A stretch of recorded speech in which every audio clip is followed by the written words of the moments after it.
The Valley of the Gods is unexpectedly transformed into a battleground. Alan stood bare-chested, his bronzed muscles taut, exuding a presence that made the very air quiver. In front were Roger, Rayleigh, and Jabba. To the side stood Garp and Sengoku, and on the opposite side loomed Rox, Whitebeard, Shiki, and Charlotte Linlin, all formidable figures, capable of turning the seas upside down, now uniting to confront a mere 20-year-old youth. Must you escalate this to such extremes? Roger's sword pointed directly at Alan, his usual mirth replaced by a serious demeanor. Garp, with a finger in his nose, declared, "Stop this nonsense and surrender. I will ensure your survival." Alan scoffed. Is it not just to slay pirates who massacre innocents? Should we not hold the Navy accountable for harboring ill intentions? And what of the celestial dragons, who wreak havoc upon the world, should their lineage not be eradicated? At his final proclamation, the onlookers erupted in disbelief. Had this young man truly lost his mind to speak of annihilating the celestial dragons? No one knew that Alan was left with no choice. Having traversed into this world, his town had been ravaged by pirates. He was captured and enslaved, consumed a devil fruit to escape, and was then inexplicably issued a bounty by the Navy. He had not provoked anyone, yet found himself compelled to act, boldly slaying notorious pirates and crushing celestial dragons, his infamous reputation spreading far and wide. "You want to escape today?" roared Rox, his explosive hair bristling, while Whitebeard gripped his naginata and Shiki licked his blade. Alan raised an eyebrow. "Are you not afraid of Rox stabbing you in the back, joining forces with the Navy and pirates?" Sengoku hesitated. If they dealt with Alan, they would then have to contend with this band of pirates. Roger stepped forward. "Your only opponent today is me." Alan couldn't help but bitterly smile. This was a high-stakes game, with Roger, Garp, Rox, and the future emperors all present. How had the Valley of the Gods shifted from a duel between Roger and Garp against Rox to a collective assault on him, the peace of the world? Alan fixed his gaze on Garp. Is it the peace of the celestial dragons or that of the pirates? Have you ever cared for the lives of the common people? Garp was left speechless, while Sengoku's expression darkened. Suddenly, Rox burst into laughter. "Enough with the chatter, let's all attack and slay this brat." Whitebeard's tremor fruit began to gather power. Shiki's float fruit caused the surrounding stones to levitate, and Roger's sword shimmered with conqueror's haki. Alan clenched his fists, acutely aware that this battle was a matter of life and death. Could he possibly contend with this assembly of future legends? What heinous acts had the celestial dragons committed to incite such hatred? In this chaotic clash at the Valley of the Gods, who would ultimately emerge victorious? "Come at me if you dare." Alan's spirit surged. "Let me see if you so-called strongmen can truly restrain me." No sooner had he spoken than Rox's fist thundered toward him, accompanied by the sound of air being torn asunder. Roger's sword followed suit, and Garp's fist was enveloped in armament haki. Every powerful figure launched their assault simultaneously, and Alan found himself engulfed at the eye of the storm of attacks. What hidden power did he possess to withstand such a fierce onslaught? Would this battle alter the very future of the seas? "Your thoughts are far too dangerous. Surrender at once." Sengoku's voice thundered, causing the powerful figures around him to swell with might, shattering the clouds above. Suddenly, Alan raised his hand. "Wait." Kapu truly halted, but Rox merely sneered, and in an instant, a dark shadow lunged forward, delivering a devastating punch directly at Alan's face. Taking advantage of your weakness to claim your life is the pirate's creed. Alan met the attack with his own fist, resulting in a resounding explosion that sent dust swirling into the air. "Ha ha! You're a user of abilities. My dark fruit is your nemesis." Rox bellowed with laughter, but in the next moment, he was sent flying by a tremendous force, blood splattering from his face. Alan scoffed. This mere dark fruit? Had he not witnessed Whitebeard's thrashing of teach? He routinely trained with sea stone attached. Was he to fear this? At that moment, a mechanical voice echoed in Alan's mind. Champion system activated. Beginner's gift. Constitution 1. Basic swordsmanship. Mission: defeat the 17-year-old Luffy. Alan was bewildered. It is currently the year 1484 of the Sea Circle. Luffy won't be born for another 36 years. Are you jesting with me? System. Time is calibrated to the system. Get lost. Rox charged at him once more, the power of the dark fruit causing Alan's fists to tingle, as if they had struck sea stone. Yet bolstered by the tortoise fruit, mythical beast type, Xuanwu form, Alan's physique surpassed even Kaido's. He smashed his fist into Rox's abdomen. Fistbone impact. Rox was sent flying like a kite with its string cut, crashing into the rocky wall and coughing up blood.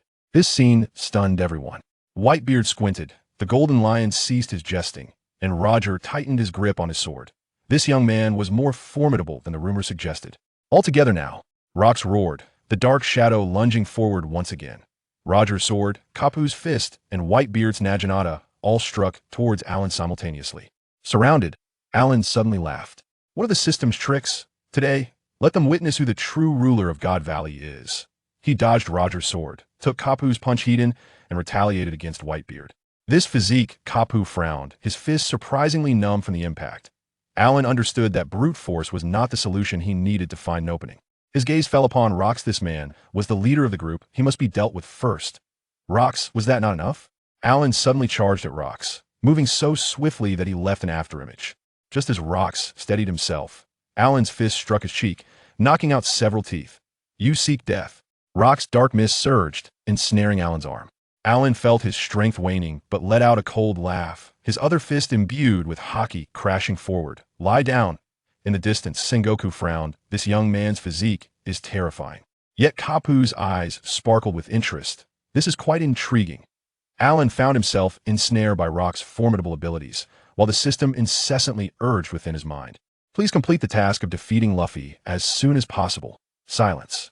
Alan bellowed, driving Rox back with a powerful punch before turning his attention to Roger eliminating one foe at a time. Roger blocked with his sword, sparks flying in the air. You've got some skill, kid. Alan remained silent, his fists raining down upon Roger, each strike slicing through the air with a fierce whoosh. Suddenly, Whitebeard's naginata slashed towards him, imbued with the tremor of the tremor fruit, causing the very air to quiver.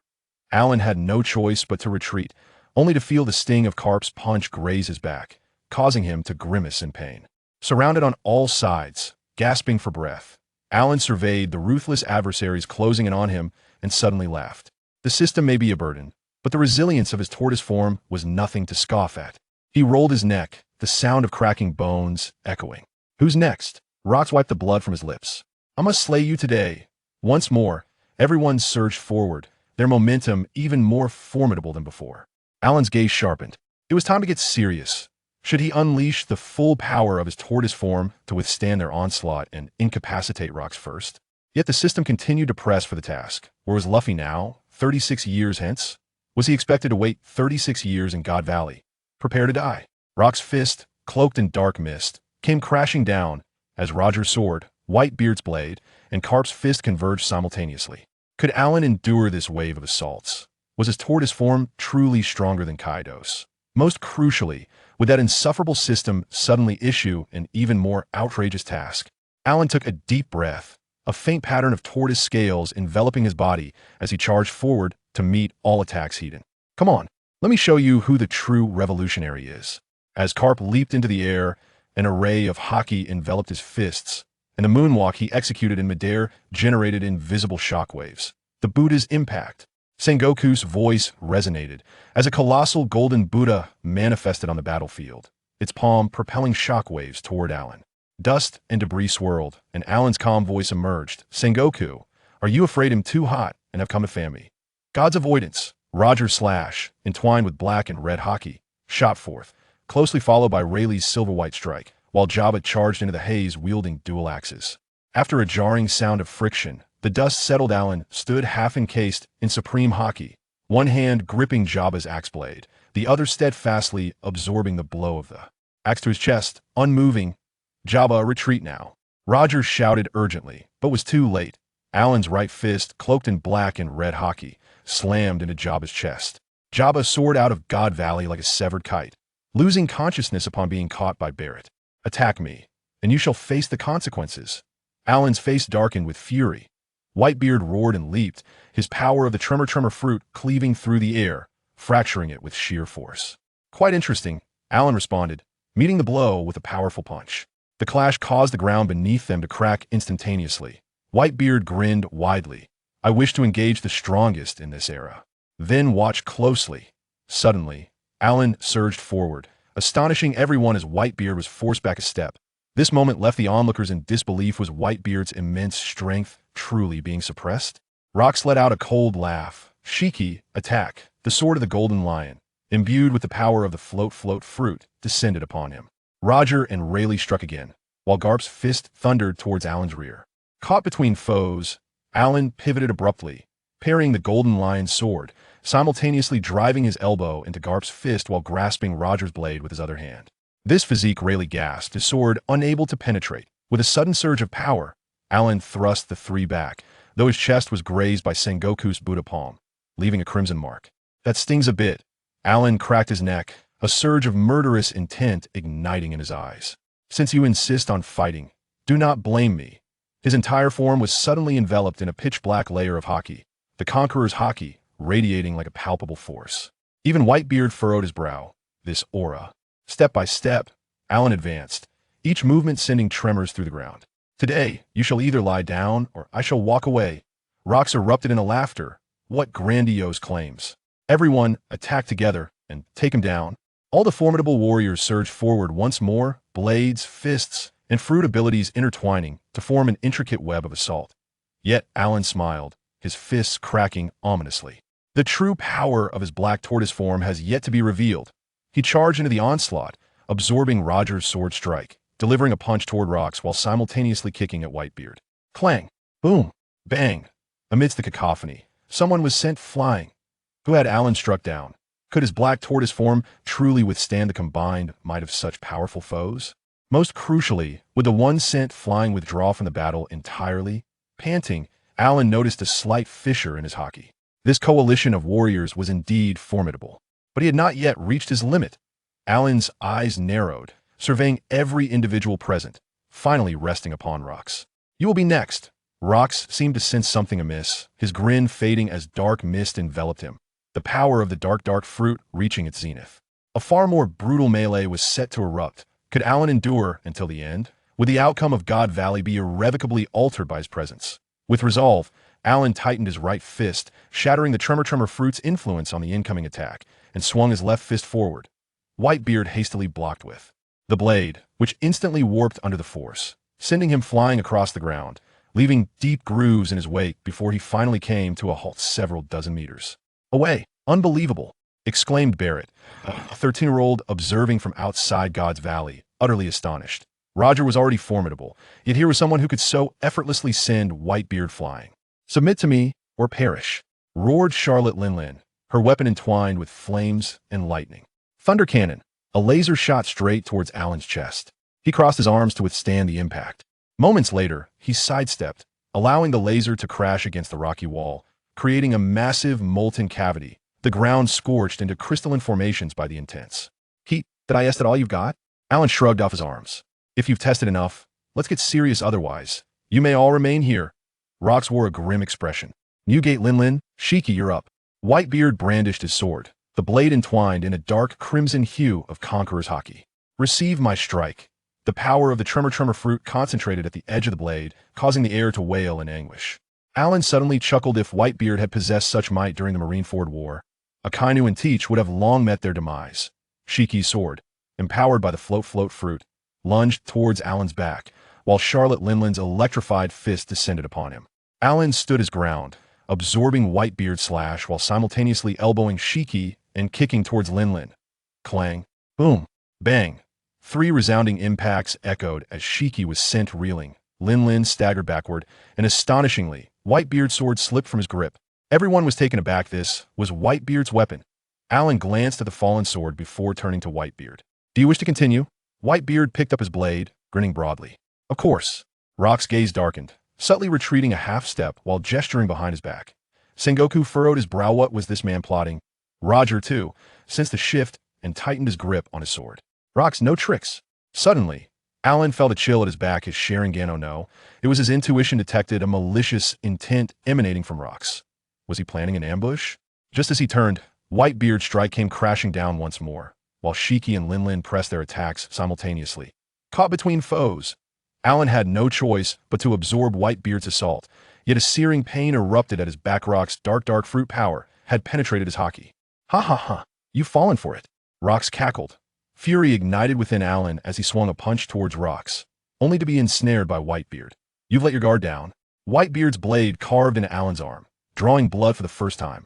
Seizing the opportunity, Shiki and Linlin launched a ferocious onslaught, causing numerous wounds to accumulate on Alan's body. Now, this is entertaining. Alan laughed, his haki surging dramatically. Let's bring this to a conclusion. He suddenly unleashed his power, forcing Whitebeard back with a single punch, seizing Shiki's sword and flinging it away, then sending Lingling flying with a kick before charging straight at Rox. Trying to escape? Rox was taken aback by his sudden liberation and could only brace himself, taking a fist to the chest and spitting out blood. Altogether now, Rox bellowed, and even Roger and Garp sprang into action. Everyone descended upon him, with Alan surrounded on all sides, his wounds deepening. Yet his gaze grew increasingly fierce. The restorative power of the black tortoise form was surging through him, his injuries healing at a visible rate. Today, let me show you who the true king is. Alan's aura suddenly surged, his conqueror's haki spreading like a tsunami, compelling even Whitebeard to take a half-step back. His fist began to glow, the power of the black tortoise fruit igniting. What is this? Roger frowned. Rox suddenly felt a pang of fear. Stop him quickly. It was already too late. Alan's fist struck the ground, causing the entire Valley of the Gods to tremble, countless stone spikes erupting from the earth, forcing everyone back. Next, it's my turn. His sights were set on Rox. This man had to be dealt with first. But Whitebeard once again stood in his way, and Roger's sword was also aimed at him. Could Alan break free from the encirclement? Would Rox's stealth attack send him into a rage? Most crucially, how many powerful foes could he vanquish with a single punch fueled by the power of the fruit? Shiki's dual blades turned black. Lion's thousand cuts. Numerous slashes cleaved through the rocks, closing in on Alan. Charlotte Lingling wielded a weapon entwined with flames and thunder, searing light sword. She struck from the other side, her might surpassing even that of the previous laser. With his arms enveloped in Conqueror's haki, Alan faced Whitebeard to unite future legends in battle. This world has not been in vain. Just as he was about to throw a punch, his body suddenly felt lighter. Shiki had disrupted him with the float fruit. Whitebeard seized the opportunity to slam down hard, while Shiki and Lingling's attack struck simultaneously on Alan's back. Get the hell out of my way, Alan roared, sending Whitebeard flying with a punch and turning to charge at Lingling. He grasped her weapon, raining down blows upon her, driving Lingling into the mountainside, blood gushing forth, leaving her momentarily incapacitated. Shiki, terrified, soared into the sky. If Lingling could be so thoroughly beaten, he would be courting death by joining the fray. The powerful figures in the distance wore grim expressions. Their attacks had failed to breach Alan's defenses, merely scratching the surface. On Roger's side, Jabba was gravely injured. On Rock's side, Lingling lay defeated. If they did not devise a plan, death would soon claim them. Alan's expression remained impassive, though he bore significant internal injuries. The black tortoise's defense was strongest at the back. If it could be breached from behind, he could be cleaved in two from the front, but alas, no one had achieved that yet. Now it's your turn, Marines, Rox suddenly shouted, fixing his gaze on Garp and Sengoku. He skillfully devised a plan to pit Alan and the Navy against each other, while he reaped the benefits from their conflict. Buddha frowned, yet Karp flexed his fists. I've been eager to test my strength. Alan glanced at Karp and suddenly smiled. His recent injuries from a surprise attack provided the perfect opportunity for a practice bout. He advanced toward Karp, each step resonating with a tremor beneath him. Come forth, hero of the Navy. Karp enveloped his fists in haki. Receive my punch. The wind howled as his fist surged forth, possessing the force capable of shattering mountains. Alan stood his ground, unflinching, and struck back with equal fervor. Boom! Their fists collided, unleashing a sonic explosion that left everyone's ears ringing, and the ground caved in, forming a massive crater. Karp staggered back 3 steps, his fists tingling. This kid's strength. Alan also retreated a half step, a trickle of blood escaping from the corner of his mouth. Karp's punch was indeed formidable. Rox smirked from the side, stealthily shifting his stance, poised for a surprise attack at any moment. Roger, perceiving his intentions, positioned his sword before Rox. No tricks. Alan wiped the blood from his lips, his gaze intensifying. Come again. He charged at Karp, his fists raining down like a torrential storm. Karp dodged left and right, occasionally retaliating, as the two engaged in an even match. Suddenly, Buddha's palm descended. Alan sidestepped, narrowly avoiding it as the palm crashed into the ground, creating a massive crater. Caught between foes, Alan summoned his strength, pushing Karp back, then turned to deliver a punch aimed at Buddha. Buddha transformed into a colossal figure, bracing for the blow, yet was forced back several meters. Quite interesting, Alan panted, his internal injuries gradually mending under the tortoise form. Rox erupted in laughter. Now's the time. His figure darted toward Alan like a specter, the powers of the dark fruit coiling around his fist. Another ambush. This time, Alan was prepared, pivoting to deliver a punch. Their fists met with a resounding clash. Rox was pushed back, while Alan let out a muffled grunt, his internal injuries worsening. Your dark fruit is ineffective against me. Alan roared as he charged once more. Karp and Buddha simultaneously attacked, and the four became entangled in a fierce battle. Facing three opponents, Alan gradually found himself at a disadvantage, his wounds multiplying. Yet his eyes grew increasingly ferocious. They wish for my demise? It shall not be so easily achieved. Suddenly, a faint green glow emanated from Alan's body as the tortoise's healing abilities activated fully. He's regenerating? Karp exclaimed in surprise. Rock's eyes hardened. Don't give him an opportunity. The onslaught intensified. Alan was forced against the rocky wall, with nowhere left to retreat. He suddenly looked up, addressing Shiki in the sky and Whitebeard in the distance. Stop hiding. Let's all engage together. Shiki, frightened, ascended higher, while Whitebeard strode forward, wielding his sword. That is precisely my intention. All the formidable warriors converged once more, encircling Alan completely. He took a deep breath, enveloped in a shroud of pitch-black hockey, as the Conqueror's hockey erupted like a tsunami. Today, it is either my survival or your demise. Alan's fists began to glow, infused with the vitality of life itself. He was prepared to fight with all his might. In this chaotic melee, who would emerge victorious in the end? Would Rock's schemes come to fruition? How many would Alan's life-burning strike take down with him? Now it's our turn. Karp stepped forward, Sengoku followed suit, and Roger joined in. The three of them launching a concerted attack against Alan. But the moment of contact, Alan's body, suddenly stiff and Shiki, had once again interfered with his float fruit powers. Karp's iron fist collided with Alan's head, followed closely by Sengoku's shockwave, and Roger's divine avoidance cut into his chest, blood seeping forth. Shiki, I will remember this. Alan, half covered in hockey, rendered the effects of the float fruit ineffective. Suddenly, a dark aura emanated from Alan, transforming into a long robe adorned with turtle's hell patterns, his eyes morphing into serpentine slits. He possesses another devil fruit ability. Sengoku's complexion turned pale. Alan inhaled deeply. Frost blossom. Extreme cold banquet. A colossal wave surged toward the three men. Roger and Karp shattered the leading wave, yet the water continued to pour forth, instantly submerging the right half of GodValley. In the next moment, the seawater abruptly crystallized into ice, entombing Karp, Sengoku, and Roger within. Now it is your turn. Alan directed his gaze at Shiki.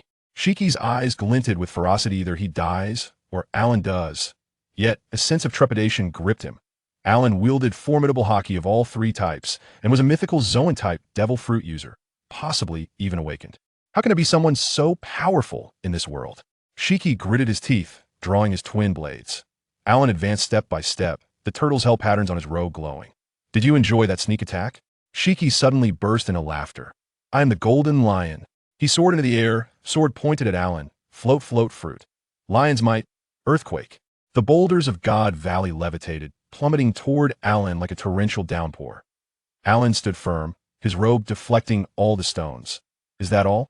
He suddenly vanished from sight, reappearing before Shiki, his fist enveloped in Conqueror's hockey, striking out. Shiki hastily raised his sword to block, but was sent reeling back, blood spilling as he crashed into the rock wall. Rox, are you not going to intervene? Alan glanced at the looming figure of Rox. Rox, with a darkened expression, remained motionless, was waiting for Alan and Shiki to mutually annihilate each other. Seeing this, Shiki roared in anger. Captain! Alan smirked, delivering another punch to Shiki, this time shattering his leg. Ah! Shiki screamed, utterly losing his combat capability. Alan turned to Rox. Now, it is just the two of us. Rox finally made his move, dark mist enveloping his form, the powers of the dark fruit reaching their zenith. I have longed to kill you. In an instant, the two combatants engaged in a fierce exchange, their fists colliding with resounding force, while dark mist and ominous energy clashed, causing the Valley of the Gods to tremble incessantly. Within Alan's icy prison, Roger's sword began to emanate a radiant glow as cracks appeared in the ice, was on the verge of breaking free. Kapu was also straining against his icy confines, the layers of frost cracking ominously. Rox, noticing the situation, declared, Your opponent is me. He launched a fierce assault on Alan, attempting to buy time. Alan, however, chuckled, When they emerge, your plight will be far worse. With a sudden surge of power, he thrust his fist, forcing Rox back, then turned his gaze toward the prison. Roger's sword had pierced through the ice, poised to escape at any moment. Seizing the opportunity, Rox launched a sneak attack, enveloping Alan's arm in dark mist, seeking death. Alan retaliated with a powerful punch, sending rocks flying, a mouthful of blood escaping him. At that moment, with a resounding bang, Kapu burst forth from the ice, his fist aimed directly at rocks. The three parties descended into chaotic combat once more, with Alan facing two adversaries yet remaining undaunted. Roger had also freed himself, joining the fray. Though Alan found himself besieged, he fought with increasing fervor, the patterns on his robe glowing ever brighter. Suddenly, he let out a thunderous roar, unleashing an astonishing aura, Xuanwu tortoise shell binding. The dark energy transformed into a colossal tortoise shell, enveloping rocks, Roger, and Kapu within its confines. What is this? The three attempted to shatter the shell, only to find it immovable. Panting, Alan regarded the ensnared trio, a sly smile curling at the corners of his mouth. Now, it is time to address our issues. Within the shell, Rox's gaze grew increasingly sinister, as if he were concocting a formidable move. Roger and Kapu exchanged a glance, momentarily setting aside their grievances to launch a coordinated assault on the tortoise shell. How long could this shell confine them? What formidable move did Rox have in store? Could Alan conclude the battle before they breached the shell? Most importantly, where had Sengoku, who had been frozen only to break free, vanished to? Captain John and Wang Ji exchanged a glance, feeling a rare sense of nostalgia as they dealt with these little brats from Charlotte Lingling's household. At this moment, facing the transformed Alan, there was a hint of madness in Rox's eyes. Even he, who considered himself exceptional, couldn't help but marvel at Alan's astonishing talent. After all, at his age, both Rox, Roger, and Garp were merely ordinary pirates or Navy officers. Throughout the history of the world, it seemed there had never been such a remarkably gifted individual. Alan, let me be your opponent from now on. Countless black smoke billowed from Rox's body, contrasting sharply with the solid ice on his right side. Newgate, attack with me. Shiki, be ready to support. I am a pirate. How could I possibly play a one-on-one game with you? TCH. Alan curled his lips. At this moment, his state, combined with the entanglement of armament hockey and conqueror's hockey, was consuming a massive amount of stamina every second. He didn't want to continue this charade with Rox and the others. If he really had to leave his life here today, he would definitely choose to take Rox, Shiki, and Charlotte Linlin down with him. After all, compared to others, only these three had ambitions and ideas that could truly harm countless civilians. Since he was going to die anyway, he might as well do something for the civilians of this world before his end. Although the world government might hide his information, just like they concealed the blank history and Rox news, that didn't matter anymore. If he lost his life, what was the point of worrying about fame? Dark hole technique. Rox directly pressed his hand, wrapped in the power of the dark fruit, onto the ground, and darkness began to spread wildly across the surface. With Whitebeard not resisting, he and Shiki had already stood on a piece of rock debris that had been shattered by the shockwave, flying into the air. Not having air superiority was perhaps the most helpless situation for Alan right now. However, with his development of the Xuanwu fruit, he wouldn't be easily suppressed by the dark hole technique upon contact. Come and fight. Aaron was the first to rush towards Rox. Host, please strive to cultivate and defeat the 17-year-old Monkey D. Luffy as soon as possible. Get lost. Rox's expression darkened further. Having already been besieged, he dared to speak such arrogance. Kill him. With the hindrance of the darkness fruit, and despite his body healing continuously, Aaron's punch this time was far from as powerful as before, merely dispersing the power of the tremor fruit on Whitebeard's fist, proving insufficient. Ha ha, Aaron, today is your day to die. Lion's might. Shiki laughed arrogantly in midair, wielding two supreme blades that unleashed slashes, continuously attacking Aaron from above. At the same time, the rock walls on both sides of GodValley were crumbling under the effect of the float fruit, forming several lion heads that charged towards Aaron. Isn't it just an elemental form? I didn't just watch One Piece before. Frostflower. Ice Spring. As Aaron moved, countless frost erupted from the ground like a spring, shattering the lion heads controlled by Shiki and continuing to pierce towards the two in midair. In the later years, Kaido could use the Azure Dragon Fruit to exhibit fire attributes. So how could Aaron, controlling the water and earth attributes of the Black Tortoise Fruit, not develop this aspect? Moreover, this world is 90 ocean. Wouldn't that be the natural home ground for the Black Tortoise? Idan. Just as Aaron created frost to deal with Whitebeard and Shiki, a hand emerged directly from the ground in front of him, grabbing his ankle. The once powerful ice spikes momentarily slowed down. Huh. Whitebeard concentrated the power of the tremor fruit in his fist, and a violent shock wave instantly shattered most of the frost. Shiki, meanwhile, controlled his body to fly higher, evading the ice spikes. Rox grinned as he slowly rose from the black mist of the darkness fruit on the ground. With the fruit's power, he seemed to have a suction force, continuously absorbing Aaron's stamina and fruit abilities. Attack! What are you waiting for? With Rox's furious shout, Whitebeard's Songyun cut and Shiki's slashes simultaneously appeared above Aaron. At this moment, he could only raise his right arm, which he originally intended to attack Rox with, to block these two strikes. If they had aimed for his body, Aaron might have decided to trade injury for a kill, directly taking out Rox. However, the defense of his head was far weaker than that of his body, and barely resisting could lead to his immediate demise. The next second, as if a nuclear explosion had occurred, a thunderous blast erupted at the point of contact among the three. The immense shockwaves flipped the walls of GodValley, sweeping far away. The pirates and navy who had been watching around all changed their expressions and quickly dodged backward. Just this one strike widened the entire GodValley by several dozen meters. Even the solid ice that Aaron had fully frozen on the other side showed numerous cracks. A gust of wind blew away the dust that had been stirred up, and at this moment, Rox had already taken shelter with Whitebeard and Shiki at a slightly farther position. Alan's mouth corner was stained red, and a deep wound appeared on his right arm, with blood gushing out. Although his body seemed to be a naturally cultivated holy body, having honed his physique and three-color hockey to this level at just 20 years old, and even developed the mythical beast fruit, the black tortoise, to awakening, he was now facing some of the strongest individuals in the world. Even Kaido, who boasts about wanting to commit suicide in later years, would definitely not last a minute against this lineup. Under the effect of the black tortoise fruit, the wound on Alan's arm quickly began to scab over, and a hint of madness appeared in his eyes. How could someone who had trained themselves to such an extent have no desire for battle? The most primal fighting instinct within this body, which had been suppressed by that red soul, was completely awakened by the pain at this moment. Now, this is interesting. Bring it on. Since being besieged, excitement had appeared on Alan's previously calm face, his fists clenched tightly, with a black and red conqueror's hockey swirling around him. Bang! A muffled sound echoed, and the spot where Alan had been standing was now empty, leaving behind a massive pit. Be careful, Rox said in a deep voice, maximizing the power of the dark fruit. His armed hands, covered in hockey, looked like two giant black boxing gloves. Even with the three of them prepared, how could they withstand a fully powered Alan? With a piercing sound of air being cut, Alan's first target was none other than the Golden Lion. This guy had been constantly using the float fruit from above to disrupt Alan's movements.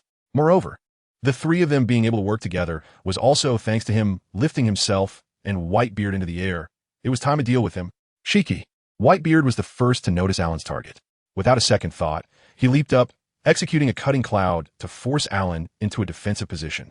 But at this moment, Alan had already changed his mindset. It was better to break one finger than to hurt all 10, taking advantage of Shiki's lack of defense. His fist was already covered in solid ice. In an instant, it transformed into the shape of a tiger's claw. Under the coverage of hockey, the tip of that claw glimmered with a sharp light. In Shiki's terrified gaze, Alan's claw accurately struck the joint where his left arm connected to his shoulder, blood immediately gushing out.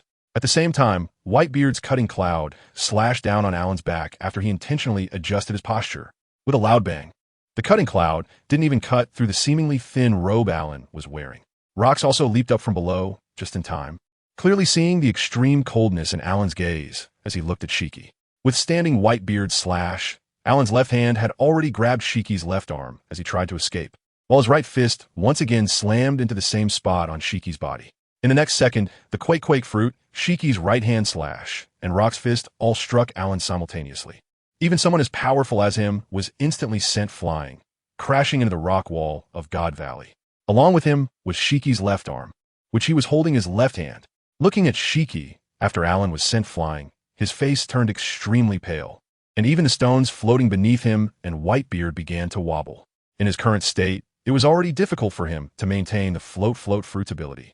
But at this moment, Shiki's gaze was fixed on Alan, who was lying against the mountain wall in the distance, filled with deep-seated hatred. He had always aimed to surpass his own captain, but now, with one arm missing, how could he, who always prided himself on standing above the clouds, accept this easily? Alan, I will kill you. I will definitely kill you. Seeing Shiki's frantic expression, Rox suddenly felt something and broke into a grin. Newgate, take Shiki and Charlotte Lingling to the ship's doctor. You won't be needed for the next battle. Whitebeard was taken aback, but still reached out to grab Shiki and Charlotte Lingling, heading towards their pirate ship. It wasn't that he was particularly obedient, but originally teaming up with these strong individuals to besiege one person was not the battle he desired. Now that he was no longer needed, that was the best outcome. Alan naturally wouldn't stop him. Losing such a powerful fighter was a good thing for him. Before Whitebeard completely left, loud explosions continued to erupt from within the solid ice on the other side of the Valley of Gods. In just a few seconds, cracks appeared on the outer layer of the ice. Boom! Finally, 3 figures burst out from the solid ice, carrying chunks of ice with them. Their expressions were not good, and even Sengoku's face was slightly bruised from the extreme cold. Sengoku, my men have suffered heavy casualties. Next, I'm taking Garp and Roger to deal with this kid. You all step aside. This was not an empty threat from Rox. As the strongest person on this side, he had to take the stage. However, his dark fruit had an overwhelming restraining effect on devil fruit users, especially those who had not yet awakened their powers, like Sengoku. In the presence of his dark fruit abilities, Sengoku might not even be able to exert 50% of his combat power, purely becoming a burden. On the other hand, Garp and Roger had no such worries. One relied on physical strength, and the other on swordsmanship. Although the dark fruit did affect them, it was negligible. But for Alan, it was definitely not that simple. As they balanced each other out, their chances of taking down Alan increased. Alan, stop lying there in silence. The attack just now definitely shouldn't leave you lying there for so long. Rox coldly shouted at Zhou Ming, who was still lying against the rock wall. But the latter showed no reaction. He had indeed been seriously injured, so he was lying there recovering. Ignoring his own physical condition and rushing into battle would either make him reckless or lead to his demise. Unfortunately, Alan was neither, so he was secretly recovering his strength and injuries while lying there. God's avoidance.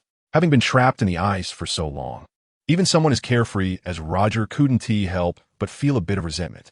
Looking at Alan still lying there, he sent a slash flying toward him. Just as the slash was about to hit him, Alan shifted to the side and dodged it.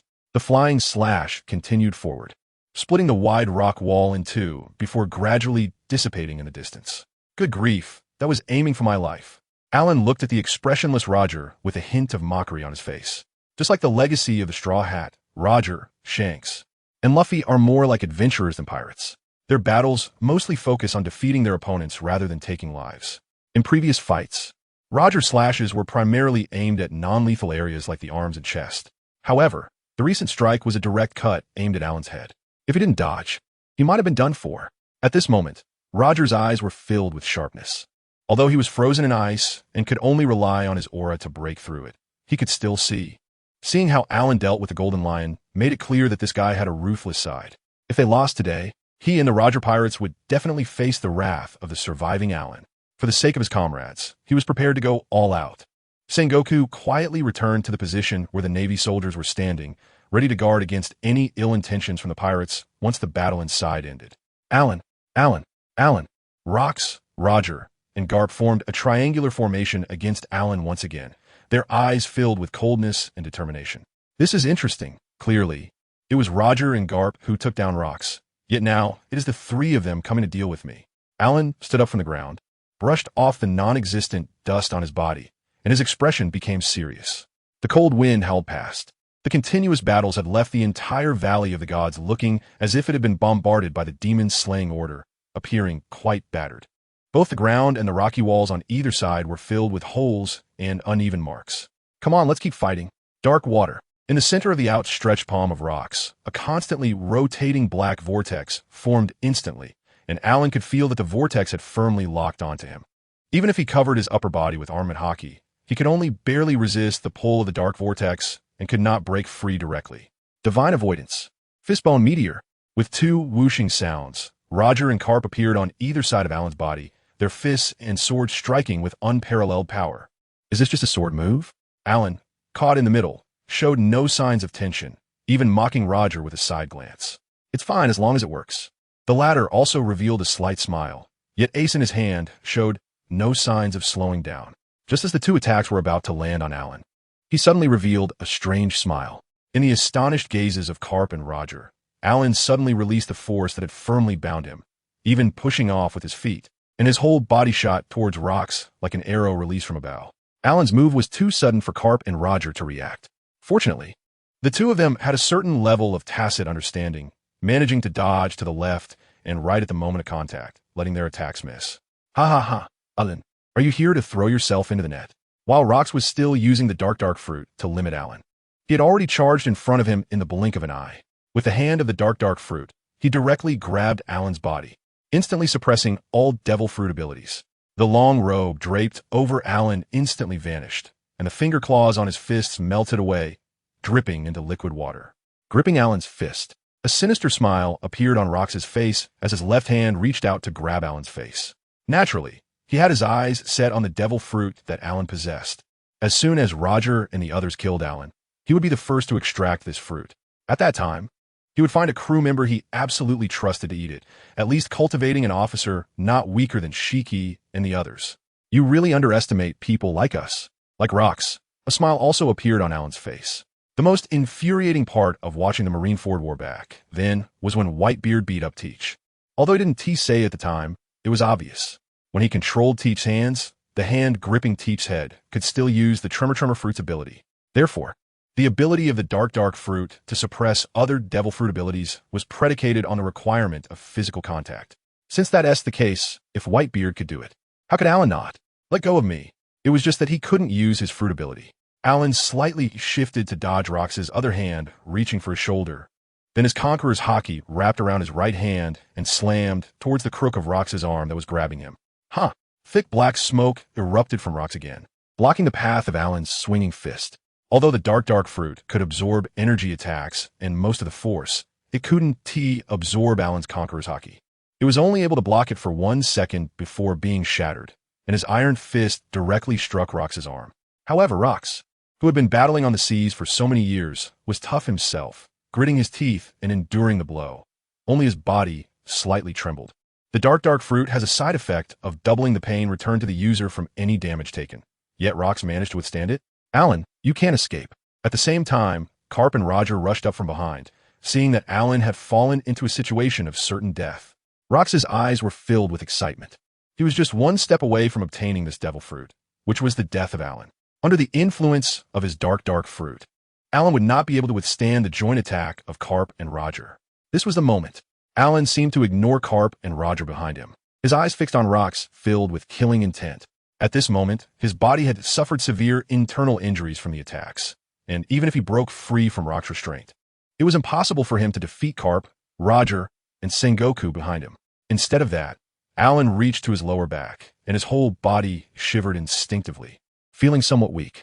However, he took advantage of Rox's excited laughter and swung to the left.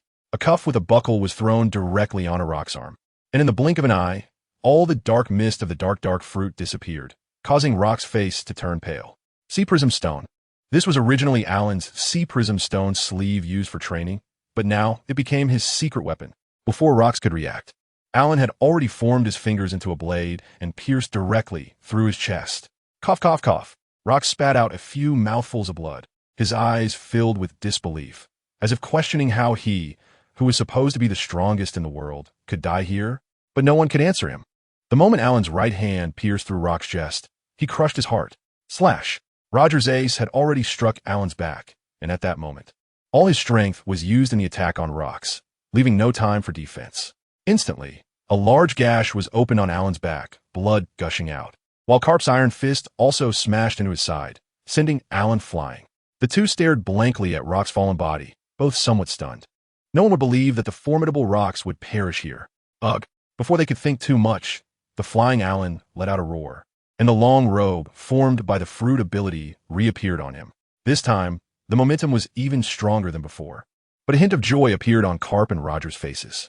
Experienced in battle, they could see that Alan was already at the end of his rope. As long as they held on a bit longer, capturing Alan would only be a matter of time. Regardless of what fate awaited Alan today, he had single-handedly challenged the 9 strongest in the world, achieving a record of 1 dead, 1 crippled, and 2 severely injured, which would likely be unmatched in the history of the sea. Moreover, at only 20 years old, he truly achieved something unprecedented. If his deeds could be spread, perhaps hundreds of years later, people would still talk about this peak battle. However, Everyone present knew that this battle would only circulate within their small circle. The world government would never allow such news to spread. Alan, you are a worthy opponent. Today, let Karp and me send you off for the last time. Roger said seriously. With the strength Alan had shown today, even if something unexpected happened to the two of them, Sengoku and Whitebeard would immediately follow. No one could bear the consequences of letting Alan escape. He was only 20 years old. If he practiced for another 10 years, what level could Alan reach? They didn't even dare to think about it. With red eyes, Alan disdainfully curled his lips. He had previously been excited by the second-rate quotes of Luffy and the others. It was only after he truly crossed over that he realized these pirates were simply a tumor among the common people. He even somewhat understood the thoughts of Akainu and those hawkish marines. What was wrong with completely eradicating these troublemakers on the sea? Of course, he only understood their thoughts on exterminating pirates. He definitely couldn't understand being a dog for the celestial dragons. Who's sending who off was still uncertain. Why say so much nonsense? Let's just get started. Alan's hands once again manifested two ice claws formed from profound ice, soaring towards the two men. Karp and Roger showed no hesitation and directly engaged. The final battle of the Peak Showdown officially commenced. The two remained positioned, one on the left and one on the right, their moves showing no signs of change. Watching the Navy and pirate in front of him, they exchanged punches and swords in perfect coordination. Even while battling them, Alan couldn't help but feel a strange sensation in his heart. The level of cooperation in attack and defense between Karp and Roger was even better than that between Karp and Sengoku. Is this what they call a good buddy who sacrifices his wife and children? I wonder what Roger would think if he knew his son called Karp Grandpa. Would he lower himself a generation and willingly become a good elder son? Karp with his top-tier hockey-enveloped iron fist, and Roger with his Conqueror's hockey-enveloped ace once again clashed head-on with Alan's fist wrapped in Conqueror's hockey. The ground around the Valley of Gods centered on them, cracked like crisp potato chips, instantly shattering into countless pieces. Even the ordinary Navy soldiers and pirates who had retreated a kilometer away could clearly feel the tremors, as if they were witnessing an earthquake in real time. At this moment, no matter which faction they belonged to, everyone fell into silence in the face of such a shocking spectacle. This level of battle, even if they couldn't participate now, and even if they were hiding so far away that they couldn't see the scene inside, was still an unforgettable memory to witness and hear in their lifetime. Karp, who clearly did not possess Conqueror's hockey, had trained his armament hockey to a level that could rival it. Truly impressive. Even Alan had to admire Karp's strength. In fact, his armament hockey had also reached the top level, but if it were purely a comparison of armament hockey, Alan indeed fell short of Karp. Karp was certainly formidable, otherwise he wouldn't have been chasing me for so many years. Alan just sighed, and Roger was already laughing heartily as he swung the ace from behind, launching a series of flying slashes that collided with Alan's fists, producing a piercing sound. The ace, wrapped in red and black hockey, immediately collided with Alan's fists again, creating a momentum that was no less than the earlier clash between Alan and Karp. The two attacked from the left and right, giving Alan no chance to catch his breath. Come on, if you want to fight, then let us do it together. Although Alan was now panting heavily, he was becoming more and more excited, his eyes even turning red. The long robe formed by the devil fruit was gradually becoming damaged under the attacks of Karp and Roger. However, this did not affect his movements in the slightest, and the current battle was still within Alan's calculations. Finally, after taking a sword strike from Roger, Alan was once again hit by Karp's iron fist and sent flying.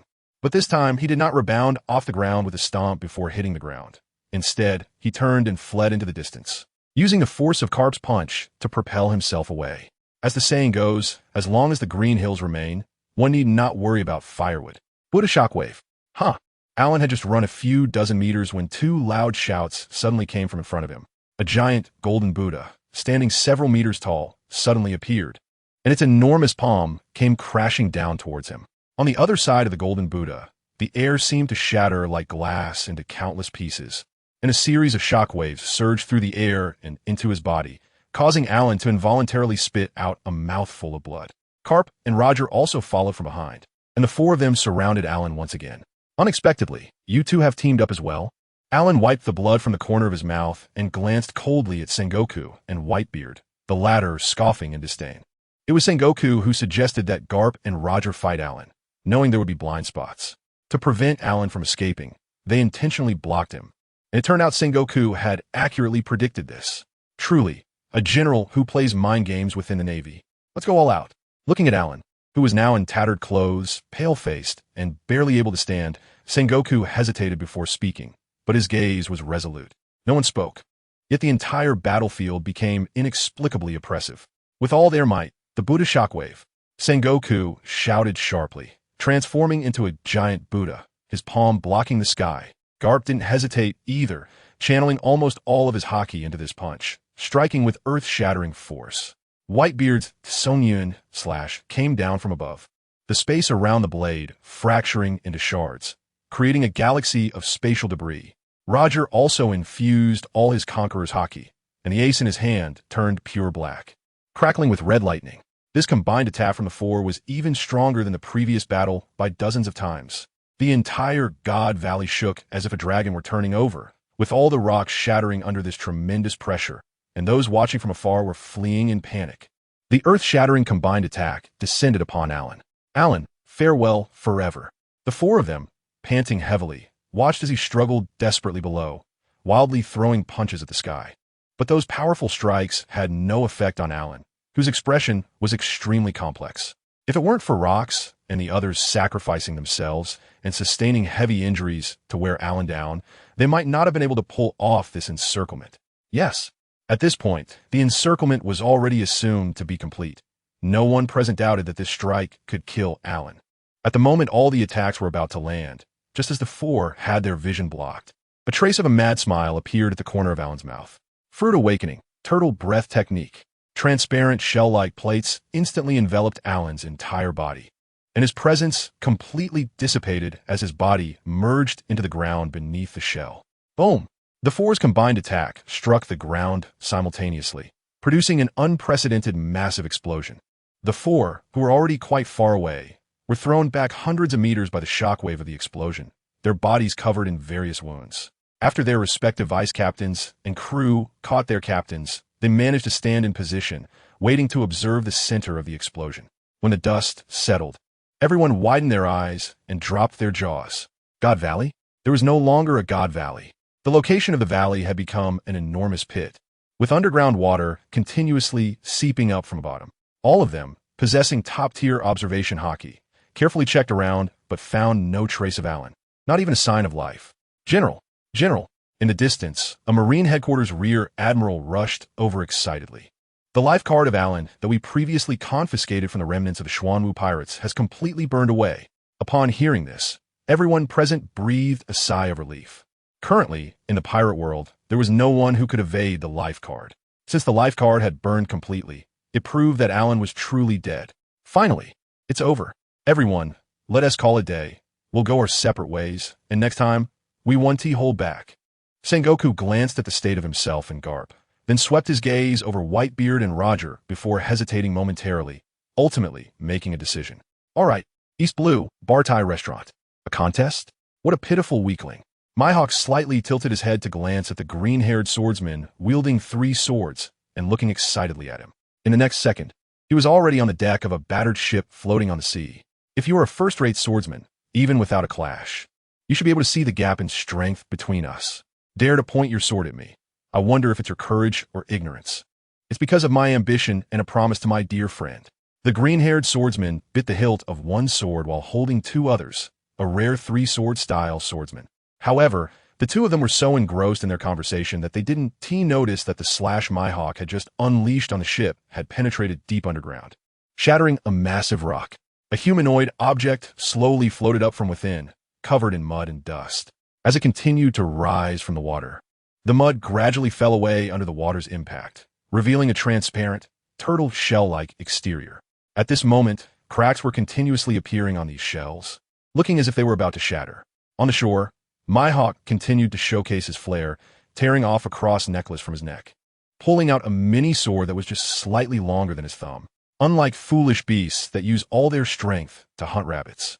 Even if you're a somewhat famous swordsman, this is the East Blue, the weakest of the 4 seas. Unfortunately, I don't have a smaller knife than this. The helplessness on Mihawk's face was evident, serving as the greatest mockery to the swordsman before him. Hey, there should be limits to disdain. Don't regret it after you die. Due to biting the sword, the green-haired swordsman's voice had a hint of gritting teeth. Just as he finished speaking, he lunged at Mihawk with extreme speed. Watching his movements, Mihawk found it amusing and scoffed disdainfully. Don't say he is a great swordsman. The guy before him hasn't even reached the level of a swordsman, which truly failed to pique his interest. A frog at the bottom of a well. Come and see how vast the world is. Demon slash. The green-haired swordsman crossed his swords and slashed, while the long sword in his mouth followed his slight head tilt, slashing horizontally. But before he could complete the move, Mihawk had already pointed his mini sword, perfectly intersecting at the center of the three swords. This is somewhat interesting. How long have I been in turtle breath? Is this the iconic scene of Mihawk battling Zoro? As the transparent turtle shell protection peeled away, Alan rubbed his head, feeling a bit dazed, perhaps due to the long period of slumber. But upon looking up, he saw Mihawk and Zoro in a standoff, which inexplicably excited him. Watching videos on the computer in his past life and seeing them in reality was undoubtedly two different experiences. Moreover, although the injuries in his body were suppressed in healing speed due to the turtle breath technique, leaving him still heavily injured, it also proved that he had successfully escaped from the encirclement in GodValley. Huh, who was that? And when did they appear there? Even though Alan had many injuries, he looked no different from the surrounding disheveled pirate crew. However, his unique aura of strength made him stand out like a crane among chickens.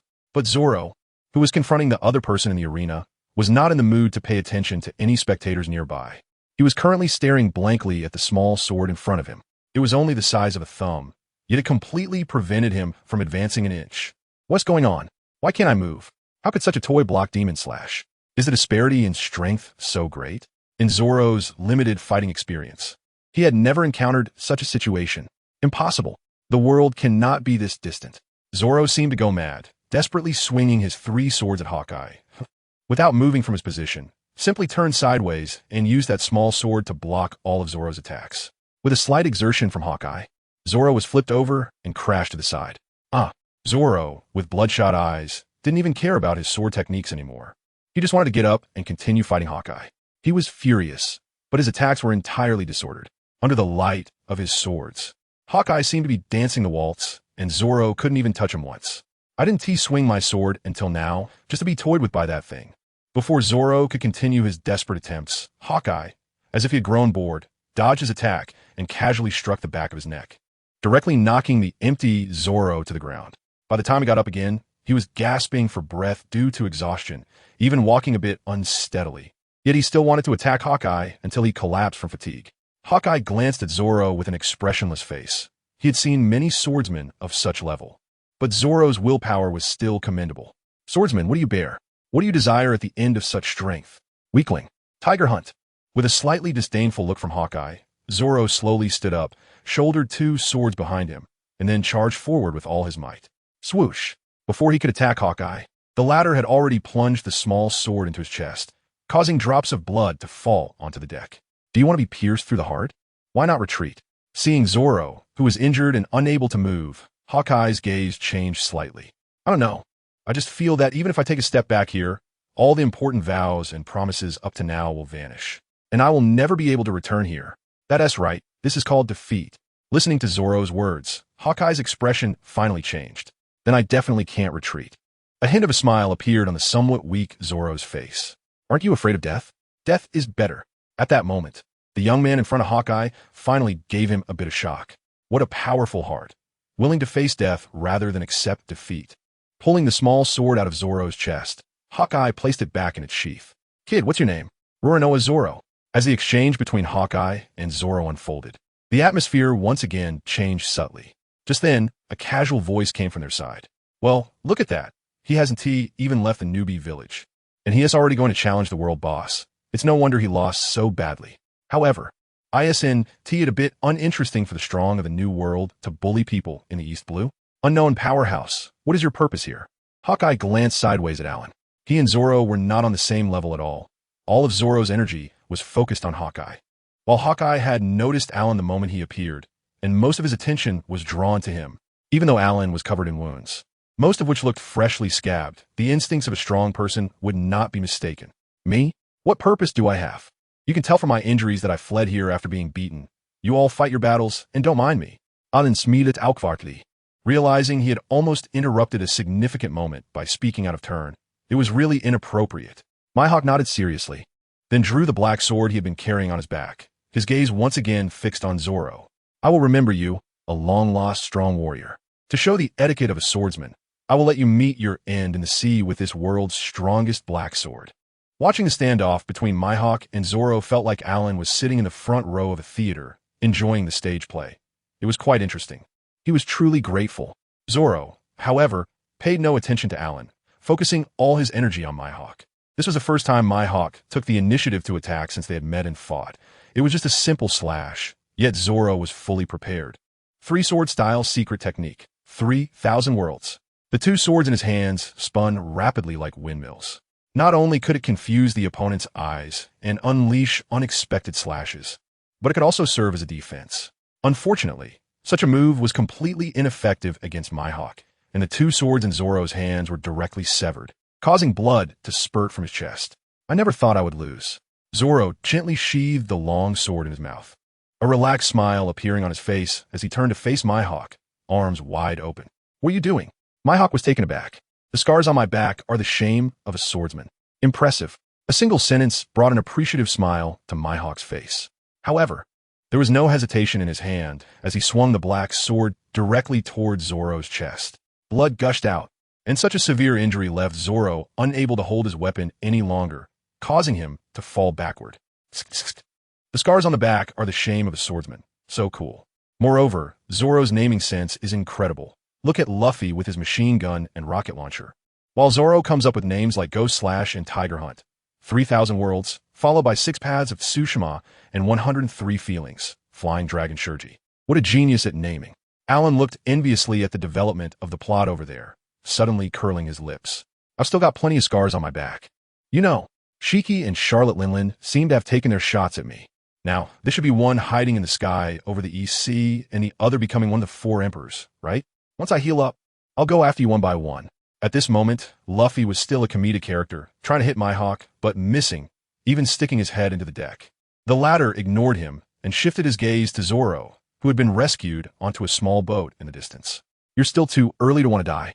Mihawk's voice suddenly amplified. He was well aware that Zoro, lying over there, could hear him. I am Dracula Mihawk. Understand yourself, recognize the world, and grow stronger. No matter how many years pass, I will wait for you in the strongest position in this world.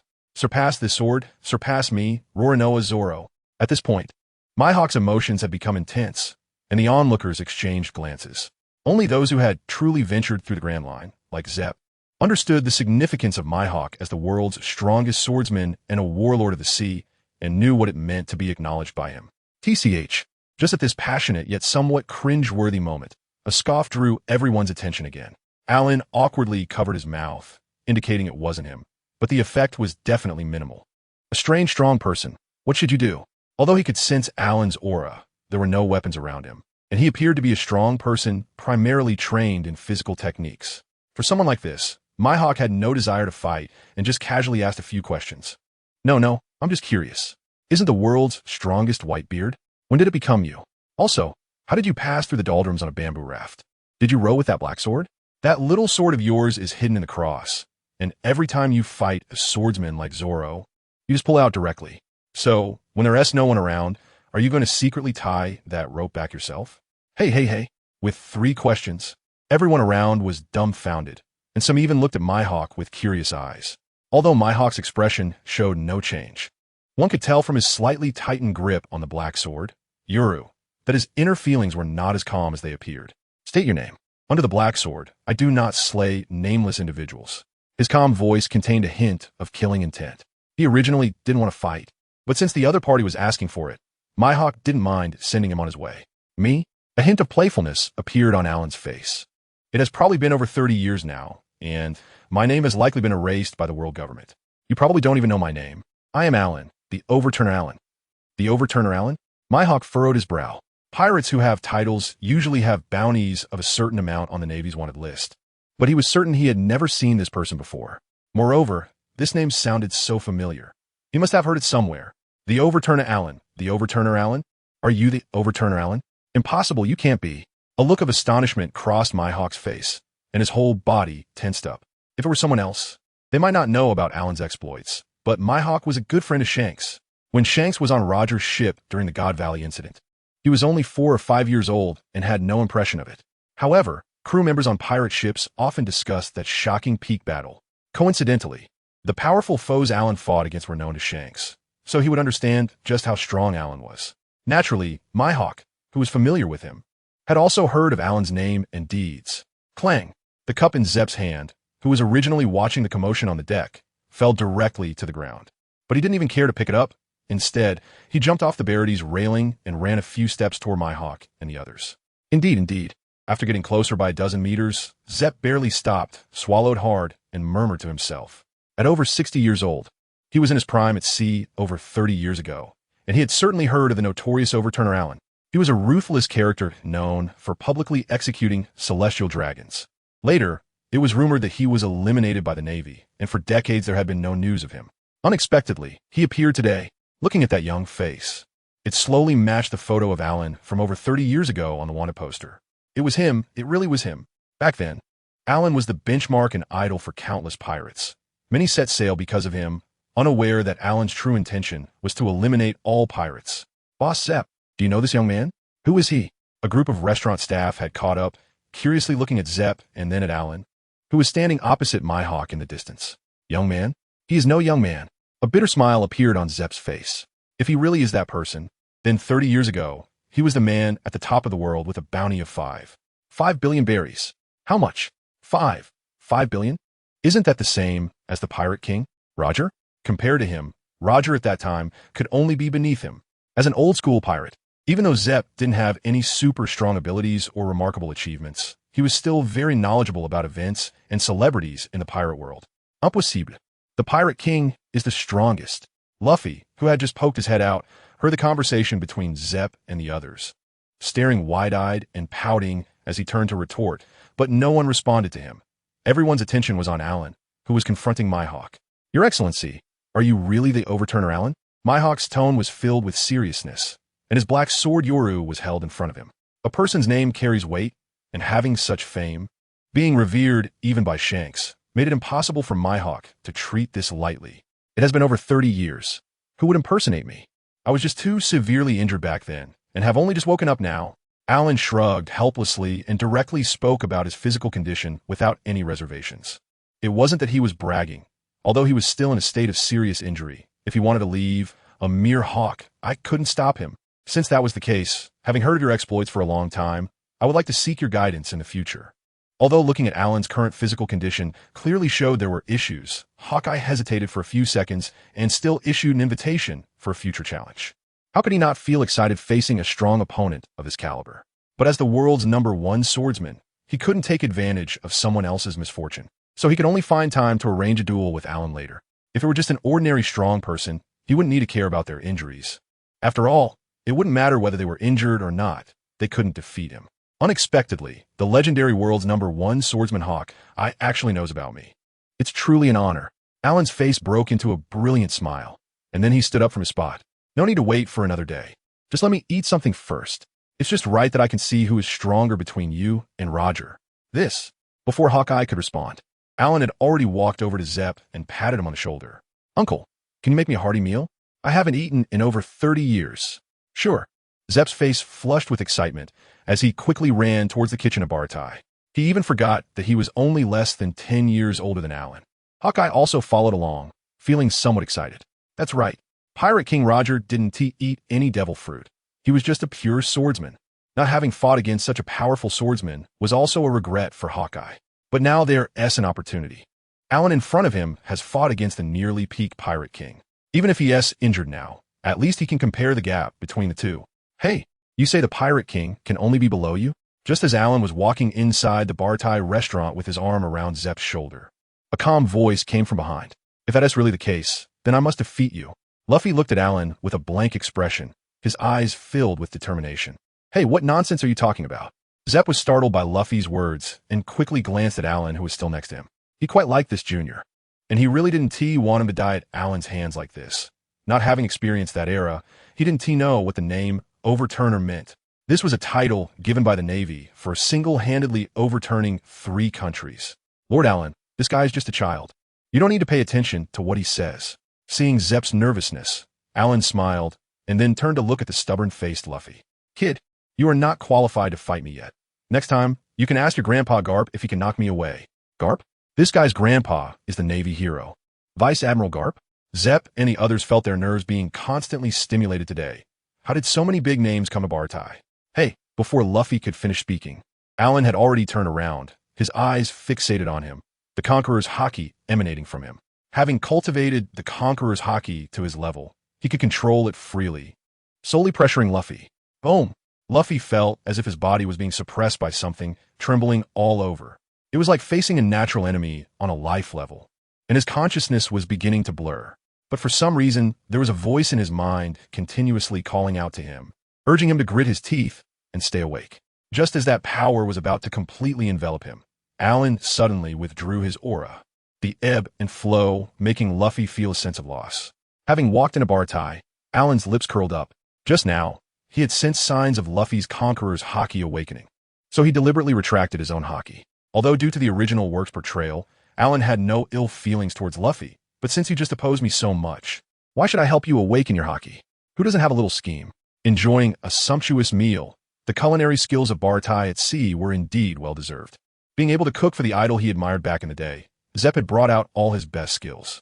As Alan ate, he felt the black tortoise fruit within him healing his internal injuries. This time, the wounds were truly severe. Even with his natural self-healing ability, he could usually recover from ordinary injuries easily. Now, with the fruit's power, he had only managed to recover to 30% of his strength after all this time. Although Mihawk was not eating, he was quietly adjusting his state on the other side of the table at Bartai. If the person before him was indeed the one Shanks had described, with such terrifying battle achievements, he needed to be in the best condition to face him. As for Alan's condition, there was no need for adjustment at all. Inside the protective shell created by the awakening of the black tortoise fruit, even though he had been in a state of hibernation for over 30 years, both his physical and mental states remained as they were the moment the shell activated. It was like a person asleep. There is no concept of time between falling asleep and waking up. One moment his eyes were closed, and the next they opened, and 30 years had passed. Even at this moment, Alan's muscles were still in the activated state from the battle in the Valley of Gods, and with just a bit of rest, he could immediately enter combat. However, he had previously faced the black-haired Karp and Sengoku, and now, in the blink of an eye, he was up against Luffy with the straw hat. For someone familiar with the storyline, he felt a slight sense of disconnection. Satisfied, he wiped his mouth, stretched lazily, and walked toward the outside of the Bartai restaurant. At this moment, in front of the restaurant's deck, there remained the wreckage of the large pirate ship that Mihawk had cut through earlier. Alan squinted at it and then kicked the hull of the wreckage. Even though it was damaged, the half-sunken giant sailboat, several dozen meters high, flew away as if it were inflated. Let's fight over there, so we don't damage their restaurant. The massive sailboat drifted hundreds of meters across the sea before finally coming to a stop. Alan, not knowing when he had already stood on the deck, saw Mihawk leap from the deck of the Bartai restaurant and appear on the wreckage of the sailboat in the next second. Hey, you guys should stop. That's a muscular man with short purple hair, draped in heavy golden armor, glared and raised his hand as if to say something, but before he could finish, Alan turned around and approached. Right, this is the Krieg pirates. Known for their despicable and shameless reputation, there was no need to spare them. The Supreme Conqueror's haki was unleashed at full power, causing all members of the Krieg pirates to roll their eyes back and faint, with white foam continuously spilling from their mouths. What are you doing? With Mihawk's insight, he could tell that those ordinary people had essentially been directly killed or had their brains shattered by Alan's Conqueror's haki. Even if they woke up, they would only drool. It's just a small matter. After all, we must eliminate evil, Alan thought. Letting them go might lead to more heinous acts in the future, so it's better to send them off early. I hope they won't become pirates in their next life. Nodding contemplatively, Mihawk didn't regard these minor characters highly. He tightened his grip on his black sword, his gaze becoming sharper. Senior, I'm going in. The black sword in Mihawk's hand reflected a pitch-black light under his power, its aura becoming even more menacing. To have cultivated a supreme, great sword like this with flowing cherry, you truly are a top-level swordsman. This sword is comparable to Roger's ace. A black robe formed from Xuanwu fruit appeared on Alan again, and the finger tiger on his hand also took shape. Alan wasn't sure about the others, but in a few years, Mihawk would directly sit on the throne of the 4 emperors with Crocodile and Buggy, and even reverse bounty the Navy. So the world's number one swordsman in front of him should not be underestimated. His injuries were not fully healed yet, so opening the fruit's abilities was the right choice. Otherwise, if he were to capsize in the gutter, it would be a huge loss. The two hadn't even made direct contact when the black blade, Yuru, emitted a green glow, followed by a massive slash. Compared to the struggle that Jaws had during the Marineford War, Alan simply wrapped hockey around his fist and struck forward, shattering the slash without sustaining any damage himself. This strike was quite interesting. Although it didn't have the Conqueror's hockey wrapped around it, the attack power was already impressive. Thank you for the compliment. Then, Senior, please continue to attack. Mihawk became excited. Since Shanks lost an arm in the East Blue, he and T fought against him again. And in the New World, those who could spar with him were somewhat inconvenient. It had been a long time since he could unleash his combat desires so freely. In the next moment, Mihawk appeared right in front of Alan, their sword and fist clashing, causing the entire sea around them to tremble, with seawater being blasted into the sky like a torrential rain. At this moment, Mihawk resembled Zoro, who had just fought him with a black blade attacking from various angles, his form constantly changing. To others, his movements were so fast that they left after images. But Alan maintained his own rhythm, using his incredibly swift movements to hit Mihawk's blade with each punch, preventing him from making any successful strikes. Even though both of them were exerting tremendous force with their fists and blades, since it was just a spar, both sides controlled the dispersion of their power. This was indeed a battle between those standing at the pinnacle of the world. With the help of the sword St. Johnny and the blade god Joseph, Zoro slowly sat up, staring blankly at the distant battle between Mihawk and Alan. Zoro, you're going to become the world's number one swordsman, right? Luffy's somewhat somber voice came from beside him. Of course. All right. You're going to become the world's number one swordsman. And I'm going to become the pirate king and defeat that person over there. Throughout their journey, Luffy had always seemed carefree. But this was the first time he expressed himself so seriously in front of Zoro. Turning to look at Luffy's face in the shadow under his straw hat, Zoro, still lying on the small boat, solemnly nodded. Captain, I promise you. The blade god and sword saint exchanged glances, wanting to say something, but after a moment of hesitation, didn't he speak? Ding! Alan once again blocked Hawkeye's attack with his fist, then tightened his muscles and directly pushed him back several meters. Mihawk, you are quite strong, but this is where it ends. If you continue, you'll be betting your life. Your Busashoka Haki is already at a high level, and with that black sword, the world's greatest swordsman lives up to his reputation. However, Roger's Busashoka Haki, while not as fierce as yours, mastered the technique of Conqueror's Haki. Even though your Busashoka Haki's power is strong enough, in combination, he still has the upper hand over you. You are very steadfast in your swordsmanship. But what you need to do now is to understand the path of your life, find your ideals and inner desires to become king, and then your Conqueror's Haki will naturally emerge. At that time, fight more with strong opponents and comprehend the technique of Haki wrapping as soon as possible. I look forward to battling you again then. With Hawkeye's current strength, even if Alan is injured, his reckless outburst of power can still take him down. However, if he adds the enhancement of Haki wrapping to his current level of Busashoku, Alan is quite eager to test his skills against him at that time. Thank you. Although Alan is not a swordsman, Hawkeye still performed a swordsman's gesture, instantly returning to his raft, casually swinging out a sword aura. And the raft drifted in another direction due to the reaction force. Even though he usually rows at night, he still needed to maintain his dignity at this moment. Watching Hawkeye leave, Alan's gaze slowly shifted to the side. Oh right, I almost forgot about this. Before he finished speaking, Alan had already disappeared from his spot and appeared on the small boat where Zoro was lying. What are you going to do? The still lying Zoro immediately noticed Alan behind Luffy, his eyes widening as he struggled to get up. Huh, Zoro. Before Luffy could realize someone was behind him, Alan slapped Zoro on the back of the neck, causing him to roll his eyes and faint. Luffy. Zoro continued to struggle, blood seeping out from a wound on his chest, staining his clothes red. Don't panic, don't panic. Seeing that this guy was about to die in front of him, Alan hurriedly reached out and pressed Zoro back down.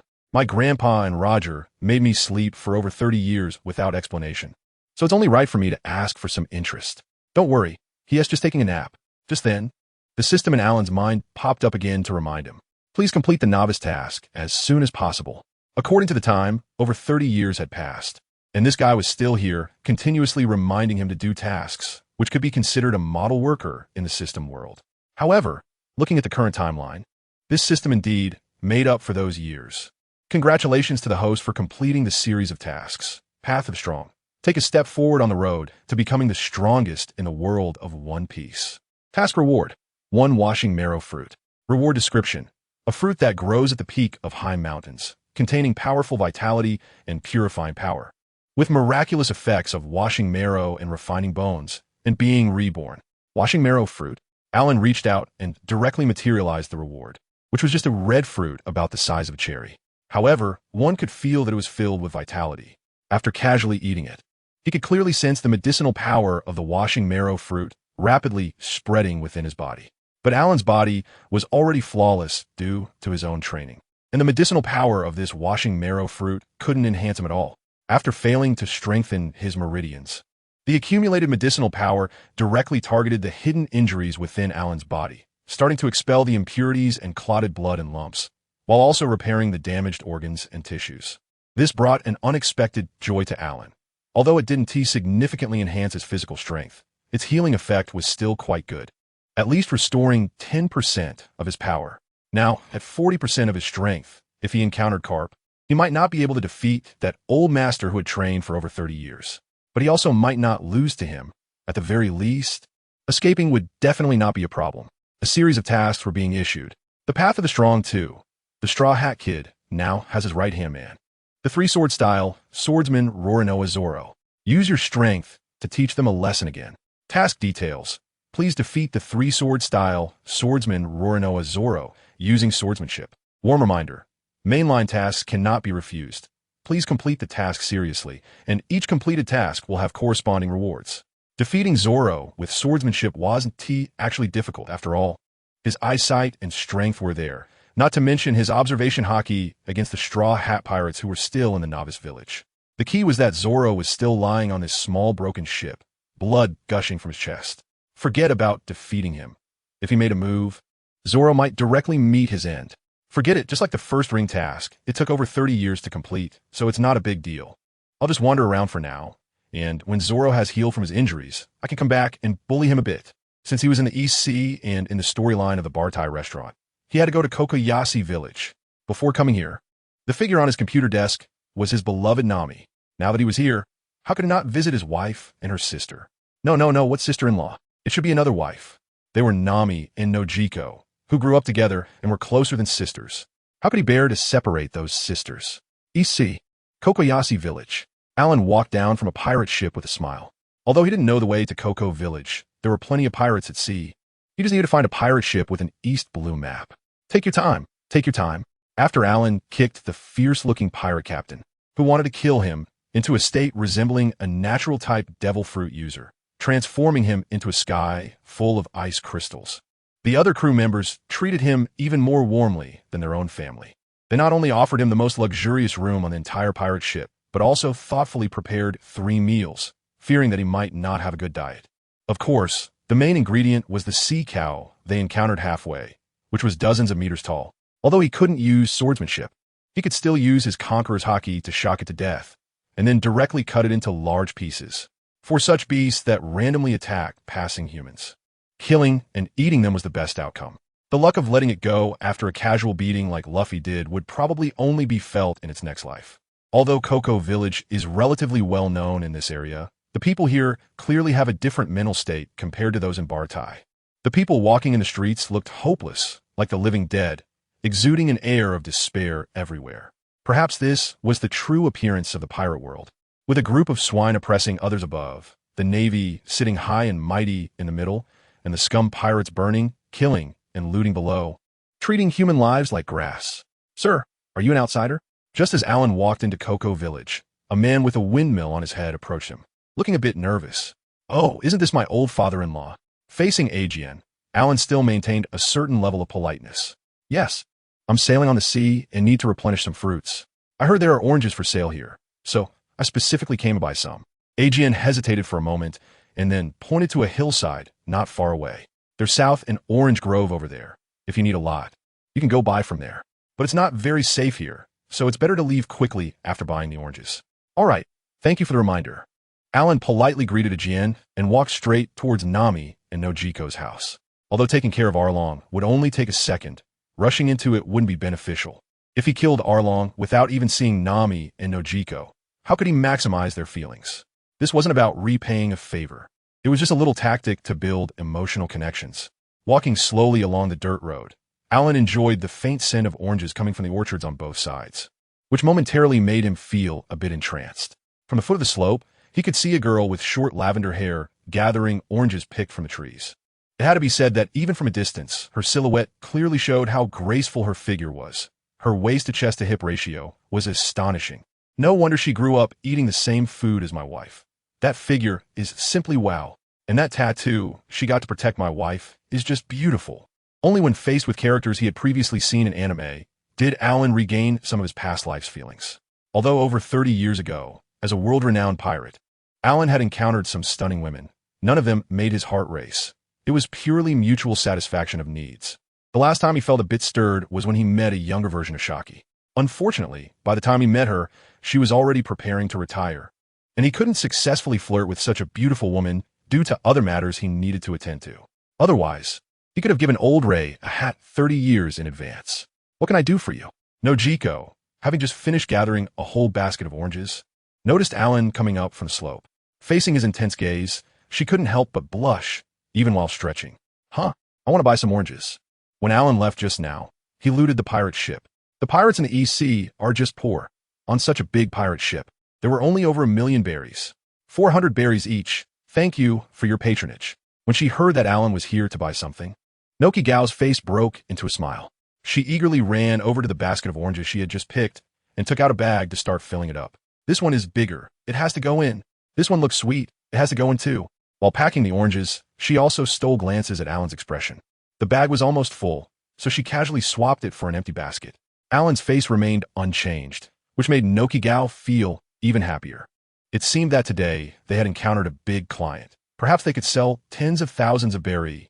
Suddenly, a faint sound of bells came from the village below, and Nokigao's expression instantly turned unpleasant. Without caring about the orange basket, she grabbed Alan's hand and ran towards the house. You should come in and hide for a moment. Something bad has happened. What is it?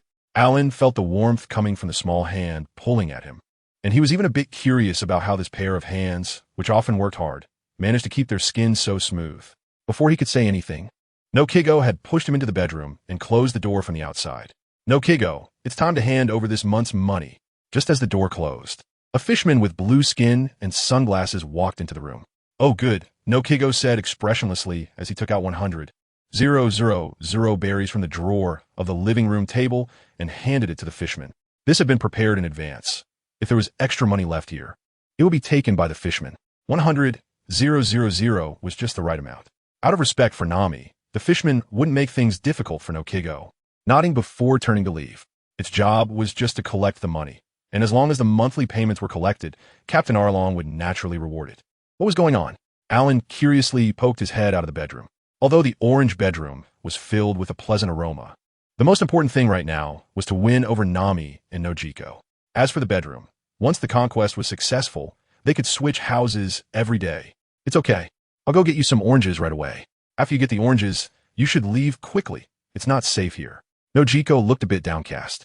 Every time the fishman came to collect money, she couldn't help but think of that woman, Belmir, who sacrificed her life 8 years ago for her and Nami. All right then, I'll pick some more oranges. Alan didn't ask deeply. With his observation hockey, he had already noticed that Nami had returned when he first arrived on the island. Now, he was merely creating an opportunity for a meeting. At this moment in Fishman Island, Nami walked out of her room with a black package on her back. Her expression blank. Oh, it's Nami. Are you going home?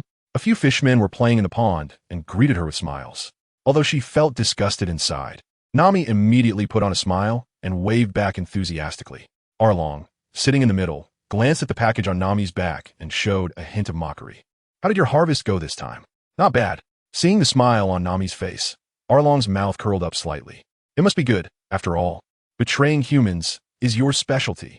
Nami's fake smile instantly froze on her face, and she dug her nails in her palm to endure the pain and force out another smile. You really understand me, Arlong. I'm heading home now. As she turned to leave Fishman Island, the loud laughter of the fishmen echoed in her ears, and an endless hatred surged within her. But she could only walk alone towards Kokoyashi village, as long as she could see everyone in the village. The grievances and exhaustion she felt outside would seem to vanish. Everyone in Kokoyasi was her driving force. Even if, when she returned to the village, everyone walked past her with blank expressions as if they hadn't seen her, she would only feel a slight disappointment. Once her plan was complete, everyone would regain their freedom. At that time, she could reveal the truth and let everyone return to their normal lives.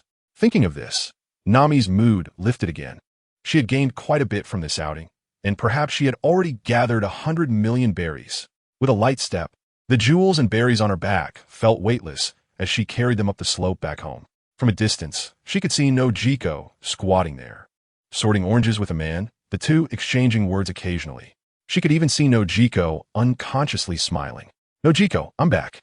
A teasing smile appeared on Nami's face as she leaped onto Nojiko's back and looked up at Alan. "Who is this? Can you introduce me?" "This is Mr. Allen, who came to buy oranges." "Don't say nonsense, Nami." Nojiko's face turned a bit shy, but quickly paled. The women in Kokoyasi village had no right to think about such things. Under the rule of these fishmen, dragging any outsider into this was harming them. Nami realized this too, but her smile remained unchanged as she gently patted Nojiko's shoulder. "Don't worry, this time it's a lot. Maybe it'll be enough."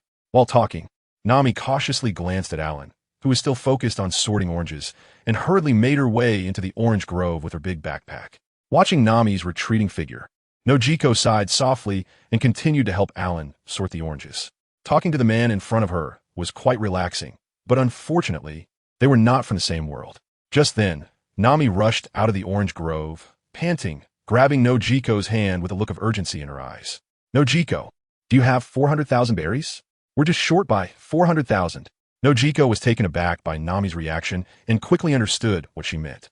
"But today, I gave 10,000 berries to the fisherman who came to collect the money. Now, there's only a little over 30,000 left at home. How about borrowing from Mr. Aiken?" For a girl who had always watched the orange grove in Kokoyasi village, 400,000 berries were not that easy to come by. "No, no way." Nami quickly waved her hand to reject Nojiko's suggestion. Until the matter was resolved, she didn't want to involve anyone in the village. But seeing her long-held goal so close yet just out of reach, the two girls pouted at each other, and Alan couldn't help but scratch his head on the side. "Is there a possibility that I could provide that 400,000 berries?" Both girls were stunned, their heads turning towards Alan at the same time, making it awkward for him, the one with ulterior motives. "What's wrong? Don't you need money? Mr. Allen, do you really have 400,000 berries? Thank you so much. Let me tell you, Nojiko has never been in a relationship."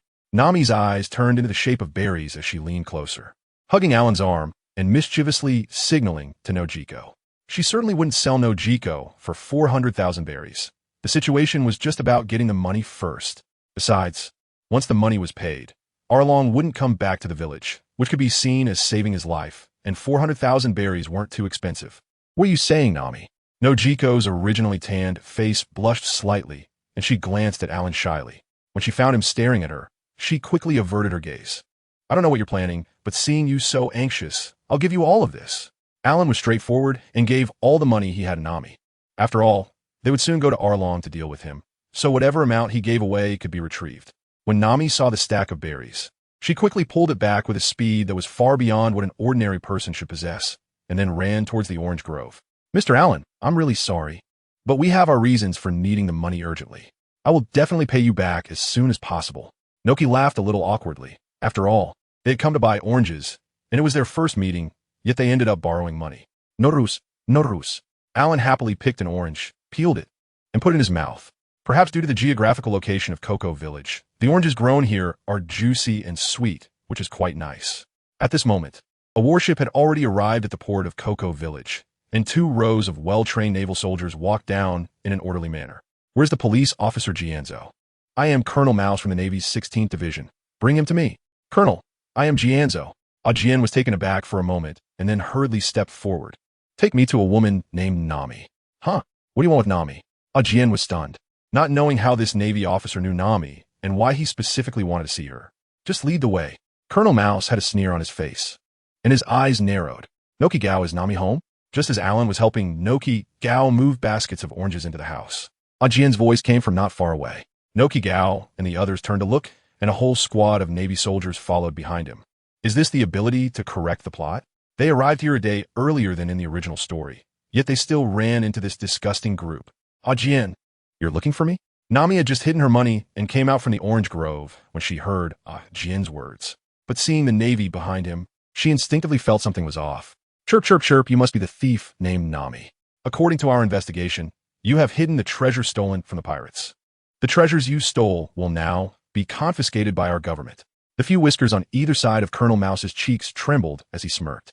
However, Nami and the others paid no attention to these details and stared intently at the Navy officer in front of them. Although they were submissive to the pirate Arlong, Colonel Mouse was putting on a show in front of the villagers of Cocoa Village and Nami. You stole the pirates' belongings, and they all need to be managed by the government. Nami glanced at the Navy in front of her and sighed inwardly. But she still turned to show the tattoo on her shoulder. I'm an officer of Arlong's crew. If you do this, Arlong will not spare you. At this moment, Nami had not noticed the mocking smile on Colonel Mouse's face. Arlong, chirp, chirp, chirp, a strange laugh came from Colonel Mouse's mouth. Then he waved his hand to his subordinates behind him. Go ahead, find the stolen goods. Several Navy soldiers walked out from behind him and headed towards the orange grove. But before they could take a few steps, Nami attacked them from behind with a long stick, knocking them to the ground. Is this the job you Navy do?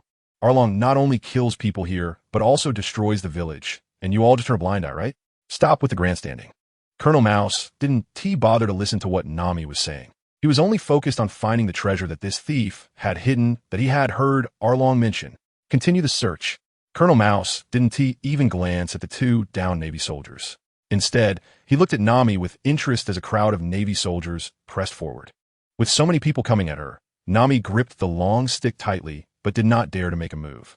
Hey, that kid's money is meant to save this village. What right do you have to take it away? Jianzo clenched his fists, his eyes filled with extreme anger, even tinged with bloodshot. 8 years of effort from a girl, 8 years of endurance from a village. And now, this shameless Navy wants to take the fruit of their labor? Nami looked somewhat bewildered at Jianzo in front of her, unsure of what to do. We already knew that you joined Arlong's crew to save us. Since the truth is out, Jianzo no longer hid it, nodding seriously at her surprised expression. Hey, so your whole village are thieves? Should I arrest all of you? Colonel Mouse looked at the two in front of him as if they were playing charades, stroked his beard, and chuckled mockingly. They're saying that we are all working hard to survive. Isn't it because your government is unreliable? If you can't solve the problems here, then just get lost. If Arlong finds out, you won't be able to escape either. Nokigao, who was standing by, couldn't hold back any longer, stood up, and angrily shouted at Colonel Mouse. Arlong, huh? In response to Nokigao's question, Colonel Mouse revealed a meaningful smile and then looked at his subordinates who were still searching. Hurry up, it's not like you're looking for grains of rice. That 100 million berries. How can you be so slow? Bastard.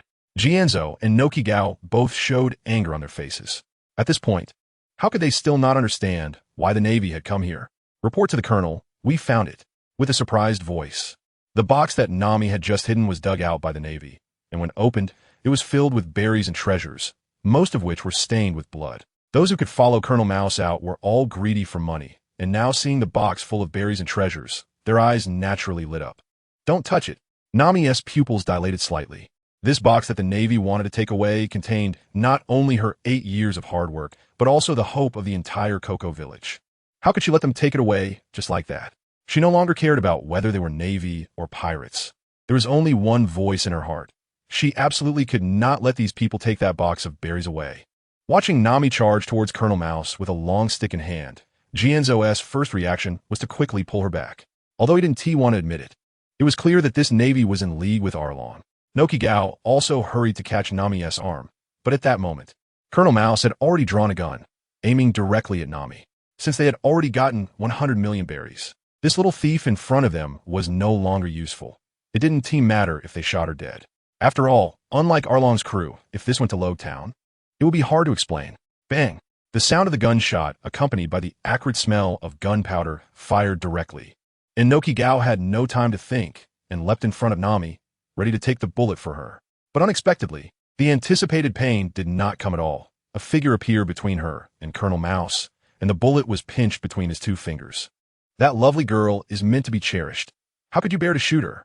Alan glared at Colonel Mouse and casually flicked the bullet back, which instantly pierced through his chest, causing a spray of blood to erupt. Colonel Mouse was dead. Run. Indeed, The kind of general determines the kind of soldiers. Just a second after Colonel Mouse was killed by Alan, the Navy soldiers he led began to flee in a panic, showing no intention of avenging him. Mr. Allen, you're so amazing. Noki Gao's eyes lit up, wanting to say something, but was pulled back by Nami, who shook her head at her. She had seen too many powerful pirates while stealing outside, but none of them were a match for Arlong. It should be known that even a cadre from Fishman Island could single-handedly take down a Navy warship. Taking a bullet was nothing to boast about. I'll go find Arlong and ask him clearly. Nami suddenly shook off Noki Gao and Kenzo's hands and ran towards Fishman Island. Nana May. Noki Gao wanted to reach out to stop her, but opened her mouth and said nothing more. Miss Noki Gao, it seems you are encountering some trouble. Do you need my help? At this moment, Alan, bare-chested, showed a sunny smile. Noki Gao instinctively wanted to seek help, but hesitated for a long time before shaking her head. That damned Arlong, who caused Belmir's death and exploited Nami to work as a surveyor while making money. She wished she could tear him apart, but the fishmen were too strong. They were simply unable to resist. Even someone as powerful as Mr. Allen might not be able to take them on. They could bear such a predicament themselves. Why involve the innocent Mr. Allen? Noki Gao, Allen sighed lightly, took a step forward, and gently stroked Nokigo's hair, shaking his head helplessly as he noticed the blush on the other's cheeks. You all just heard what the Navy said. How can you still believe that Fishman will keep his promise? Betting your fate on the idea that the Fishman won't be despicable is a risk too great. Moreover, this is unfair to Miss Nami. The initiative is in your hands. Do you want me to help you? Nokigo stared blankly at Alan, even forgetting that the other's hand was still on his head, hesitating and unsure of what to say. Kenzo suddenly clenched his fist. What this gentleman said is right. Nokigo, now that the Fishman has given us such an answer, we absolutely cannot remain silent any longer. I will go to the village and gather everyone. Watching Kenzo leave, Nokigo seemed to have made up his mind, gripping Alan's large hand in return, his eyes filled with pleading. Mr. Allen, please help us. Of course. Alan reached out and ruffled Nokigao's hair, then chuckled as he took her hand and headed towards the Fishman Paradise. According to the Navy's bounty, Arlong was worth 20 million berries, while I seem to be worth 5 billion. Hey, Nami, what's wrong? Our genius navigator, why are you so angry? A hint of mockery appeared on Arlong's face as he looked down at Nami, enjoying her expression of anger. Did you send the Navy to steal my money? About the money agreement, weren't you supposed to honor it even if it meant death? Why? Seeing Nami's accusatory attitude, a flicker of anger appeared in Arlong's eyes, suddenly revealing a cold smile. When have I not honored an agreement? Do you have 100 million berries now? As long as you do, I will return the village to you. Of course I do.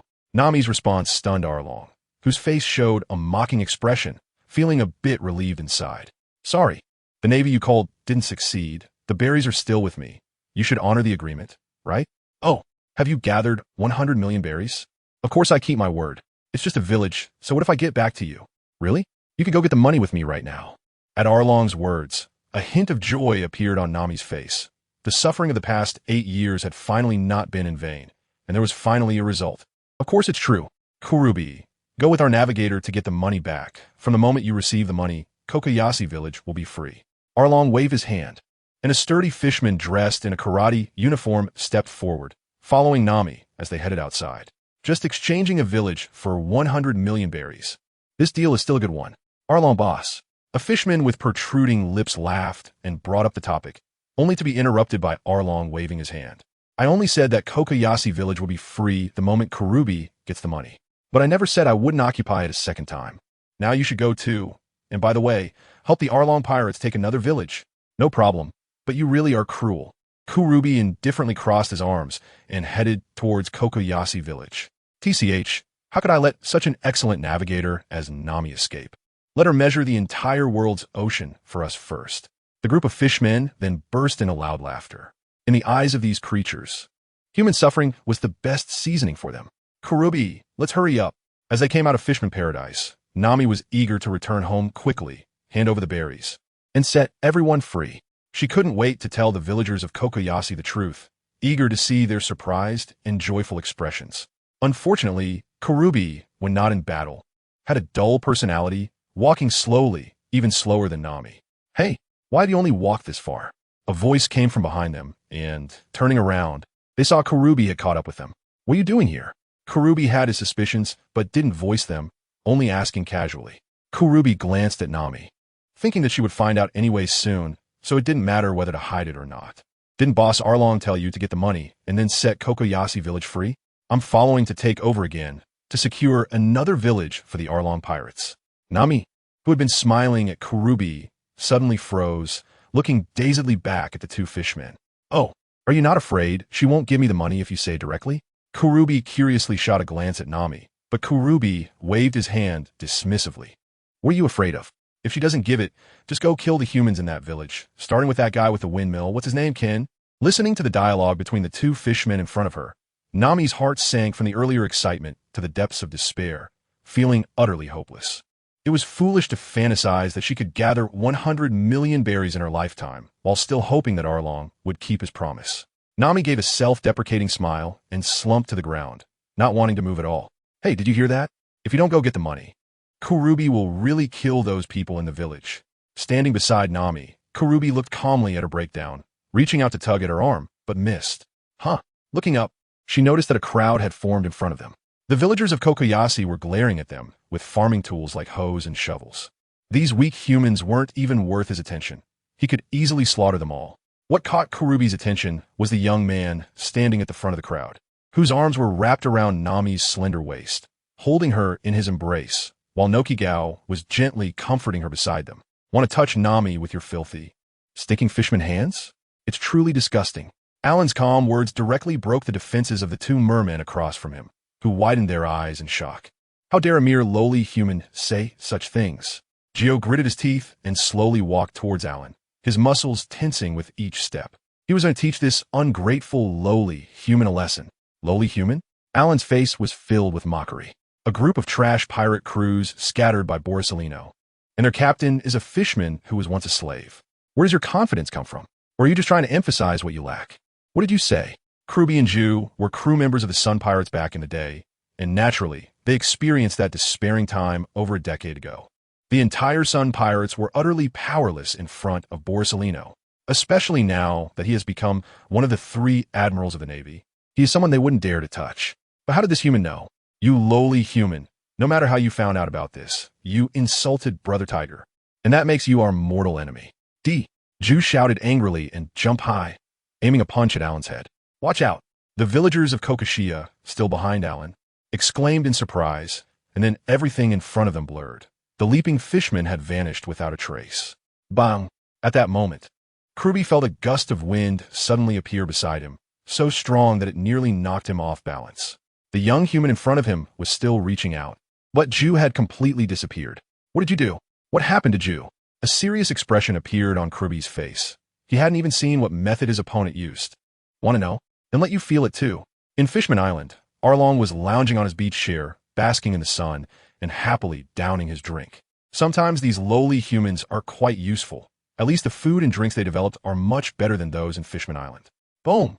Just as he set down his drink, a loud explosion occurred, and the wall on his right blew apart, debris flying everywhere. What happened? Is there an enemy? Hachi, go and deal with it. Arlong casually glanced over there, not even bothering to get up. After so many years of tyranny in the EC, he had become quite arrogant. He even forgot that in the New World, the latter half of the Grand Line, fishmen are merely the pets of slave traders. Brother Arlong, it's Ju. Hachi had just reached the broken wall when he widened his eyes, staring at the kissing fishman lying lifeless on the ground. He reached out to support it, but felt its body was completely limp and it had no breath at all. Yo, how could this be? Arlong leaped high from his beach chair and landed next to Hachi, reaching out to touch Ju's body, which felt like its bones had been shattered into pieces. Who is it? Who harmed my kin? Looking at Ju's corpse, Arlong's eyes turned red. Ju had been with him in the Fishman pirate crew for over a decade, and now it lay dead before him. Brother Arlong, could it be? Suddenly, Hachi exclaimed, his 6 arms instinctively blocking in front of his chest, and he was pushed back to the edge of the pond by a tremendous force, barely managing to stop. At that moment, the muscles in his 6 arms began to tremble uncontrollably, completely unable to exert strength. The one who had slammed into him was Kruby, still wearing an expression of shock on his face. However, the already dilated pupils told the fishman crew that he was also dead. Who was it? Who on earth was it? Arlong's eyes were filled with bloodshot anger as he dashed into the bedroom, grabbing his shark-toothed sword and rushing toward the direction where Ju and Kruby had come from. From a distance, he could already see several figures. After hesitating for a few seconds, Arlong returned to his territory, quietly waiting for them. Looking at the tragic state of Ju and Kruby, he could sense that the opponent should be quite strong. Here, with the pond and the sea, it was his home ground. From far away, he heard you shouting, "What's the rush? I'll send you down and meet them soon." Alan wrapped his arms around Nami's slim waist, although a blush rose to her face. Seeing Alan easily deal with two of Arlong's crew members using just 2 fingers gave her a glimmer of hope. In the face of permanently resolving Arlong's rule over Kokoyashi village, what did it matter if Alan held her for a moment? Arlong ignored Alan and directed his menacing gaze toward Nami, who was half leaning against him. "Nami, he's the helper you brought, right? Good. I'll tear him apart in front of you soon. Then I'll torture everyone in Kokoyashi village to death to avenge my comrades." Arlong's long-established image of ferocity in everyone's minds was deeply rooted. So when he truly displayed his ferocity and released a murderous aura, everyone took a step back, except for Nami, who was held by Alan, and Nojiko, who was also held by him. "What are you afraid of? Let him talk big. If he gets me angry, I'll take you all to destroy Fishman Island. I'll even take down Jinbe and let him spout nonsense." Alan glanced at Arlong with some disbelief. It had been so long since anyone had spoken such harsh words in front of him that he was somewhat unaccustomed to it. "Do you know Jinbe, brother? The warlord Jinbe is Arlong's greatest support. Otherwise, with his strength, how could he claim to be king in the East Sea, even if he can take down a warship?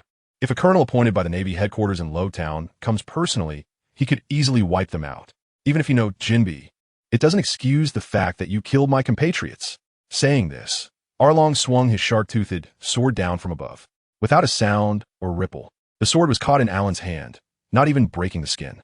He wasn't at the level of a swordsman and couldn't even cut iron. So how could he pierce Alan's skin? Alan is not like Karp. He can run to the East Sea and still let Monka chop him with an axe in the chest. "Let go."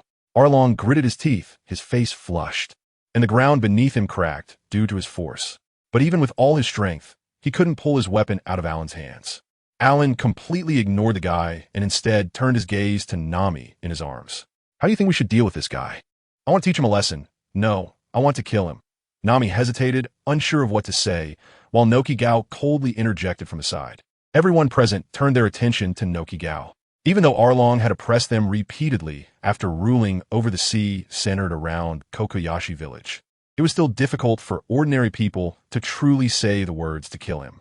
At that moment, Nokigao's face was filled with rage. Belmare had died under his gun, and I will never forget the scene of Belmare falling that day. "Mr. Allen, I beg you kill him." Alan's palm gently brushed through Nokigo's hair. Then he pulled her into his other side and forcefully kicked Aaron in the chest with his foot. The latter flew straight out, crashing through several stone pillars before collapsing to the ground, blood oozing from the corner of his mouth. It's quite difficult to step over an ant without killing it, but fortunately, I can still manage. Looking at Aaron, who was coughing blood and unable to get up not far away, Alan patted Nokigo's shoulder. "If you want revenge, you can take action yourself. I guarantee he has no ability to fight back." Without any hesitation, Nokigo walked to the side, picked up the flintlock pistol that had fallen to the ground, and aimed at Aaron's head. Just as she was about to pull the trigger, Alan kicked a stone underfoot, which struck Aaron's skull directly, shattering it, allowing Nokigo's bullet to penetrate that spot and enter Aaron's brain. A few drops of blood splattered out, and Nokigo took a few steps back with a pale face, being pulled into Alan's embrace again. The two women trembled as they looked at Aaron's corpse, unable to tell whether it was fear or excitement inside. It's okay, it's all over." Only a certain old lecher, who once was a sea cucumber, was gently comforting them. "You." Ajin was just about to reach out to say something when he was directly grabbed by the doctor beside him, who also covered his mouth. While others only saw Alan helping Nami and the others defeat Aaron, he noticed the indifference in Alan's eyes. It was a disregard for life. Different from Aaron's recklessness, Alan truly did not take life seriously. Such a person is even more terrifying than Aaron. He really didn't dare to let a Jien provoke Alan. "Don't worry, Aaron is dead. I promise no one will bully you again." Alan embraced the soft bodies of the two girls and softly made a promise. "Thank you, Alan." Nami pouted, her voice so soft that even Alan could barely hear it. Nojiko cast a somewhat envious glance at Nami, opened her mouth but said nothing, only leaned her head against Alan's chest. Is this real? Did Arlong really get defeated just like that? The villagers standing behind exchanged glances, still unable to believe that Arlong, who had oppressed them for 8 years, was killed so easily. We won. Everyone fell into a frenzy of joy, cheering continuously and hugging their neighbors and friends nearby. Originally, this group wanted to come up and hug Alan, but seeing his state with Nami, they quickly withdrew their hands and ran back to the village. This good news must be told to their families at the first opportunity. Let's go back. Nami turned her head to see the villagers already leaving, her face turning even more rosy, pulling Nojiko's hand away from Alan's embrace. Nojiko was unexpectedly pulled out of Alan's arms by Nami, showing a hint of reluctance on her face, then immediately turned to look at Alan. Mr. Alan, please don't leave. I'll go home and make you dinner. Jian, help me keep Mr. Alan here. Jianzo was taken aback, then could only smile wryly and nod. Only the two sisters felt that this young man in front of them was easy to talk to. Just standing next to them made him feel a chill run down his spine. When they first met, Alan just asked for directions, and he didn't feel much. But just now, when Alan showed killing intent towards Arlong, even if it was just a slight ripple, it was something an ordinary person like him couldn't bear. All right, I know where Nojiko's home is. You don't need to worry about me. I'll just walk over myself. With Arlong dealt with, the sisters surely had much to say and express, and at this moment, Alan wooed and T disturbed them. After a while, when they had vented their emotions, Nami would no longer have her usual motivation, and Nojiko would be in confusion. That would be the best time for him to gain the favor of the two girls. Even in a romantic relationship, it's actually a mutual game. It's just about using various communications and actions to elevate mutual affection to different degrees. Navy number 00733. Reporting to headquarters. At this moment, in the Navy's 16th branch, a colonel under Mouse was loudly reporting to the phone bug in front of him. No need to be so loud, just speak directly. On the other side of the phone was the department at Navy headquarters responsible for reporting statistics and reviewing the issuance of wanted orders, naturally not needing to give this colonel any good attitude. A vicious pirate named Alan has appeared in the jurisdiction of EC Navy's 16th branch. Colonel Mouse has already been killed by him. Please issue a wanted order and send an officer to handle this. Alan, send over his photo. I will confirm the facts here as soon as possible and then obtain approval from above. Great. Please hurry, as we are not sure if he will come to our 16th branch. I have already notified Colonel Smoker in Roadtown. He will come to assist. After receiving Alan's photo, the soldiers at headquarters first compared this face with the already wanted pirates to see if there was already a bounty amount. However, the result of the comparison left him frozen in place. Report, sir. There's an emergency. The officer in charge of the wanted orders was usually quite relaxed. As long as the people below investigated the situation clearly, he would just send it up for the leaders to sign. This was the first time he saw his subordinate showing such a panicked expression, even stumbling in while holding two pieces of paper. What are you panicking about? Is Roger back from the dead? Do we not have the demeanor of Navy elites anymore?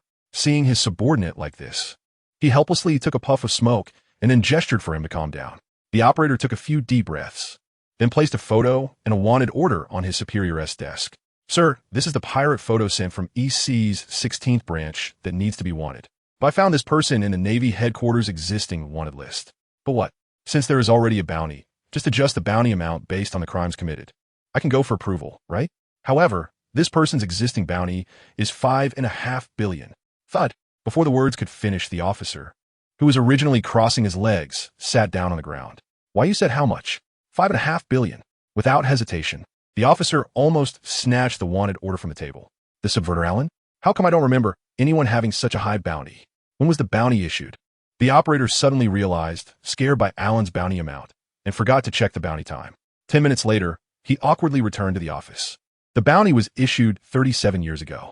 Looking at his awkward expression, the officer responsible for issuing the wanted orders almost wanted to slap him out of the office. Take a good look at this photo. Does he look like he's 20 years old? You brought a bounty order from 37 years ago to me to shout about? This is absurd. Go investigate this person and formulate a bounty order according to the regulations. Yes. The operator awkwardly collected Alan's photo and bounty order, quickly returning to his office to start verifying the events happening in the EC with the phone bug. An hour later, the wanted order with Alan's photo was sent worldwide, with the initial bounty amount reaching 50 million berries. After all, he had killed a Navy colonel, so it was only natural that his bounty was higher than Luffy's. Nami, could you check if Mr. Allen has arrived at the door? In the kitchen, Nojiko was still busy with her tasks and could only call out to Nami to wait for Alan at the door. Nope. You've asked me to look many times already. Nami had a mischievous smile on her face as she tiptoed into the kitchen. At this moment, Nojiko was seriously preparing lunch. She had made this orange omelet rice countless times. But this time, she was particularly careful, preparing every step meticulously. Nojiko, it's just an orange omelet rice. Do you need to be this serious? Being startled by Nami's suddenly raised voice, Nojiko helplessly shook her head, but her mouth also curled up slightly. With Arlong dead, it felt as if the clouds that had long shrouded the sky had dispersed, and everyone was in a great mood.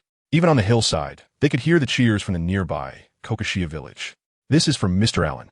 How can I not be serious? While Nojiko busied herself with her tasks, she awkwardly dodged Nami's arm wrapped around her waist. TSK, I just hugged you once. And you dodged. Earlier, Allen held you so tightly, but I didn't see you dodge. As the long-standing worry was resolved, Nami returned to her original, lively self, pretending to be angry as she crossed her arms over her chest and pouted. Really? I remember someone leaning against someone else's shoulder on the way and only letting go at the end. Come on, let us hurt each other. Nami was putting on an act, but Nojiko was not to be underestimated either. Both girls ended up with flushed faces from each other's teasing. Faced with such a scene, Nojiko could only helplessly tap Nami's forehead. Stop messing around. The orange omelet rice will be ready soon. Go greet Mr. Allen at the door. Looking at Nojiko in her apron and hearing her words, Nami was momentarily taken aback. In her eyes, Nojiko seemed to have merged with Belmir at that moment. It really looked like it. However, it wasn't the time to say such things. Nami still giggled and stuck out her tongue at Nojiko. Nojiko, you look like a little wife waiting for her husband to come home. A Jin said there's going to be a banquet soon, and you still have to make him orange omelet rice. Nojiko's pretty face turned red, and she rolled her eyes at her. Mister, Allen hasn't eaten anything since he got here, and the banquet still needs to be prepared for a while. It's going to eat something first. Watching Nojiko busily moving around like a little wife, Nami suddenly felt a pang in her heart, but she still smiled and walked towards the dirt slope. No one knew how good she felt at that moment. Having dealt with the Arlong pirates, she felt as if she had freed herself from all shackles. Oh, Miss Nami, you're here to greet me so early. Allen was quite familiar. Before Nami could say anything, he greeted her on his own, which reminded Nami of Nojiko preparing lunch inside the house. It felt a bit strange, even giving her an impulse to escape, but that would clearly be inappropriate. Nojiko was already preparing the meal, so let us hurry inside. Inside the house, Nojiko had already prepared 3 servings of orange omelet rice and placed them on the table. This was the peculiar recipe from the pirate world. However, it seemed that the flower country where the 8 treasure navy was located resembled the dragon country from her past life. She and T had the chance to visit it over 30 years ago, but now she must take the opportunity to see it. Perhaps she could experience the taste of the dragon country once again in this other world. The 3 of them sat around the table, and Nami excitedly talked about her experiences at sea. Before Arlong was killed, these were painful memories, but now that the issue with Arlong had been resolved, they were completely her personal adventures. By the way, Nami, there is something else I need to tell you. What is it? Nami happily swallowed a big mouthful of rice, and then turned her beautiful eyes towards Allen.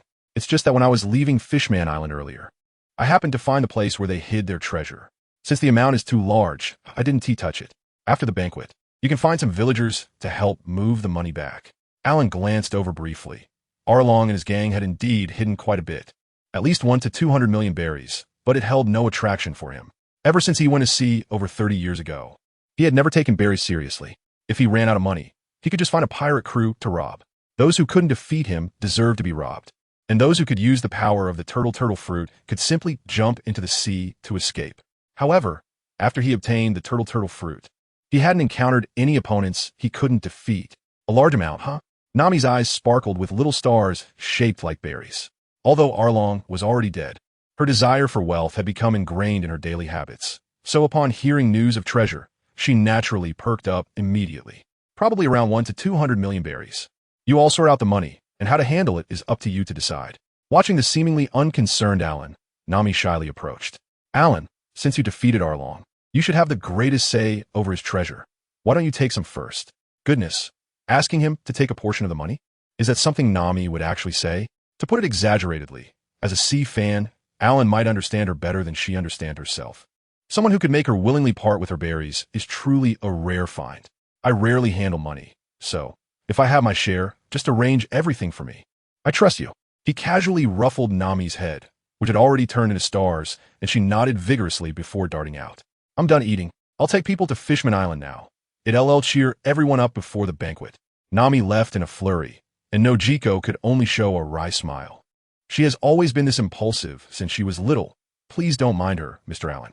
It's fine, how cute. You don't need to use honorifics. Just call me Allen directly. Allen reached out and rubbed Nojiko's head. She stiffened slightly, her cheeks turning red, and adjusted her head position to make it easier for Allen to continue. For some reason, when faced with Nami and Nojiko, Allen couldn't help but feel a surge of fatherly love, often wanting to reach out and rub their heads. Nojiko, come on, let's have a feast. After chatting for a while, some villagers came down the slope to call them to the village. We're free. Fishman Island has been destroyed. We're free. Along the way, excited people were running everywhere, and the flag of the Dragon Pirates was taken down and carried around in celebration. Let's all rejoice. Let's dance. People from neighboring villages came to Kokoyashi village. Everyone relaxed, drinking, singing, and eating. It had been 8 whole years since they had experienced such joy. All those years of endurance and suffering were just for this moment to arrive, right? Everyone was moving to the music, and while their faces were clearly excited, most of them also bore traces of tears. They had truly suppressed their emotions for too long. Even though I've said it countless times, I still want to thank you again. I'm really grateful, Mr. Allen. Nojiko gently held Allen's hand as they walked slowly toward the feast. Suddenly, she looked up, her eyes filled with admiration, and added, so I'll say it again, who would have the heart to let you and Nami, such beautiful girls, suffer? Instead of thanking me, you should thank yourself. Allen's attitude has always been clear. There are too many people in this world who suffer from injustice. Although he sometimes steps in to help, pirates are never-ending. Therefore, only those he cherishes will receive the treatment that prompts him to take action, and there is no problem with that. Mr. Allen, you're here? The money from Fishman Island has already been moved to the village and will be distributed to everyone tomorrow. Do you really want me to be in charge? With her heart unburdened, Nami revealed her cute side in front of Allen. Yes, I'm only at ease with you in charge. Remember to return the hard-earned money of these villagers. Thank you, Mr. Allen. Tears welled up in Nami's eyes again as she gently leaped in front of Allen, quietly sobbing. A hint of heartache rose in Allen's heart, suppressing those enchanting thoughts. Sorry, Allen, I've gotten you all dirty. Let us stay in Coco Village today. You can take a bath, and we'll prepare an outfit for you. Taking advantage of Allen comforting her, Nami gave a glance to Nojiko, who instantly understood her meaning. Nami is right. Allen, why don't you stay here for the night? It's a good opportunity for us to properly thank you. Nami and Nojiko each held onto one of Allen's arms. This feeling really was like a fantasy from a past life coming to reality.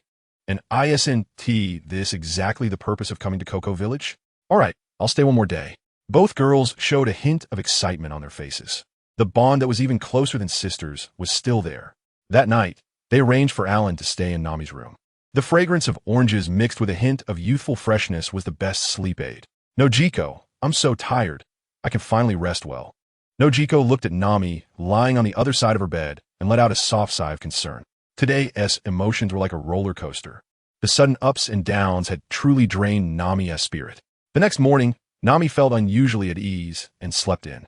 The two sisters lay in bed, exchanging silent glances. The sunlight streamed through the window, bathing the two girls in an unprecedented sense of relaxation. Nami, now that the Arlong issue is resolved, Coco Village is no longer a constraint for you. What are your plans next? Me? I'm just going to stay here with you and plant oranges. Nami awkwardly smiled, then pretended to be relaxed as she rolled her eyes at Nojiko. Nojiko stared intently at Nami, sighing inwardly. Having grown up together, how could she not understand Nami's thoughts?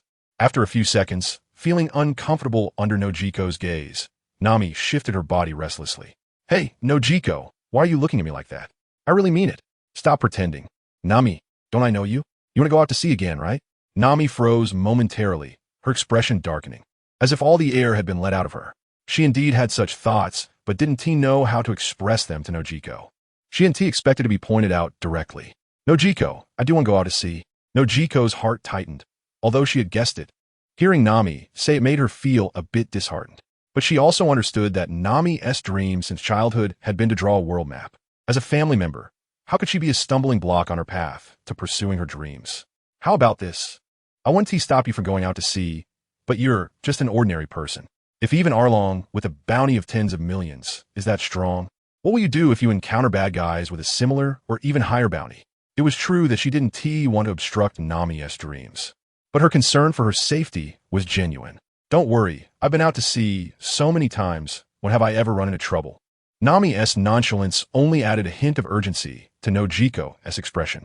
But before, you were just doing small thefts in the East Blue. This time you're going for the whole world. What you're facing isn't comparable to the pirates you know now. Nami, I'll really be anxious at home. Seeing Nami's expression drop, Nojiko quickly changed her tone. I'm not saying you can't go. It's just that you need a capable and reliable partner. As she spoke, Nojiko glanced subtly at Nami's room. Nami was also taken aback, her mind flashing to that straw hat guy, along with that rather dim-witted swordsman who used 3 swords, and a long-nosed conman they had fought alongside. But the next moment, a figure occupied most of her thoughts. Alan. If Alan were to appear again later, he might need to put in more effort to win Nami's heart. But now he had resolved the Arlong issue, capturing the softest spot in Nami's heart, effectively overtaking the competition. You mean Alan? He can't do it. He likes you. How about he go out to sea with me? Noticing Nojiko's gaze, Nami paused slightly and then shook her head. They had grown up together as sisters, so there was no need to hide anything. Nojiko hesitated for a moment, but still shook her head. Nami, I don't think he necessarily likes me. Look at how furious he was when he saw Arlong bully you yesterday. I think he probably has more feelings for you. Though Nojiko said this, there was still a hint of bitterness in her heart. But she had to admit that Nami, with her fair skin and better figure, did have the edge in appearance. Nami's expression turned slightly cold as she pointed at herself. Are you sure? Alan likes me? Of course. For some reason, Nojiko felt a sense of loss, and her mood sank. Nami, however, didn't notice her state and instead silently recalled how Alan had held her while seeking revenge on Arlong. That feeling of being cherished in his embrace was something she had only felt in Belmare's arms when she was young. She was already 18 and had been adventuring in the East Blue for so long. She naturally understood that this feeling was entirely different from her feelings for Belmare. It was pure romantic love. Originally, such feelings were simply a luxury for Nami. But now that Arlong was dead, she was also qualified to think about love. So, does Alan really like me? Is that love? Do I like him? Noticing Nami fall into silence, Nojiko didn't continue speaking, but instead patted her shoulder. This isn't something to rush. Let us work together to keep Alan here a few more days. The most important thing now is to distribute Arlong's money to everyone. If Nami had no feelings for Alan, her reaction should have been cheerful laughter, not falling into silence. Clearly, she had feelings for him. Since that was the case, as her sister, Nojiko should help her find a good partner. Oh, if you hadn't said anything, I would have forgotten such an important thing. Nojiko, I'm going to arrange it now. With that, Nami quickly got dressed and rushed out. Was this really such an important matter?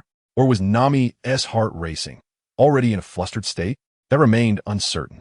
That was a really good sleep. Alan stretched and walked out of Nami's bedroom. With his keen senses, he couldn't help but overhear the conversation between the two girls. Even if it wasn't intentional, it seemed that what he had done earlier wasn't in vain. He still held a relatively high status in their hearts. Alan, you're up. I'll go get some water for you to wash your face. Upon seeing Alan come out, Nojiko's face turned bright red, and she hurriedly grabbed the basin and rushed out the door. Once she was outside, she let out a gentle sigh of relief. It was a bit awkward to have just discussed whom she liked with Nami and then meet the person directly. After bringing back the water, Nojiko served Alan the breakfast she had prepared for him, then sat at a distance, crossing her legs and watching him wash his face and sit down to eat. With her dreamy gaze and serious expression while resting her chin on her hand, even someone as dense as Alan could feel that this girl definitely had special feelings for him. Saving a damsel in distress was always the simplest way to open a girl's heart, and with a handsome appearance as a bonus. It added an extra layer of charm that most women couldn't resist. Nojiko? Nojiko was a bit flustered when Alan suddenly called her name, feeling as if she had been caught stealing something. It's nothing, I just really like you. Would you like to come with me? Alan didn't play hard to get. Since Nokigao had feelings for him, being straightforward was the simplest approach. With one sentence, he left Nokigao stunned, unable to respond for a long time. Hey Alan, what did you just say? I didn't quite catch that, Nokigao asked, her face slightly flushed. She still couldn't believe her ears and was afraid she had misheard. I said, I really like you. Would you like to be with me and stay by my side? What? At first, Nokigao's eyes showed joy, but soon conflicting emotions appeared. She had previously wanted to match Nami with Alan and could see that Nami had feelings for him, but she didn't expect Alan to confess to her first. This situation was just too dramatic. What about Nami? What's wrong? Don't you like me? Alan felt a bit awkward. He thought he had a good hold on the situation, but the girl had been unresponsive.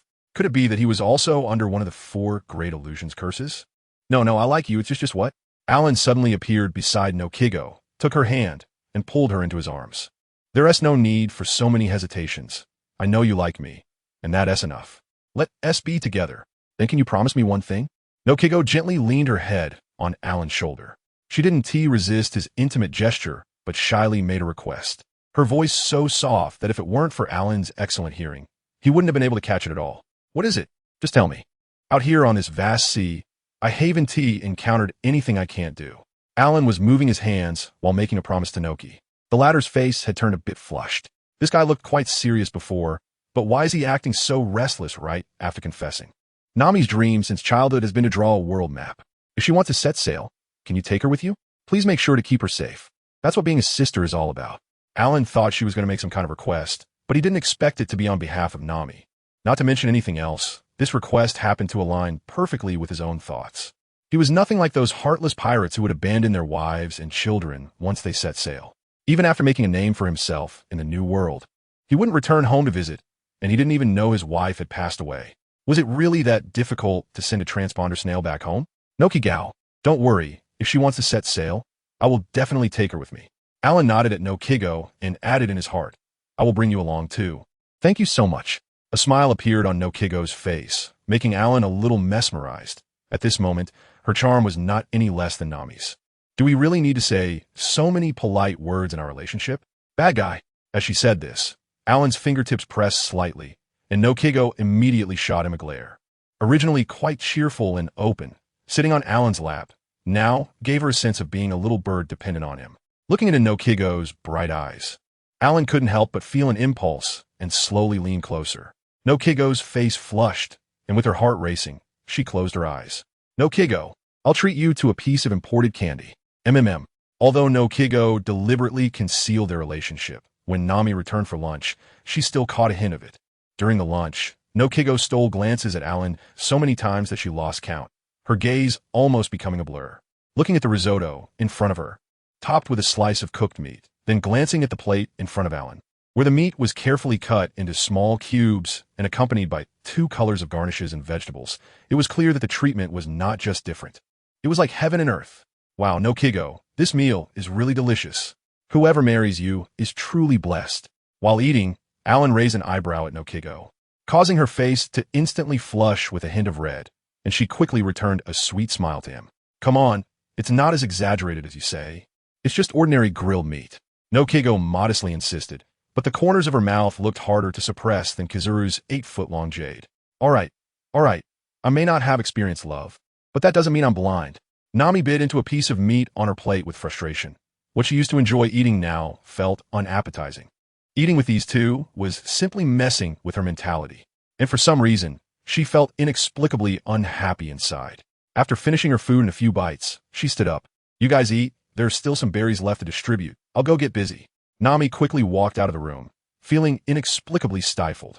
It's just good cooking, and I'm still helping the villagers distribute berries. Why don't they praise me? Although Nami didn't say it out loud, Alan easily picked up on her unsettled emotions with his observation hockey. That's more like it. If Nami remained indifferent to his and Nokigo's display of affection, it could only mean one thing. She currently had no feelings for him and needed a change in strategy. However, the most important thing right now wasn't Nami, but the beautiful girl he had just established a relationship with. Watching Nokigo tidy up the dishes, Alan mischievously waved at her. Her cheeks instantly flushed, but she obediently walked over, only to be directly embraced by Alan. At that moment, Nokigo exuded an intoxicating charm. Her delicate nose, full lips, long eyelashes, and slightly dazed eyes made Alan's fingers itch. After an unknown amount of time, Nokigo, blushing, adjusted her clothes that had been carelessly handled by Alan's large hands and then jumped out of his embrace. You stay here and rest. I'll go help Nami. As she spoke, Nokigo dashed out. If she didn't run now, she felt she wouldn't be able to escape later. It wasn't that she was resisting anything. She was just afraid that if something happened at this time, Nami would catch on. Okay. She still naively thought she was hiding it especially well at noon. Little did she know, after drifting at sea for 8 years, Nami was best at reading people's expressions. Otherwise, how could she have tricked so many berries with her ordinary skills? Nokigo, you go back first. I still have some other things to do. After an afternoon. Not only the villagers of Kokoyashi village, but also those from surrounding villages had their berries distributed, and Nami stretched lazily, then nudged no Kigo towards home. What is the matter? Do you need my help? No, it's not a big deal. No Kigo asked curiously, but Nami smiled awkwardly and directly refused. After wandering aimlessly for a while, Nami suddenly remembered something and ran in another direction. An hour later, as dusk fell and stars appeared in the night sky, Nami stood breathlessly in front of Tombstone. Originally very timid, she looked at the tombstone under the dim moonlight without feeling any fear, her eyes filled with warmth. Belmare, Arlong is dead. Kokoyashi village is free now. You must be very happy, right? Over the years, Nami had thought she had become very strong. But squatting in front of Belmare's grave, tears streamed down her cheeks. The person who dealt with Arlong is named Alan, and he is staying at our house now. And let me tell you, no Kigo really likes him and I.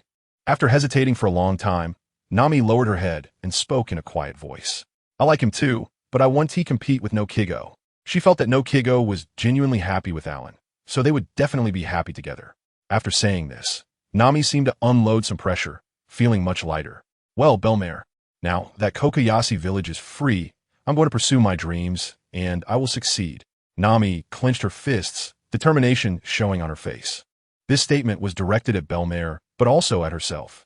So about what we talked about before, having Alan accompany you to sea, you don't plan to do that anymore? Just as Nami finished speaking, no Kigo stepped out from the shadow behind her. Nami could easily see through the ambiguous relationship between her and Alan. So how could no Kigo not notice the worries hidden in Nami's heart? Therefore, she had been waiting for Nami in front of Belmare's grave. No Kigo's sudden appearance startled Nami, causing her to lean back against Belmare's tombstone. W, what are you doing here? Didn't you go back to cook for Alan? Nami's face showed a hint of shame and anger. If no Kigo had been here the whole time, then didn't that mean she had heard everything Nami just said? Sister is concerned about her younger sister's worries. How can I not care? No Kigo laughed heartily, sitting opposite Nami. The two sat on either side of the tombstone as if Belmare were still with them. I don't have any worries. I don't need your concern. Nami felt a warmth in her heart, but still stubbornly retorted. Really no worries? You're not jealous, are you, Nami? No Kigo suddenly laughed with a look of schadenfreude. What jealousy? I don't care. I can achieve my dreams on my own. I don't need anyone else's help. Watching Nami's sundry expression, no Kigo sighed and put away her smile. I've already told Alan, and he promised to take you with him when he goes to sea. That way, we won't have to worry about you, and Belmare won't have to worry either. I absolutely don't want him to leave with me. I want to leave you alone in Kokoyashi village. Nami suddenly stood up and shouted a few times before turning and running down the hill. No Kigo was stunned, then reached out to brush off the dust from the tombstone. Nami's temper was still the same as when she was little. As an older sister, how could I compete with my younger sister? Don't you think so, Belmare? Her eyes turned red, but she still gathered her emotions and walked outside. What is going on? Alan looked somewhat confused as he watched the two sisters walk into the house, their expressions not looking very good. Nami, seeing Alan, reined her displeasure a bit and forced a smile. Alan, I've already decided. In a few days, I'm going to set sail to fulfill my dream. I know. Nojiko has talked to me about it, and I'll take you along. No need. Nami felt that her reaction might have been a bit too extreme. So she quickly softened her tone and added, you and Nojiko can stay in Kokoyashi village. There's no need for you to come out and adventure with me. Nami, you. Nojiko frowned, wanting to say something, but Alan directly raised his hand to stop her. Nami, you might have misunderstood. Even if I'm with Nojiko, I will still take her out to sea. I want to leave her here. Once you step into the real ocean, you will understand what the name Alan truly means. Hearing Alan's words, Nami initially wanted to retort, but then she remembered how Arlong couldn't even block a finger in front of him and realized that even on the sea, Alan was definitely not an ordinary character. So, the question now is whether I will take Nojiko out to sea. And do you want to join us? Yeah. Nojiko looked somewhat confused at Alan, then at Nami. How did this conversation turn into her taking Nami out to sea? The outside ocean is too dangerous. But you can rest assured about Nojiko being with me. She will be incredibly safe. Of course, Nami, you're the same. No one will harm you again. Alan's words were filled with confidence, considering the current situation at sea. Unless he foolishly ran to the Navy headquarters himself, it would be impossible to gather the same crew that once hunted him down. I need to think this over. Nami, who originally wanted to come back and confront him, was truly swayed by Alan's words. If there was a strong ally like Alan by her side while charting the seas, she wouldn't have any worries at all. Okay, think it over. This matter must have a conclusion. Nami, you can't sneak away. Nami nodded seriously, and just as she was about to walk into the room, Nojiko added from behind, "I won't run away." Nami turned around and made a funny face at Nojiko before quickly stepping into their resting bedroom. Watching Nami enter the room, Alan reached out to Nojiko, who then sat on his lap.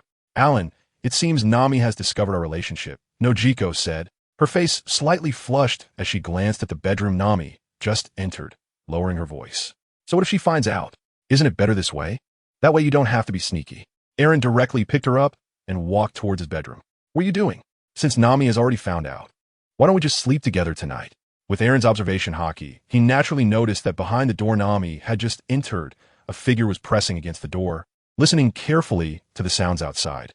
It was only when Aaron and the other person entered the bedroom and the sound of the door closing was heard that she weakly slid down to the floor against the door, and then instantly reacted, her pretty face turning red. Nami, what are you doing? Are you really eavesdropping on us? That's your sister and brother-in-law." "Sigh, why think so much? Should I go out to sea with Aaron or not?" In another bedroom, Nojiko trembled as she gently closed the door and then looked down at her toes, her pretty face already turning purple from embarrassment. "Once the door is closed, come over." Alan sat on the bed and gently waved to her, then watched her walk over somewhat awkwardly. Oh, faced with this situation, Alan had no patience to wait for her to move closer. He directly reached out and pulled Nokigo to his side, then gently pressed down on her hands, their eyes meeting tenderly. "Nokigo, is that okay?" Although this sounded like he was asking for her opinion, their posture and state had already reached this point. Could she really say no? "Do you like me?" Alan didn't answer, but his passionate actions told her the answer in his heart. From then on, the pirate world lost a girl and gained a young woman, until the next morning, when sunlight streamed into the windowsill, the two finally opened their eyes. Oh dear, Nokigao thought about sneaking out of bed to prepare breakfast for Alan, but felt her legs go weak and sat back down on the bed. "You don't need to rush to cook, just rest well, and I'll try to be more careful in the future." Alan wrapped his arms around Nokigao's waist from behind, burying his face in her beautiful hair and taking a deep breath. Nokigao, held in his embrace, felt the warmth of her lover's intimate contact behind her, and her eyes sparkled with springtime joy. "Actually, I'm not that tired. As long as you're happy, that's what matters. It's also my duty as a wife to serve my husband." The originally outgoing and cheerful Nokigao seemed to mature overnight. Not only did her tone become much gentler, but even her words warmed Alan's heart. In another room, Nami slowly opened her eyes, dark circles still visible on her face. Suddenly, she huffed in annoyance and shot a glare toward the door. However, she quickly got dressed and sat in the living room, waiting for Nokigao to come out. Sure enough, not long after, with a soft click, the bedroom door occupied by Alan gently opened, and Nokigao sneaked out. As soon as she looked up, she saw Nami with a knowing smile on her face. "Nokigao, you sneaking around like that?"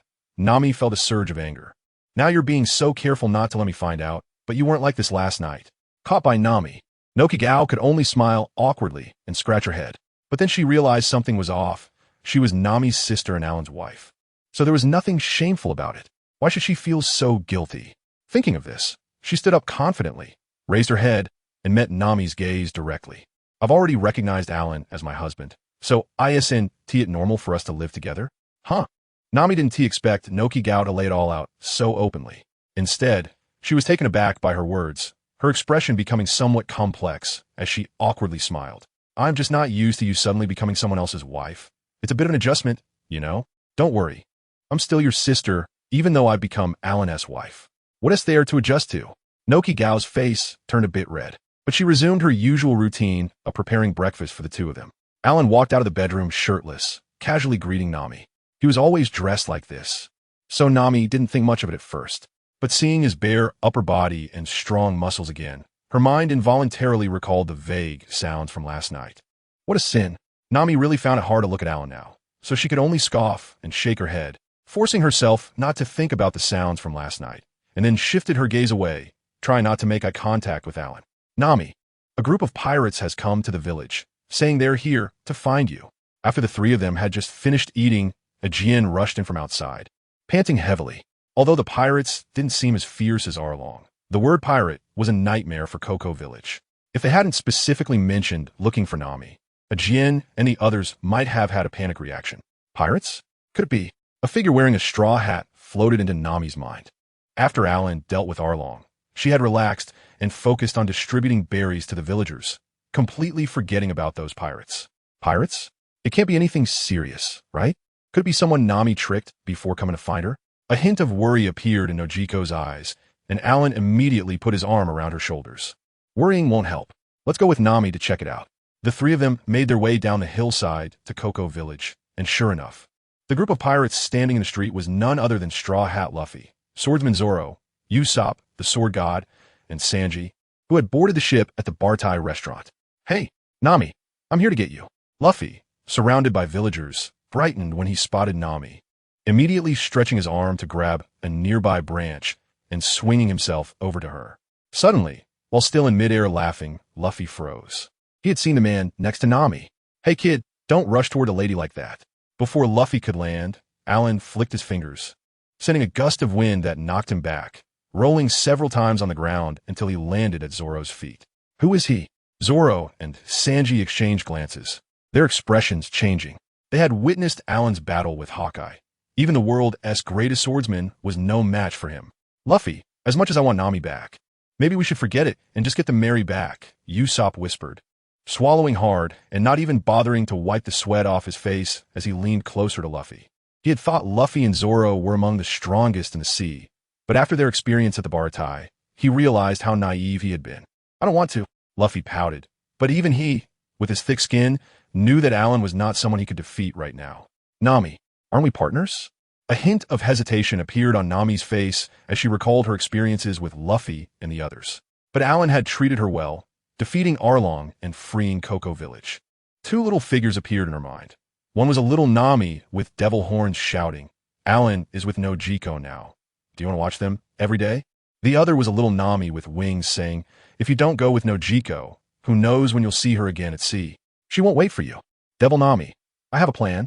You're not even sisters, just steal Alan away. Angel Nami, you can't do that. Nojiko would be so sad. It would be better to just go with Luffy. Devil Nami, if it comes to it, just go with Alan and let him choose since he likes you a bit. Angel Nami. As Nami thought about it, she found herself getting sidetracked. Originally, she was considering whether to leave with Luffy, but somehow it turned into whether to steal Alan from Nojiko. While Nami was still hesitating, Alan turned his gaze toward Zoro. From the moment they appeared, the system began to prompt him furiously. Path of the Strong. The Straw Hat Kid has already found his right hand for Pirate King, the three-sword style, swordsman Roronoa Zoro. Use your strength to teach them a lesson again. Mission details. Please defeat the three-sword style, swordsman Roronoa Zoro using swordsmanship. Friendly reminder. Main storyline missions cannot be refused. Please complete the mission seriously. There will be corresponding rewards for each completed task. Hey, how's that wound of yours? Alan asked Zoro, who was taken aback and instinctively touched the wound on his chest, feeling a sharp pain. There were no professional ship doctors at the Bartai. They had just treated his injuries with regular bandaging after battles. Doctor? Is there a doctor? The old village doctor wearing a black headband hurriedly squeezed through the crowd. What's wrong, young Alan? Get this guy's injury treated. Try to make sure he can move. I still need to spar with him later. Did he just say he wants to fight Zoro? Usopp and Sanji exchanged glances, feeling a bit at a loss. Hey, what are you going to do to our crew's swordsman? Luffy pressed his hand against the straw hat. Although it was made of ordinary material, it represented Luffy's conviction in setting sail. Alan didn't even look at him, just focusing on Zoro, raising the wooden sword in his hand. As a swordsman, would he refuse a challenge in the way of a sword? Impossible. Just wait a moment. Zoro gritted his teeth and smiled, enduring the doctor's unwrapping of the bandage on his chest. In an instant, the entire room was in an uproar. The deep knife wound on his chest, which almost split him in half, sent shivers down everyone's spines, and their hair stood on end. How did you survive such an injury? The old village doctor murmured as he looked at the wound on Zoro's chest, pulling out some medicinal powder from his medical kit and sprinkling it on. If you want to move freely, this wound must be stitched up. Come on, we could do it right here. Upon hearing this, Zoro's mouth twitched, and then he drew his Sandai Kitetsu and bit down on the hilt. The old village doctor wanted to say something more, but seeing the determination in Zoro's eyes, he sighed and returned to the clinic to prepare the stitching needle and thread. As the first stitch went through the flesh, Zoro's face instantly turned pale. Nami couldn't bear to watch and directly hid in Alan's embrace. She could shoot and kill Arlong, but the direct act of stitching flesh was still a bit too stimulating for her. After hesitating for a moment, Nami turned to bury her face in Alan's chest. Sanji, who was still standing next to Luffy, naturally saw this scene, and a flicker of flame flashed in his eyes. But thinking of Alan's combat power, he gave up on his childish thoughts. The stitching was not slow. After a few minutes, Zoro casually wiped the remaining blood on his chest with a gauze and then beckoned to the sword god and sword saint, who understood and tossed their weapons to him. It truly is an honor to have a man who can fight evenly with that man challenge me. Staring intently at Alan, Zoro's face showed a hint of excitement. Don't get me wrong, your current level isn't worth me exerting myself. I'm just pointing you out because you took care of Nami before, and you over there. Straw Hat Kid, you can come over and listen too. Huh, I can listen too? Luffy swaggered over. Although he had been shouting about defeating Alan earlier, he now casually walked over. In the vast sea, in the latter half of the Grand Line, the strongest pirates at the top all possess 3 types of haki: observation haki, armament haki, and conqueror's haki. If you can reach that level in the future, you will naturally encounter them. What I want to talk about is armament haki. Alan didn't even look at Luffy. Instead, he directly extended his hand, and the armament haki immediately covered it, turning his whole arm black in an instant. This is armament haki, a type of haki that can enhance one's defensive and offensive capabilities. When covered on oneself, it increases both defense and attack power, and when cultivated to a higher level, it can also be applied to weapons. The black blade of my hawk was honed using armament haki. As Alan spoke, his armament haki slowly flowed onto the wooden sword, turning it black as well. You can attack me now. 3-sword style, demon slash. Zoro didn't hesitate at all. He quickly crossed his 2 swords in his hands, swinging them simultaneously to strike at Alan from both sides, while delivering a horizontal slash with his sword, wad-ikamanji. Clang, clang, clang. The 2 broken sword sections fell to the ground. As a memento left to Zoro by Kuina, Alan still left wad-ikamanji for him. Otherwise, with a mere great blade of 21 crafts, without haki protection, Alan wouldn't be able to cut it in one blow, but leaving some damage was no problem. This is armament haki. Even if I didn't use much strength, the damage caused by the wooden sword is unimaginable for you. Johnny and Joseph stared wide-eyed at their weapons, which had already shattered into 2 pieces, their lips trembling slightly. But thinking of Alan's combat power, they held each other's hands with tears in their eyes, desperately suppressing their voices. Is this armament haki? It's actually standard for all strong warriors? Zoro stared blankly at the 2 broken swords in his hands, unsure of what to say. The ambition he had just after leaving Frost Moon Village to challenge all the sword masters in the world was completely extinguished by Alan in that moment. Smack! In the next second, Alan's wooden sword appeared in front of Zoro. Under the immense power, he couldn't even hold onto wad-ikamanji. The sword was knocked from his hands, and he spat out a mouthful of blood. As a swordsman, being disarmed is already a scene of defeat. Looking at Alan in front of him, Zoro opened his arms again, but was directly ignored as Alan turned and walked back to embrace Noki and Nami. Don't play the same tricks as my hawk, I said. This spar is to repay your kindness in taking care of Nami. Although you suffered internal injuries just now, you can still feel the destruction of my armament haki within you. Improve your physical abilities, fight well, and truly experience it. Roronoa Zoro. Thank you. Zoro picked up wad-ikamanji from the ground and respectfully bowed to Alan's departing figure. No matter what, the other party had already shown him a realm that he could strive to reach in the future. It was only right to show respect. By the way, Straw Hat Kid, your ship is at the location of the former Fishman Island. You can have the villagers take you there. Don't think about Nami anymore.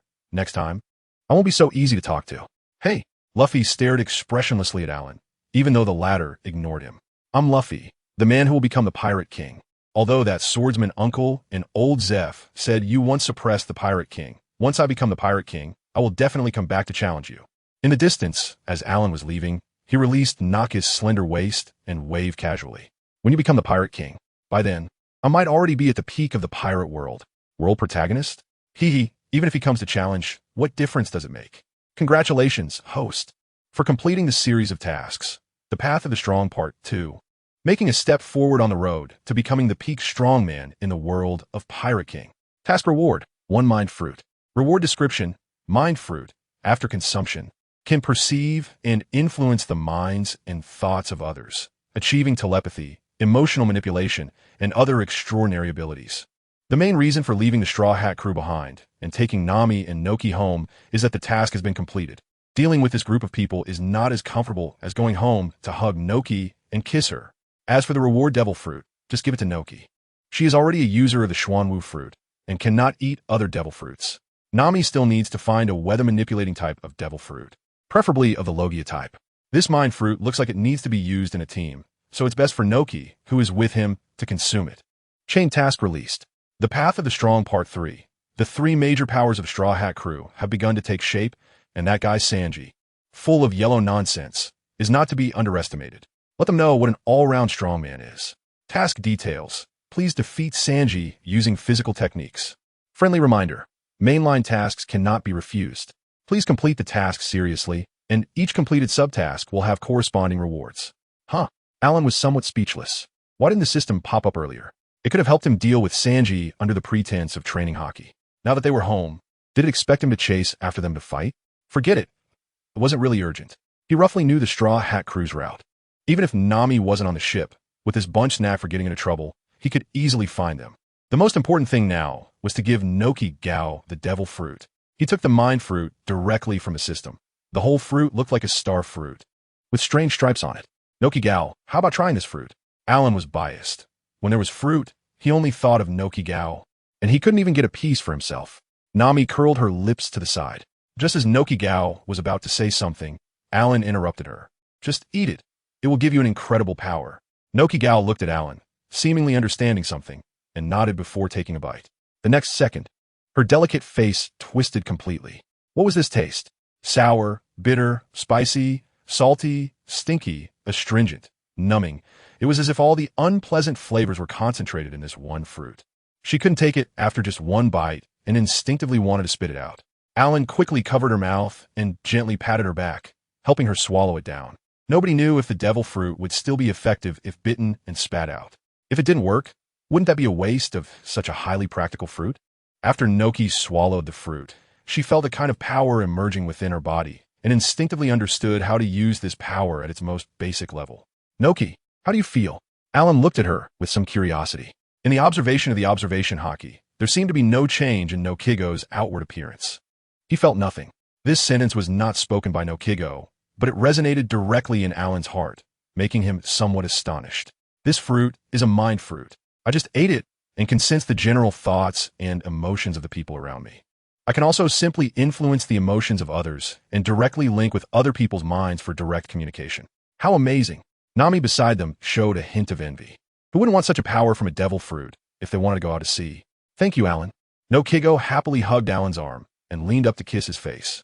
On one hand, she was genuinely excited about this devil fruit, and on the other hand, she had really sensed Alan's feelings for her through the fruit's abilities. Although there were some other thoughts, they no longer mattered. Alan was not polite either. Since he was giving kiss, how could it just be on the cheek? Naturally, he had to find the right spot. Nami, who originally felt a bit envious and was happy for Noki, looked at the two of them in such an intimate state. Although she still wore a smile, she couldn't help but feel a bit down in her heart. Unexpectedly, Noki, who was getting affectionate with Alan, also slightly trembled and glanced at Nami with a thoughtful look. Noki, why don't you try now and see if you can sense my thoughts? Noki had gained a new ability, and the three of them simply sat in the room to study the powers of this devil fruit together. Hearing Alan's words, Noki activated her fruit ability, trying her best to perceive Alan's thoughts and emotions. After a moment, she shook her head. I can't sense any information at all. Alan nodded thoughtfully. At first, he was in a normal state, and Noki Gao could still sense him. However, once he slightly covered himself with armament hockey, even the most basic level, Noki Gao couldn't sense him at all, let alone control others. Noki Gao, give a try with me. Nami also excitedly leaned over, her gaze fixed on Noki Gao, who smiled lightly and nodded, beginning to concentrate. Within a few seconds, Nami stepped back, her eyes filled with astonishment, opening her mouth a few times but not saying anything. Noki Gao had a mysterious look on her face, continuously activating her devil fruit powers. Having just experienced Noki Gao speaking to him in his mind, along with the fluctuations of the devil fruit powers around them, Alan realized she was having a mental conversation with Nami. Looking at Nami's slightly blushing expression and Noki Gao's serious face, he couldn't help but wonder what the two girls were discussing in their minds. However, the ability of this devil fruit was absolutely practical. It was just that Noki Gao's strength was too weak, which prevented her from fully exhibiting its capabilities. As long as Noki Gao could develop her physical strength and the power of her devil fruit in the future, it would definitely provide him with great support. The two girls chatted in their minds for a while until Noki Gao's stamina was exhausted, at which point they stopped. The devil fruit powers consumed stamina. Your body is still too weak. I'll think of a way to help you both improve later. Alan directly picked up Nojiko and headed towards their bedroom. Nami rolled her eyes and reached out to grab Nojiko's hand. Alan, my sister and I have something to discuss today, so you could just take Nojiko to my room. With those words, Alan had no way to refute. After all, they were staying at the sister's house, so it was natural to follow the host's wishes. Nojiko actually found the situation somewhat enjoyable, but she knew she had to pamper her own sister.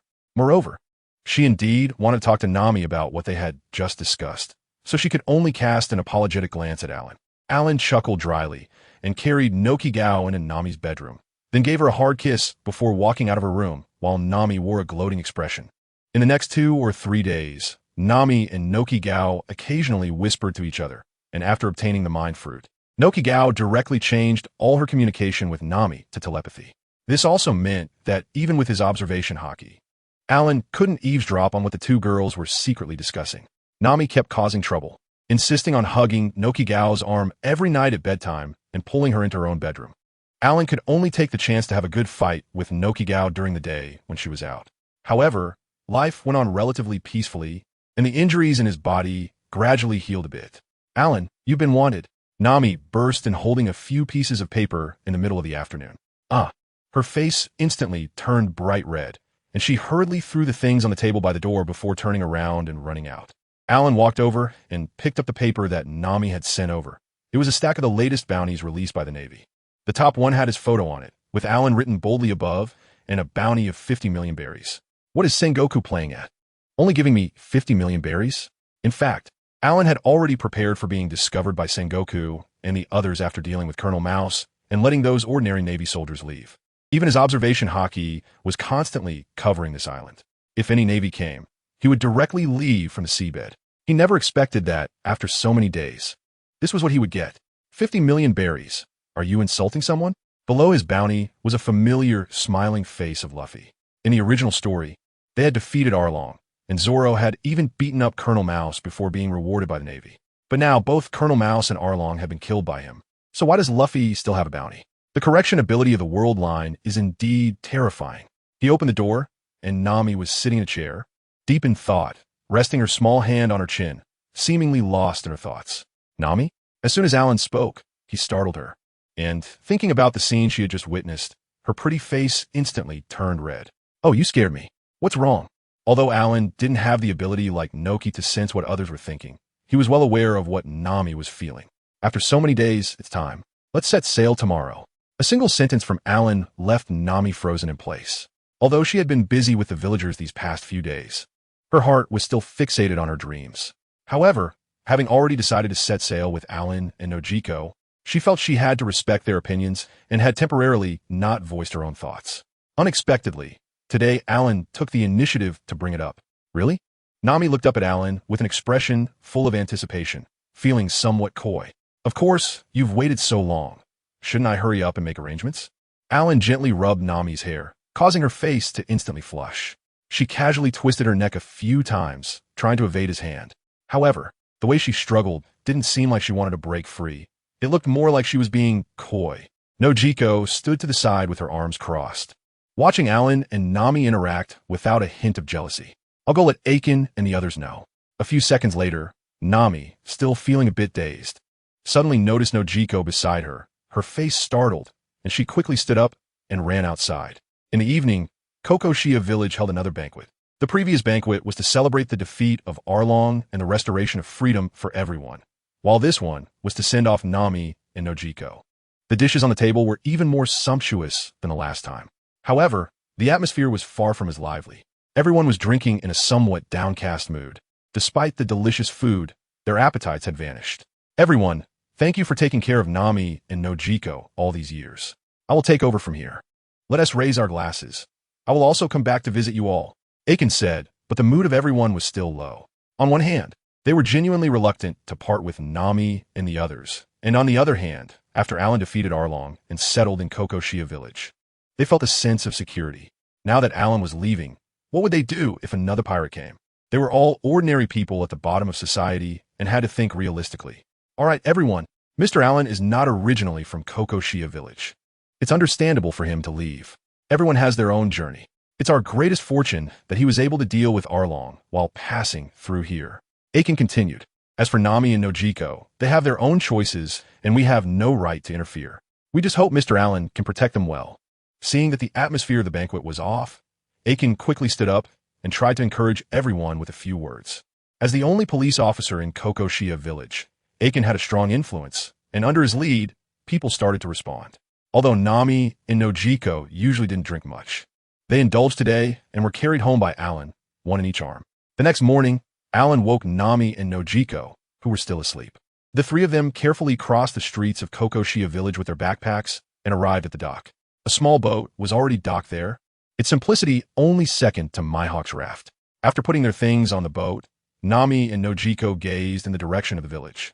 Nami was somewhat okay, having been out to sea several times before. But for Nojiko, it was her first time leaving Kokoshia village in over a decade, and her emotions were undoubtedly very turbulent. Allen reached out and wrapped his arms around the shoulders of the two women, leading them to sit comfortably on the boat before opening the sail. With a push of the oar, the small boat drifted away with the wind and the current. Let's go. Our next stop is Lowtown. Given the distance from Kokoyasi village to Lowtown, it would take at least 2 days and nights to travel by such a small sailboat.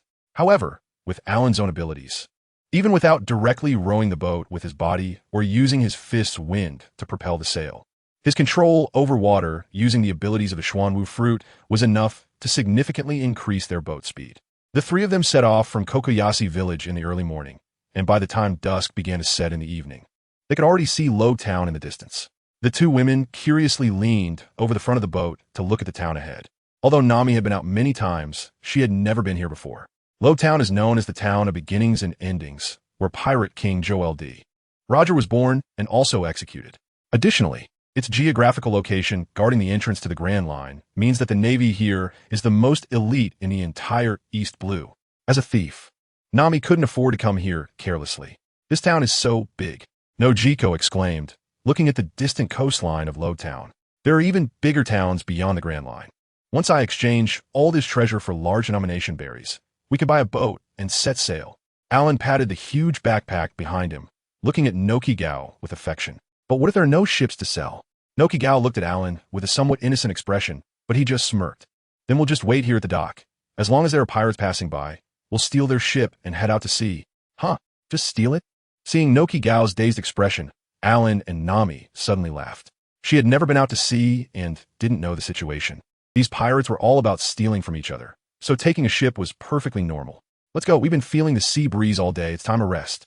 The three of them entered Lowtown from the dock and didn't encounter any pirates looking for trouble. They smoothly exchanged their treasures for berries and found a simple inn to stay in. We're going to enter the Grand Line next, right? For some reason, under Nami's strong insistence, the three of them booked a room with 2 beds, and she was currently in an excited state with bright eyes. Yeah, Nami, are you scared? There was also a hint of excitement in Nokigao's eyes. How could I be scared? This has been my dream all along. Nami smiled, standing up excitedly and waving her hands as if she was already in the Grand Line. After expressing her thoughts, Nami turned to Allen. Speaking of dreams, Allen, do you have any dreams you want to achieve? This question left Allen momentarily silent. He certainly had dreams, but thinking of them brought back the memory of being ambushed in GodValley. If they really wanted to ambush him, how could those Navy and pirate groups wait until he arrived at GodValley to act? The most likely scenario was that after he disbanded his crew and headed to GodValley, someone tipped off other forces. In a spur-of-the-moment decision, the Navy only managed to send over Karp and Sengoku, along with other pirates who received the news, to carry out an ambush. As for who it was, if those guys were still alive, he needed to find out, or he wouldn't feel at ease. Even if 30 years had passed in the blink of an eye, he could endure losses, but betrayal was intolerable. If they were dead, then the matter would be settled. If not, he would send them to their deaths. Allen, what's wrong? After asking the question, Nami noticed a change in Allen's expression and looked at Nokigao uncertainly, then timidly asked, It's nothing. Just remembering being betrayed on the road to pursuing my dreams. But it doesn't matter. At worst, I can just change my dream. Allen really has come to terms with things. He spent over a decade struggling to survive in a tight spot, desperately trying to change the world, but ended up in such a situation. So why should he make himself so tired? From now on, he will change his lifestyle, It's already time to start a new chapter in his life. He will change the way he lives and set a new goal. Starting today, his goal is to collect all the figurines of his wives from his past life and have a real-life collection. Dreams should not change. Nami suddenly rebutted Alan loudly. It's just betrayal. From now on, Noki and I will accompany you to realize your dreams. We will never betray you. Although Noki didn't speak, he nodded firmly, expressing his stance. Alan fell silent for a few seconds, then reached out to wrap his arm around Nokigo's slim waist, while his other hand hovered in the air, gesturing towards Nami. What does this mean? I just wanted to comfort you, he said. The latter's face turned slightly red, and she mumbled something under her breath but still obediently leaned over, putting herself into Alan's embrace. Taking a breath of Nokigo's hair on the left, and then another of Nami's on the right, Alan felt himself getting tipsy just from breathing. While the mood was high, after sailing on the small boat for a whole day, both women were somewhat tired. After chatting for a while, Nami went to the other bed to rest, leaving the space beside Alan for Nokigo. Nami is still over there. This isn't good, will be overheard. Why not use your fruit ability to talk to me? Right up. Nokigo had been a bit careless about this. Some sounds were indeed difficult to express with her fruit ability. By the way, Nokigo, doesn't your fruit ability influence emotions? Can you put us both in an excited state and see if it works? Nokigo shot Alan a glare in the dark. It was clearly a serious mind fruit. So why did this guy always come up with such strange functions? After Alan deliberately suppressed his armed color hockey, he could indeed feel a surge of emotion rising from the depths of his heart under the influence of Nokigo's devil fruit ability. The next morning, Road Town was bustling with activity. Shouts and calls from vendors outside woke Nokigo, who was still in Alan's arms. Nami, who was on the other bed, had already put on her clothes and was eagerly waiting for the two to get up. Under Nami's gaze, Nokigo shyly pulled the blanket in front of her. Although the two women had grown up together and had seen everything, it felt somewhat inappropriate to have a man in the bed with them. With the blanket pulled away by Nokigo, Alan could no longer sleep and had to sit up directly in front of Nami's flushed face. Passers-by were coming and going outside, and the three decided to split up.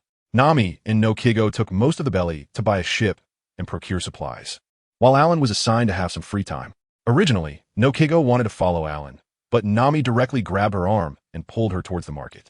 You can't keep holding on to a man. Giving them some freedom will bring them closer to you. Nokigo looked at her sister with some skepticism, not remembering her having any romantic experiences. However, since Nami had been a little thief sailing the seas for so many years, she must have more experience than her. So Nokigo obediently listened to her. Of course, this was just the initial thought. When the two women arrived at the entrance of the market and saw the numerous shops and dazzling array of goods, many of which they had never even seen before, the shopping gene in their blood awakened instantly. With a cheer, the two women dashed straight into the commercial street.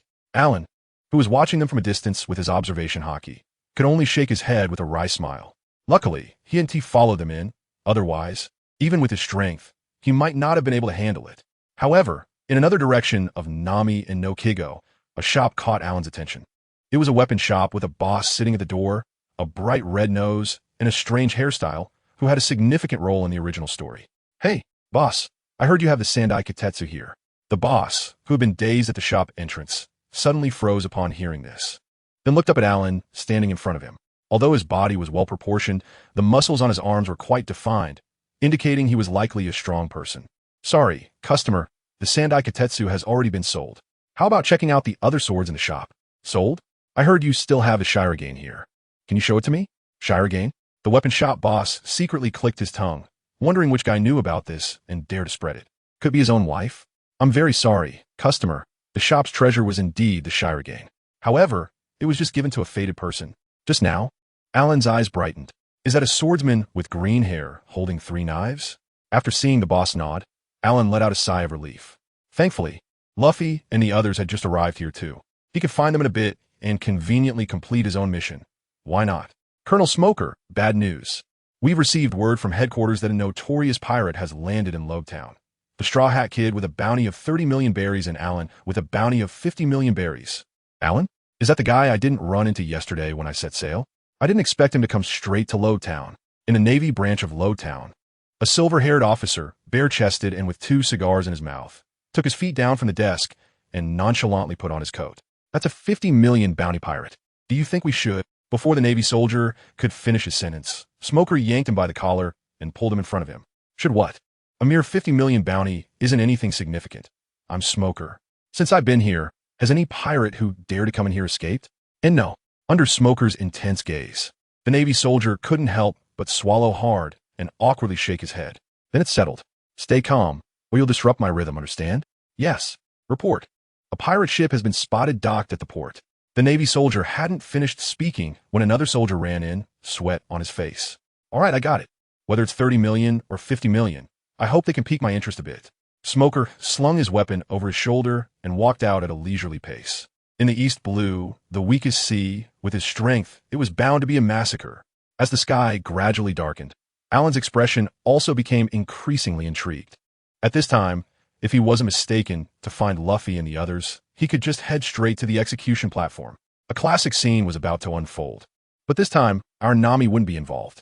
After asking someone for directions, Alan hurried towards the execution platform. The clouds above grew heavier, and bolts of lightning began to strike down. Nami, Zoro, Sanji, I'm Sora. I'm gonna die. As soon as Alan appeared here, he witnessed the iconic moment of Luffy laughing in the face of death, along with the thick lightning that struck down from the sky. All right. So Dad is helping his son show off, huh?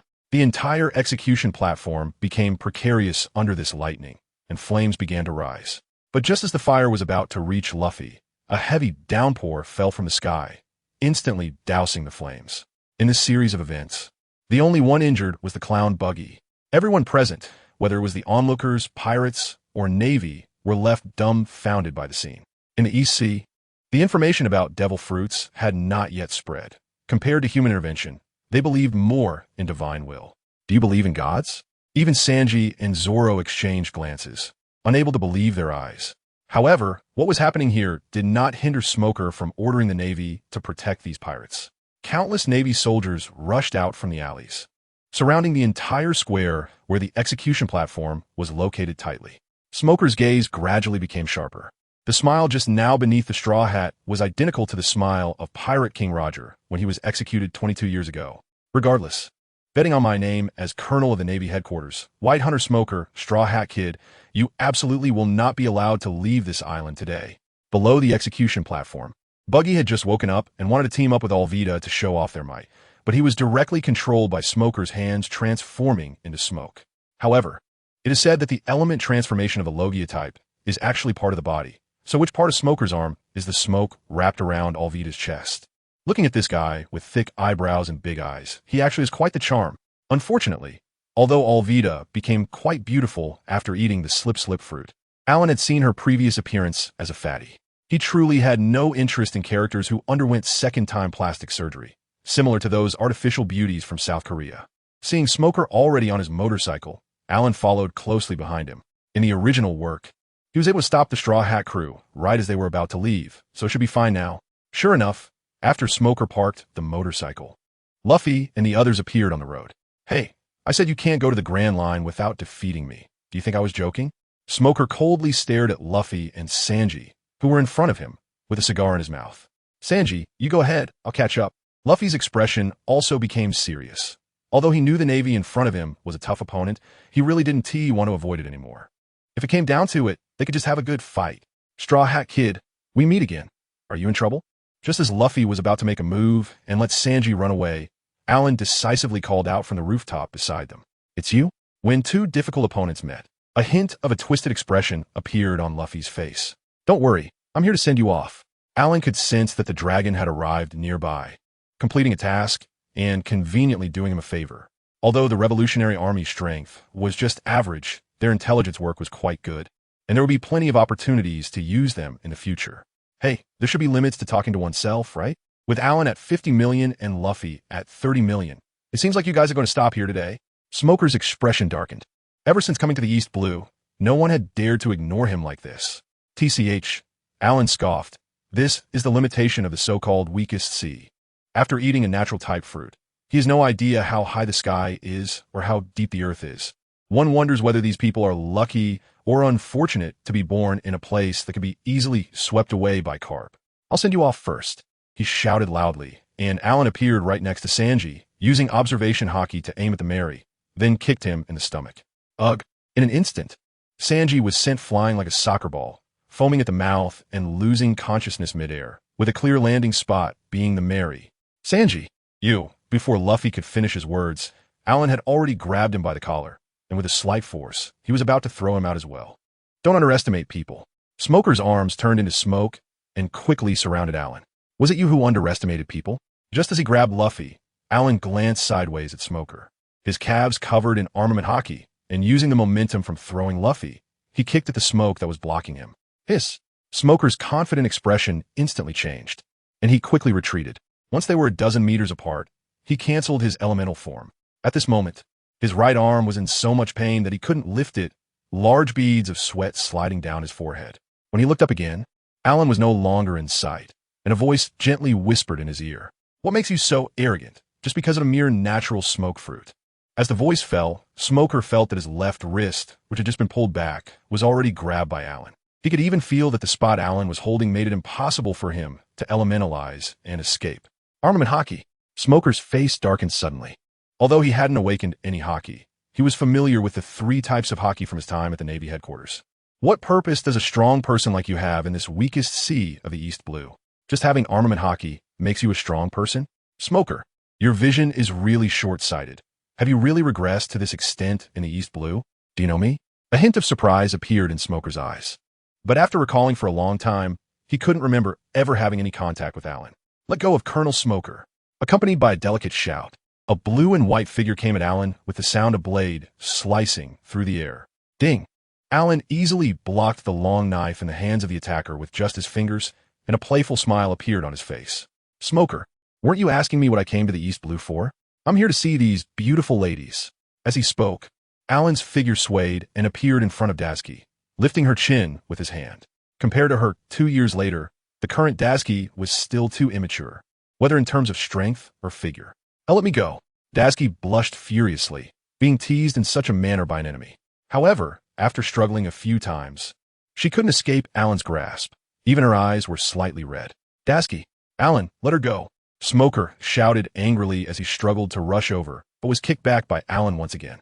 What the hell? Making me look like a villain who is here to abduct women. You Navy guys aren't exactly righteous either. Suddenly, his gaze sharpened as he noticed a figure in a green cloak in the distance, their aura subtly pressuring him. The main character has appeared? Then I won't play with you anymore. See you if fate allows. As soon as the words left his mouth, Alan pecked Dasky on the lips and elegantly walked away, leaving her dazed and unsure of what to do. Don't go, you can't leave. Smoker wanted to chase after him, but just as he got up from the ground, he spat out a mouthful of blood and fell back down again. Alan's legs are not so easy to deal with, even without using his full strength. He has already made Smoker suffer greatly. Colonel Smoker, Dasbones couldn't care less about her shyness and indignation upon seeing Smoker's miserable state, and quickly ran over to support him. At this moment, Alan was already standing opposite the cloaked figure, looking at him with curiosity. Finally meeting the leader of the Revolutionary Army, Monkey D. Dragon. I've heard so much about you, the Overturner, Lord Alan. Heard so much about me? You know me? Looking at Dragon's age, he must have been only 13 or 14 during the GodValley incident. He had heard his father mention Dragon's quotes and deeds before, and he expressed deep admiration. The original intention of founding the Revolutionary Army is also somewhat related to the cries he made at sea. The actual age difference between the two is not significant, and Alan even looks several decades younger than Dragon now. However, Dragon faces him in the posture of a junior and a worshipper. Related to me? Haha. Then Karp must hate me to death, right? However, Alan was not surprised at all by Dragon's words.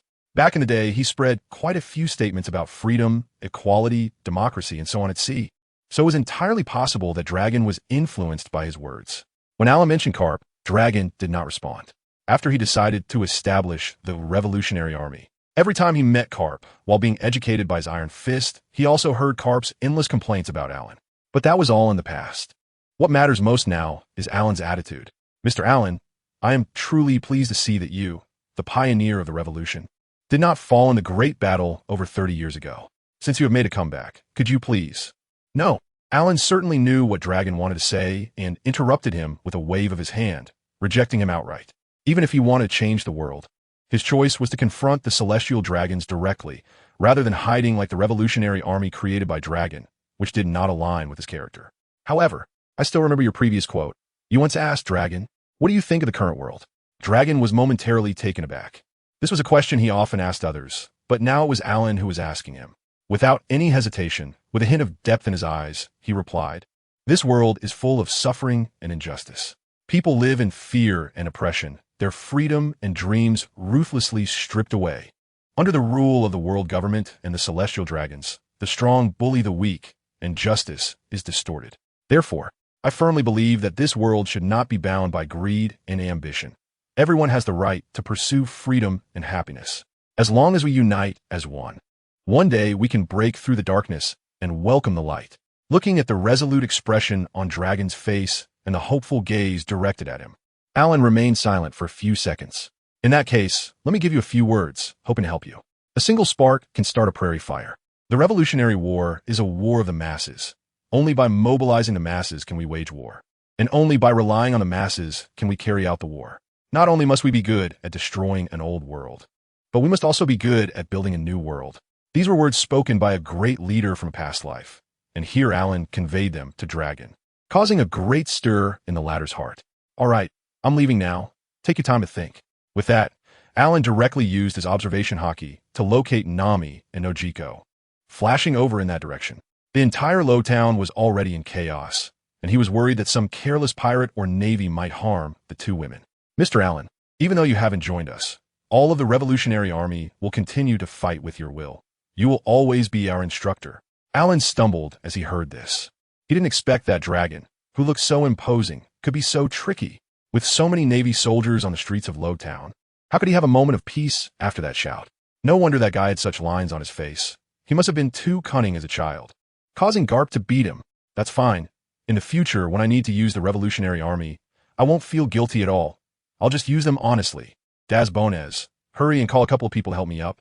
I need to notify headquarters that the notorious pirate Alan has actually interacted with the world's #1 criminal of the Revolutionary Army, Monkey D. Dragon.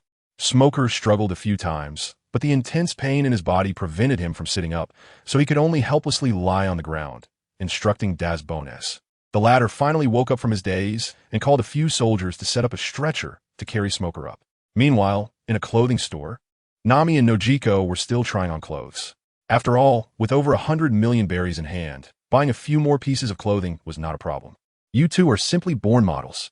This outfit suits you so well, it's so elegant." The store owner followed them like a servant, her eyes widening at the sight of the box filled with berries. Looking at the clothes they had tried on, piled up like a small mountain on the counter, she couldn't help but laugh. "Ladies, shall I wrap these clothes for you?" "No need, just the 2 pieces we're wearing are fine." With the store owner's expression that looked like she was about to cry, Nami and Nojiko laughed as they walked out of the clothing store. Trying on clothes was one thing, but buying them was out of the question. However, as soon as they stepped outside, they noticed that the atmosphere on the street was clearly off. Armed Navy soldiers were continuously running past them, all with very serious expressions. "What's going on today? ISNT Colonel Smoker supposed to be in town? Don't mention it. I heard Colonel Smoker was defeated by a pirate and just got carried back to the Navy base." "What? That can't be true. Which pirate is that strong?" "I don't know. We ordinary people wouldn't dare to sneak a peek at the battles of those strong fighters." As Nami and Nojiko listened to the discussions of the residents around them, they inexplicably felt that the person they were talking about was very likely Alan. "Nojiko, do you think the pirate who defeated Colonel Smoker is me? Wow, your new outfit looks great." Before Nojiko could respond, a hand suddenly appeared around their waists. Alan had somehow appeared between them. "Of course I picked it." Looking at Alan's slightly exaggerated expression, Nami let out a proud huff. But as if she hadn't noticed the hand around her waist, she walked ahead with Nojiko alongside Alan. "Did you buy a ship?" "No. The ships here need to be customized in advance, so don't worry. Even if I don't buy a ship, I have a way. ISNT is just a pirate ship. They didn't even need to steal one. After all, he had seen Buggy being captured by Smoker with his own eyes. Couldn't they just take the Buggy pirate ship that was docked at the port? Is this the ship of that red-nosed pirate?" Nami frowned at the pirate flag hanging above the Buggy pirate ship, recalling her past interactions with him on Luffy's ship. "Wow, you're quite straightforward. His name is clearly Buggy the Clown. Just call it the red-nosed pirate ship, the big red-nosed pirate ship." Alan teasingly glanced at Nami, who gently pinched his waist and turned her face away. All right, red-nosed pirates." Alan chuckled as the 3 of them boarded the ship along the wooden planks extending from the deck, while Nojiko stood beside them with her eyes narrowed, laughing softly. "Hey, you 3, that's a pirate ship. What do you think you're doing?" Just then, a clueless naval soldier tried to stop them, but before Nami and the others could respond, Alan unleashed his conqueror's haki, causing all the soldiers in the port to faint instantly. Brew brew, came the voice from the snail phone. Moshi Moshi, this is Sengoku. What's going on? As the highest commander of the East Blue Navy, Smoker had the authority to contact Admiral Sengoku directly, but only in emergencies. Admiral Sengoku, a notorious pirate named Alan, has emerged in the East Blue with a bounty of 50 million. Intelligence indicates he possesses both armament haki and conqueror's haki, and he has deep connections with Dragon of the Revolutionary Army. Alan? Smoker noticed that the representative of Sengoku on the other end of the snail phone had a stunned expression. Smoker, I didn't catch that. Who did you just say? Sengoku's lips trembled slightly. There weren't just a few thousand people named Alan in these seas, but he hadn't heard of anyone with both armament and conqueror's haki in recent years. Plus, having a connection to that rascal Dragon. It could only be that one. Why did Dragon go out to form the Revolutionary Army? Others might not know, but he and Garp certainly did. He was clearly influenced by that guy's bizarre statements. Could it really be him? Colonel Smoker, this matter will be handled by the headquarters. You don't need to concern yourself with it for now. Sengoku rubbed his temples. If it really was him, it would be troublesome. Bring me the latest bounty notices for the East Blue. The aide quickly went to fetch a stack of bounty notices, and when Sengoku saw the photo on the top one, he shuddered. Is it really him? He looks too much like him. But how come he hasn't aged at all after all these years? No, I must confirm this. If it is him, things will get serious. While thinking, Sengoku found a snail phone and dialed out. Hello, is this Sengoku? I'm still in the East Blue, off to escort a trader from the Navy. If there's nothing else, I'm hanging up. I'm very busy. Wait, I'm sending you a bounty notice. He's currently in the East Blue. You need to check it out quickly. The rough voice from the other side of the snail phone was about to hang up, but Sengoku quickly stopped him, his expression darkening. What? A bounty notice from the East Blue? What the hell? Sengoku, you can't be mistaken, right? Seeing Karp's astonished expression on the snail phone, Sengoku nodded in satisfaction. Although he didn't know what was happening, the world couldn't afford to have another Alan appear. You need to head to Logtown immediately. If it doesn't work out, retreat to the Grand Line. The headquarters will monitor their position in real time and send you any news. Got it. A serious expression crossed Karp's face. He didn't have time for jokes with Sengoku anymore. After hanging up the snail phone, he waved his hand decisively. Turn around, full speed to Logtown. Yes. Once they left Logtown, Alan's first task was to remove the flag of the buggy pirates with a grim expression, then directly dismantle the circus tent above the cabin by force. It was unclear what angle this future Yonko with the chop-chop fruit was considering when he recruited such a bizarre crew, which was completely different from Shanks. After setting sail, the weather at sea was even worse than on the island, with strong winds continuously whipping up the waves. If it weren't for Alan's excellent physical condition, forcing control over the sails, they would have drifted off course long ago. Nami, come here. What is it? I'm still checking the course. Nami was frowning as she observed the weather and the distant route when she froze. Although her tone was questioning, she obediently grabbed the ship's rail and moved to Alan's side, only to feel him pat her on the head. It was as if a light had turned on. Countless sailing knowledge surged into her brain, which she quickly absorbed. Congratulations, host, for completing the series task, Path of the Strong 3. Taking another step towards becoming a top-tier power in the world of One Piece. Task reward, a portion of Nami's sailing knowledge from 2 years later. Reward description, Nami can accurately judge wind direction, ocean currents, and other natural factors using the meteorological knowledge she learned on Skypiea, and can develop reasonable navigation strategies based on the characteristics of the sea and weather changes to ensure the safety and efficiency of the ship's navigation. Such a reward could be given directly to Nami. At this stage, Nami had just set sail, and her previous sailing knowledge was all self-taught based on her talent. While she was already quite professional, it was nothing compared to her 2 years later. Now she was excellent enough to take on the responsibility of being the navigator on Alan's ship. Feeling the sudden influx of sailing knowledge, Nami secretly glanced at Alan, who nodded at her, and she felt reassured. With this sailing knowledge, Nami looked at the dark clouds and strong winds ahead without panic. Holding the sea chart, she carefully examined it, judged the current weather conditions, and calmly adjusted the direction of the sailboat. The three of them steadily sailed towards the red line. Wow, this current is actually climbing the mountain? After examining the sea chart, a hint of surprise appeared in Nami's eyes. Alan was also seriously looking at the magnificent mountain before them. Born in the New World, he had never been to this upside-down mountain and had never witnessed such a strange sight in person. Alan, keep a steady hand on the helm. The most important thing now is the navigation. Otherwise, we could easily crash into the rocks. Got it. With Alan's physical abilities, holding onto the helm was a piece of cake. Nojiko and Nami clung tightly to the mast, excitedly watching ahead as the waves carried their sailboat towards the red line. In the middle of the rock wall, there was an almost invisible gap, which allowed pirate ships heading to the Grand Line to avoid crashing into the wall and meeting their doom.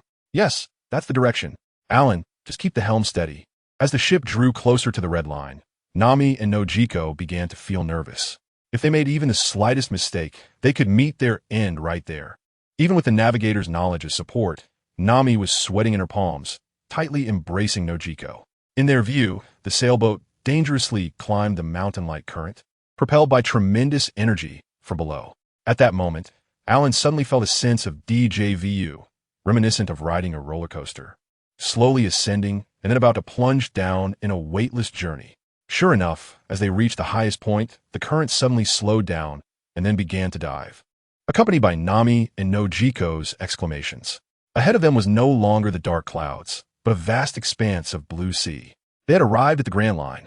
The sailboat's trajectory, resembling that of a roller coaster, elicited gasps from the two women, while the strong winds blowing from below lifted the clothing of the three.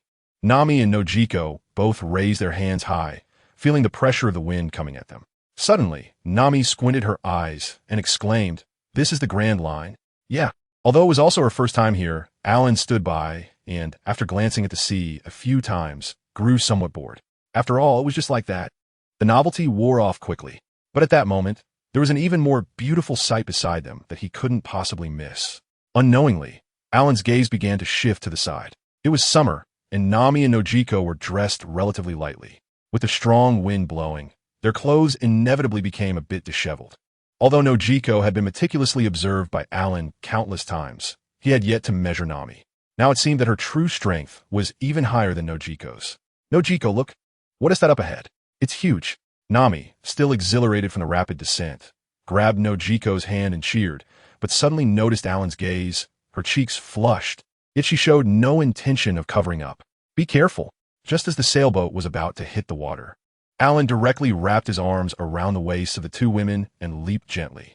His body was naturally unaffected by such impact. But Nami and Nojiko were still just ordinary people, and such a shock could easily cause them internal injuries. Buzz. A huge sound came from the surface of the sea below, and a massive black wall appeared before the three of them, with various scars scattered across its enormous forehead. This must be Laboon. It certainly looked quite large. Alan sighed, and then the sailboat drifted along the current, coming to a stop by the shore. If I remember correctly, there's an old guy here who was the lighthouse keeper of the Twin Canyons, and I met him decades ago. Klaka's old friend. Why don't you come out and say hello? Which old friend? From a distance, an old man walked out of the lighthouse, his hair resembling a saffron flower, purple mixed with yellow. Although he looked quite old, his body was still very strong, with well-defined muscles under his short-sleeved shirt. "Kid, are you joking with me?" After Klaka's came out of the lighthouse, he only saw three young figures standing on the deck of the sailboat, their faces showing a hint of speechlessness. He had spent more time accompanying Lab in the Twin Canyons than the ages of these three young people. Old friends? Where did such young old friends come from? "Hey, no way. Klaka's. I remember you were around during the Valley of the Gods. It's been decades since we last met. Doesn't that count as an old friend?" Although there was a smile on Alan's face, it carried a hint of malice. Valley of the Gods, Klaka's squinted at Alan on the deck. His outfit and appearance involuntarily overlapped with that of a certain man from years ago. No way. As the two figures merged in his mind, Klaka's eyes widened in shock, and he unconsciously took a few steps back. He didn't even notice when he fell to the ground, merely trembling with an expression of disbelief. What could possibly be unbelievable? Alan gently jumped off the deck, which caused Klaka's to struggle and slide back a few meters on the ground. Those who had not experienced the battle in the Valley of the Gods would never understand how terrifying Alan was at that time. That was a battle where the top elites of the Navy and pirates surrounded him, resulting in such a tragic outcome. Even Rox, who had suppressed the likes of Roger, Whitebeard, and Golden Lion, perished there. "You haven't aged at all?" Klaka's lips trembled. He was nearly bald now. Those powerful figures from back then, Roger was dead, Sengoku and Whitebeard had grown old, and Garp was running around the world, known as a famous slacker. Yet Alan was still in his 20s. As a doctor, he had this insight. With the current top powers in the world, the three admirals and the four emperors simply couldn't unite to fight against Alan. It seemed that chaos was about to ensue. Give me a permanent pointer to Alabasta. Don't tell me you don't have one, or I'll be in a really bad mood. Yes, I have one here. I'll go get it for you right now. A casual remark from Alan startled Crocus, causing him to shudder and quickly nod before scrambling toward his lighthouse. Nami and Nojiko exchanged glances. They could tell it was Alan's first time here, so how could he scare that old man like that? However, everyone has their own secrets, and since their man hadn't said anything, they wouldn't pry for an answer. When he was ready to talk, he would naturally explain it to them. After receiving the permanent pointer to Alabasta from Crocus, Alan squinted at him and suddenly sighed. Although the Roger pirates had attacked me before, you, as a doctor, weren't involved, so I shouldn't be looking for you. It's just that being surrounded and beaten really makes me feel frustrated, and I'm just venting. As soon as he finished speaking, Alan appeared in front of Crocus, his finger covered in hockey, directly piercing through Crocus's shoulder, causing blood to gush out. The latter was tough, frowning at his wound without uttering a sound. As the world's top doctor, this minor injury shouldn't be a problem for you, so handle it yourself. Our matter is settled. After saying that, Alan returned to Nami and Nojiko's side, pulled up the anchor, and the sailboat slowly departed. By the way, there's also Rayleigh, who is living in seclusion on Sabadi Archipelago. I'll go find him later. Just as Crocus let out a sigh of relief, Alan's voice came from afar. He was about to say something, but hesitated and shook his head without making a sound.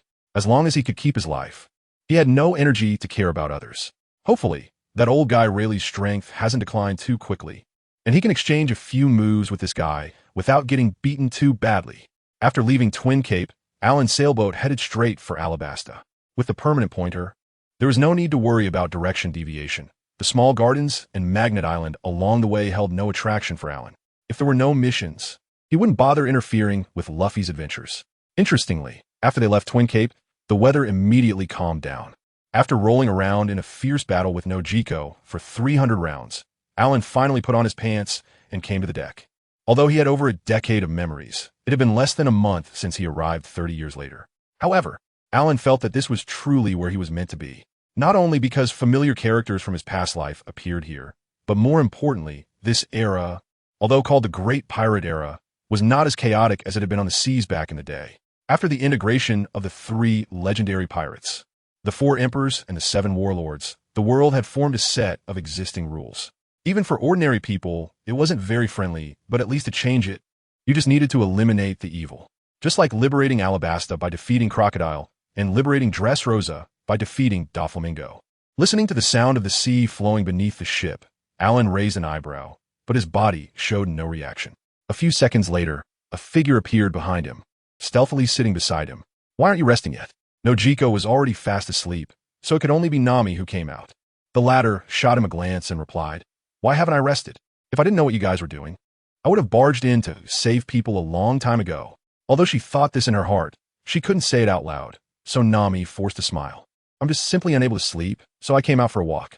Turning to look at her contradictory expression, Alan hesitated for a moment, but still placed his hand on her shoulder, gently pulling her into his embrace. Nami didn't refuse and leaned in closer. The two leaned against the ship's railing, looking at the starry sky together in silence for a while. Nami, have you thought about our relationship moving forward? Although bringing this up might be awkward, he couldn't expect the girl to take the initiative. Besides, as the one with the most figures collected from his past life, Nami should have this privilege. What to consider?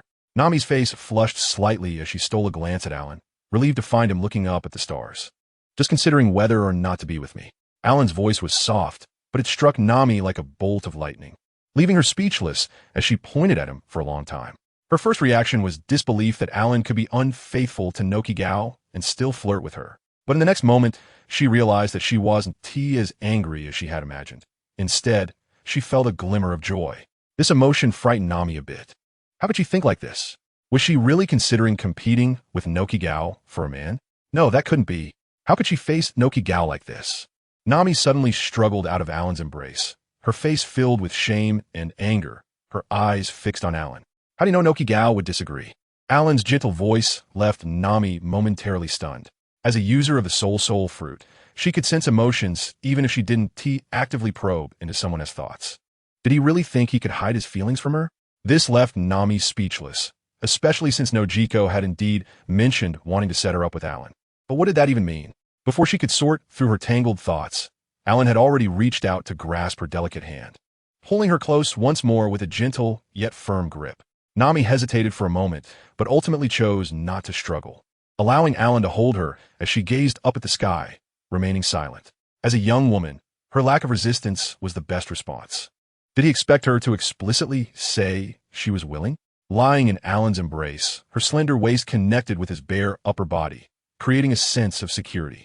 The strong masculine presence enveloped Nami, making her heart race uncontrollably.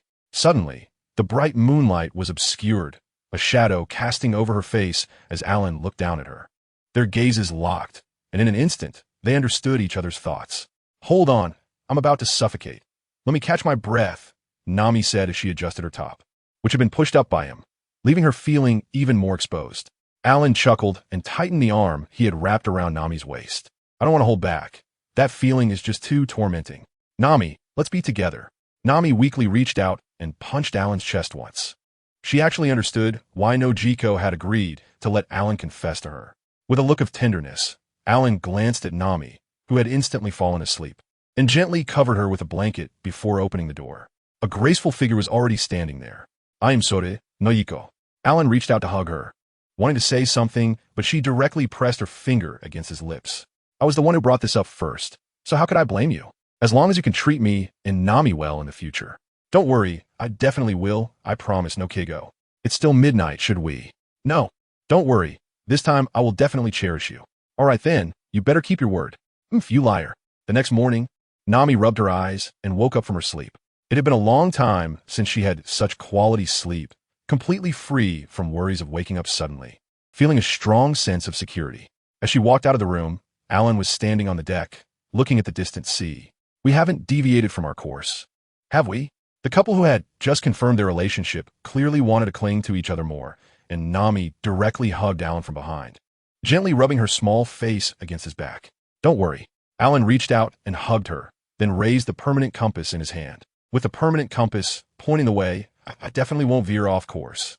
Nami rolled her eyes at the somewhat smug Alan, then stepped forward. She still needed to assess the upcoming weather by checking the sea breeze, humidity, and other factors. In the Grand Line, the dangers are not just from fierce pirates, but also from the unpredictable weather, which can be even more perilous than the pirates themselves. Meanwhile, a warship was entering the Grand Line directly from the Combelt. Smoker, wrapped in bandages, stood at the front of the deck, facing the gusting sea wind. "Colonel Smoker, we have news about the Straw Hat Kid, Luffy. He should have just entered the Grand Line, and his next stop should be Alabasta. We also have intel on that great pirate Alan. They seem to be headed in the same direction as the Straw Hat Kid. We can intercept them directly at Alabasta." Smoker shot a sideways glance at this clueless subordinate. "You could just say the Straw Hat Kid. Why bring that guy up?" Hearing that name sent a dull pain through his chest. 50 million?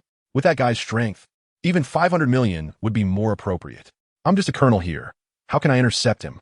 Should I use my head to stop him? That guy should be dealt with by Vice Admiral Garp. I'll just focus on keeping an eye on that little pirate, the Straw Hat Kid. Colonel Smoky. We intercepted a communication. It's about the Straw Hat Kid." "Fine." Smoker raised his hand to stop the naval soldier who was about to play the message for him and shouted a few times into the cabin, "Tashigi. Tashigi." At that moment, Tashigi was still in her room, holding the newly acquired famous sword, Shusui, from the pirates. But her mind kept flashing back to the scene when that man had tilted her chin and stared at her in Logtown. "Training on the Grand Line will certainly make me stronger. I must make sure to deal with you properly next time."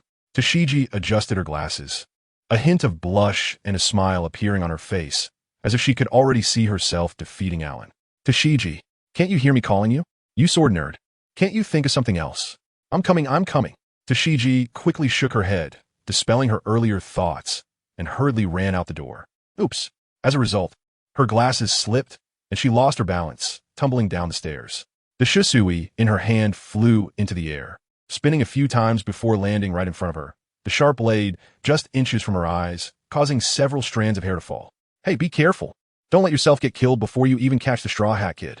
Smoker looked at his clumsy subordinate with a bit of exasperation, his mouth twitching slightly. "Don't worry. That won't happen. Hey, isn't that a Den Mushi?" Tashigi scrambled to her feet and instantly recognized the black Den Mushi in the hands of the naval soldier in front of Smoker.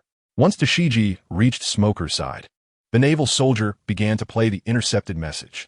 "This is Mr. Zero. Princess Vivi and the Straw Hat crew have completed their mission. Future tasks will be communicated via instructions. To Shiji, this Princess Vivi should be the Princess of Alabasta, and now there's also this Mr. Zero. The situation seems quite complicated. Tashiji's expression became serious as she narrowed her eyes. The Kingdom of Alabasta is currently undergoing an armed coup. Could it be that this Mr. Zero and the Straw Hat crew are involved? Should we get involved now? Smoker took a deep breath from the cigar in his mouth and nodded. Let's contact headquarters and get a permanent compass for Alabasta. Yes. The naval soldier immediately saluted and ran toward the cabin. Unlike the Straw Hat crew, Alan and his companions did not stop at all, heading straight for Alabasta. They encountered extreme weather several times along the way, but Nami was able to detect it in advance, safely avoiding any dangers. By nightfall, they dropped anchor and went into the cabin to rest. Nami was still able to easily predict the weather for the night, and Alan, with his observation hockey, could easily sense any malice nearby. What they didn't know was that on the Red Line, a warship with a doghead had passed through Reverse Mountain and was following the current to catch up with them. After all, being a standard Navy warship, it was much faster than their pirate ship.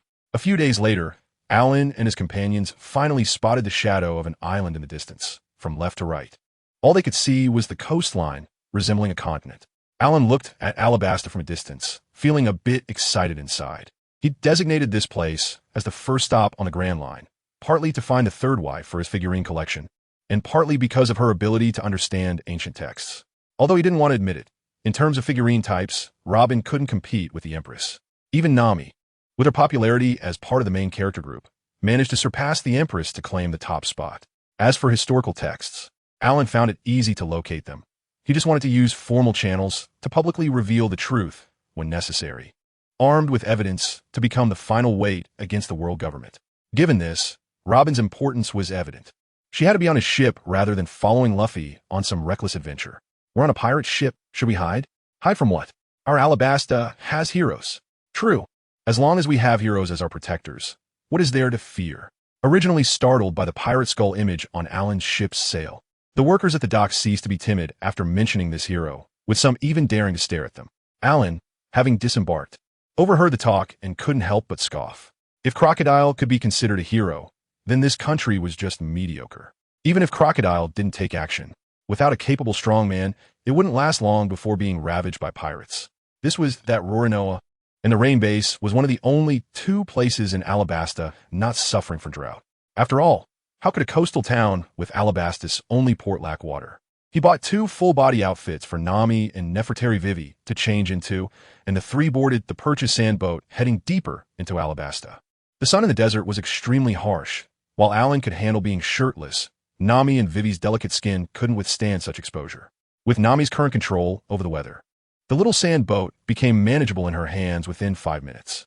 Initially, the 2 women were excited about the surrounding desert while riding the speeding sand boat. However, after more than half an hour, the endless yellow sand started to become irritating, and the once named towns on the map had now turned into ruins.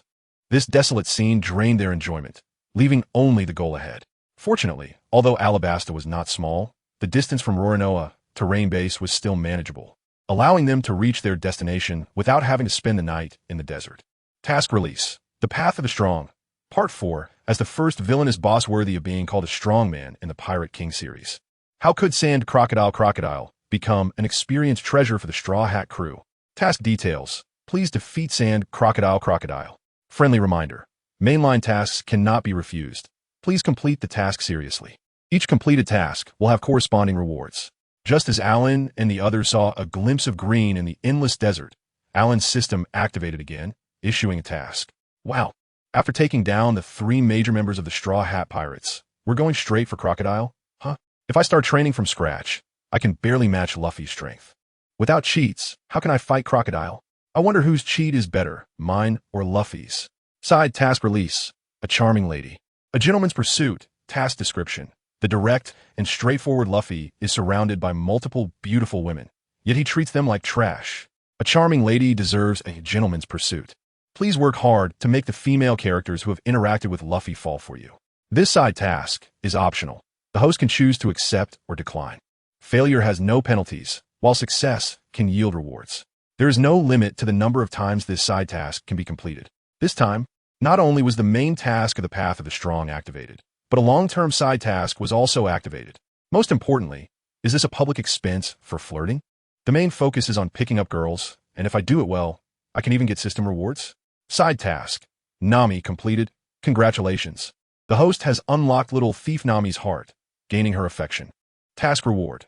5-century-old essence fruits reward description. The essence fruit absorbs the essence of 100 years of sun and moon to grow, containing powerful vitality and purifying power, with miraculous effects of cleansing the marrow and transforming the body. Side task. Nefertari Vivi completed. Congratulations, the host has unlocked Vivi's heart, gaining her affection. Task reward. 5 drops of century-old spirit essence reward description. Under the abyss, the purest spiritual energy of heaven and earth gathers, and after 100 years of sedimentation, it forms a drop. It can double the physical strength of a person, making their bones as strong as a dragon, promoting smooth blood flow. Even a body that has been injured for a long time can quickly recover under its miraculous nourishment, even reaching an unprecedented robust state. Century-old essence fruits and century-old spirit essence are interesting. Alan took out 2 crimson, lychee-sized fruits from space, and the life force continuously emanating from them made even the stifling air around feel less scorching to the body. Nami, no Kigo, you two each take one. It's a good thing. The 2 women casually took the fruits that Alan handed over and popped them into their mouths without a hint of hesitation. After all, he was now the person they trusted the most, without exception. As soon as the fruits were swallowed, the expressions of the 2 women froze in surprise. And then they looked at Alan with astonished eyes. Although they didn't understand what had just happened to them, they could clearly feel their physical condition improving. And even the suffocating feeling brought by the scorching sun outside was gradually fading away. Once you no longer feel anything in your bodies, drink these 2 drops of water as well. Alan said there were 2 drops of water, but in this hot desert, not only did they not evaporate immediately, but the liquid also shimmered with a faint glow. Who could say it was ordinary water? This was also Alan's arrangement for the 2 of them.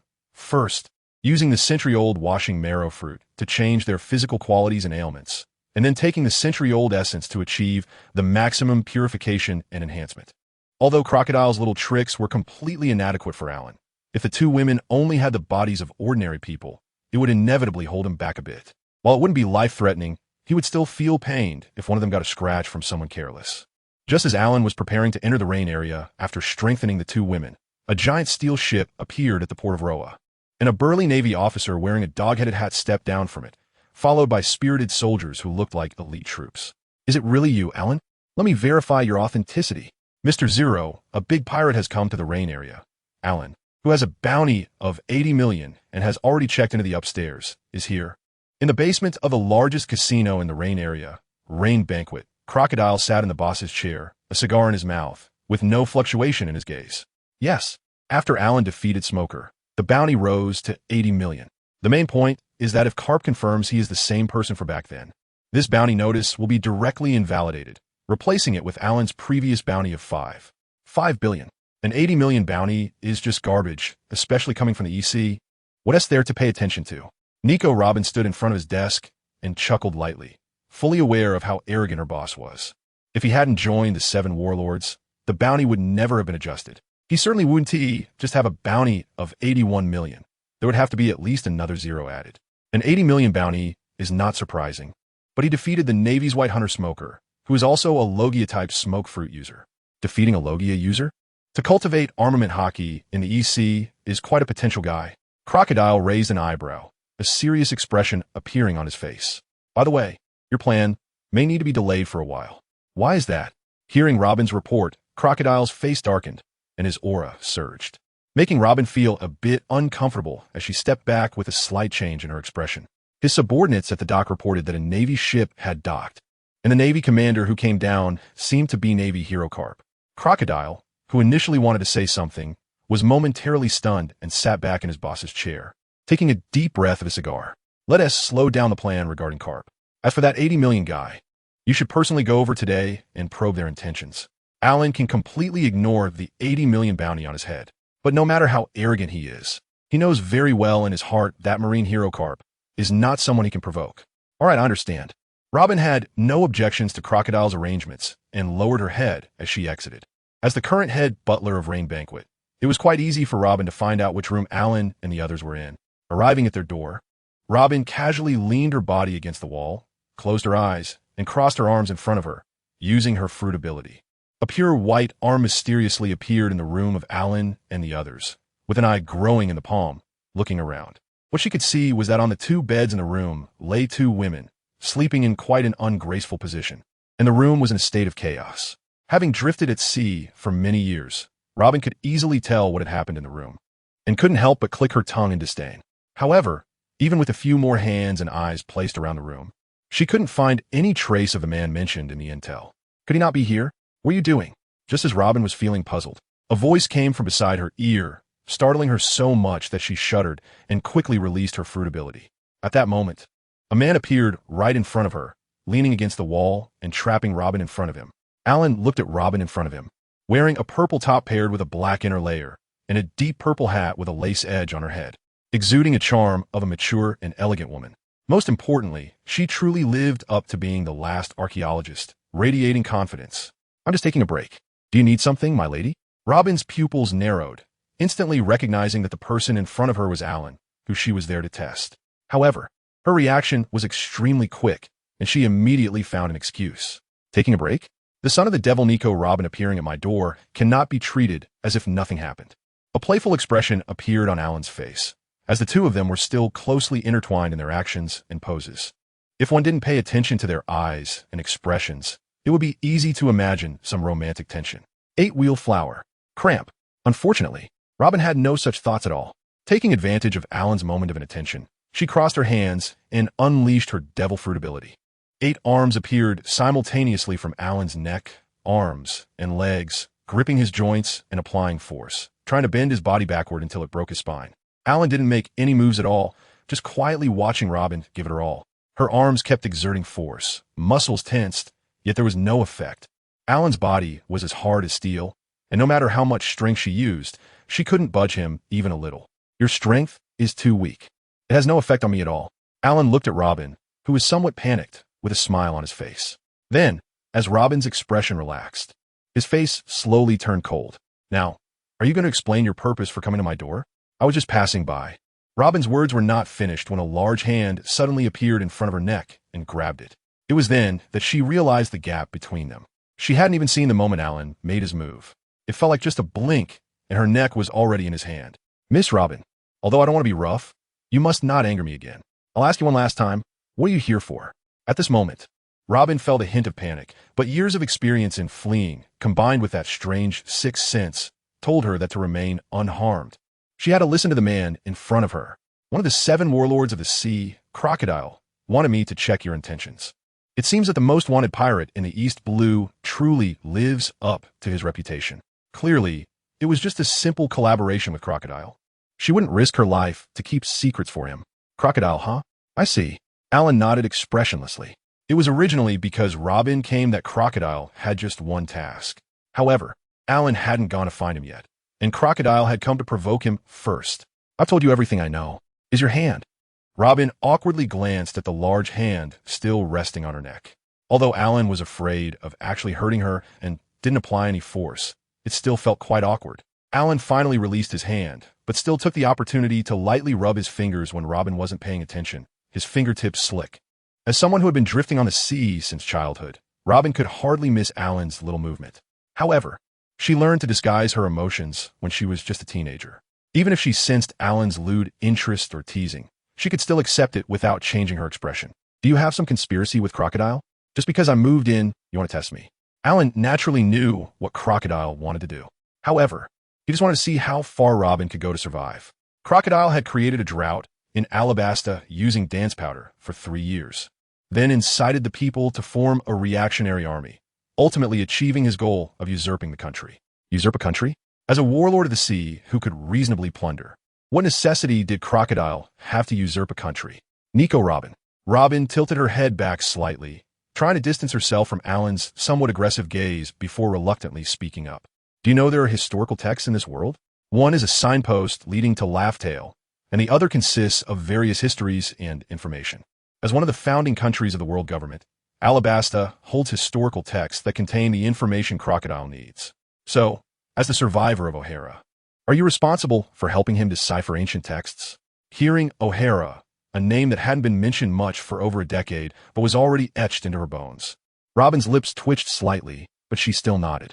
TCH, another boring game of usurpation, Robin. Following Crocodile has no future. How about following me instead? Although you also have an 80 million bounty, Crocodile has an 81 million bounty. But he only gained fame earlier and joined the Warlords of the Sea, so his bounty won't increase. There was no outright refusal, but the meaning behind Robin's words was already very clear. She felt that Alan's strength was completely incomparable to Crocodile's. Warlords of the Sea? A hint of disdain appeared on Alan's face. This group of juniors chose to ally with the Navy, which already showed a lack of character. Furthermore, Crocodile, who had given up on improving himself after one failure and relied on the ancient weapon, Pluton, was exactly the type of person that the older generation of pirates looked down upon. Destroying an island with a single blast is nothing. Truly pushing oneself to the limit is not impossible. Here's the deal. I'll keep you here, and you'll eventually look for a chance to escape. I don't want to babysit you. You go back to Crocodile for now, and when we're done playing, we'll deal with him, and then you'll know who to follow. Robin looked at Alan's eyes with some curiosity, but didn't see any ambition or desire in them. What's your purpose, then? My purpose is you. Now, go back. Alan suddenly smiled, pinched Robin's chin, and lightly kissed her red lips before directly opening the door and walking into the room. Robin, slightly violated, shivered and looked at the closed door with a complex expression, unconsciously biting her own lips. She hadn't expected Alan to be so bold as to kiss her directly. After hesitating for a while, she took a few deep breaths to calm herself before pulling out the snail phone from her pocket and dialing. Hello, is the mission completed? Yes. This so-called great pirate from the EC doesn't need to be considered. It won't affect the plan. A low voice from Crocodile came through. Robin glanced at Alan's door again and replied coldly, Okay, then come back. Gather all our people. Once that troublesome guy leaves, we'll start implementing the plan. After hanging up the snail phone, Robin let out a sigh of relief. Although she didn't know how powerful Alan really was, she was clear that she had already placed her bet on him. Now, all she had to do was wait to see his confrontation with Crocodile. In the room, Alan also smiled as he gently carried the already sleeping Nami to another bed. Downstairs, Robin silently looked at the snail phone in her hand that connected to Crocodile, lightly rubbing her fingers over it, but ultimately didn't dial. It wasn't that she had decided to follow Alan. She was just placing her bets on both sides. Crocodile was a ruthless character. Once she helped him translate the historical text, the most likely outcome was that he would silence her directly or use her as a scapegoat. Adam Child with a bounty of 79 million berries could already be considered a great pirate in the first half of the Grand Line, and the public wouldn't care about the reason behind the bounty. If Alan could really defeat Crocodile, it would simply mean changing bosses. Hadn't she changed bosses many times over the years? When Robin returned to the underground room of Rain Banquet, besides Crocodile, Mr. One, Daz Bones, and Mr. Two Bon Clay were already waiting there. After nodding to Robin, Crocodile lit a cigar and took a deep breath. Let's get ready. Once that old guy Karp leaves, we can start the final battle plan. Karp is just a vice admiral of the Navy. If the boss takes action personally, won't he be dealt with? Mr. One stretched his neck and had a hint of doubt on his face. They had been causing trouble in the first half of the Grand Line and hadn't entered the New World yet, so they didn't know how high the sky and how deep the water was in this world. They still had high confidence in the existence of Crocodile as one of the 7 warlords of the sea. Crocodile nearly choked on the cigar he was smoking, almost shocked by this guy's words. How could he say something like that? After all, Karp is a Navy person. Unless necessary, we shouldn't provoke the Navy. Yes. Everyone stood up and responded in unison. In Baroque works, Crocodile held absolute authority. Since he had spoken, the matter was settled. Big. I want to bet big. Ha. I won. Bring the money over. Hurry up. This is 5 billion berries. Get the money out. Early the next morning, Alan took Nami and Noki to the Rain Banquet Casino. At first, there were wins and losses, and although the berries were steadily increasing under Alan's deliberate control, the three didn't stand out much. Until Nami had enough fun, she, under Alan's instruction, put all the berries on the leopard number and hit 48 times the leopard number. The dealer, still standing at the table, turned pale. If he lost 5 billion berries at his table, he might not see the moon tonight. What's going on? The casino management rushed over, and the game at this table had already stopped. But all the guests were gathered around, waiting for the casino's handling results. Nami's eyes were filled with the shadow of berries, and she was grinning. 5 billion berries, 5 billion berries. I'm rich now. Even without Arlong's pressure, her greedy habit had become instinctive and was probably hard to change. After hearing the news that 5 billion berries had been lost at this table, The management's face turned ashen. He scanned the surroundings, but didn't find any registered high rollers, and he breathed a sigh of relief. This guest, you seemed a bit unfamiliar earlier. There might have been some issues at the table. Would you mind betting again? As soon as this was said, a low murmur arose from the crowd. The casino manager certainly knew that saying this would damage the casino's reputation. But 5 billion berries was not a small amount. They simply couldn't afford to lose it. There was no way something like a dice machine could malfunction. Whatever it rolled, that was the result. Nonsense. It's obvious the casino wants to back out. Don't you know how astronomical a figure 5 billion is? Huh. They open a casino. Should just watch. The casino manager darkened his face and looked around at the guests, suddenly forcing a smile. Ladies and gentlemen, today our casino has some issues. As a token of goodwill, every guest here will receive a compensation of 100,000 berries. Please understand. Saying this, a group of people in black clothes walked out from the back, carrying boxes of berries, handing out stacks of 100,000 berries in cash to the guests present and politely escorting them out. Nami nervously hugged Alan's arm, and he squeezed her little hand, signaling her not to be nervous. This guest, today our casino did not treat you well, so I will compensate you with 50 million berries. How does that sound? Alan could feel Nami gently pulling at his hand. The meaning was obvious. She wanted him to know when to stop. But how could that be possible? The reason he came here today was to provoke Crocodile, and, on the other hand, to build confidence in Nami and Nico Robin, to let them know their man's position in this world. 5 billion berries, not a single penny less. The manager of the casino squinted his eyes, a hint of a mocking smile on his lips. They had encountered skilled gamblers before. Some knew when to stop and walked away with their winnings. Others, however, ended up being dragged to the back and thrown into the pool to feed the crocodiles. This young man could be sent down to feed the crocodiles, and these two women could be sold on a slave ship for a good price. They looked like they had already been defiled, but still appeared quite beautiful, so they would fetch a decent price. Deal with them. With the manager's words, a group of black-clad men who had been eager to act rushed forward. Alan casually grabbed a handful of chips and flung them out. He had never learned any techniques for throwing hidden weapons, but with the strength contained in his muscles, the chips he threw with all his might were far more powerful than bullets. In an instant, all the black-clad attackers were shot through, collapsing to the ground one after another. Damn it! The casino manager turned and ran the moment he saw the first person fall. With his status, he already knew that the mastermind behind this was Crocodile, one of the 7 warlords of the sea. Now that such a powerful figure had appeared in the casino, he naturally needed to find a boss to handle it. Alan, should we leave? Nami and Nico Robin looked at Alan with some concern. After all, this was the Grand Line. Although Alan could directly massacre Arlong and his crew in the East Blue, this place was a completely different concept. Don't worry. Today you will see just how strong your man really is. The two women exchanged glances, since their man had made the decision, no matter how worried they were. They had to respect his thoughts. Is this guy causing trouble in my casino? A few minutes later, a deep voice came from the elevator, and Crocodile emerged, draped in a fur coat, a cigar in his mouth, looking at Alan, who was sitting with the two women with disdain and anger. You bet, you lose. Hand over 5 billion berries, and I'll leave. Otherwise, Crocodile, today is not like the old days. I am not Whitebeard. You're looking for death. As soon as Alan's words fell, Crocodile's eyes widened in anger, and his lower body transformed entirely into sand, arriving in front of him in an instant. The golden hook in his hand directly aimed for Alan's neck, clearly intending to take his life. With a light click, Alan had already grabbed Crocodile's wrist, making it impossible for him to pull away no matter how much he struggled. Damn it, let go of me. Crocodile's other hand reached out towards Alan, and as soon as it made contact, Alan would be drained of moisture, like a desiccated corpse. But Alan, unfazed, allowed him to grab his arm. No matter how Crocodile activated his devil fruit ability, it didn't cause any change in Alan's body. In astonishment, Crocodile released his grip, only to find a layer of black substance covering Alan's arm. Armament hockey? Before Crocodile could react, Alan had his left hand gripping the golden hook to prevent him from escaping, while his right fist, covered in armament hockey, struck Crocodile's chest. Poof! Crocodile felt as if a storm surged within his chest, and he coughed up a mouthful of blood. They were both warlords of the sea, but you were far behind Hawkeye.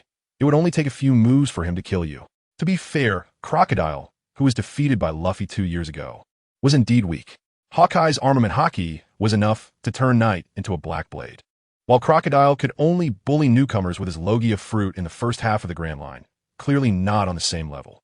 If Alan had gone all out, One punch would probably have sent Crocodile into the same state as Ace during the Marineford War. Finally, I've found you. A familiar voice came from the entrance of the rain banquet, and a sturdy figure walked in against the sunlight, revealing a face that had already shown signs of aging. Oh, is that Karp? That was quick. Alan turned around with interest and casually threw the limp Crocodile, who had already lost all strength, onto the ground. Why are you the only one here? Where's Sengoku? Don't you fear dying here? His indifferent expression instantly infuriated the Navy soldiers who had come with Karp. Vice Admiral Karp was a hero in their hearts, and Admiral Sengoku was the highest commander of the entire Navy. Yet this young man before them casually mocked them without any respect. Playing tricks, how could someone who is dead come back to life? A flash of a sword shadow passed by, and Karp's aide, Bogart, had already drawn his sword from his waist, the armed color hockey entwined around it, and slashed down towards Alan. Do you know me? Alan, curious, reinforced his arm with hockey and blocked Bogart's longsword with a clang. His brow furrowed slightly. The force coming from a sword was definitely not light, only a notch below the level of those who had besieged him back in the day. Bogart, having failed to land a hit with his full force strike, quickly retreated, creating distance between himself and Alan, his expression grave. Over 30 years ago, he had the fortune of following Vice Admiral Garp to witness Alan's prowess in GodValley. He was well aware of his own strength, at least on the level of a candidate for Admiral, but he never expected that his full force attack would be so easily countered by the opponent. Could it be that this person before him is indeed the revolutionary Alan from back then? Hey, are you really Alan? At that moment, Garp, who was standing at the door in shock, rubbed his eyes, revealing a look of disbelief. What do you think, Garp? You've aged quite a bit, but it's still more comfortable seeing you like this. Ha ha ha, Alan, since you're not dead, let me capture you today. Garp casually took off his cloak and tossed it to the Navy behind him, cracking his knuckles and preparing to make a move. TCH, what a habit of the Navy scum. Alan disdainfully spat aside. If we fight here, do you want the people of this city in Alabasta to be buried with us?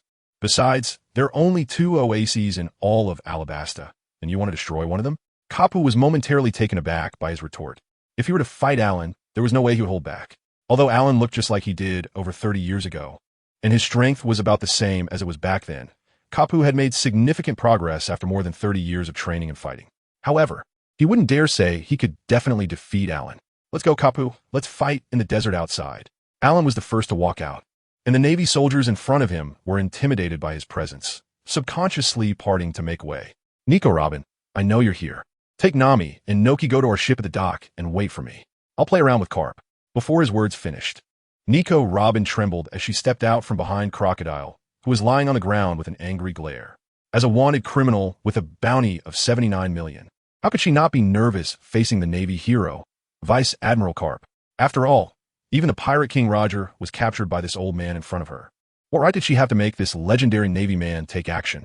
At this moment, she was regretting it deeply.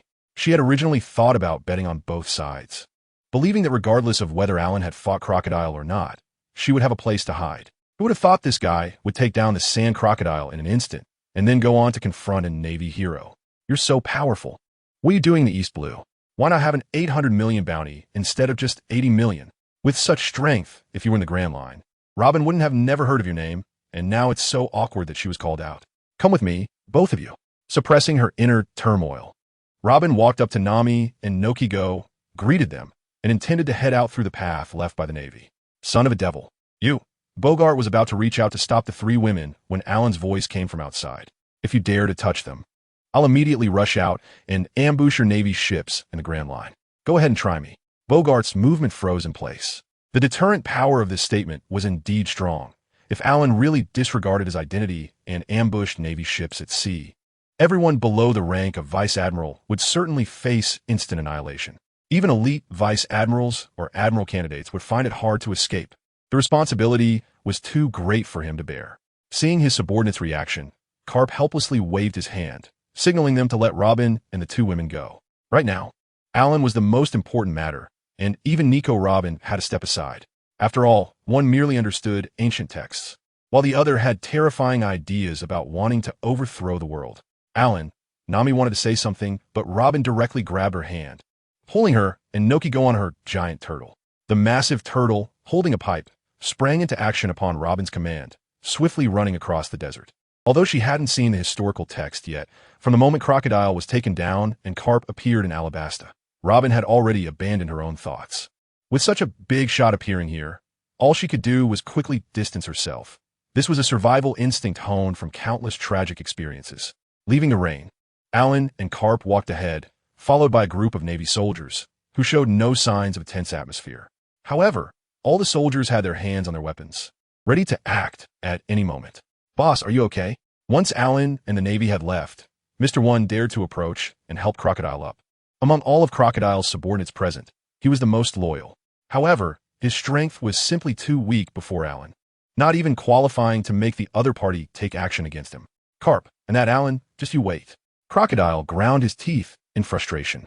Even after being humiliated by Whitebeard, he had never felt as defeated as he did this time. At least Whitebeard had fought him and then exchanged words with him. He accepted that he was outmatched. But now, Alan and Karp had completely ignored him, as if he were an ant on the roadside. And that was what truly pierced Crocodile's heart.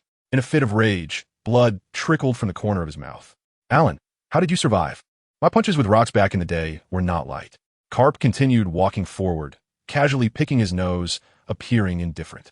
Alan glanced at him sideways. This old guy wasn't as brainless as he seemed. Even after confirming his identity, he still wanted to test him. "Wasn't it you and Roger who last attacked me back then? That guy Rocks had his heart crushed by me. How could there be any question of holding back punches?" Karp's gaze tightened slightly, then he bitterly smiled. This he had been unusually calm for a while. Why would you want to come out and stir it up again? As a hero of the Navy, Karp had fought against all the current 4 emperors, and no one had given him the sense of oppression that Alan did back then. Moreover, both Whitebeard and Charlotte Linlin had fought against Alan. With such powerful figures emerging, how could it not stir up the storm? "Calm? Have you seen the 2 girls with me?" A hint of mockery appeared on Alan's face as she disdainfully glanced at Karp. Their hometown was Cocoa Village in the East Sea, which was occupied by a group of pirates who killed their mother 8 years ago, ruling over several nearby towns, and forcing children as young as a few years old to con people at sea to earn 1 billion berries. Your East Sea Navy is in cahoots with these scoundrels. Go tell those civilians about peace. Your peace, Admiral Karp, seems to only apply to you strong ones, the nobles who are safe and sound, calling it peace. How many times have you been to the East Sea in the past 8 years? Have you dealt with any pirates, or are you just focused on your grandson? I've said it over 30 years ago. Your Navy is just the dogs of the nobles. Karp, whose face was tinged with shame from Alan's words, could no longer hold himself together upon hearing about his grandson. Back when Alan was being besieged, Dragon was just a child, and now he even knows about Luffy's existence. "Alan, what exactly do you want? Don't involve my grandson in your troubles." Seeing Karp's expression change at the mention of Luffy, Alan rolled her eyes at him. "You old hypocrite. I met your son and your grandson. That straw hat on his head belongs to Roger, right? He set out to be a pirate a long time ago. Do you think just because you're willing to be a dog, your descendants will also be like you, willing to serve the celestial dragons?" Karp didn't pay attention to Alan's mockery. He breathed a sigh of relief upon hearing that his grandson was safe. The two exchanged glances, and in an instant, their bodies vanished, reappearing in the distant desert.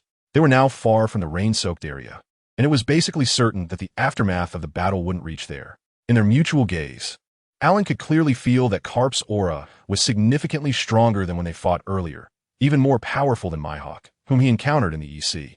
Bogart drew his long sword from his waist again, nervously staring at Alan in the distance. "Vice Admiral Bogart, do we really need to be this tense?"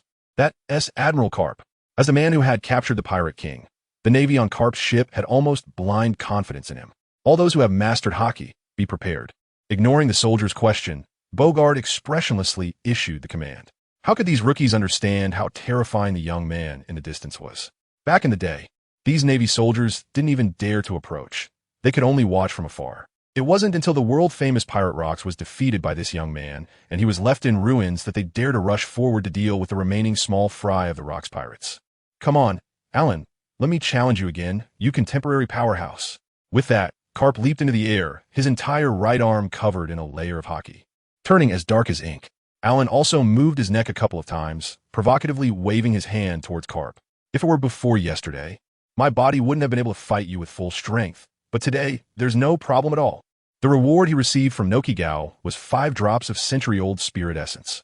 2 drops were used to improve the physiques of the 2 women, and the remaining 3 drops were all consumed and refined by Alan himself. Although these century-old spirit essences wouldn't have much effect on his physique, they also had the benefit of nourishing old injuries and difficult-to-heal bodies. 3 drops of century-old spirit essence healed all of Alan's injuries overnight and also cleared away the hidden injuries left in his body from training and battles, bringing him to an unprecedented state of robustness. What did you say? Karp, still in midair, heard Alan's murmuring and casually asked. Nothing.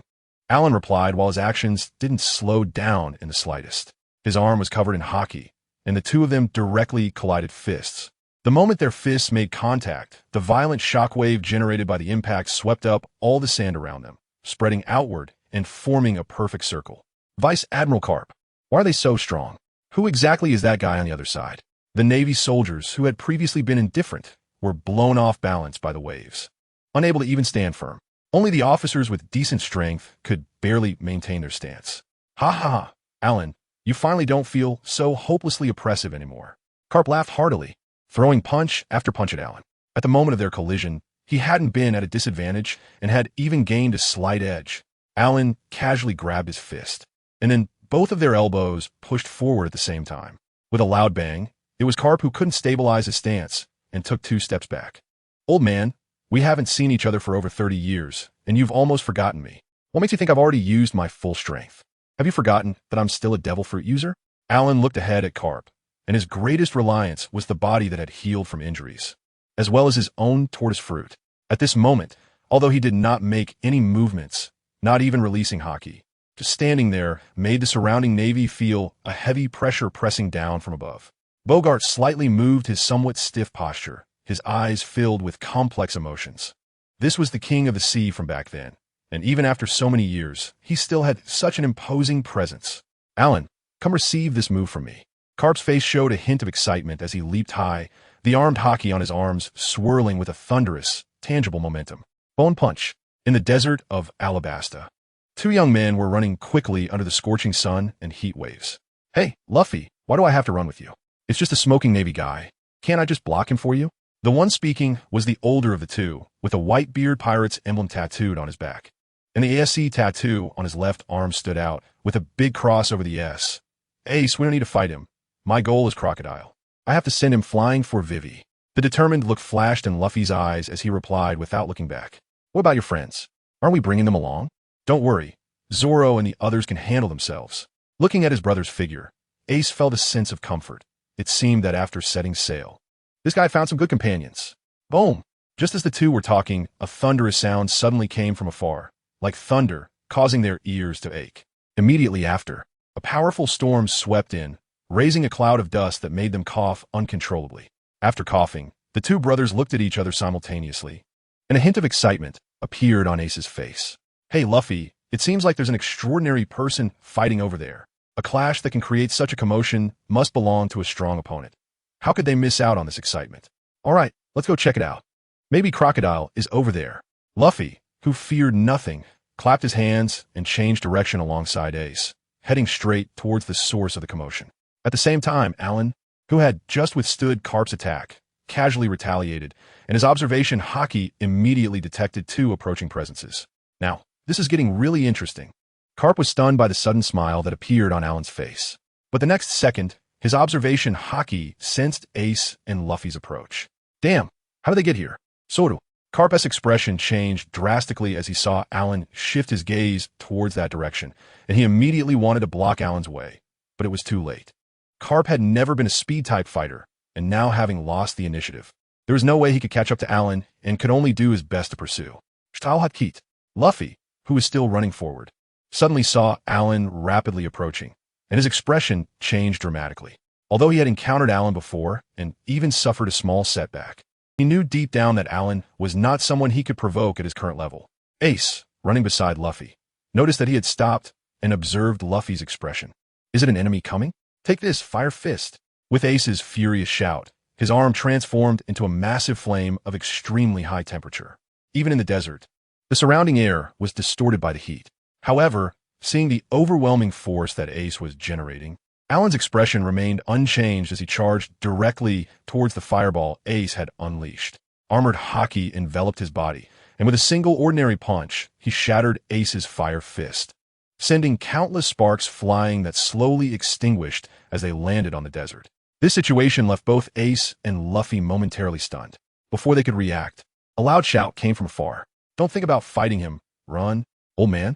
Grandpa. Luffy and Ace had completely different expressions, but both were filled with considerable surprise. They had never seen Karp in such a panic-stricken state after all these years. Soru. Karp looked at Alan's back, who was about to catch up, and used all his strength to perform the Marine's 6 through, appearing not far behind him. However, Alan suddenly changed direction and charged straight towards him. At that moment, Karp had just finished one move, and his old strength was exhausted while new strength had not yet been born. Even he couldn't react in time, and he didn't even have the opportunity to raise his arms to block the attack. In contrast, at that instant, a dark aura wrapped around Alan's body, forming a robe, and his eyes transformed into slitted pupils, taking on the tortoise fruit's hybrid form. An extremely powerful armament haki covered Alan's fist. Half a second later, it slammed into Karp's chest. Bang! The sound of Alan's fist colliding with Karp's chest made everyone around feel a ringing in their ears, akin to tinnitus. Karp, hit by the blow, felt his vision go black, and all he heard was a series of cracking bones around his ears.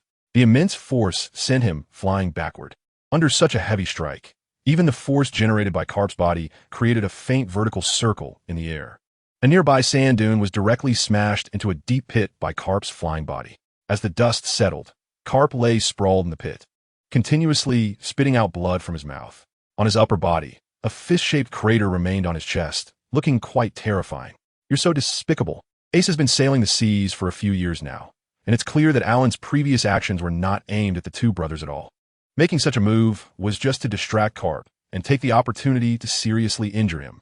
A mere pirate shouldn't be the one to call others despicable. Alan glanced disdainfully at Ace. Is it despicable to ambush, but what about surrounding and attacking? Roger's illegitimate son. Poor gas. Oh no, it should be ofthe Ace. Ace's expression changed instantly upon hearing this. His eyes fixed on Alan, and the flames around him flared up. My old man is Whitebeard, not that pirate king. Ace said this very seriously, even emphasizing each word, but it only made Alan's face show more disdain. In the next second, he had appeared in front of Ace, his black hand shattering the flames, gripping Ace's throat, and then forcefully slamming him to the ground, stepping on his hair. If your old man isn't that pirate king, would Garp care about you, the pirate's son? If your old man isn't that pirate king, how could you have conqueror's haki?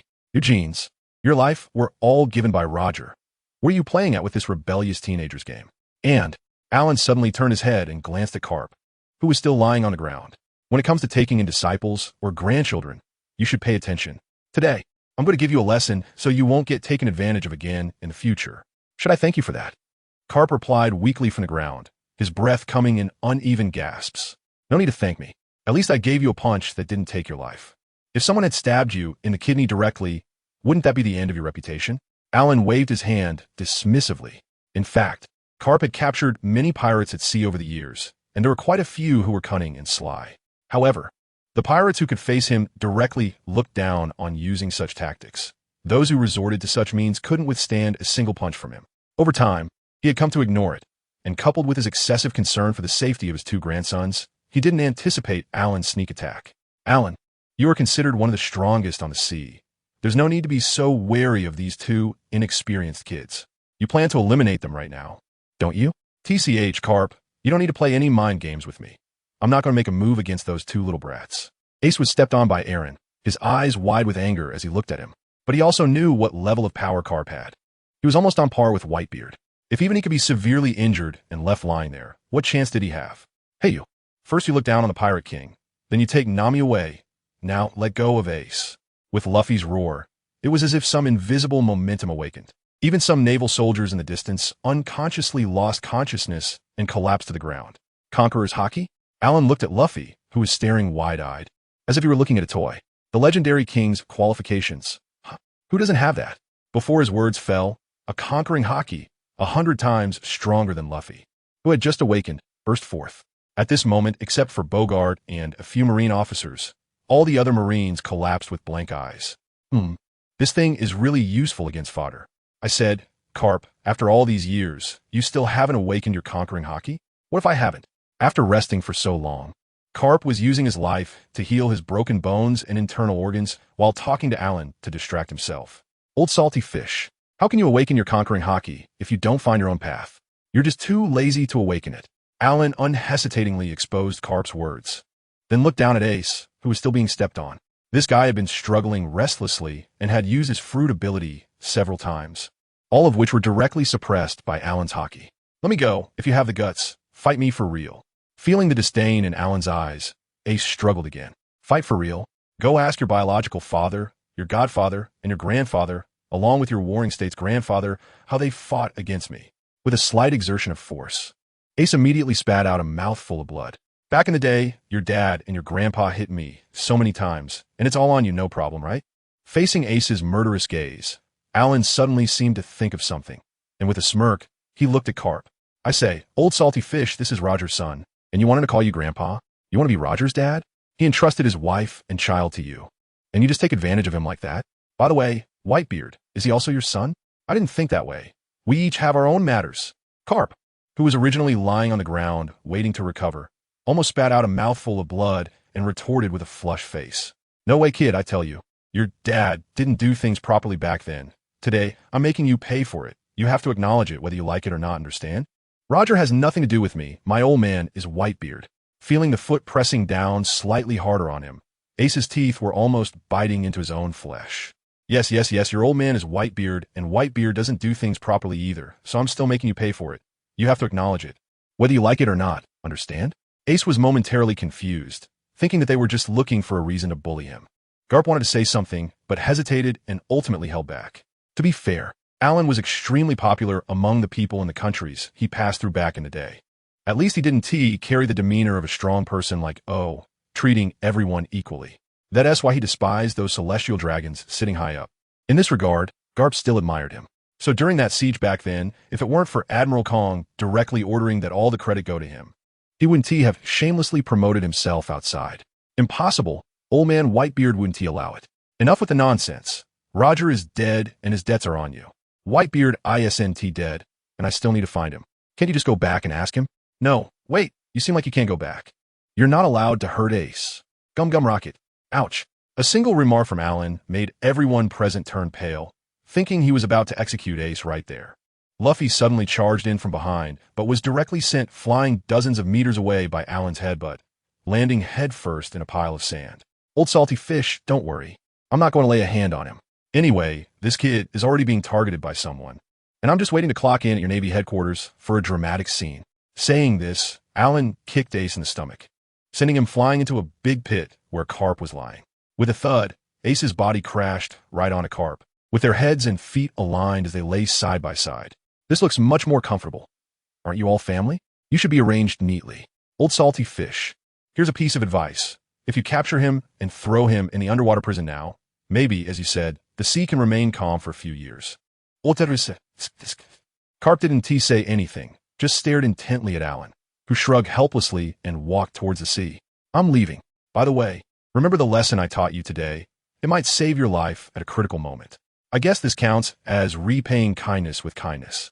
Killing Karp now would be meaningless. Killing to hurt the heart, when the war at the top reveals everything, that would be Karp's best grave. Watching Alan's figure grow further away out of the corner of his eye, Karp let out a gentle sigh of relief and struggled to stand up with Bogart's help from the pit. Bogart was also tense, his back drenched in sweat. Having remained on high alert, fearing that Alan would take advantage of Karp's mobility issues to attack again. Alan, you can't touch Ace. From the distant sand pile, Luffy charged out again, momentarily stunned by the scene before him, then hurried over to help Ace up while secretly observing Karp, afraid of receiving a blow from the iron fist of love. Alan, you're back. Just as Alan leaped onto the deck, he felt two warm figures rush into his arms, hugging him tightly. Nami and Nojiko had been anxiously waiting for him since they boarded the ship. Now that he was back, they nervously checked him over, and upon finding no injuries, they let out a gentle sigh of relief. Although they knew Alan was strong, their opponent was the legendary Navy hero. Are you okay? Did Vice Admiral Karp let you go just like that? Robin, sitting under a distant sunshade, also looked at Alan in surprise. In her imagination, even if Alan returned, he would be in a very sorry state. How could he look just like before? Hey! Alan looked at Robin speechlessly. How does this girl talk? Isn't this just insulting? What does she mean by he let me go? Did I get beaten up by him and then come back all graciously? Robin, as a historian, don't you know what happened in the Valley of the Gods over 30 years ago?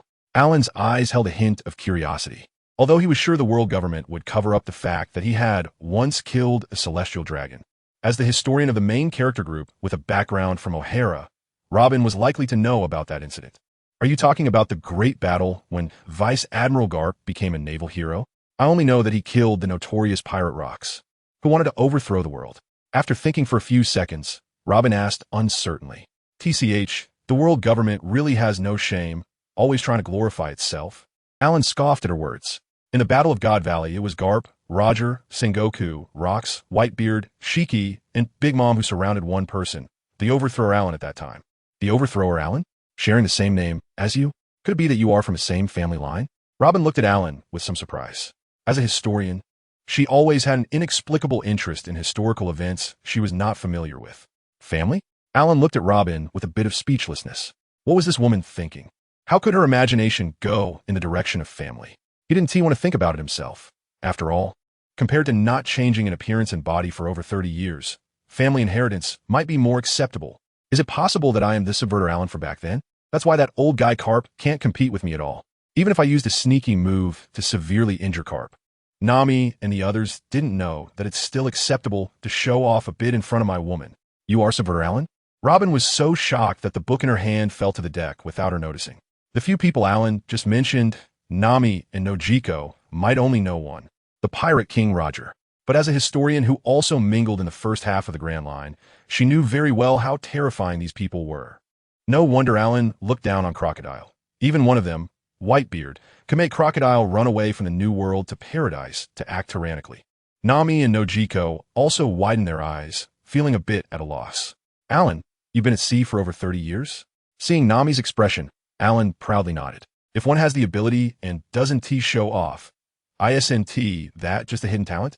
Yes, back then. Then how old are you?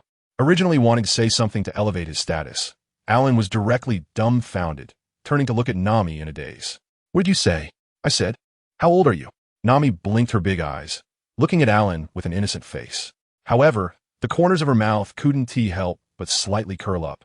Nojiko naturally understood her sister's little thoughts, but didn't expose her. She just turned around and secretly covered her mouth from behind. All right, little Nami. It seems you still don't know who's in charge of this ship. Now I'll let you know how old I am. Robin, go raise the sails. We're setting sail. Saying this, Alan directly picked Nami up at the waist and walked towards the cabin. Robin, I'll help you with the anchor.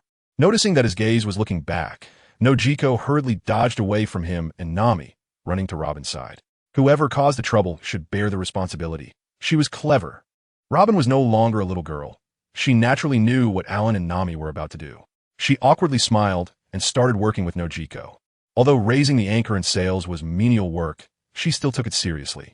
At least this time, the captain she found could really protect her. After all, even Vice Admiral Karp couldn't do anything to him. The sailboat slowly set sail with the ocean current and sea breeze. Nojiko went into the cabin to prepare food, while Robin sat under the sunshade on the deck reading. However, her expression was completely different from an hour ago. Even though she had experienced quite a bit of betrayal and storms at sea, this scene was still a first for her. It was broad daylight, and the cabin was filled with the sound of giggling, like a play, for a whole hour. She couldn't even concentrate on her reading. Is this kind of thing really that good? Nojiko, bring me that bag from the deck. Wait a minute, I'm still cooking. Alan's voice came from inside the cabin. But Nojiko was busy in the kitchen and couldn't come out. I'll deliver it. Robin, still on the deck, picked up the bag. Just getting on a boat. She needed to show herself more, doing more things to reflect her value, so that this captain would protect her more. But just as she was about to get up, a slight blush appeared on her pretty face. Captain, I'm bringing you the bag. Robin knocked on the door. Alan didn't avoid her and directly opened the door to take the bag, then quickly closed the door. Is that so embarrassing? It's a bit too much. It's fine, you get used to it. Alan was a bit ridiculous at that moment. He was quite reliable at other times. Nojiko smiled at Robin from the kitchen door, and the latter awkwardly nodded with a dry smile. Getting on the ship, safety was definitely guaranteed. But whether she could keep her body safe still seemed to be a question mark. Congratulations to the host for completing the series of tasks, The Path of the Strong, advancing further on the road to becoming a peak powerhouse in the world of pirates. Task reward, a set of intermediate 3-color hockey. Reward description, Conqueror's hockey is a royal quality, innate. Armament hockey can significantly enhance personal defense and attack power, can be attached to the body or weapon, and can break the elementalization of Logia-type devil fruits. Observation hockey can be used to predict and avoid danger. powerful observation haki can even foresee the future. With the clouds clearing and the rain stopping, while Nami was lazily going to take a shower, Alan finally claimed the reward for defeating Crocodile. With his current strength, this 3-color haki reward was basically useless to him. After all, his observation haki, although not at the level of foreseeing the future, was already top tier. And his armament haki wasn't as strong as Karp's, but it wasn't much different. He had already mastered the binding technique long ago. Can this reward be used by others? It would be great if it could be given to Nami or Nojiko, since their strength was still a bit too weak. Even after washing their marrow and cutting their bones, they were only at the level of tens of millions in the first half of the Grand Line. And they were even weaker than those pirates. At least they had combat experience. Friendly reminder. System rewards can only be used by others if they are item type or knowledge and experience type. Skills that directly enhance strength can only be used by the host. The ultimate goal of the system is to make the host become the peak powerhouse on the sea. TSK. I've long been a peak powerhouse. If I rely on this little thing you give me, I might have to wait until I'm old and die. Helplessly, Alan could only claim this reward for himself. He clearly felt a surge of 3-color haki within him. But that's it. Adding 5 million on top of 10 million is a lot. But adding 5 million on top of 100 million or 200 million, it can only be said to be negligible. Nami also walked out of the restroom, gently leaning against Alan's arm. Alan, I want it too? Wait, what are you doing? In the time it took to say his sentence, Alan had already turned her over, and with her back facing up, Nami used her hands and feet to escape from his grasp, fearfully grabbing the blanket and leaning her back against the wall. Alan, who didn't notice her running away, was a bit stunned. But you said you wanted it. Who said that? Nami's pretty face turned red with anger, and she hammered the bedboard in front of her with her little fists, making the entire bed creak. If it weren't for the thick comforter on top, she might have directly punched through the bed. Hey, be gentle. You're not the same as before now. Don't break our bed. Alan hurriedly reached out to block Nami's punch. Although his strength was much greater than hers, Nami still quickly reduced most of her force, fearing that she might hurt Alan. But that didn't mean Nami wasn't angry. Clearly, she was discussing something very serious with him. Yet Alan had directly turned it into something else. The little girl pouted and pointed to the other side of the bed. You go sit over there. Watching Alan slowly move across the bed, Nami secretly sighed in relief and then struck a pitiful pose. No Kigo is a devil fruit user, and that new woman on the ship is also a devil fruit user. I want to have one too. Alan looked at Nami with some surprise. In the original story, the Straw Hat Pirates also had several devil fruit users, but he hadn't seen Nami express such thoughts. The main reason was their different identities. As a companion, Nami could only admire and envy their abilities, without wanting them for herself. However, Nojiko and she were both Alan's women. The new mature guy had a figure even more impressive than hers, along with a unique charm, so it was hard to say that Alan didn't have any other thoughts. As one of Alan's women, while the other two had abilities, she didn't, which naturally made Nami anxious. Don't worry about this matter for now. I'll look into it for you. Rest assured, I'll definitely prepare something for you. Anunchako dia upsilon el upsilon. Strengthening his woman was definitely his responsibility, but the key was that there were currently no good fruits to offer Nami. If worst comes to worst, he could wait until Ace dies and then go to Doflamingo to snatch the Maramara Nomi. Ace's development of the Maramara Nomi is a complete waste. He only created a few skills based on flames without any deep development. Even Luffy's Nika fruit, before awakening, allowed him to create Gear 2nd, Gear 3rd, and Gear 4th transformations. Yet, Ace, as the older brother, has no ideas at all. Enel knows how to develop different levels of Volt from the Rumble fruit. So why can't the Flame fruit increase its temperature? Besides, there's Marco with the Phoenix's flames nearby, which is also fire, right? How can a mere magma fruit be considered a superior fruit to the flame fruit? Does it even deserve that? The 7 stars yin-yang of the little days are derived from the 5 elements of the Dragon Kingdom: metal, wood, water, fire, earth, sun, and moon.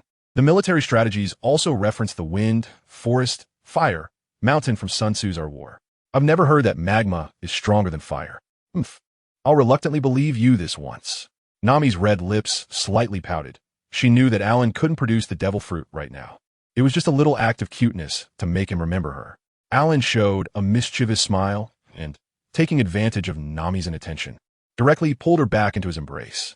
I may not have a devil fruit, but I do have bananas. Would you like to try some, Miss Nami? Seeing his expression, Nami quickly realized what this guy was up to and hurriedly placed her hands on Alan's shoulders. No, we can't do that. Nokigao is about to finish cooking. We need to get ready. Let's leave it at that for today. This is after strengthening my body. If it were her original physical condition, she would probably be half dead by now. Don't worry, Nokigao is not a big deal. We are now. As Alan was trying to persuade Nami, suddenly a knock on the door interrupted them, and a cold voice came from outside. Alan, is it convenient for me to talk to you? The two inside the room froze, and Nami's expression turned sour as she directly pushed Alan away. What does this woman want with you? I don't know. Let me go ask. It's also time for us to eat. Taking advantage of Nami's distraction, Alan gave her red lips a quick kiss and then walked over to the door to open it. Robin, who was at the door, felt a bit uneasy. She had been listening carefully at the wall of the cabin since the beginning. After there was complete silence inside, she finally made up her mind to knock on the door. What do you want? Alan's tone was not very polite as he opened the door to see Robin looking a bit flustered. She wasn't his woman yet and didn't have any good feelings toward him. Otherwise, there would probably be hints for side quests. Robin's expression froze, as if she didn't expect Alan to say such things. However, since she was already on the ship, she adjusted her mindset quickly and flashed a flattering smile. Captain Alan, our ship has already left Alabasta for some distance. So I just wanted to ask, are we leaving now? Just say what you need to say. Alan probably understood what Robin meant. In her more than 20 years of life, this historical text from Alabasta should be the closest she has ever been to ancient writing, so she felt a bit reluctant. I just thought, since you've already defeated Admiral Cap, and Crocodile is not your opponent, why don't we take a look at the historical text before we leave? Who wants to see that writing? We're all leaving. Alan had not spoken yet, but Nami had already dressed and appeared by his side, her gaze towards Robin carrying a hint of vigilance. After a few seconds of silence, Robin suddenly broke into a radiant smile. Miss Navigator, Crocodile has been running a casino at Rain Dinner for several years. According to pirate rules, after being defeated by Captain Alan, this wealth should now belong to us. Based on my estimates, it should be at least several billion berries. Alas, we can only let him have a bit now. How much? Several billion berries? Nami's eyes instantly turned green, as if she had transformed into a hungry wolf staring at Robin. Yes. After receiving Robin's affirmative response, Nami's body instantly softened, coiling around Alan like a beautiful snake. Alan, let's make a trip back to Alabasta, okay? Since Miss Robin is on board, she is our companion, and we should contribute to her dream. Besides, we haven't ventured too far. Goodness, has she already got Nami under her control just after boarding? All right, I'll go, but you and Noki can't disembark. Just find an uninhabited island to anchor the ship and wait for us. Alan felt the soft touch of the rubber ball constantly rubbing against him and amusingly ruffled Nami's hair. In the Grand Line, there are still many uninhabited islands. And after docking the ship, Alan used his observation hockey to quickly assess the situation on the entire island. With Nami and Naka's strength, encountering ordinary small pirates wouldn't be a problem. Strong pirates wouldn't come ashore on such an uninhabited island. Let's go. When a ship comes, we'll head over. Standing on the beach with Robin, Alan squinted into the distance, realizing that it would likely be a while before any ship arrived. No need. Robin smiled confidently as a large turtle suddenly appeared from the sea, wearing a cowboy hat, which was her mount from Alabasta. You brought this guy too? Looks like the plan is well thought out. Betting that I would bring you back? Just in case, Captain. Robin smiled and was about to walk towards the turtle when Alan tightened his grip around her waist. It's good to have everything planned out, but don't use your little tricks on me. Be careful next time. Feeling Alan's fingers still caressing her exposed waist, Robin nodded somewhat awkwardly. After being out in the world for so long, Alan was the first person to touch her right after accepting her. The most embarrassing part was that Alan was also the strongest person she had ever encountered. She didn't even dare to think of resisting. However, if even Vice Admiral Garp couldn't handle this guy, then the one who killed Sarone, Akiji, definitely wouldn't be able to either. The turtle continued to cut through the waves, moving even faster than a sailboat as the two headed straight for the shores of Alabasta. BRR. Hello, this is Sengoku. At the Navy headquarters, Sengoku, with a seagull on his head and braided hair, casually answered the ringing transponder snail on his desk. The next moment, the transponder snail displayed a panicked expression. Admiral Sengoku, this is Vice Admiral Garp's warship. Vice Admiral Garp has sustained serious injuries, and we are returning. Sengoku's expression tightened, and his eyes became complex. Wait, was Garp injured during a battle with that Alan? No one knew the overthrow Alan better than they did. Besides that person, he couldn't think of anyone in the first half of the Grand Line who could injure Garp, except when this guy was being careless. But if it really was that person, Sengoku, a weak voice came from the transponder snail, making Sengoku's heart skip a beat. After so many years, He could only remember Garp's booming voice. He had never heard him sound so weak. Old man, did you really encounter him? Yes, it's him. He's back. And his body is still like it was when we fought, in his 20s, and all his injuries have healed. Impossible. Sengoku slammed the table, nearly losing control of his strength. Garp, after all these years, even if he hadn't died back then, he should be over 50 now. And with those serious injuries back then, how could he be unaffected? Were you careless? Or does he have some strange devil fruit ability? Lying in bed, Garp let out a bitter laugh. I wish it were so. But the reality is, he's not only the same as he was back then, but he's also become incredibly cunning. What do you mean? Back then, when we fought him, he would at most trade injury for injury or life for life. But this time, he actually attacked my grandson and then ambushed me. He has no semblance of a strong person's demeanor, Garp said, still a bit indignant. It was too unprincipled. Hiss. Sengoku inhaled sharply. You all bring Garp back. I'll handle the rest. Sengoku's face was serious, and a drop of sweat rolled down his forehead. Back then, so many of them surrounded Alan alone, and he even killed a Rox. What about now in this great age of piracy?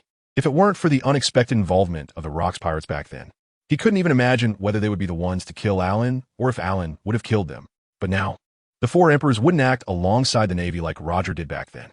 If it relied solely on the Navy, a single battle would likely result in a Pyrrhic victory, and the Navy headquarters might suffer severe losses. After ending the call with Garp, the Navy didn't hesitate to contact the Gorosei. Gorosei, this is Sengoku. I have an urgent situation to report. Speak. A faint voice came from the transponder snail, and Sengoku didn't take it to heart. Even though he was the highest commander of the Navy, his status was still worlds apart from the Gorosei. 30-some years ago, during the GodValley incident, the overthrower Alan did not die. His physical condition and appearance remain the same as 30 years ago. He has recently appeared in the East Blue and injured Garp. I seek guidance on how to respond. What? How is that possible? His physical condition is the same as 30 years ago? Could he have also been granted immortality by a surgery fruit? No, the previous surgery fruit was never developed to the point of performing immortality surgery. The current one is in the hands of some small pirate in the North Sea. A series of gasps and questions came from the transponder snail, and Sengoku listened expressionlessly. Sengoku, if all three admirals go out, can we capture him? Hearing the inquiry from the other side, Sengoku's mouth twitched. Back then, the Rox pirates surrounded him, along with me, Roger, and Garp. Now Garp has already encountered him and is severely injured, returning to the Navy headquarters. Even if they can defeat him, at least one or two admirals would fall. The Gorosei on the other side of the transponder snail fell silent. They knew better than anyone what Garp's fighting strength was. Moreover, that old guy's strength hadn't deteriorated with age at all. Otherwise, they wouldn't have let him run free. If even Garp was seriously injured, then the overthrower Alan must be at least at the level of a 4 emperor. If that's the case, we shouldn't interfere. That guy must be captured. I want to study him thoroughly. Suddenly, an old man sitting nearby, with a fluffy white beard, wearing a flat hat and a scar on his left cheek, spoke with a grim expression. Jaeger Lucia Satan's Saint, this is necessary. Sengoku, first restore his bounty, then closely monitor his movements. Let Pagliasolino set out and be ready to act at any moment. One of the Gorosei, Marcus Maz Saint, issued a command to the transponder snail before directly hanging up the call. If this guy is out for revenge, the next target must be Whitebeard or Charlotte Linlin. I've already instructed Sengoku to keep a close watch. If necessary, we can take action while they are mutually weakened. Let CP0 and the Knights of God also be deployed. Notify Figureland Green Bowl Saint.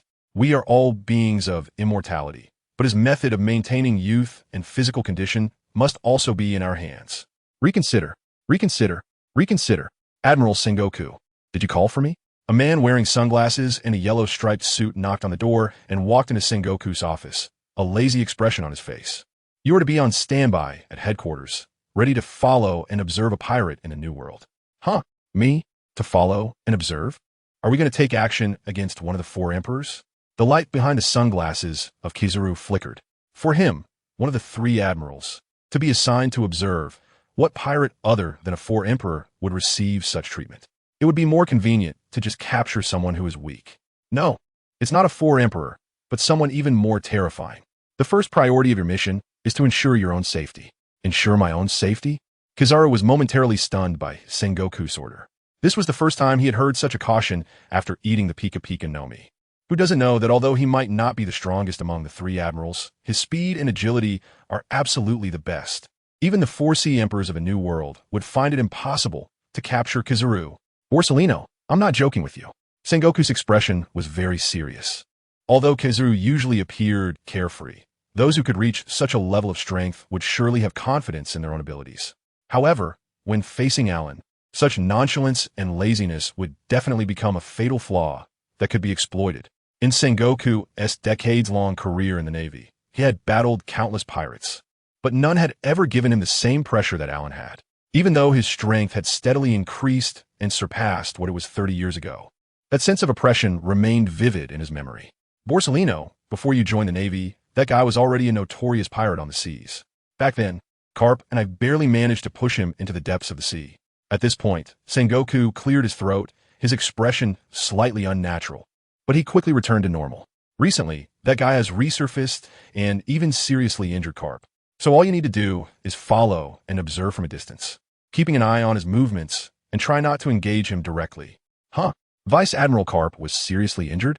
These pirates are truly terrifying. Kizaru didn't care much about the pirate that Sengoku and Karp had defeated together.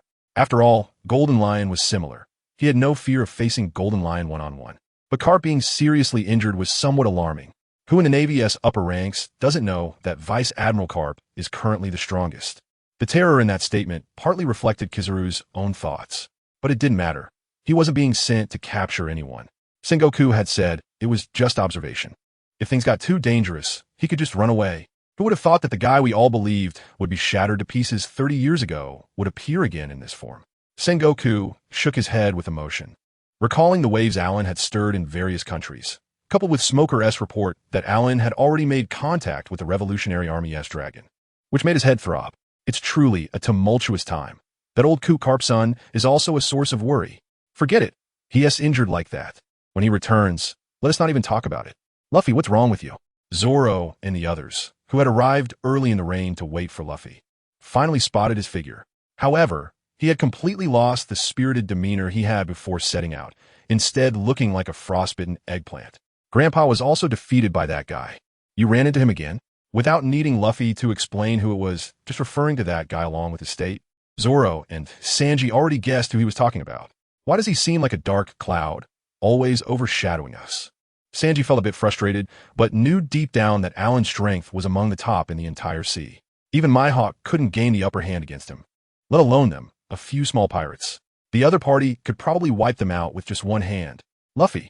Zoro called him several times without a response. So he darkly walked up to him, unsheathing his sword in an instant, the blade resting against Luffy's neck. I said I want to be the world's greatest swordsman, and you pull me into being a pirate. So now are you going to give up on becoming the Pirate King? If that's the case, then do it in front of me. Perform seppuku as an apology. Hey, what are you doing? This is Luffy. Yes, Zoro put the sword down. Sanji and Usopp hurriedly rushed to stop Zoro's actions, but were completely ignored by him, his eyes fixed solely on Luffy. I won't. I will defeat him and become the Pirate King. Luffy stubbornly held his neck high, looking defiantly at Zoro, who then let out a sigh of relief and sheathed his sword. Compared to others, Zoro understood Luffy a bit more. The fact that he could say such things meant that the blow from that person should have had little impact on him. He didn't know what had happened to make the usually carefree Luffy become like this. Straw Hat Luffy, I finally found you. A furious shout came as Smoker appeared at the entrance with Tashigi and a group of Navy soldiers, glaring at the Straw Hat crew with fire in his eyes. The Smoke Man is here. We need to run. Gather over there. Upon seeing Smoker and the others, Luffy's eyes widened as he was the first to run off in the distance. Damn it, not this face again. We can't fight back at all. Originally, Zoro had drawn his sword, ready to hold them off for a few minutes. But Tashigi's appearance made him abandon that thought and flee alongside Luffy. Why is this happening? Vivi, aren't you a princess? Why are you running from the Navy? The speaker was a red-haired female pirate, indicating that even without Nami on board, the Straw Hats could still find a navigator. No, I can't trust the Navy. They are in cahoots with the 7 warlords. Vivi shook her head as she ran. As the Princess of Alabasta, being pursued by the Navy in her own territory was a first for her. Luffy, that big building over there is where Crocodile is. Let's meet there. Being a local, unlike Luffy and Zoro, who were strong, Vivi relied on her familiarity with the terrain and led the navigator and Chopper to evade the pursuing Navy. Now that they had a target, Luffy stopped hesitating. extending his hands to grab onto the surrounding buildings and using them like a slingshot to propel himself towards the crocodile-like structure. Crocodile, we're coming to take this country back for Vivi. With a loud voice, Luffy pressed his straw hat down and crashed through the grand entrance of the rain banquet. With a loud bang, despite the rapid speed, he managed to bend slightly and stand firmly in the hall, sunlight streaming in from behind, casting a shadow of a straw hat over the faces of those inside. Crocodile, who had just come up from the basement, looked bewildered at Luffy standing on his turf, his face overflowing with rage. Damn it, you guys are really pushing it too far. What kind of dog dares to act so recklessly here? Hey, are you Crocodile? You look a bit worse for wear. At this moment, Crocodile doesn't have the same imposing presence he had when he first met Luffy in the original story. After that punch from Allen, it's a miracle he didn't die. Now his body is completely wrapped in bandages. He even had to leave his cigar in the office, because he couldn't help but cough when he lit it due to his internal injuries. Shut up, Stahlhut Luffy. Since you're here, you might as well stay. Sandstorm. A small desert tornado spun out from Crocodile's hand, targeting Luffy directly. Straw Hat Luffy die. White Fist. Another roar came from behind Luffy. Smoker. Luffy's expression changed, and he grabbed the ceiling of the rain banquet to swing up. Beneath him, the tornado of sand collided with a giant fist made of smoke, sending sand and smoke flying everywhere. Countless white smokes swirled together, transforming into Smoker's true form. Looking at Crocodile with some dissatisfaction. Crocodile, are you going to make a move against the Navy? Smoker really is like the legendary wild dog. Crocodile's face twisted in a snarl, glaring fiercely at Smoker, who understands his grievances. Clearly, he was the mastermind, using his intelligence and schemes to manipulate everyone, and it would have been easy to directly conquer this country. Yet somehow he got nearly beaten to death by a single punch. Now Straw Hat Luffy was provoking him again, and now a Navy officer had popped up. The frustration in Crocodile's heart grew as he thought about it, and he gritted his teeth at Smoker in front of him. Since you're here, you all might as well stay. As for you, Navy, I'll send you off with an unexpected death.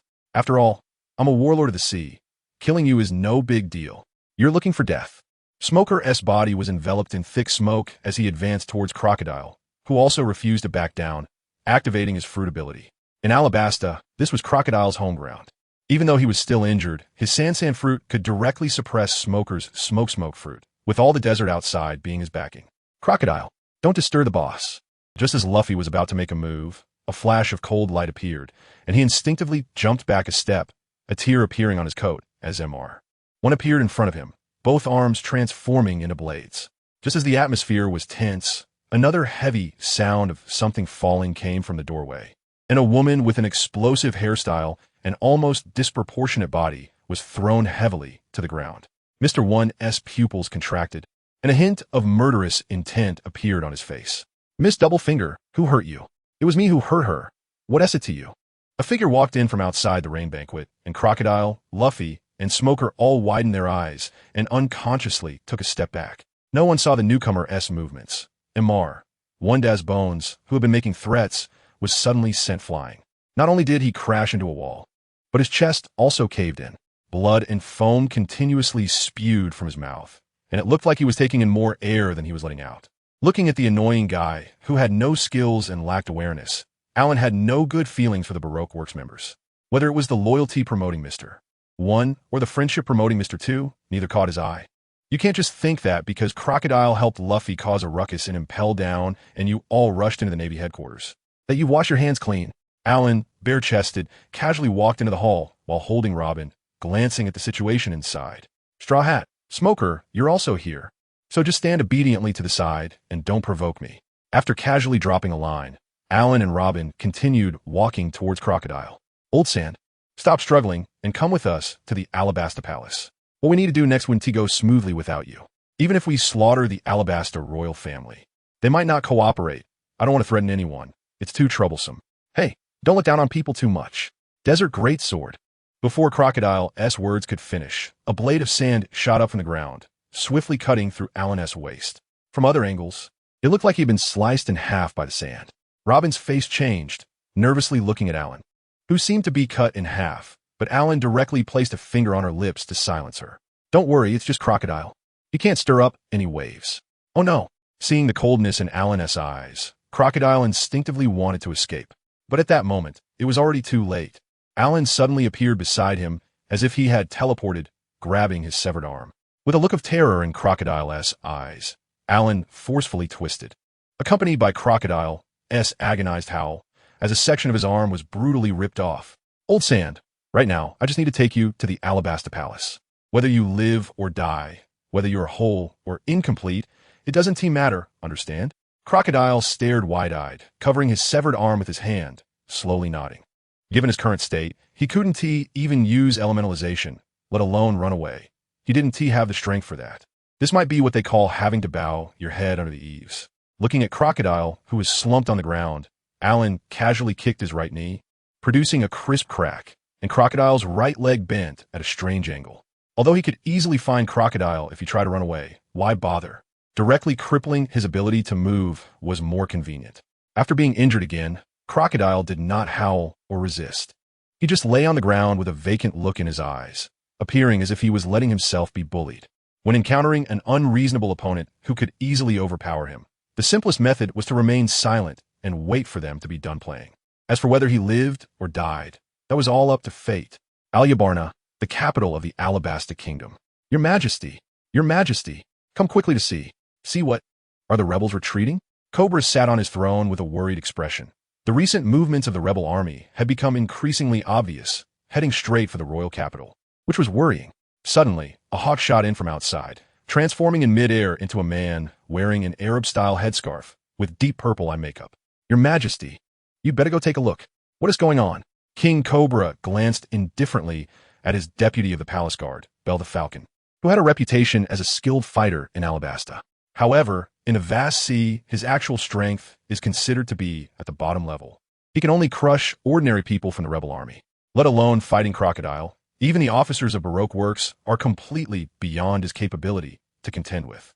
Previously, Cobra didn't pay much attention to the military power within his kingdom, only thinking about taking good care of his subjects. But it seems that for Alabasta to have an independent voice, the most important thing is still to possess overwhelming strength. Otherwise, he wouldn't have let his daughter go out and face danger. Your Majesty, Crocodile has appeared at the palace gate. What? Is this guy revealing his true intentions and preparing to confront us directly? Cobra's expression changed slightly, and he revealed a wry smile. Vivi had already sent back the news, and he understood who was coveting his kingdom from behind. But what could he do about it? Even if the royal army rushed in, they wouldn't be able to stop Crocodile, a natural fruit user, which would only lead to more casualties. It shouldn't be what you think. He was brought here by someone. Otherwise, you might as well go take a look. Bale's face was filled with conflict. He couldn't explain how it came to this. However, that face was undoubtedly Crocodile. But how could a dignified warlord have fallen to such a state? With doubts in his heart, Cobra slowly followed Bale to the palace gate. Before they could fully step out, Cobra couldn't help but stop in his tracks, frozen in place, his mouth agape in shock, looking as if he had seen a ghost. He saw a person leaning against the wall at the palace gate, stepping on Crocodile's back, who, once majestic, now resembled a wild dog with a broken spine, lying helplessly on the ground. King Cobra of Alabasta, I'm Alan. Nice to meet you. I believe this pirate story I've written is quite heartfelt. Today is its debut, but on the day of its debut, it was reported and stopped for being recommended and distributed. Even searching for it yields no results. Currently, I am applying for a review, hoping to be released soon, and during this period, I will continue to update it. Thank you to everyone who has added it to their shelves and can still see this book. I really hope some people would stop doing such disgusting things. Hello, sir. I'm the king of Alabasta. May I ask what brings you to the palace? Cobra couldn't help but respond cautiously to Alan. After all, Crocodile was being stepped on at his feet, and such a powerful person was not someone they could afford to offend. King Cobra, I need your help with something. This guy is my gift to you, representing my sincerity. As he spoke, Alan directly kicked Crocodile, sending him flying like a ball, landing right at Cobra's feet. I'm not sure what you're referring to. Cobra looked down with lingering fear. The person at his feet was the highly respected hero of Alabasta, the mastermind behind the scenes that Vivi had investigated, one of the warlords of the sea, Crocodile. His once slicked-back hair was now disheveled, covered in sand, and the arm with the golden hook was missing. Even though Robin had treated him with bandages, after being kicked by Alan, blood was still seeping out, and one leg was twisted at an obtuse angle. The sight was more tragic than that of a condemned prisoner tortured in Alabasta's prison. I want the lady beside me to take a look at the historical texts of Alabasta. Could you please show her the way? As soon as Alan said this, Cobra's expression suddenly changed, showing a hint of disbelief. Although the Nefertari family had always guarded a historical text, this matter was still considered a secret. How did this person know about it? I'm very sorry. Cobra instinctively wanted to refuse, but was interrupted by a shout. Your Majesty, this is a bounty notice issued by the world government. Would you like to take a look? Bell rushed up again from behind Cobra. His face filled with fear as he secretly glanced at Alan, standing by the door. After taking a steadfast look at his palace guard's deputy, Cobra took the bounty notice he handed over. It depicted a man with his upper body bare, with a background of ruins emitting thick smoke. Alan casually glanced at it, the corners of his mouth slightly curling up. He had already seen that the bounty notice in Cobra's hand was indeed for him, and that photo had been taken by some guy he didn't know during the endless war of annihilation. Cobra looked at the bounty notice, his pupils slightly constricting, then looked up at Alan and then back at the notice. You are Lord Alan? Isn't it obvious? Receiving a confirmed answer, Cobra's hand trembled, and the bounty notice fell from his grip. Robin, curious, bent down to pick it up, then looked at Alan with wide eyes, stuttering as he spoke. Hey, Alan, this bounty notice is your bounty. Alan raised an eyebrow and scoffed. Just like back in the day, it seems that old man Karp isn't worth much after all. Don't worry, in a while, I'll take you to participate in a big event, and your bounty will be guaranteed. I mean, this issue, your bounty is actually 55 billion. Now, aside from those who already knew, like Cobra and Bell, everyone at the palace gate was stunned, staring over here. 55 billion? If I remember correctly, that's the bounty of the pirate King GodValley. Roger, right? King Cobra. Bounty amounts are just minor details. Let's first take my people to see the historical records. Alan was too lazy to pay attention to their shocked expressions. He had seen plenty of them 30 years ago in the New World, so it didn't stir any emotional reaction in him. Your Excellency Alan, why don't you come in with me to the palace and rest for a while? Without directly answering Alan's question, Kabira respectfully invited Alan and Robin into the palace. As for Crocodile, naturally, someone would bring him sea-stone handcuffs to take him down. The two did not refuse. Alan casually enjoyed the delicacies and fruits brought by the maid, waving his hand dismissively. I'll be fine here, Robin. You follow His Excellency Kabira to see the historical text. Understood. After learning about Alan's bounty, Robin felt completely at ease. She wasn't worried about Akiji or CP9 anymore. If this protector couldn't keep her safe, then she could just accept her fate. Your Excellency Alan, although I don't know how you learned that the historical text is in Alabasta, this is our Nefertari clan. I don't want to say too much. I know it's underground in the palace. Either you take Robin down there now, or I'll tear down your palace and take Robin to search for it slowly. Alan's gaze was fixed on the delicacies on the dining table. However, the casual words that came out of his mouth turned Cobra's face as pale as paper. If even Crocodile and his crew couldn't handle it, how could they deal with this notorious pirate with a bounty of 5 billion? If they didn't do as he said, he might actually follow through on his threats. Moreover, the historical text was indeed beneath the palace. Someone had even managed to investigate this? Father, I heard Crocodile has been captured. A figure rushed in from outside, with water blue hair and big eyes. Even though she looked travel-worn, her elegance was hard to conceal. Vivi, you're back? Cobra was taken aback and hurried to greet her. This is Lord Alan. Crocodile was captured by him and is now imprisoned in our Alabasta. Thank you, Lord Alan. Vivi was still a bit out of breath. Ever since she learned in the rain that Crocodile had been taken to the capital, she rushed back to confirm whether it was true. Now that she had received confirmation, her heart felt at ease. However, upon seeing Robin beside Alan, Vivi's expression changed slightly. But in the next second, she swallowed her questions. Regardless, it was a good thing to have defeated Crocodile. Everything else was not important. Looking at Vivi's exquisite features, along with her status as Alabasta's sole heir, a sudden desire to conquer arose in Alan's heart. Although he hadn't collected Vivi's figurines in his previous life, collecting the real person now didn't seem like a bad idea. Lord Cobra, I might need to amend what I just said. Not only does Robin want to see the historical text beneath the palace, but Princess Vivi should also come with me. My ship still needs a qualified maid. This single statement left Cobra and everyone present stunned, their eyes wide open. With a stiff smile, Cobra quietly pulled Vivi behind him. Lord Alan, did I hear you wrong? Or are you joking? You didn't hear wrong, and I'm not joking. Alan swallowed the food in his mouth and reached out to poke Vivi, who was hiding behind Cobra. Given Princess Vivi's upbringing, even if she had never been a maid, she must have had plenty of exposure to such situations since childhood. It would be fine once she got familiar with it. Cobra truly did not expect that the now smiling Alan, who spoke in a calm tone, could utter such cold words. The joy of having Crocodile brought down instantly vanished, leaving only shame and anger. Lord Alan, Alabasta is a member state of the world government, and Vivi is our only princess. Aren't you being a bit excessive? What made you say such things to me? Is it because I brought Crocodile with me, leading you to think I am easy to deal with? Alan gently wiped his hands, stood up, and his calm voice echoed in the palace of Alabasta. Cobra and Vivi unconsciously took a step back. I will only show my strength once, as a demonstration of my sincerity in taking Vivi away. If you still refuse to understand, Alabasta can cease to exist. I have destroyed nations before, and I won't miss you. Saying this, Alan swiftly moved to Vivi's side, lifting her and walking toward the palace walls. Vivi, Cobra hurried a few steps behind, closely following Alan. Let go of Princess Vivi. Members of the royal guard, including Belle and Jaka, drew their weapons and stood in front of Alan, their expressions extremely serious. However, the actions of this group had no effect on Alan. He simply carried Princess Vivi through the crowd, and anyone who tried to block him fell to the ground with blank eyes. Do you see the people below? They are all your Alabastus rebels, right? Alan lifted Vivi a little higher so that she could see the people below. Some of the troops below saw Vivi, but instead of showing respect for the princess, they began to curse loudly. Under Crocodile's guidance over the past few years, this group of people had become completely disillusioned with the royal family. They were not rebels. They were all citizens of Alabasta. Vivi looked at Alan with a very determined gaze. Haha, as expected of you, Vivi the little saint. Before you leave, let me help you one more time. Alan pinched Vivi's chin, forcibly turning her face towards the commotion outside the palace, where the rebellious army was shouting and cursing. The conqueror's haki surged from him. Although he didn't use his full strength, he still managed to control it, so it wouldn't affect Vivi.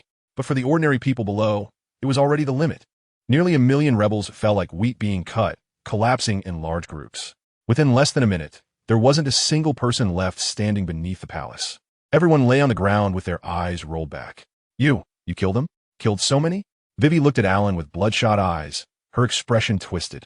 They are not dead yet, but if you don't make the right choice soon, that might change.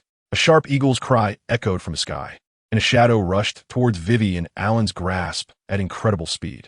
Behind them, Jackal drew his sword, standing with the kingdom's guards to block Cobra, waiting for Belle to rescue Vivi before taking action.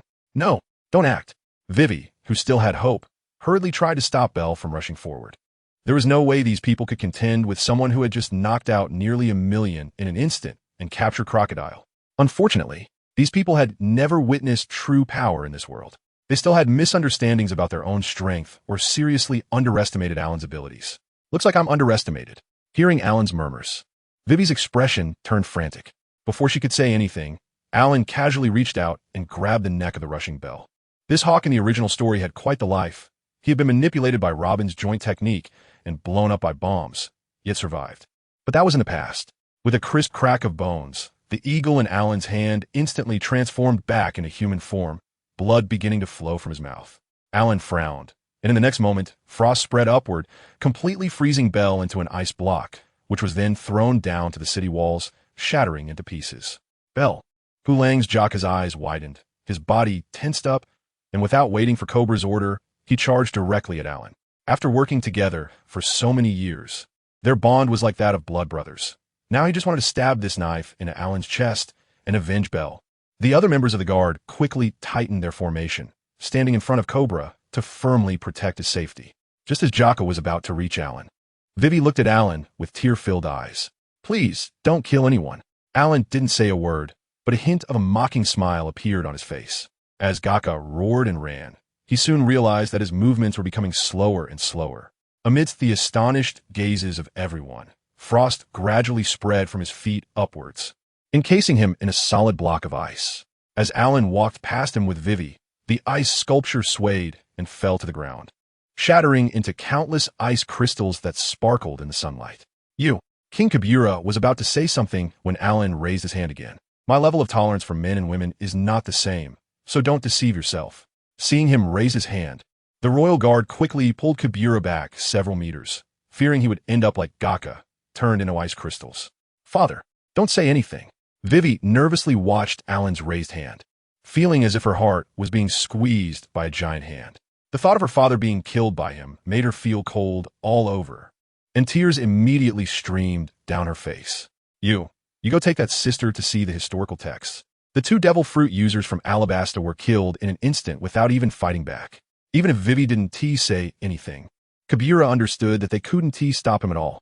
Fine, Nico Robin, come with me. In that moment, Kabira seemed to age 10 years as he took the lead into the palace. Robin glanced at Alan before following suit. Watching Robin and her father leave, Vivi turned to look at Alan, who was eating heartily, her eyes filled with grief and anger. 2 guards who had watched her grow up were dead, and the murderer was sitting here, eating and drinking without a care in the world. Why? Why are you doing this? Towards Vivi, whose eyes still held tears, Alan beckoned, and after hesitating for a moment, she obediently walked over and sat beside him. Alan reached out and pinched Vivi's smooth cheek, chuckling softly. There's no reason. I just simply like you, so I want to take you away. Isn't that simple? Upon hearing this, Vivi was momentarily stunned. Could someone really speak so confidently about forcibly taking someone away from their home? But I don't want to. Well, then there's nothing I can do. Out here on this sea, I have the strength, and I'm in the right. Right now, my power can crush your Alabasta, so you have to listen to me. Alan shrugged, then brought a piece of meat to his mouth, and with his finger, he drew an arc in the air towards Vivi. It took her a few seconds to understand his meaning. She forced a smile, and then lowered her head in disappointment. Is it because we are too weak that both you and Crocodile can bully us at will? Vivi's voice was not loud, but Cobra, who was bringing Robin back, happened to appear at the back door, and his expression suddenly became extremely ugly, his chest filled with anger, rising and falling continuously. He wanted so much to summon the palace guard immediately and fight Alan to the death, but he didn't dare. He feared he couldn't bear the consequences of the kingdom's destruction that would follow. Although you comparing me to that weakling crocodile makes me very unhappy, I still have to tell you that it is indeed the case. In this sea, being weak is a sin. Being weak means being bullied. This is something that both little Alan, who just arrived in the pirate world, and the seemingly mature Robin, standing aside, as well as Nami and Nojiko waiting for them far at sea, can all speak to, as they have all experienced it firsthand. How strong are you? If I follow you, will I be taken away by others again? Vivi suddenly raised her head and stared intently at Alan. Me? In this sea, only 1 or 2 can defeat me. So how strong do you think I am? When it comes to strength, Alan was absolutely confident. After a few seconds of silence, Vivi took a deep breath and forced a smile. I will follow you, but I want to become stronger with you. And please don't harm our Alabasta people anymore. Alan tilted his head and glanced at her, his expression very flat. I wasn't originally interested in you, Alabastan. As for your strength, I'll judge based on your future performance. Yes. Vivi stood up directly from beside Alan and gently walked to his back. Although she had never been a maid, she knew how the maids in the palace behaved. Since she had already made up her mind to agree, she would do it all in one go. Kabira saw his daughter like this and unconsciously took 2 steps forward, as if he had made some kind of resolution. Lord Alan, I have already taken Miss Robin to see the historical text. Please forgive us, but the Alabastan royal family absolutely cannot agree to Vivi's matter. If you insist on doing this, the palace still has 100,000 kingdom troops that can. Father, Vivi interrupted, but Kabira's face was full of pain. Previously, due to the Baroque work society, because of his incompetence as a king, Vivi, as a princess, had to risk her life to go undercover and investigate secrets. Now, she had to face Alan's threat and sacrifice herself. Although she was called a maid, how could Kabira, as a man, not understand the look in her eyes? As a father, how could he accept that Vivi would be taken away in such a manner? Unfortunately, he hadn't gone up to the castle tower with Vivi and the others earlier and hadn't seen the scene where Alan made 1,000,000 rebels lose consciousness simultaneously. So he didn't know that Vivi was well aware that even the 100,000 kingdom troops couldn't hold off Alan for a minute, since the outcome would be the same. Why increase casualties unnecessarily? Father, as a princess of Alabastan, I have the duty to give my all for Alabastan, don't I? Vivi's face revealed a smile again. But this smile only made Kabira and the royal guard still in the room feel a pang of heartache. Princess Vivi, you don't have to do this. No matter how strong he is, we will fight him and won't let you suffer such grievances. Princess Vivi, let us protect you. Several guards could no longer endure it, instantly drawing their weapons, their eyes filled with murderous intent as they glared at Alan. How touching, Robin. We've seen the historical text too. Let's go. Saying this, Alan directly stood up and walked outside, and Robin chuckled lightly and followed him. Vivi and Kabira exchanged glances. Since Alan hadn't called her, should she still follow? Thud.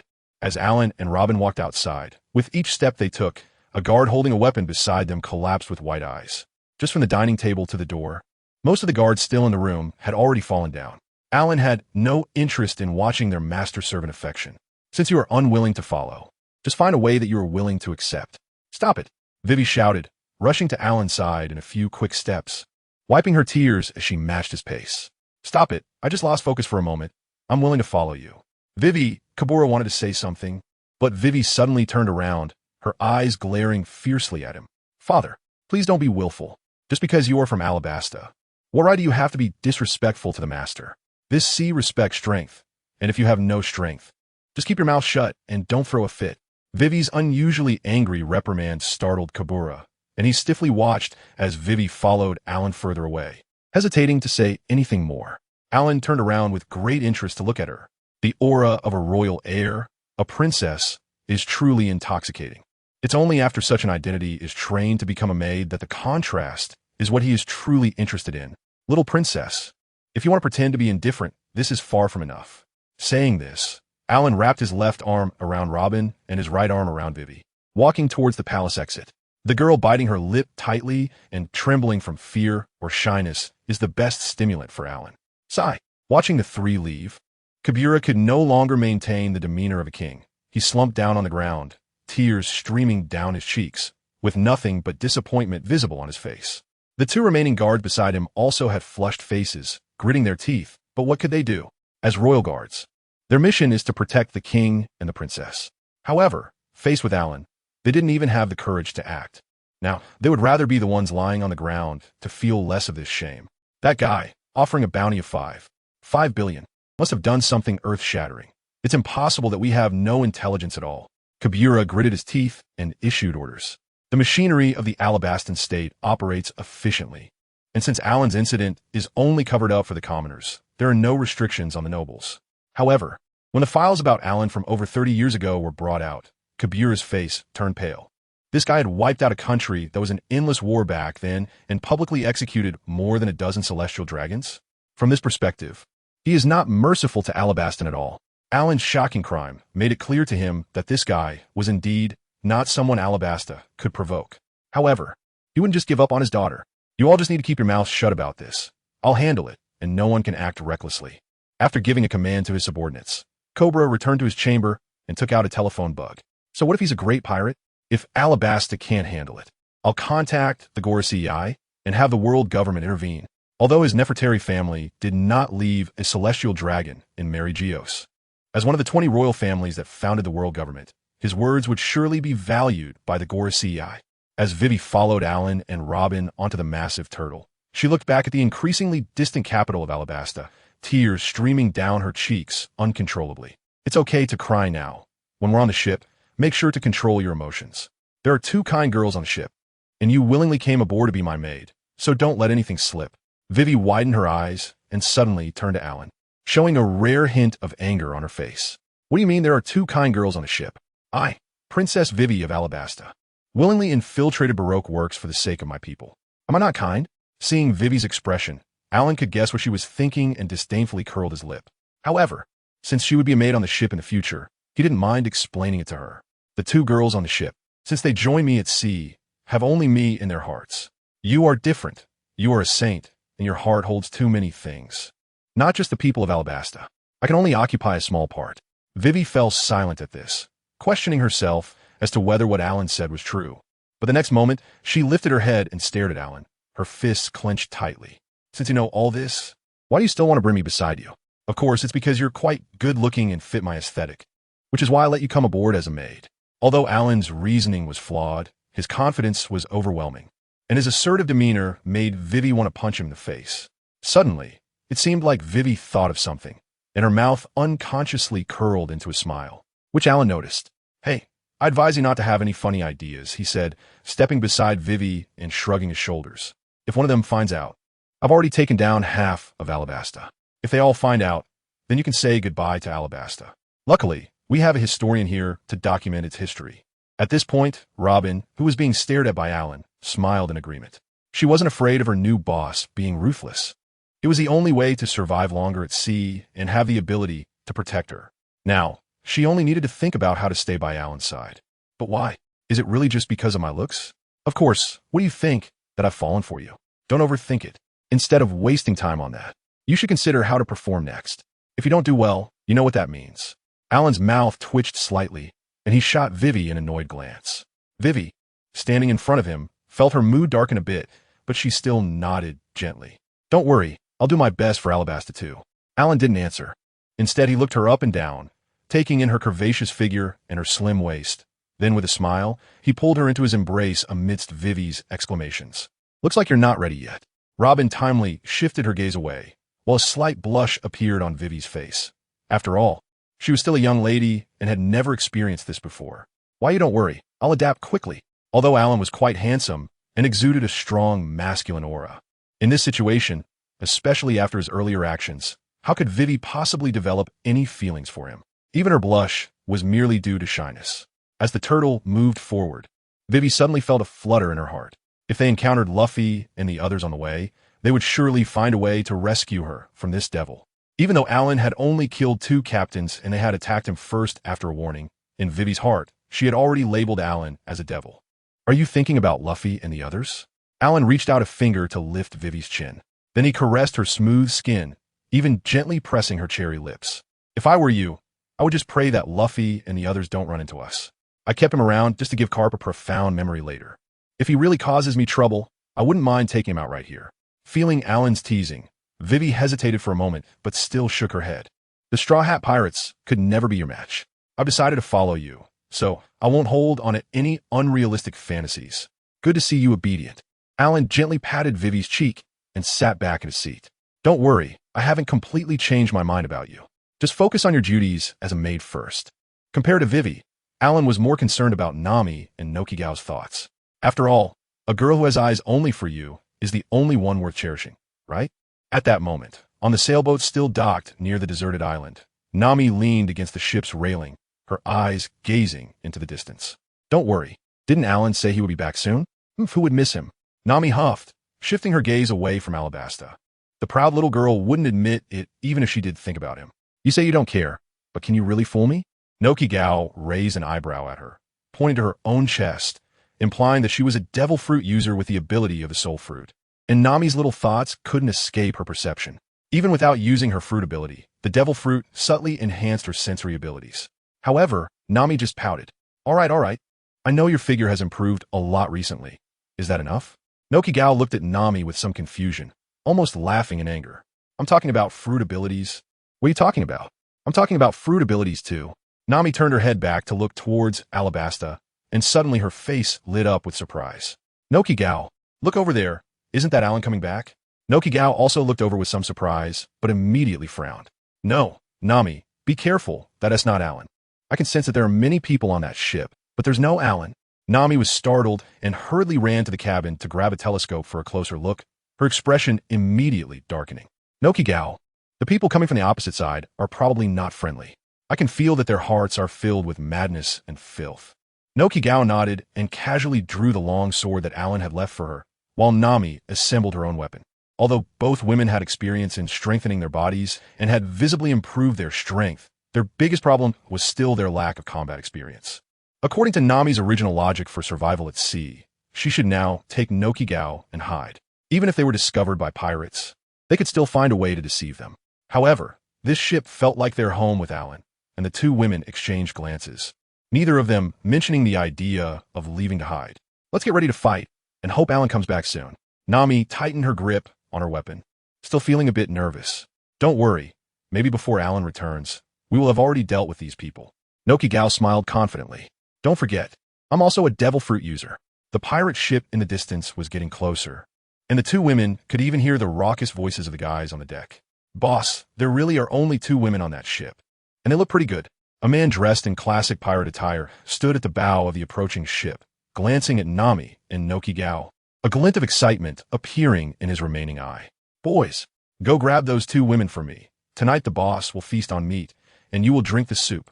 Oh, as the 2 ships drew nearer, the expressions of the pirates on the opposite ship grew more excited.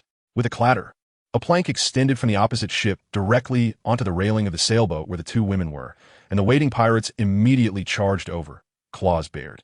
just as Nami tightened her grip on her weapon and prepared to meet them.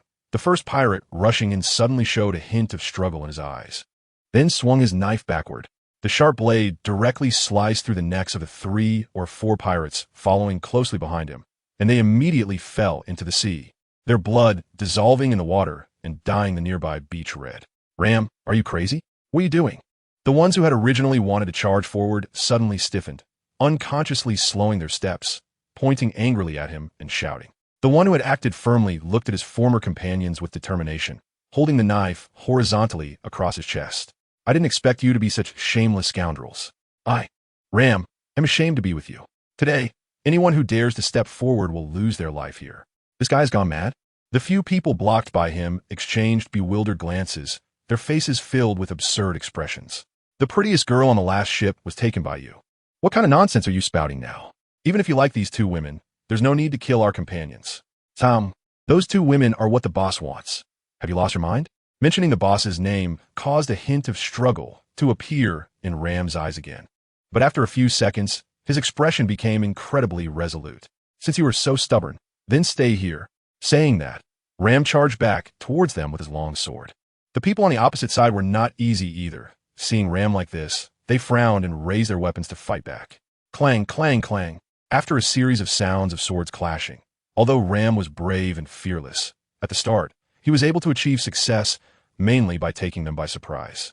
Now that it was a real fight, he was quickly killed by those former companions and tossed into the sea. Brothers, go. The first mate on the opposite ship shouted, and as a few people stepped onto the plank in front of him, he slashed them down from behind with 2 strokes. The remaining 20 or so people immediately fell into chaos, retreating a few steps. This is too strange. Why did everyone who stepped onto the plank betray us? Nami secretly glanced at Noki Gao and noticed that the latter's face was slightly pale, quickly standing in front of her. It seems that the previous situation was all due to Noki Gao's soul fruit ability. She had thought the people opposite had found their conscience. Logically speaking, considering Noki Gao's physical abilities, controlling 2 people shouldn't be a problem. But she had only eaten this fruit for 2 or 3 days, and hadn't had the chance to fully develop its potential. So the stamina consumed was much more than normal use. A sharp sound of a sonic boom rang out, and the first mate barely had time to cross his sword in front of his chest to block before he was sent flying, crashing against the ship's railing. Before he could react, a flash of blade light had already swept past. The weapon in his hand instantly fell to the ground, and the first mate gasped a few times, blood frothing from his mouth, before collapsing. I'm a billionaire elder of the Baroque works, and these people are my subordinates. Was that just your doing? The newcomer's eyes were filled with murderous intent, staring fiercely at Nami and Noki Gao. If you want to fight, then fight. There's no need for so many words. This ship is not for you to touch. Bang! As soon as Nami's words fell, the elder appeared right in front of her, swinging his long knife downwards. She remained calm under pressure, using both hands to brace her weapon and deflect the strike, then sweeping her staff horizontally to push him back. Although Nojiko had excellent physical abilities, she lacked combat skills and could only hide at the back. Fortunately, her mind control was entirely different from Doflamingo's puppet-like control. It changed the opponent's thoughts from within, not affecting their combat capabilities at all. Kill. The dozen or so subordinates behind the elder split into 2 groups, one surrounding Nami, while the other attacked Nojiko. Under her full control, the 2 officers in front of her blocked the remaining lackeys with their weapons, their blades dancing with a fierce wind, ensuring safety for at least a short time. On Nami's side, although she was at a disadvantage, this relentless battle continuously stimulated the residual power of the century-old spirit medicine in her body, even showing a trend of growing stronger as the fight progressed. How could this be possible? The elder, facing Nami, felt it the most at first. This woman would occasionally retreat under his attacks. But now, their weapons were evenly matched. Nami, who had gone to sea at the age of 7, had combat experience that Nojiko could not compare to, and she had subtly begun to overpower him. Whoosh! The elder narrowly tilted his head as a staff shot straight at him. This move scared him into a cold sweat. If it weren't for his instincts honed from frequent life-and-death battles, that staff might have made a hole in his head, with the thrust failing to achieve its goal. Nami's staff swept horizontally, and with a sound of breaking air, one of the lackeys behind her screamed as he flew off the deck and into the water. Nami calmly retracted her staff and assumed a defensive stance. Should she continue? She was currently at an advantage, but the enemy outnumbered her. If she truly pushed forward, it would undoubtedly end in a situation where two fists could not defeat four hands. What a joke. You think killing a few of my subordinates will end this? Today, this woman is mine. The elder stared wide-eyed, a sinister smile crossing his face as he swung his long knife towards Nami with a whoosh. This woman only has a wooden stick. What are you afraid of? Everyone attack. With the elder's roar, the surrounding lackeys exchanged glances, their expressions turning fierce as they charged forward. If Nami were wielding a long knife, it might have had some deterrent effect. But a staff, if not used well, was indeed not as strong as a sharp blade. Crack. That was the sound of a sneak-attacking lackey's wrist bone being smashed by Nami. However, before he could scream, the others pushed him aside, and several long knives swung towards Nami simultaneously, with the elder launching his attack as well. It was clear they were using one subordinate as bait to force Nami to expose a flaw. Nami, thrown into disarray, found herself in a perilous situation, dodging several attacks while sustaining 2 injuries. Gritting her teeth, she kicked one opponent in the chest, and then swung her staff to send him flying, finally taking a step back to catch her breath. That woman who controls minds isn't much of a threat. Leave 2 people to tie up those 2 useless controlled ones, and the rest come over to deal with her. The elder glanced at Nojiko's side, his mind roughly calculating. In that brief moment, the reason he hadn't charged in to ambush Nami was that he felt a sudden heart palpitation, as if someone was speaking to him from deep within. However, his will was strong enough not to be marked by her. It must be the ability of that woman hiding in the cabin, as long as she couldn't control him. The elder, it didn't matter if she controlled any other lackey. Brothers, together. Before he finished speaking, a wave of pressure swept over them, as if the heavens and earth were about to collapse, causing everyone to involuntarily kneel on the ground. Nami stared wide-eyed, somewhat confused, at the group of people in front of her. They had just said they were ready to fight to the death. Why had they suddenly knelt? Turning to look at Nojiko, who had already walked out of the cabin with a smile on her face, Nami instantly realized what was happening. Looking towards Alabasta, she saw a massive turtle heading towards them. Although Alan's Conqueror's haki hasn't reached the level of intimidating admirals from a distance yet, it's still more than enough to suppress these small fries from over 10 kilometers away. Slowly, the turtle approached the side of the ship, with Alan walking in the middle and Robin and Vivi stepping back 2 paces to follow him. They walked through the kneeling crowd to stand in front of Nami, momentarily leaving her in a daze. Alan, you finally came back. Feeling Alan's presence up close, Nami finally let out a sigh of relief, and tears immediately welled up in her eyes. Nami, you're hurt. Quick, you all come with me into the cabin to bandage her up. Seeing the blood on her body, Alan was startled too, and he took her towards the cabin, with Nojiko quickly following. As for the kneeling people outside, no one worried about them the moment Alan returned. Hiss. Watching Nami frown and take a sharp breath, Alan hurriedly pulled her into his arms, comforting her softly. Does it hurt? It hurts. That's how women are. When there's no man around, they can cut their arms with a knife to trace their tattoos. But with a man, they become fragile, wincing in pain even when something brushes against their wounds, tears streaming down their faces. Nami's eyes kept glistening with tears, making Alan's heart ache. He looked up at Robin, who was applying medicine. Be careful, don't press too hard. Understood. Robin sighed inwardly and reduced her pressure slightly. Vivi, standing beside them, widened her eyes in disbelief. The person sitting by the bed, holding the orange-haired woman with care and patiently soothing her, was really the demon she had seen? See, don't be fooled by Alan's usually fierce demeanor. He's actually a very gentle person. Nojiko, standing nearby, didn't know who this blue-haired, beautiful girl was, but since she was brought back by Alan, she must be a companion. That's right. Vivi forced a smile at Nojiko and nodded awkwardly. Gentle person? That must be for you all. When she left the Alabasta Palace, there were still 2 piles of ice crystals on the ground. After a few minutes of fussing, the medicine was finally applied to Nami's back wound. In fact, if it weren't for Alan insisting that Robin be gentler, those few wounds could have been treated in less than a minute. All right, there are others watching. Alan gently patted Nami's shoulder, and the latter looked up to find that, besides Nico Robin and Noki Gao, there was actually another beautiful girl on the ship. Why didn't you say it earlier? Nami nearly jumped out of Alan's arms. Although the injury looked serious, it really wasn't much for her. It was just a moment of acting cute in her lover's embrace, and she didn't expect to be seen by others. Vivi was about to say something, but seeing Alan behind Nami, her inherent aura weakened. Hello, I am Princess Vivi of Alabasta.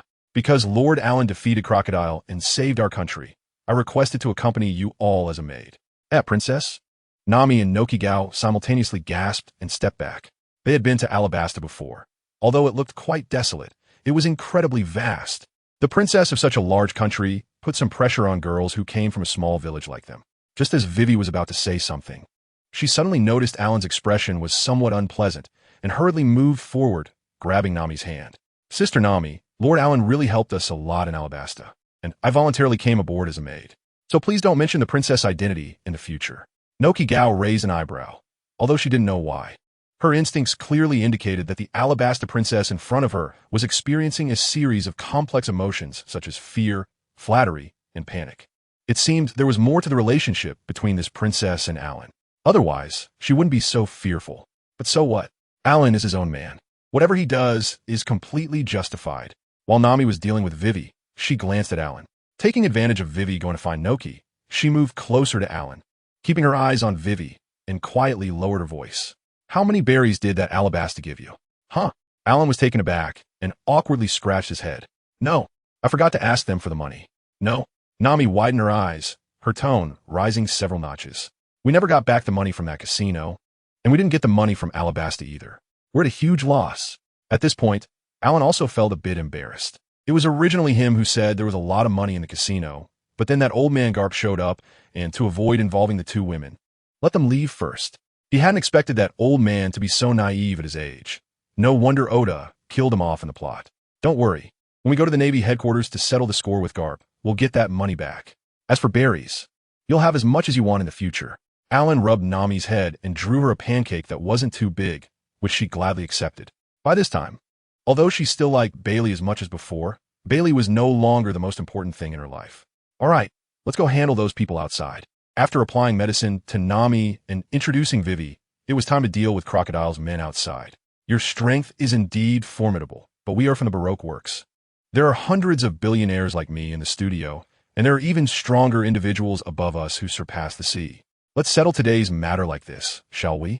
The moment the imposing aura that could force everyone to kneel appeared, this billionaire already realized he wasn't a match for the opponent.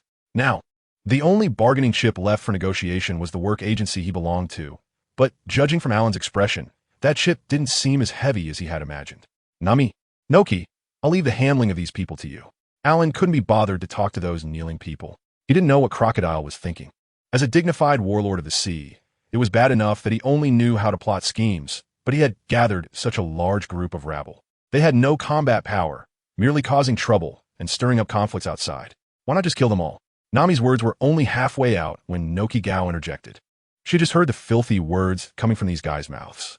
If the two women really fell into their hands, who knows what kind of torment they would suffer. Sometimes, mercy is necessary, but it must be directed at the right targets.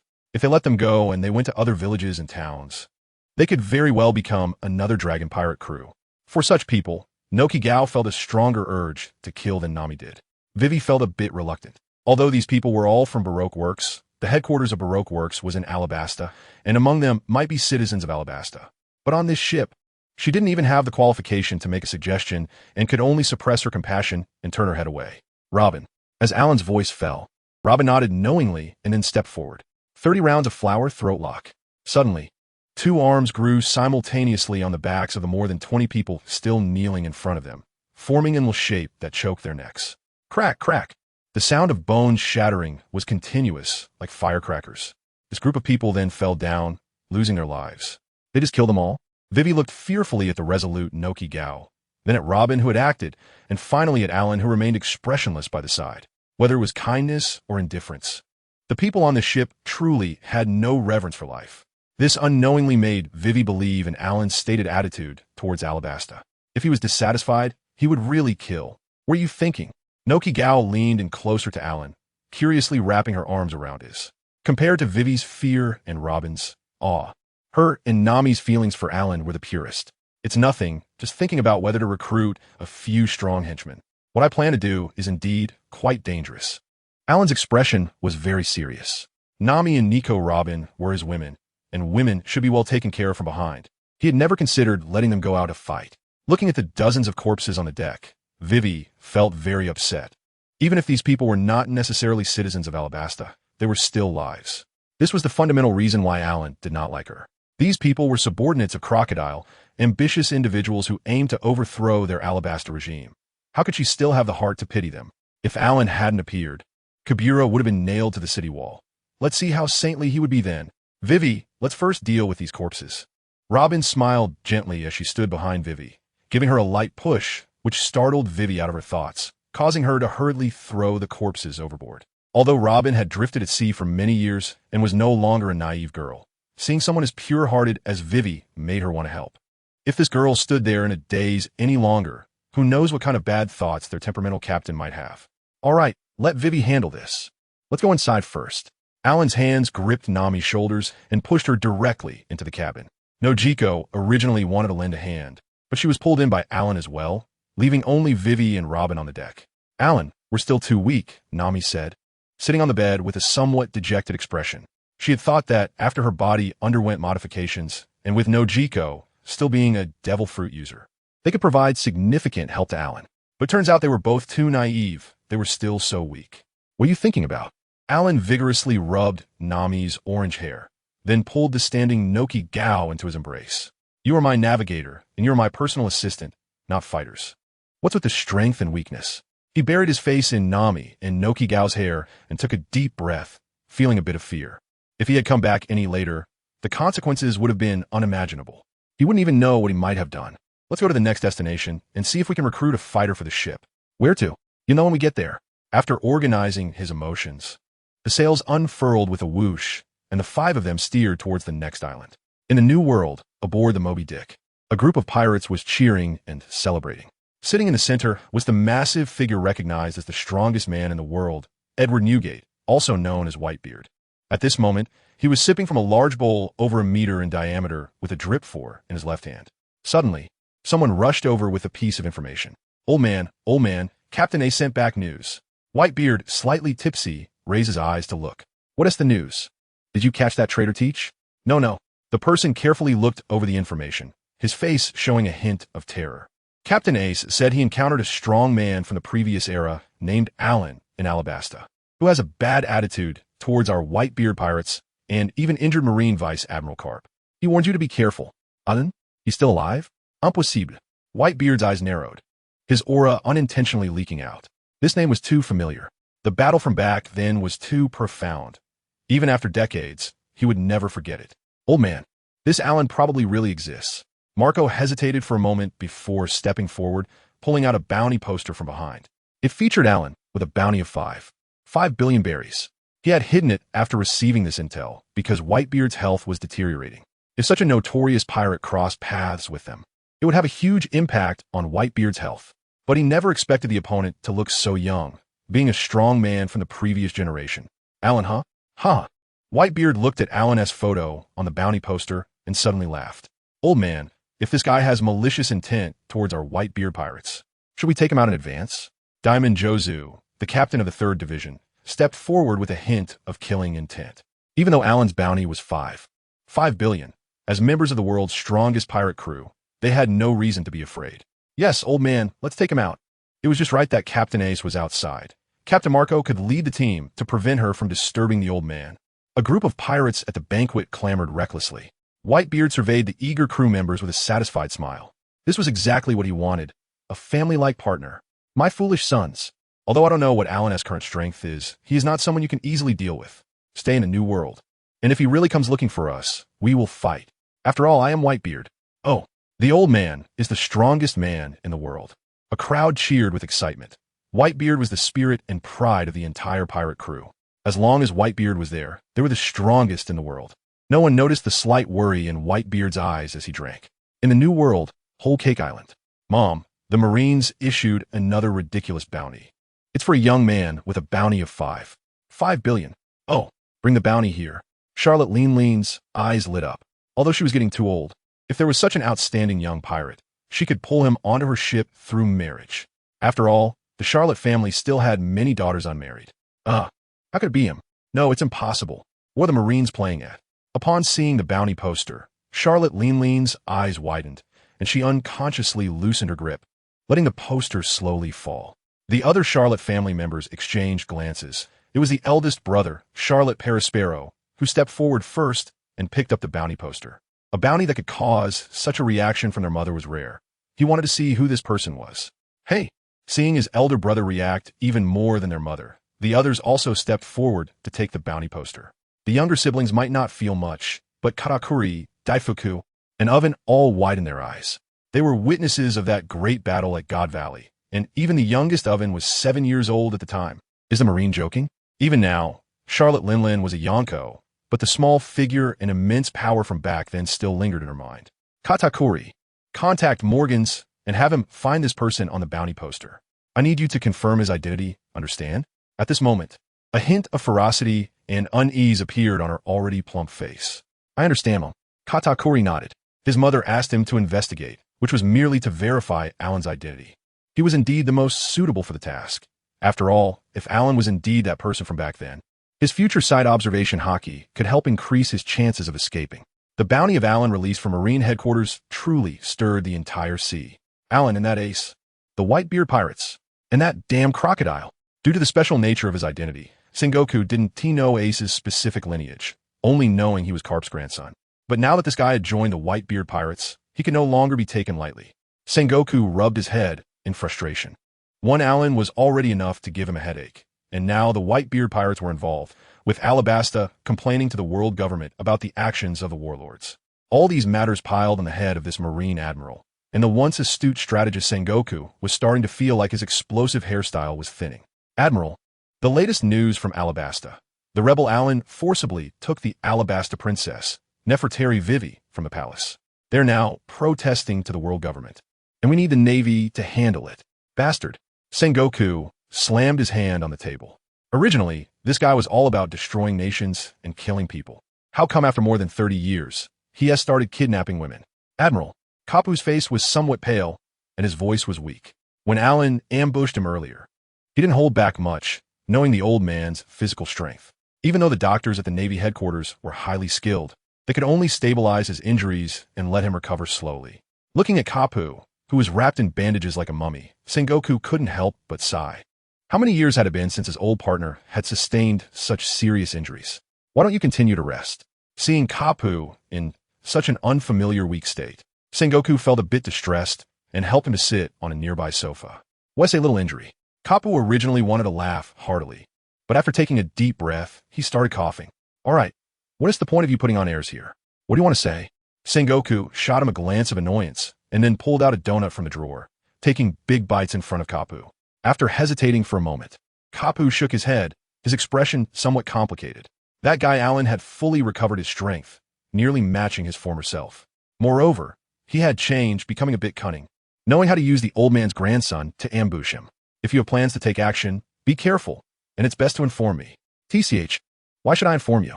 You're injured like this. Do you want to go deliver achievements to them? Sengoku glanced at Kapu, speaking disdainfully. However, the concern in his eyes was quite apparent. Don't worry, I only sent Borisolino to follow and monitor him.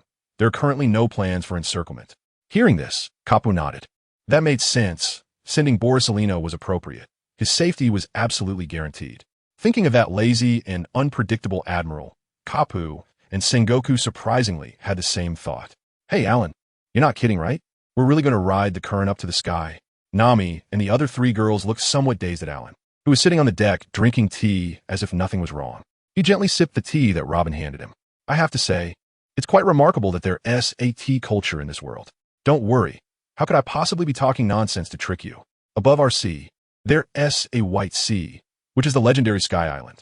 Not only do I have fighters prepare to recruit there, but it's also the location of the golden country from back in the day, where gold is basically everywhere, and there's historical text as well. Gold everywhere? Historical text? Nami and Robin's eyes lit up at the same time. Robin covered her mouth and chuckled softly, then took a few steps forward, leaning against Alan's chair. Her long legs pressed tightly against his arm.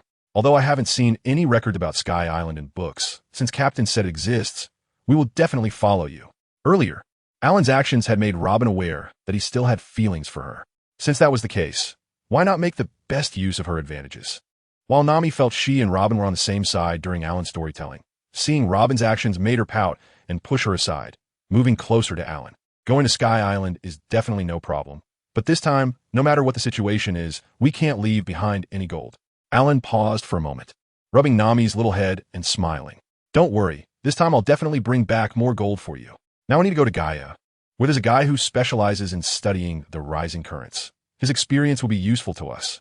As for the permanent pointer to Gaia, that will depend on Alan's old profession, using observation hockey to find past ships. Then, naturally, we'll add one to the permanent pointer. The sailboat slowly sailed into the dock of Gaia Island, and Nami looked around in surprise. This island is a bit strange. Why are all the ships docked here pirate ships? Not only that, but the people on the dock are mostly filled with dirty thoughts and all kinds of disgusting ideas. Norky also frowned, showing a look of disdain. Although the environment and scenery here look pretty good, it's truly a case of all that glitters is not gold. Alan, Nami, and Nojiko got off the ship to find the person he mentioned, while Robin stayed on the ship with Vivi. As soon as the three of them disembarked, a drunken man with a red face staggered over. Two little girls. Before he could finish his sentence, his eyes rolled back, and he collapsed. How did you get drunk so quickly? A companion pushed him a couple of times, but there was no response. It wasn't until Alan and the others had already left the port that blood began to slowly seep from the man's eyes, ears, nose, and mouth. He.S. dead. Quick, go find the captain. It must have been those three people from earlier. What a bunch of scum. Alan was walking towards the edge of Gaia Island with Nami and Nojiko. Although he had forgotten that person's name, he still remembered two things. The person had a chestnut hairstyle and lived in a half-destroyed house by the sea, just a short distance. Alan had already lost count of how many pirates he had silently dealt with who wanted to lay their hands on the two girls. It really was a gathering place for pirates, a paradise for scum. If it weren't for the fact that there were still many decent people and innocent animals on Gaia Island, he would have wanted to sink this broken island and town altogether. Hey, that guy up ahead, are you the one who killed my men at the dock? As the three had just left the town and entered the woods, an angry shout came from behind. A group of dozens of pirates was roaring and chasing after them with knives and guns. No matter where you came from or what devil fruit powers you have, dare to kill my. Before he could finish his sentence, a group of people fell down like they were being mowed down. One must admit, this conqueror's hockey was truly a weapon against the weak. With it, clearing out small fry felt incredibly impressive. Captain, should we go in? That is a bounty of 5 billion. On top of a house at the very edge of Magic Valley town, for people were lying on the eaves, observing the scene. The person at the edge had a nearly disproportionate figure, wearing a strange hood, and was currently pounding his fists while shouting, with a hint of madness in his eyes. Captain, I've got him in my sights. Shut up. Basis. And Oka. Put your guns away. This guy is not someone we can handle. The person lying in the middle had curly hair, was bare-chested, missing a few teeth, and looked very serious. Blackbeard Marshal D. Teach. Although he was known for his pride and arrogance, having obtained the Yami Yami no Mi, which inflated his ambition to the extreme, he even wanted to challenge Alan, who had a bounty of 5 billion at the Navy headquarters. However, the conqueror's hockey that Alan had just unleashed made him widen his eyes. The intensity and finesse of this hockey were even comparable to Whitebeard's when he had just joined the Whitebeard Pirates. His second step of the plan had not yet been implemented, and now to challenge such a strong opponent, he was genuinely afraid he couldn't win, and his ambition was withering away before it even began. Blackbeard, huh? Alan casually glanced back, and instantly, the hairs on Blackbeard and his crew stood on end. He found us, run. Blackbeard was the first to jump down from the eaves and ran towards the town, and the others in the pirate crew followed suit. Haha, Captain. You really look pathetic this time. Basis laughed while fleeing alongside Blackbeard. Ha ha ha. Who told us to run into one of the top fighters on the sea? Blackbeard didn't seem to mind and appeared quite carefree. What's going on over there? Nami followed Alan's gaze, but saw no one behind them. It's nothing. I think I saw someone familiar. Must have been mistaken. Alan shrugged, and the three of them continued walking forward. The traitor from the Whitebeard family? I couldn't care less. As long as I can grab the head when the time comes, that's enough. Are you looking for an updraft? Do you want to go to the sky? That's a gamble with your life. Mont Blanc Kurokai, with his chestnut head, glanced sideways at Alan and the others standing outside the house. The ones gambling with their lives are others. For me, the mere updraft is nothing. I just need you to find us a good spot. No, that's not possible. The cumulus clouds haven't formed above yet. Even if you go up, you'll fall down. Hey, you're being a bit long-winded. I'm just asking you to find me the updraft. No need for all this talk. Although Alan knew this guy meant well, he didn't have the patience to explain the situation on the Sky Island slowly. Right now, he just want to find the updraft and shoot up to the White Sea. The Cloud Sea is still part of the sea. Once we get up there, Nami will have her chance to shine. All right, I'll have the Monkey Mountain United Army investigate. As soon as there's news of an updraft appearing, I'll let you know. Looking into Alan's eyes, Kurokai didn't hesitate at all and immediately agreed. After all, he was a man who had once destroyed a country. Even if Alan wasn't fully exerting his presence, he was not someone Kurokai could handle. His instincts were frantically warning him that if he kept talking, he might really lose his life today. 3 days later, the 5 of them stood on the deck, watching 2 tall monkeys detecting the underwater currents and leading their ship in that direction. Alan, is there really an updraft? Also, that uncle said it's very dangerous. Is there any other way to go up? Nami looked at Alan with some confusion, who was sitting on a beach chair with his eyes closed. Hearing her question, he reached out and pulled her over. Don't worry, the updraft isn't dangerous. There's another way up in the West Sea. Are we really going to change course and head that way? That's true. Although Nami felt a bit anxious, she chose to trust Alan and stayed with him, watching ahead. Suddenly, the sky turned pitch black, and the entire sea seemed to be boiling, with the waves becoming increasingly larger. Little brother, the pre-shock of the explosion is coming. Everyone be careful. The gorillas on both sides shouted a warning to them. Alan stood up calmly and glanced at the several girls who looked somewhat anxious. Just hold on to your positions and leave the rest to me. The girls obediently clung to the mast, the ship's railing, and other fixed positions, their faces showing a hint of tension. Unlike battles, this kind of natural disaster, which humans could not resist, was the most dangerous on the Grand Line. With the overcast sky and heavy rain, a massive whirlpool gradually formed on the sea ahead. An Alan's sailboat was like a mouse in front of an elephant in comparison to its size, a stark contrast. After the 2 gorilla ships pulled them to the edge of the whirlpool, they quickly retreated, fearing they would also be sucked in. No way. Are we really going into this whirlpool? Nami and Nojiko, along with the other girls, turned pale. Who didn't know that the outcome of being pulled into a whirlpool at sea was usually shipwreck and loss of life? Don't worry, we'll be fine. This whirlpool is really big. Alan leaned over the bow of the ship, curiously watching the large whirlpool. In his previous life, he had only seen such scenes in anime on a computer. Nothing could compare to this direct encounter with reality. The sailboat followed the whirlpool's path, continuously descending until it entered a tranquil sea area, and the whirlpool disappeared, with large bubbles rising from the seabed. What happened? Don't move. The upward current is about to start. Nami was about to move towards Alan when he reached out to stop her. Sure enough, as Alan's voice fell, violent waves appeared at the bottom of the ocean, causing the whole ship to sway under this divine force. Boom! In the next moment, a massive water column erupted from the sea, shooting straight into the sky. The sailboat that had been resting on the surface of the sea was lifted up, soaring skyward with this power. Even though Nami had trusted Alan, she couldn't help but scream in a state of weightlessness. Nojiko's spirit fruit connected her to Alan, and instead of being affected, she felt extremely calm, even looking around at the scenery in the sky.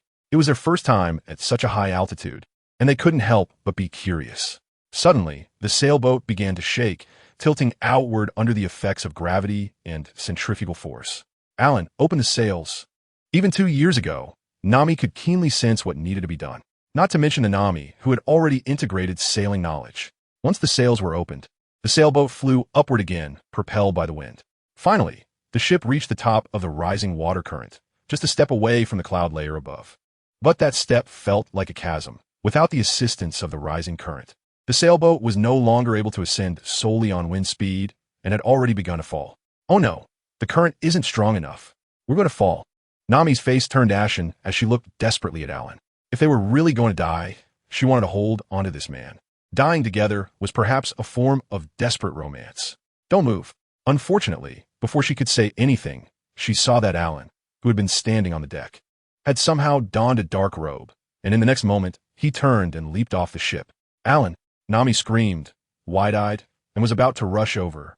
But before she could move, the ship shook violently and shot up into the sky at an incredible speed.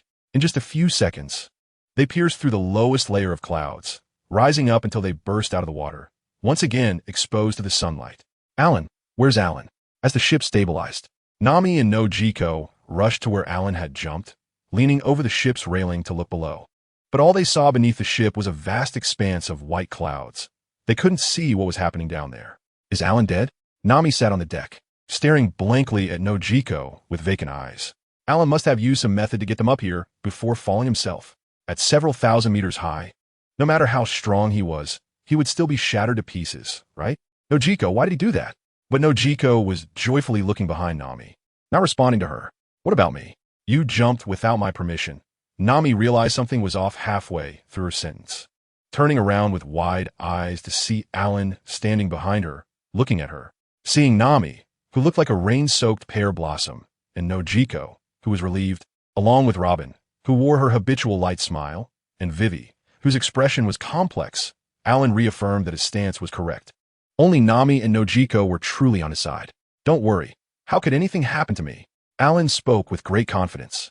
Even if the connection between the sailboat and his ice rope had snapped, it didn't matter. Kaido could jump down from Sky Island and act tough without dying, so he, with the power of the tortoise fruit, had nothing to fear. You scare me to death. Nami, with red eyes, directly leaped into Alan's arms. Just at the moment he jumped down, Nami truly felt hopeless. Dreams and sailing no longer mattered. All she wanted was for Alan to reappear in front of her. And fortunately, heaven granted her this prayer. Nojiko was also worried about Alan, but she was a bit better off than Nami because her spiritual link with Alan remained unbroken. So she hadn't descended into despair like Nami. All right, I'm back up here. Look around. This sea of clouds is magnificent. The group stood on the ship's railing, gazing into the distance at the vast expanse of white clouds that almost felt like a different world. Is this above the clouds? Is the legendary Sky Island here? Nami looked around excitedly at the sea of clouds, her eyes filled with white, without seeing any islands. Robin curiously created an arm on the ship's body and poked at the sea water below the clouds. This is the White Sea. The clouds aren't too dense here, similar to seawater. Let's head that way, and when we go up, we'll reach the Sky Island. Alan leaped up and, after identifying the direction from height, answered their questions and pointed out the way for Nami. The Sea of Clouds is still the sea. As long as it's the sea, a navigator can find the way forward. Let's go. We're setting off for Sky Island. Nami was the first to cheer excitedly. She hasn't forgotten that Alan said there is a place on Sky Island filled with gold, and she's been longing for it for a long time. Alan was certainly aware of Nami's thoughts and smiled gently. Although they missed out on Alabasta, that country really didn't have much money, but Skypiea was different. Not to mention the Golden Country. They had to take that Arc Maxim away. It was just right to subdue Enel and make him obediently follow behind as a subordinate. Otherwise, it would be too difficult to find a subordinate with a Logia fruit. Over 30 years ago, Alan had already begun experimenting with various methods to deprive people of their devil fruits. Whether it was creating a sealed space with sea prism stone to put fruits in and kill the user, using armament hockey to capture the energy of the devil fruit, or directly sinking the user and the fruit together into the sea, none of them had succeeded in making the devil fruit materialize nearby. It made sense. If there were methods, the world government would have used them long ago, and they wouldn't lock up those dangerous devil fruit users and impel down without killing them. So, if they wanted the rumble fruit, the simplest way was to take Enel as a subordinate. The sailboat was sailing through the sea of clouds, and everything around them was fresh and new to the few people on board.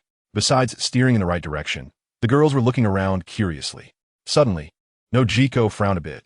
She had been running around happily just a moment ago, but now she suddenly found it hard to catch her breath and even started sweating.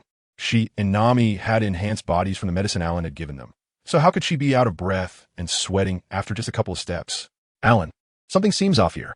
My body feels weak, and I not only feel powerless, but also a bit hard to control. Nami and Vivi nodded in agreement. They hadn't noticed it earlier when they were still excited, but now that Nojiko mentioned it, they naturally felt the discomfort too. It must be a lack of air. After all, we are at a high altitude, and the air up here is definitely not as plentiful as down below. We just need to adapt, Robin said. Being the scholar she was, she thought for a moment and gave the standard answer directly. Alan gazed thoughtfully at the distant waterfall that seemed to touch the sky. Below the waterfall, there was a magnificent gate with a golden half-pentagram-shaped roof and silver stone walls. Above the gate hung a large sign that read Heaven's Gate. While a few people were still observing the building, an old lady walked out from inside, took out her camera, and snapped several photos. Hey, what are you doing? Oh, nothing. Alan stared wide-eyed, and the old lady was startled, hurriedly waving her hands and stepping back a few paces. She's an old woman. Why are you being so fierce? Nami lightly tapped his arm from the side, and then smiled at the old lady in front of them. Is this the Sky Island person? She has wings on her back. Noki, a senior girl, quickly came over as well. Even the well-traveled Robin had never seen such a race. Seeing the attention of the few people, the old lady seemed to be used to it, completely unconcerned, and asked a routine question. This is the gate of heaven. I am the inspector of the gate of heaven. Are you here for sightseeing or for a fight? Huh? Why would there be such a question? Of course, we are here for sightseeing. Nami was momentarily stunned by the question and responded directly. In fact, Alan wanted to say they were here to fight, as they were going to beat Inel soon, so that would be more accurate. Sightseeing costs 1 billion-ic. 1 billion? Nami and the other's eyes widened instantly, regardless of what ic was as a currency unit. But that amount sounded a bit terrifying. We have no money. Hearing such a large sum, even if their side couldn't come up with it, Nami felt as if she had lost half her life. And her whole being seemed to turn gray and shatter. It's okay, you can still go in without money. I'm not a guard, just asking you. The four girls were stunned by the old lady's words, and Nami instantly felt revitalized. Having money is fine, not having money is fine. So she just came here to scam food and drinks. The next moment, two large pincers suddenly emerged from the water, securing their sailboat. Then, at an incredible speed, they shot upwards along the cloud road. Alan, something feels off. That old lady had great malice towards us. Noki, enduring the wind pressure from the speed, leaned over to remind Alan. Don't worry, I know. Alan certainly knew that the old lady was scamming people at the gate to heaven, making them pay a ticket fee, after which the guards would collect 10 times the fine. However, they were originally here to deal with Enel and seize the gold, so why should they pay this fee? In the end, it was uncertain who was scamming whom. Just as the group arrived above the White Sea, a prompt echoed in Alan's heart once again. Sequential task initiated. The path of the strong. Task 4. Does a mere thunderfruit user deserve to be called a god? It's time to show that big-eared guy what a true god is. No physics knowledge is required. Just use your fist to teach him a lesson. Task details. Please defeat the thunderfruit user Enel without using any fruit abilities or items. Friendly reminder. The main quest cannot be refused. Please complete the task seriously, as there will be corresponding rewards for each subtask completed. If the system could manifest, Alan would definitely give it a disdainful glance. What kind of nonsense is this? Do I really need to use any fruit abilities or sea prism stone against someone like Enel, who only has observation hockey? Just use observation hockey and charge him with my fists, right?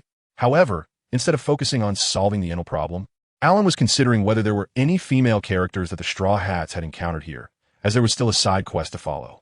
Gaining more task rewards would help provide Nami and Noki with better means of survival. Oh, newcomers have arrived.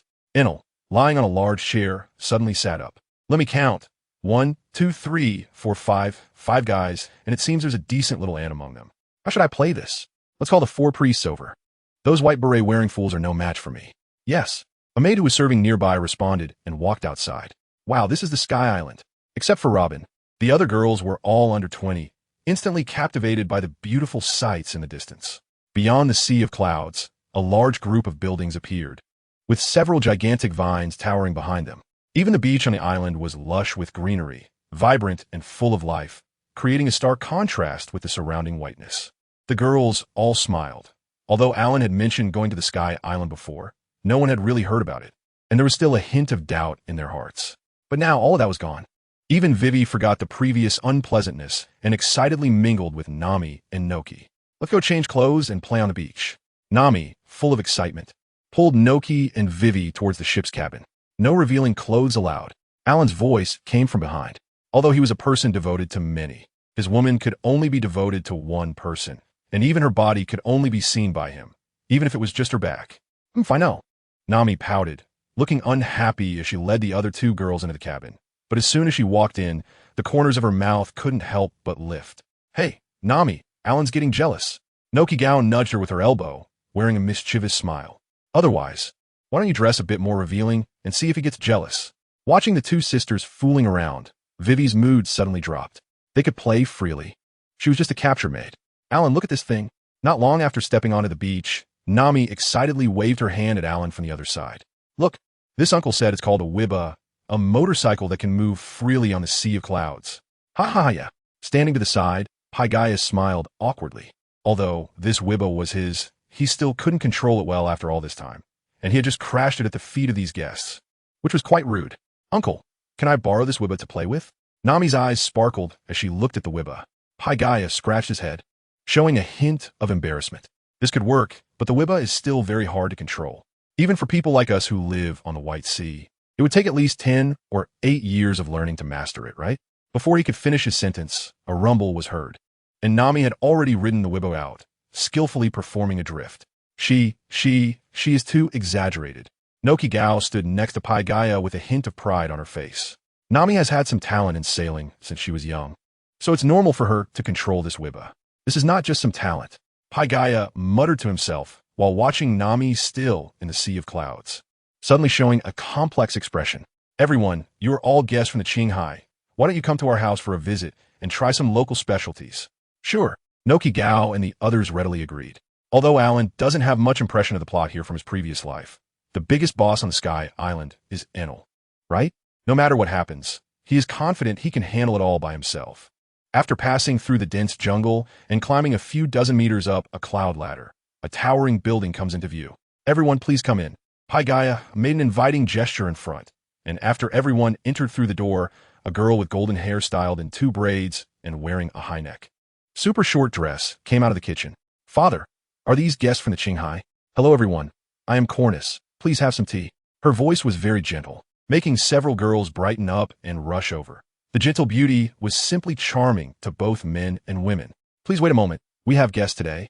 I need to prepare a few more dishes, Cornice politely said before returning to the kitchen, and Pai Gaia also brought in the catch they had retrieved. Father, do we really have to do this? Cornice, still busy in the kitchen, had a hint of hesitation on her face. Although there are regulations on the Sky Island, it was her first time encountering outsiders from Qinghai. Thinking of the rules set by the god, she felt uneasy and even a bit sad. Pai Gaia said nothing, just sighed and shook his head. They are just ordinary people. How could they resist the will of the god? Alan was curiously fiddling with the various shells placed in the living room when he heard the voice of Nokaheo echoing in his mind. The emotions of his father and daughter were very complex, filled with tension, guilt, fear, and anger. Don't worry, I'm here. Alan does not have the ability of Noki Gao. He can only rub her head and softly comfort her. All right, I'll go wait for Nami by the sea. Noki Gao nodded as she trusts Alan very much. Since Alan said it's fine, it will definitely be fine. Let us go, I'll go take a look too. At this moment, Alan only remembers that the Straw Hat crew was separated. The specific situation had been forgotten over time. However, there's only himself as a combat force on this ship. In any case, it's better to stick together. Robin and Vivi exchanged glances. The 2 women did not go out, but sat steadily on the sofa, chatting with Pagaya and learning some common knowledge about Skypiea. Hey, Alan, Noki Gao, this flying fish really is so much fun.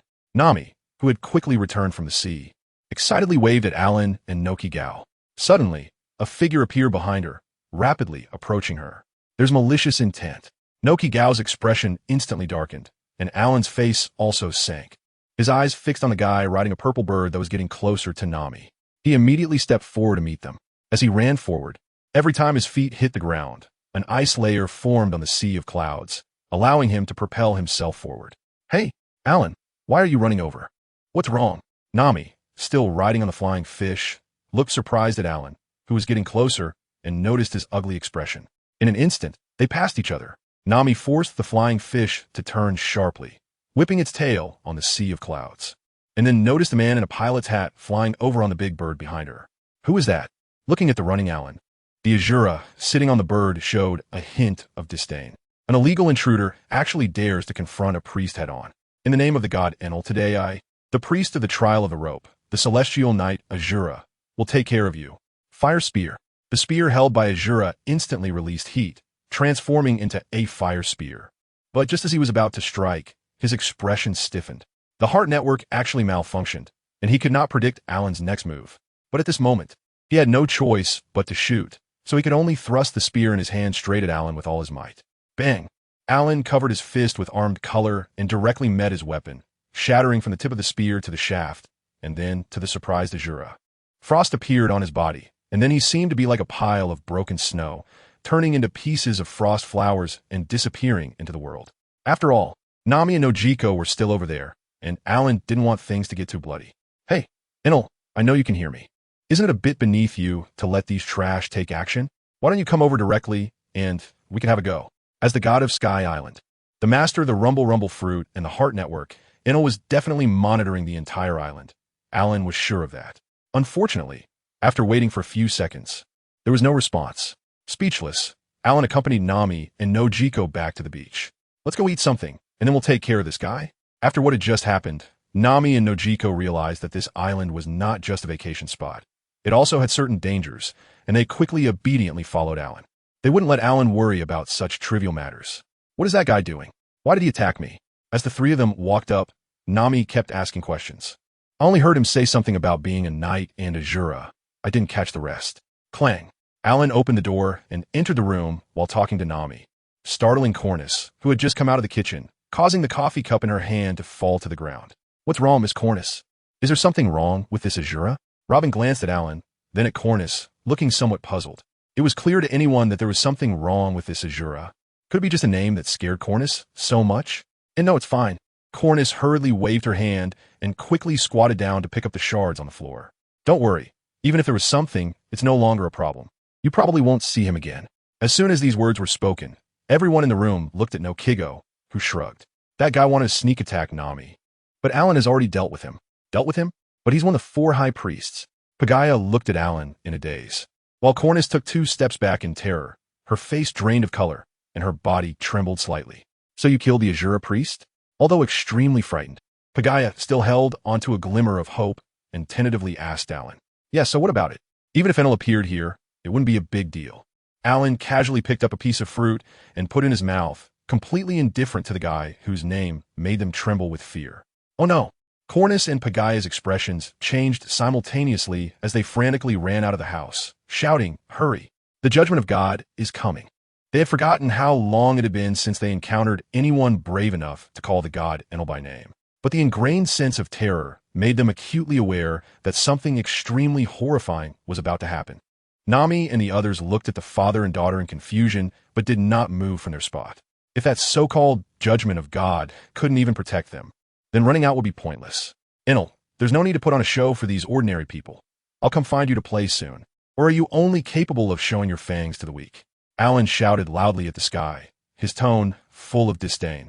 Far away in the divine realm, Enel's expression changed, and he casually snapped his fingers, causing the energy gathering in the form of lightning above Koni's house to instantly dissipate. Come on, come on. It's just try to find some fun for this god on this boring sky island. Is it over? Koni's and Pagaya stared blankly at the clouds above, then exchanged glances, rubbing their eyes as if they couldn't believe what they were seeing. Someone actually dared to provoke God Enel without being executed? Mr. Allen, what are you doing? Koni's didn't know what to say. Every resident of the Sky Island was suppressed by Enel's rules. Their original task was to guide Alan and the others to separate. Some were to become hostages, while others were to participate in the priest trial. But now it seemed there was no need for guidance. Alan and the others were going to challenge God Enel.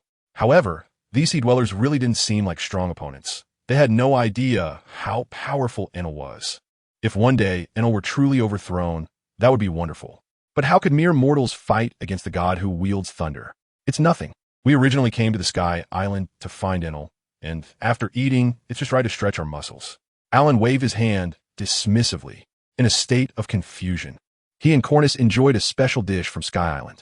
Next, everyone boarded the ship, preparing to head towards Enel's direction. Everyone, if you really want to go to the Holy Land, I actually have a method that would be more convenient. Cornice hesitated for a moment, but after everyone else had boarded the ship, she spoke up. Are you saying that if they really want to challenge the god at the Holy Land, it would actually be faster this way? Pagaya reacted and nodded. What? Before Alan and the others had a chance to speak, a tremor came from below the ship, and a huge shadow surged up from beneath the sea of clouds. Unfortunately, under the forced eruption of Alan's Conqueror's Haki, it was unable to move at all. What was this thing? Nami and the others curiously leaned over the ship's railing to look down, and a gigantic red creature was directly beneath them, even making the sailboat look quite small in comparison. This is our white sea specialty, the super-fast shrimp.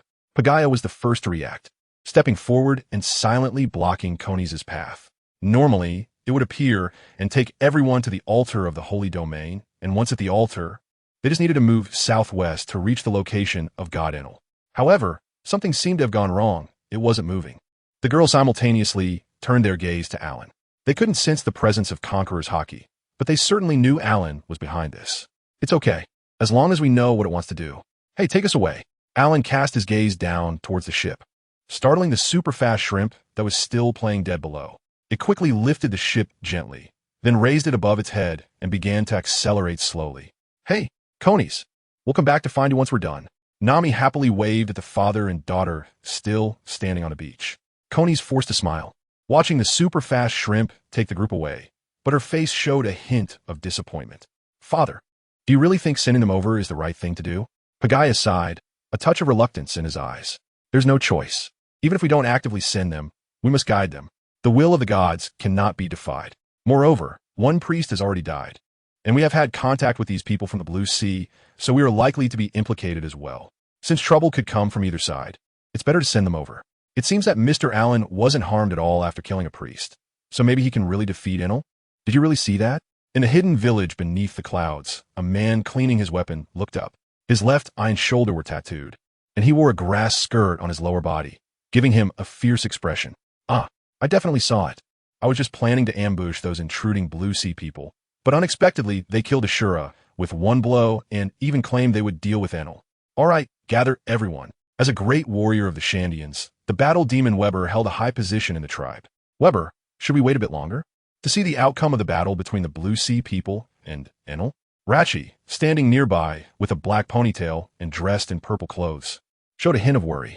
After all these years, they know too well how powerful Enel is. Just those 4 priests are not something we can easily handle. Weber snorted coldly, glancing at Rachi. How can we trust the Blue Sea people? Once they realize Enel's strength, they'll flee in panic, and it will be too late then. Now that one of the 4 priests is gone, we must take this opportunity to kill a few more of Enel's subordinates. Weber is right. While we have the advantage in numbers, we must seize the opportunity. A group of Shandian warriors echoed in agreement. That piece of land in the sky was their homeland. Therefore, they harbored hatred for all who occupied that land.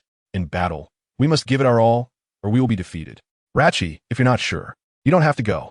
Everyone else, prepare. We're leaving. Weber decisively made the call, his gaze fixed determinately on the distance, as if he could see Enel through the clouds. No, I'm fine now. Rachi quickly fell in line with everyone and walked outside. After the super-fast shrimp placed Alan and the others along with the ship onto the altar, it quickly sank to the bottom of the water and vanished. So we have to walk to the location of the god? Nami looked around in confusion, surrounded by towering trees hundreds of meters high, their branches and leaves almost obscuring the entire sky. Just follow me. Once we defeat Enel, we'll have a new ship, and you'll definitely be satisfied. Seeing Alan making playful gestures at her, Nami suddenly widened her eyes. She recalled the story Alan had told her about the golden ship. Are you talking about that golden ship? Crack! A flash of lightning flashed through the sky, and Alan instantly appeared above Nami, casually flicking the fallen lightning aside. Enel, do you want to die? Alan looked at the sky, his expression somewhat gloomy. He had originally planned to accompany Nami and the others for a leisurely walk to enjoy the scenery, but he never expected that guy would dare to lay a hand on Nami. He had intended to deal with those annoying pests first, but instead, you kept offending him with your words again and again. Since that's the case, let us deal with you first. A blinding light flashed, and Enel, wearing a white headscarf and bare-chested, appeared right above them, looking down at the few people below with contempt in his eyes. Fighting here? That is fine. He had initially wanted to subdue you properly, but since you dared to attack Nami, you will have to suffer a bit. Alan moved his neck a few times, producing a crisp sound of bones cracking. You speak so arrogantly, he began, but before he could finish, his eyes widened involuntarily. He didn't know when, but Alan had already appeared in front of him and landed a heavy punch right on his chest. Even though Enel had the super strong observation hockey, he still couldn't catch Alan's movements. He only had time to elementalize his body, but it was directly countered by the hockey, and he was sent flying onto the island, crashing through several large trees. Cough, damn it, you actually managed to hit me. Enel glared at Alan, standing in front of him, wiping the corner of his mouth where blood was already trickling out. You can't really think that just because you have a Logia-type devil fruit, you can call yourself a god, right? So what if you don't even know about hockey? Here, I am a god. Enel stared wide-eyed, clenching his fists, his red eyes filled with murderous intent as he looked at Alan. God? Alan glanced at him sideways, quickly closing in. In an instant, he dodged the golden staff in Enel's hand, grabbed his arm, and slammed it down to the ground. Bang, bang. After a few hits back and forth, he finally flung him away in the direction away from Nami and the others, then disdainfully curled his lip. What a weak god. Damn it. Enel transformed into thunder in midair, stabilizing his form and glaring fiercely at Alan. Originally, he intended to come over and directly punish this guy who dared to offend his divine might with absolute power, but he didn't expect to lose such a significant figure. Boom! A bolt of lightning as thick as a waist flashed by, and a chubby figure fell in the distance. Alan didn't pay attention. That guy seemed to be one of Enel's priests. Who told you to be unlucky and witness your boss's embarrassing moment? You dare treat me like this? In an instant, an extremely powerful energy gathered in Enel's hand, with countless arcs of lightning even escaping between his fingers. Punishment, with his entire body covered in hockey. The pitch-black armed color instantly enveloped Alan, and in the next second, he charged towards the lightning, throwing a punch at Enel. However, the latter had also learned from experience and instantly moved to another position. Alan's punch just now nearly shattered his internal organs. Even now, standing up, he felt a dull pain. If it came to speed in the entire One Piece world, only Kizaru could compete with this guy. If he truly wanted to escape, even Alan wouldn't be able to catch him. It was unclear how Luffy managed to defeat him. Enel, burning cannon. An angry voice came from behind, followed by a violent burst of blue flames rushing towards Enel. Under normal circumstances, Enel could easily extinguish such flames with electricity, but this time he directly elementalized to dodge. Then he attached his lightning to the flames, redirecting them towards Alan. Thunder fire cannon. Alan was taken aback. He really didn't expect Enel to come up with such tricks. It's quite interesting. However, such a powerful attack was practically nothing in front of him, easily dispelled with a single punch. Enel, I will definitely take you down today. The battle demon Weber coldly stared at Enel. They already knew which priest had fallen. So while the others went to surround the three priests, he headed straight for the main target, rushing towards a spot where the thunder and lightning had just occurred. And sure enough, he caught up. Boom, boom, boom. The thunder fire cannons that Alan had dispersed scattered everywhere, causing a series of explosions. Are you all going to join forces against this god? Ainolo's face showed a hint of disdain. Although he had slightly miscalculated Alan's combat power, it did not affect his inner pride, even if his physical defense was lacking. As long as he wasn't hit by that Alan, he could remain undefeated. Teaming up to fight you? Don't you think too highly of yourself? Alan crossed his arms and gave him a somewhat speechless glance. Weber, who stood behind Enel, saw that his attack had no effect at all. His pupils slightly dilated as he frowned and stared at the back of Enel. Enel slowly turned around, a hint of mockery on his face. How many times do you need to be defeated to understand that I am the embodiment of lightning? You mere mortals dare to oppose my will? What kind of god do you think you are? I will definitely kill you today, Enel. Weber glared at Enel with anger, his tone filled with unwillingness. The wind from the wind shell on his feet burst forth, allowing him to swiftly move behind Enel once again. Ants are still ants, even when they meet. They cannot see the gap between them.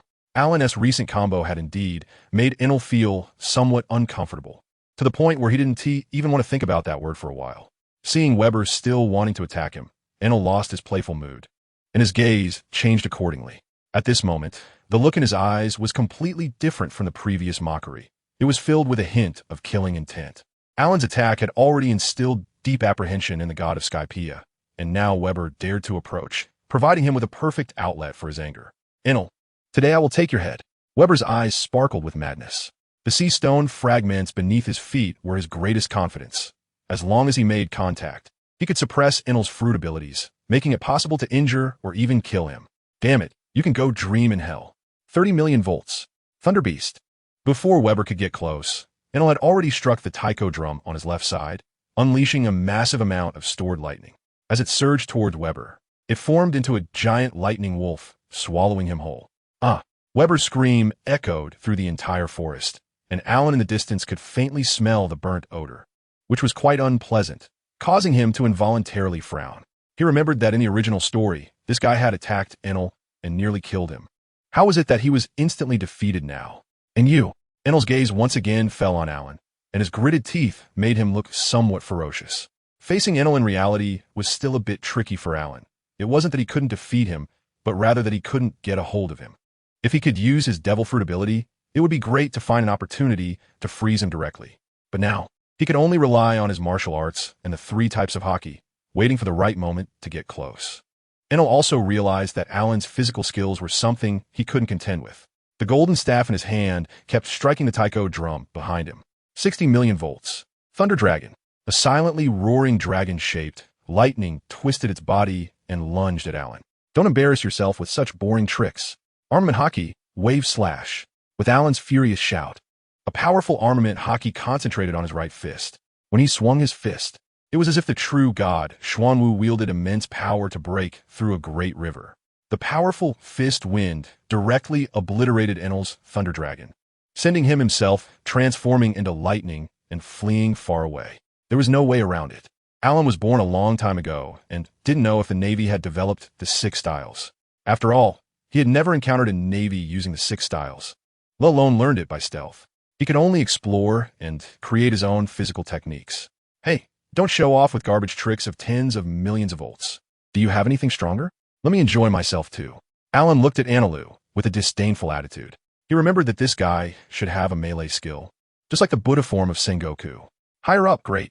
Enel's gaze swept over the scattered arcs of lightning in the air before him, looking at Alan with an unprecedentedly serious expression.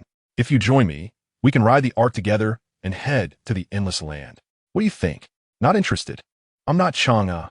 Why would I go to the moon with you? Alan scoffed dismissively, thinking that this naive kid, who had never seen the world, regarded the moon as an infinite land.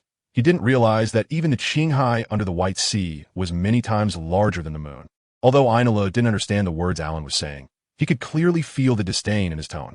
The anger of having his dreams belittled by someone else surged into Ainulu's mind, instantly breaking his defenses. 200 million volts, Thunder God.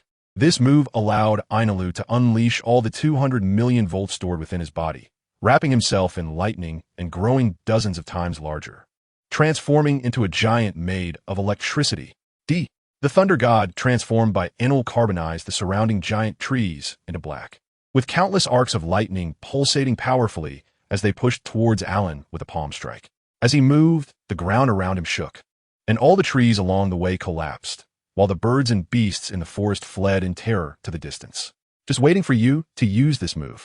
A hint of excitement appeared on Alan's face as he bent his knees into a half squat, his legs together, with all his muscles tensed. The armament hockey gathered in his shoulders and elbows as he charged towards Enel, the god of thunder. Armament hockey, mountain breaking. This move was originally inspired by the Iron Mountain technique often seen in movies from Alan's previous life. However, it was later popularized by a celebrity who made it famous again with a shoulder shake. But that didn't affect Alan's ability to use it with full armament hockey in the pirate world. It was just that he occasionally felt a bit awkward when performing the move. Boom! The advanced armament hockey, shimmering with black lightning arcs, collided with the blue-purple lightning arcs of the Rumble Fruit's power. In an instant, a massive shockwave spread outward in a curved shape from the point of their collision. Oh no! Enel's ferocious expression had not yet faded when it instantly transformed into surprise and fear.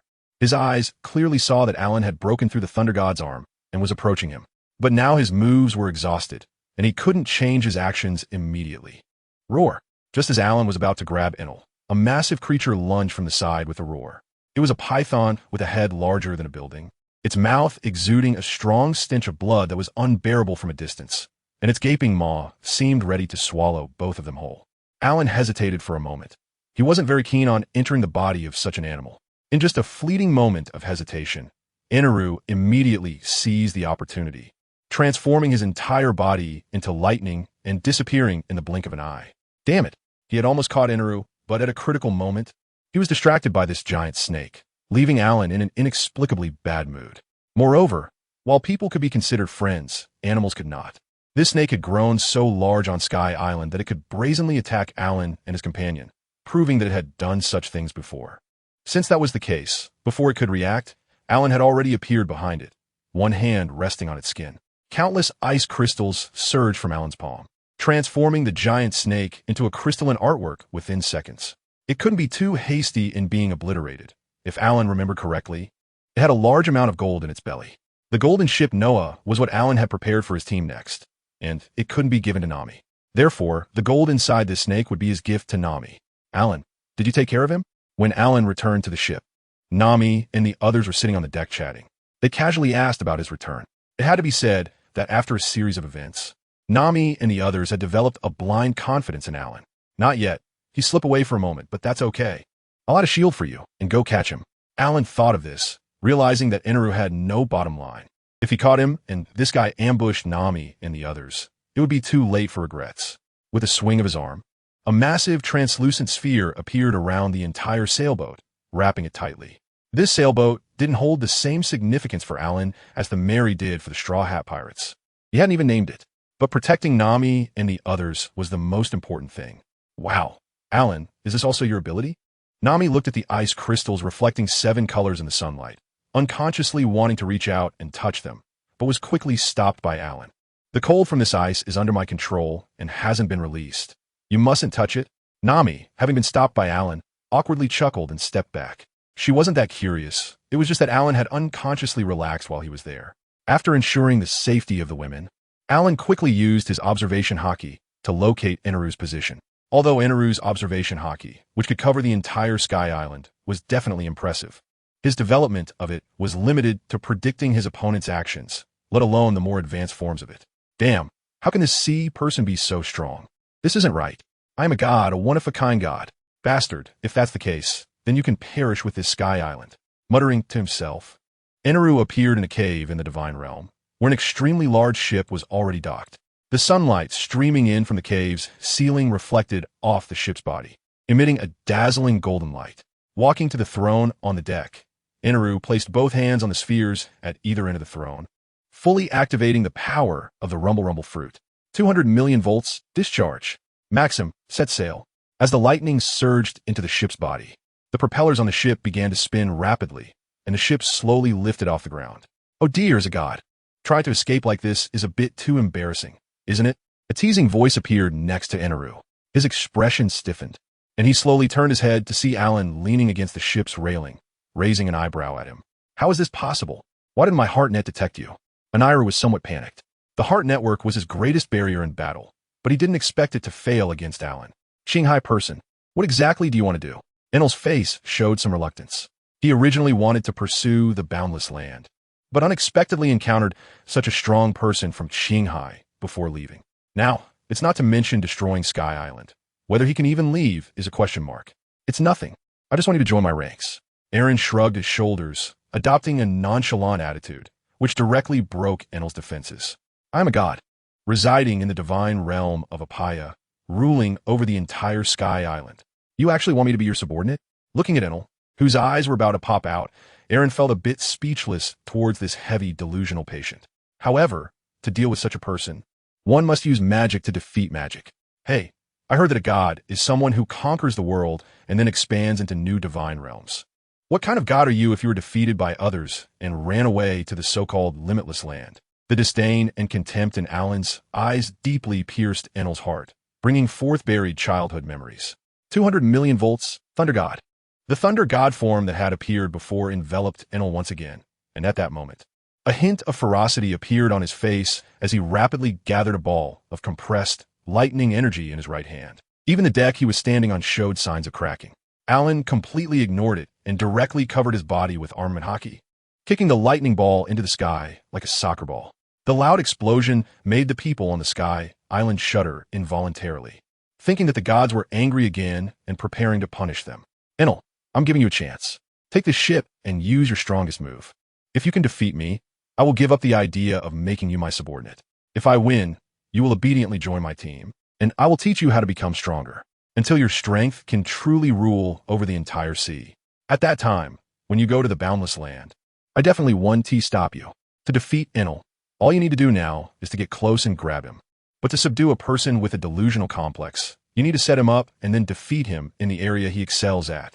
As for letting him go to the boundless land later, Alan definitely want to give him this ship. If he has the ability to go himself, then let him go. Anyway, by that time, Alan wouldn't even know where he would be. Having one more subordinate or one less doesn't make a difference. All right, this is what you said. Enel's face revealed a hint of ruthlessness as he rode Maxim into the sky, then spread his arms. Activate despair. At his command, a large amount of black clouds suddenly appeared from a chimney-like structure on the ship's deck, continuously rising into the air and then gathering together. This was the ultimate function of this arc, named the Savior of Despair. Watching the proud expression on Enel's face, Alan rubbed his arms, which were faintly covered in goosebumps. This damned heavy middle school syndrome patient is really making things awkward. As the clouds thickened, the entire Sky Island became extremely oppressive, and people rushed to the streets, their faces filled with panic. Alan didn't pay much attention to it. In the original story, Luffy managed to defeat Enel using a so-called pseudo-physical proposition that rubber is non-conductive. So there was no reason why he, with his body trained by Garp, couldn't handle it. Countless thunderclouds were continuously spreading in the sky, and the energy contained within them was becoming more and more powerful. The branches of lightning bursting forth shattered the plants on Apaya, and a large amount of flames appeared in this centuries-old primeval jungle. Ha ha ha! This is the power that a god should possess. Enel connected to the thunderclouds above using the power of his fruit, feeling an energy he had never experienced before. It was as if the whole world was in his hands, easily destroyable at his whim. Otherwise, why would I send you to Qinghai to broaden your horizons? Just look at your naive demeanor. Although Alan spoke lightly, the conqueror's haki and armament haki within him had reached their peak, ready for a full-force strike. Standing on the ground below, he watched Enel, who was still hovering in midair, laughing maniacally. I hope your fists are as hard as your mouth. Casually manipulating some energy from the thunderclouds, Enel arrogantly stood above, his golden staff pointing at Alan.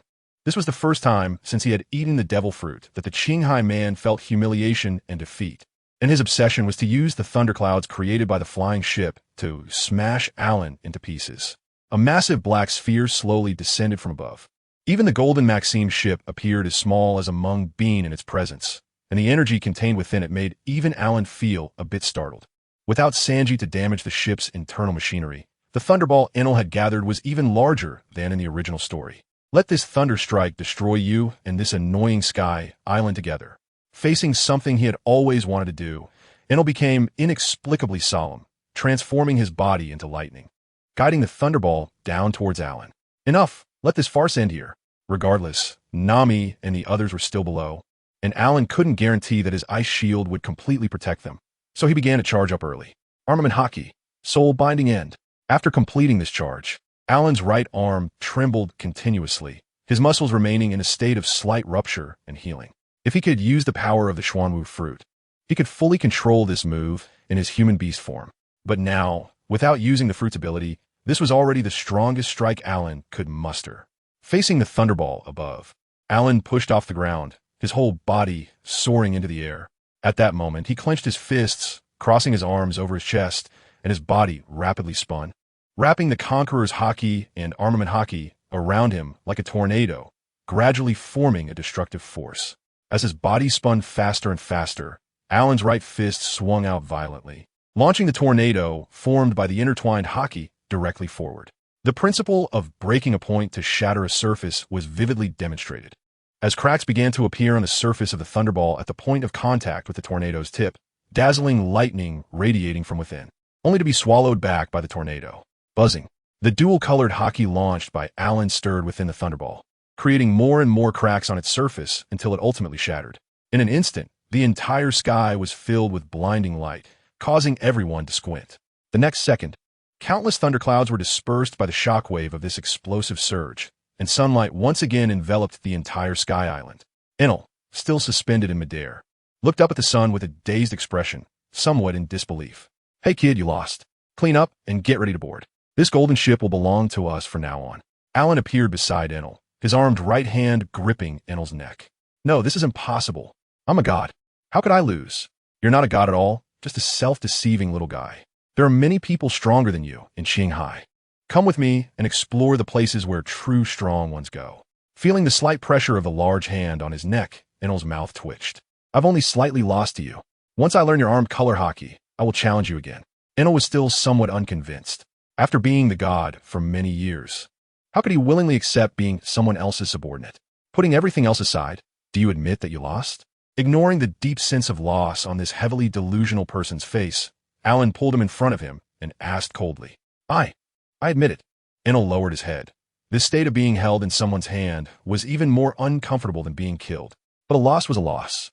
Congratulations to the host for completing the series of tasks, the path of the strong, making progress toward becoming a peak powerhouse in the world of One Piece. Task reward. Call the Tide Mermaid character card. Reward description. Nami is a powerful young Vinsmoke Sea tribe member who has completed a sacred ritual, allowing her to channel the primal energy of the ocean and command the wild energy of the tides.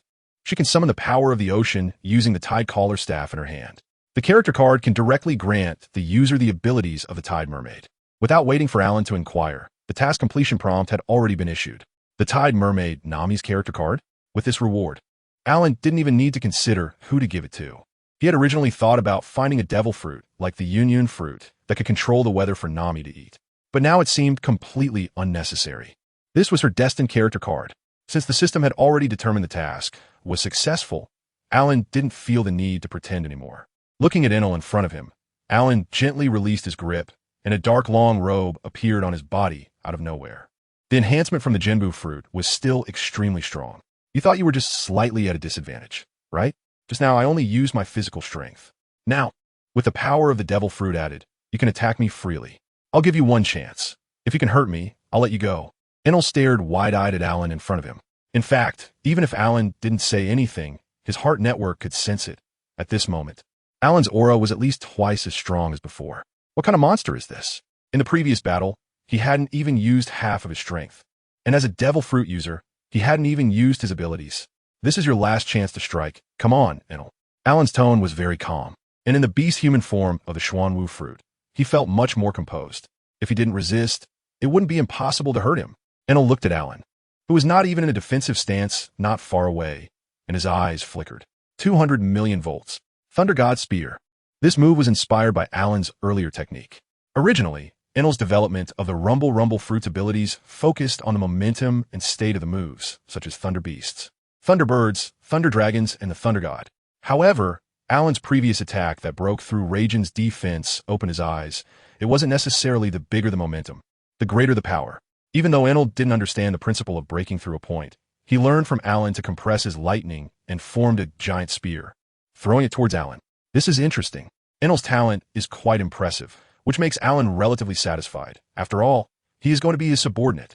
Facing the giant spear that dared to come with arcs of lightning and the sound of breaking air, Alan judged its landing point and slowly turned around in the astonished gaze of Enel. The next second, the lightning spear directly hit Alan's back, producing a sharp explosion sound, followed by a violent explosion. When the smoke cleared, although some nearby plants were burned to carbon ash by the high temperature generated by the lightning, Alan had no injuries at all, and even his dark robe was undamaged. Is it really unable to break through his defense? Enel stared blankly at Alan's back, mumbling to himself. This time he was truly convinced. He never expected that the other party would even use his back to take on his full force attack just to make him submit. If that couldn't break through his defense, what else could he say? Alan secretly felt a bit nervous. He didn't expect Enel to have such a new trick, although in this state, even an attack from the front might not be able to break through his defense. However, being pushed back and then checking for injuries would be too embarrassing. So, what else is there to say? Alan retracted his fruit ability transformation. If Enel had any other thoughts at this point, he didn't need to say much. He could just take action. Although it's hard to find competent subordinates, losing one or two isn't a big deal. No need for it anymore from now on. You are the boss. Enel is indeed someone who keeps his word, directly laying his cards on the table and admitting this point. Compared to bowing down to be someone else's subordinate, he now wants to learn the armament hockey from Alan. The mindset of invincibility is so lonely has been completely shattered by Alan. And now he only wants to become stronger, preferably to beat Alan up badly. After the fight, it's time for the harvest. God knows how excited Nami was when she saw the huge ship shining with golden light appear above them. In the eyes of others, this girl's eyes were shining with golden light. If it weren't for Enel timely bringing the ship down, Nami might have instinctively learned the moonwalk. Is this the ship made of gold that you mentioned? Are we going to ride this ship in the future? At this moment, Nami was like Sanji in the original work where he saw a beautiful woman, her eyes shining with golden light as she leaned against Alan. No. This ship is still sailing above. We still have to sail on the sea.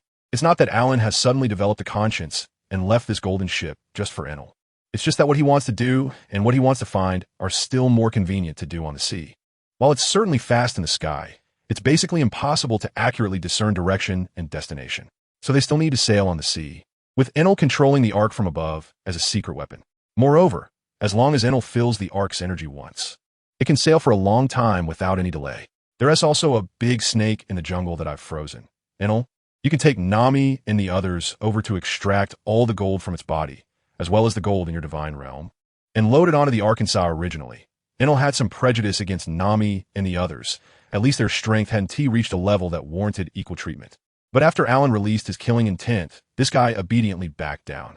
Having a nibby is one thing, but not fearing death is another concept entirely. After letting Enel take Nami and the three girls to search for gold treasures, Alan also took Robin deep into ofthe. Here there were rows of ancient stone statues, which looked dilapidated, with a lot of moss clinging to them. If one were to come for sightseeing, this ruined altar had nothing to see. But for an archaeologist like Robin, this was the best scenery. The mottled inscriptions carved on the statues were telling Robin the history of this place, the legendary Shandora ruins. After accompanying Robin to finish visiting these ruins, Alan's eyes inadvertently swept across her cheeks. Although seeing these centuries-old ruins made Robin very happy, there was still a hint of disappointment in her eyes. After all, she came here for the historical texts, but after walking through the ruins, she found nothing. Noticing Alan's gaze, Robin revealed a slight smile. The captain is also here for the first time. It's normal not to know, and besides, there are only so many historical texts in the world. It's not surprising that there aren't any here. Who said there aren't any? Looking at Robin, who was still trying to find excuses for him, Alan suddenly found it amusing, reaching out to ruffle her hair and then wrapping his arm around her slender waist. Hold on to me, don't let go, or you'll fall. Saying this, Alan pushed off with his feet, leaping upward, and the next second landed on a huge vine. He then held Robin and ran up the vine at his fastest speed. Robin didn't react at first, but after noticing Alan's movements, she seemed to understand something and cast her hopeful gaze towards the top of the giant vine. After running for a minute at Alan's speed, passing through several layers of open island clouds and at least several thousand meters away, the two finally saw the magnificent bell tower standing atop an expansive area of island clouds. The entire bell tower was made of gold, with a base several dozen meters wide and over 20 meters high. It was simply breathtaking. Even Alan, standing in front of this bell tower, couldn't help but feel a sense of awe. Robin, on the other hand, focused her gaze on the historical text in the center of the base, and the seemingly encrypted characters instantly captured her attention. What does this ancient text say? Alan waited until Robin sighed and averted her gaze before approaching her with a question. She spoke of the location of the ancient weapon Poseidon, and just as Robin hesitated for a moment, she revealed the truth to Alan. However, before she could finish her answer, Alan placed a finger on her lips, interrupting her words.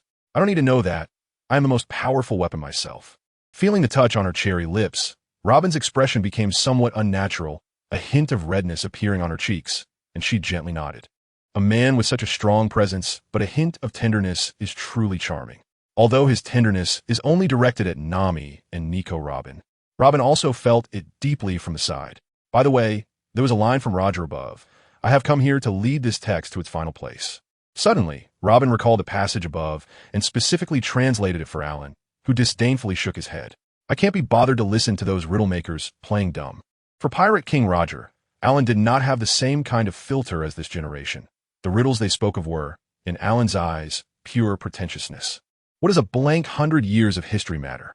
What about the Nika fruit, the destined person? As long as they take Mary Geos, take down the celestial dragons. The Gorosei, and the rest is not a problem at all. Let's go. I'll take this big guy down first. If Nami finds out I didn't bring back such an interesting thing, she will definitely be angry with me. Alan patted Robin on the shoulder, walked around the base of the clock tower a few times, found a suitable angle, reached down, gritted his teeth, and shouted angrily. The entire clock tower began to rise slowly, eventually lifting off the ground. Let's go. You won't need me to take you down.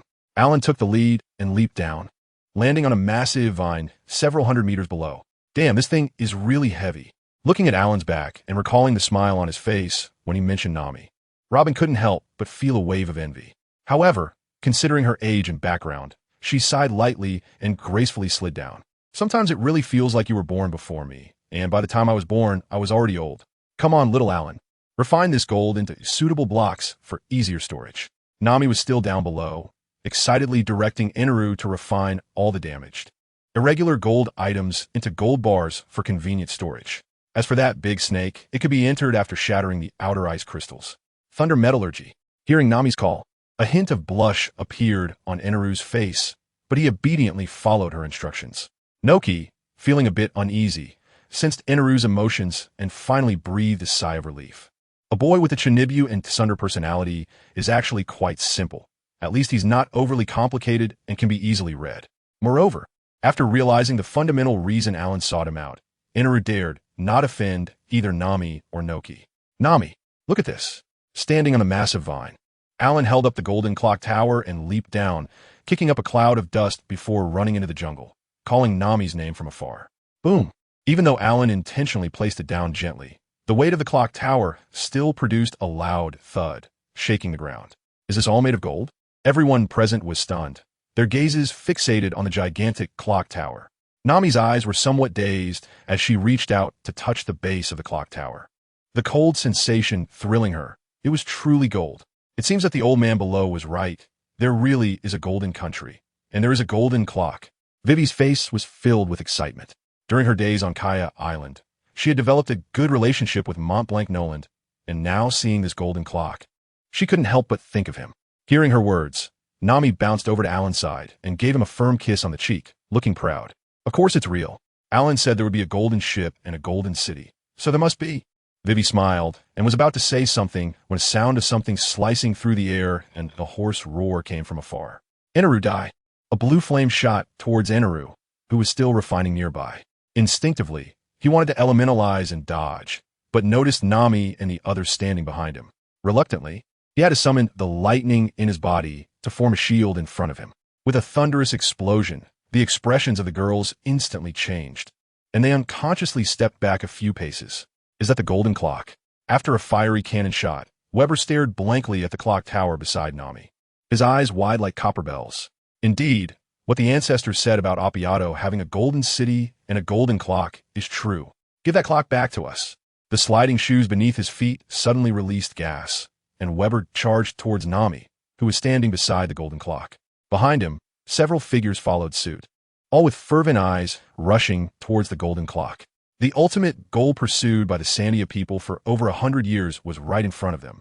The mission of these warriors was at hand, and everyone went mad. Unfortunately, even a few meters apart felt like an insurmountable chasm to them.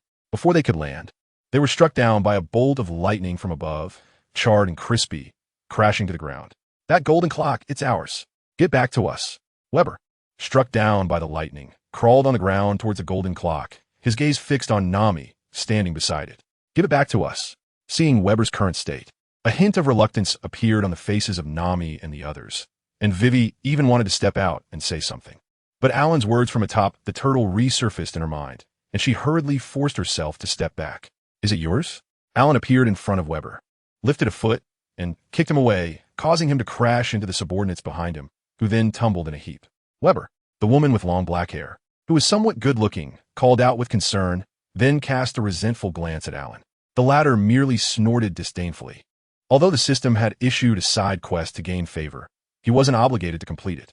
The fact that these people had directly attacked Nami had already crossed his bottom line, so they could not be spared. You guys! Weber struggled to get up, swaying as he continued toward the clock tower of the Golden Bell. After Enel's lightning and Alan's attack, it was already difficult for him to stand steadily. Alan's expression was somewhat grim as he turned to look at Eneru. Bring the arc down. Compared to the maxim that Eneru often mentioned, Alan preferred to call this ship that could sail through the sky the Arkansas, looking up at the arc slowly descending. Alan immediately reached out and grabbed the base of the Golden Bell, lifting it sharply over his head and then leaping up. The immense force caused the ground beneath him to crack, sending up clouds of dust. Damn it, you can't do this. Leave the Golden Bell. The man who had been struck down by lightning behind Weber suddenly stood up, and the long knife in his hand burst into flames as he activated his skates and charged at Alan. Although they were previously uncertain whether the Golden Bell truly existed, at least they had a hope.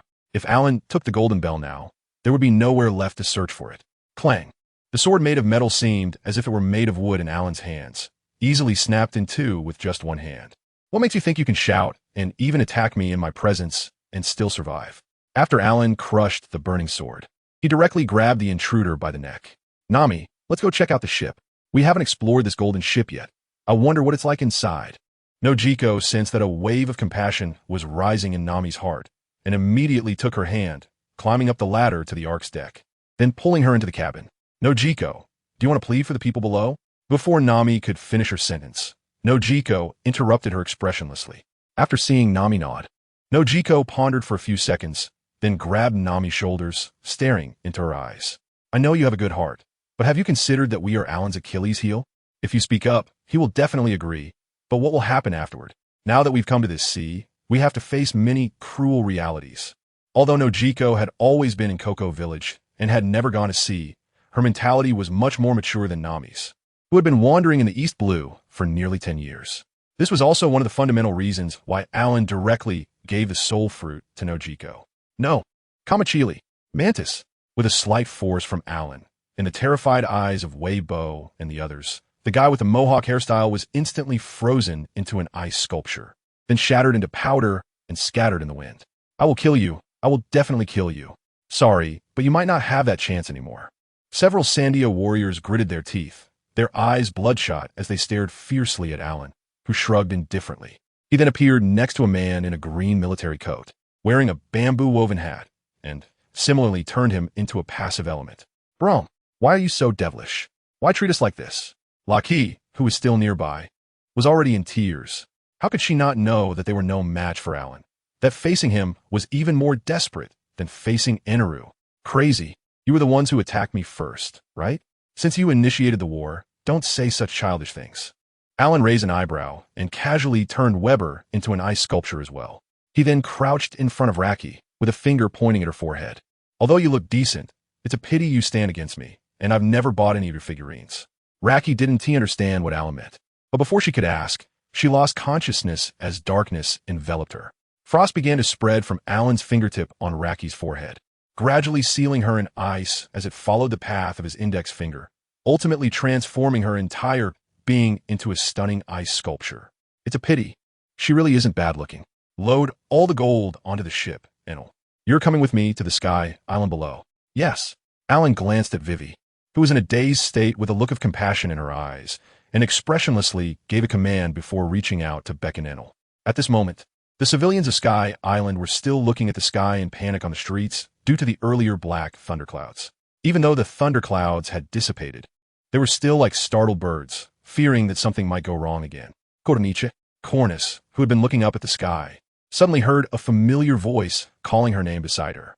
Before she could turn around, she noticed that the people surrounding her had all knelt down in fear. This deity, the next moment, Enel, who was still standing beside Alan, came into review, startling her and making her involuntarily want to kneel down. But she was stopped by Alan's hand. This guy Enel has caused you a lot of trouble before, but now I have decided to take him to Qinghai. From now on, you are free. To create an atmosphere of prestige, Alan even spread his arms, wanting the people of Sky Island to feel the change he had brought. However, the entire street fell into silence, with everyone looking at each other, not daring to make a sound. Standing beside Alan, Enel felt the pressure around his new boss drop and could only awkwardly step forward. What Lord Alan said is true. This deity is leaving White Sea for Qinghai, and from now on, you are free. In an instant, the whole street erupted like a boiling pot, and joy was etched on everyone's faces. Some even began to embrace each other in the street, tears streaming down their faces. It was evident how much oppression Enel had brought to these people of Sky Island over the years. Side quest, Cornus completed. Congratulations to the host for unlocking Cornus's heart and gaining her affection. Quest reward, 10 heavenly beans. Reward description, food cultivated by the immortals living on Corinta, possessing strong recovery powers. As long as a person is not dead, they can instantly restore physical strength and energy, readjusting the body to its optimal state. It can also heal external and internal injuries, even regenerate severed limbs, but can only heal injuries, not diseases. Look at you, what have you done? Alan turned around and gave Enel a glare, who awkwardly smiled in return. In his concept, as the god of the Sky Island, why should he care about the thoughts of these ordinary people? Lord Alan, would you like to stay here for the night? We can hold a grand banquet tonight to celebrate your upcoming wonderful journey. Cornus felt she had used up all her reaction skills to round off the sentence. If only Enel was and T staring at her. We want TB attending the banquet. You can celebrate among yourselves. I came here partly to inform you that Enel will be leaving with me, and partly to ask for a way down to the Blue Sea. Although the Ark could fly down, the sailing ship that Alan and the others planned to take had no flying capability, and if they went directly down from the White Sea, they would end up in pieces. Wow, this balloon is so big.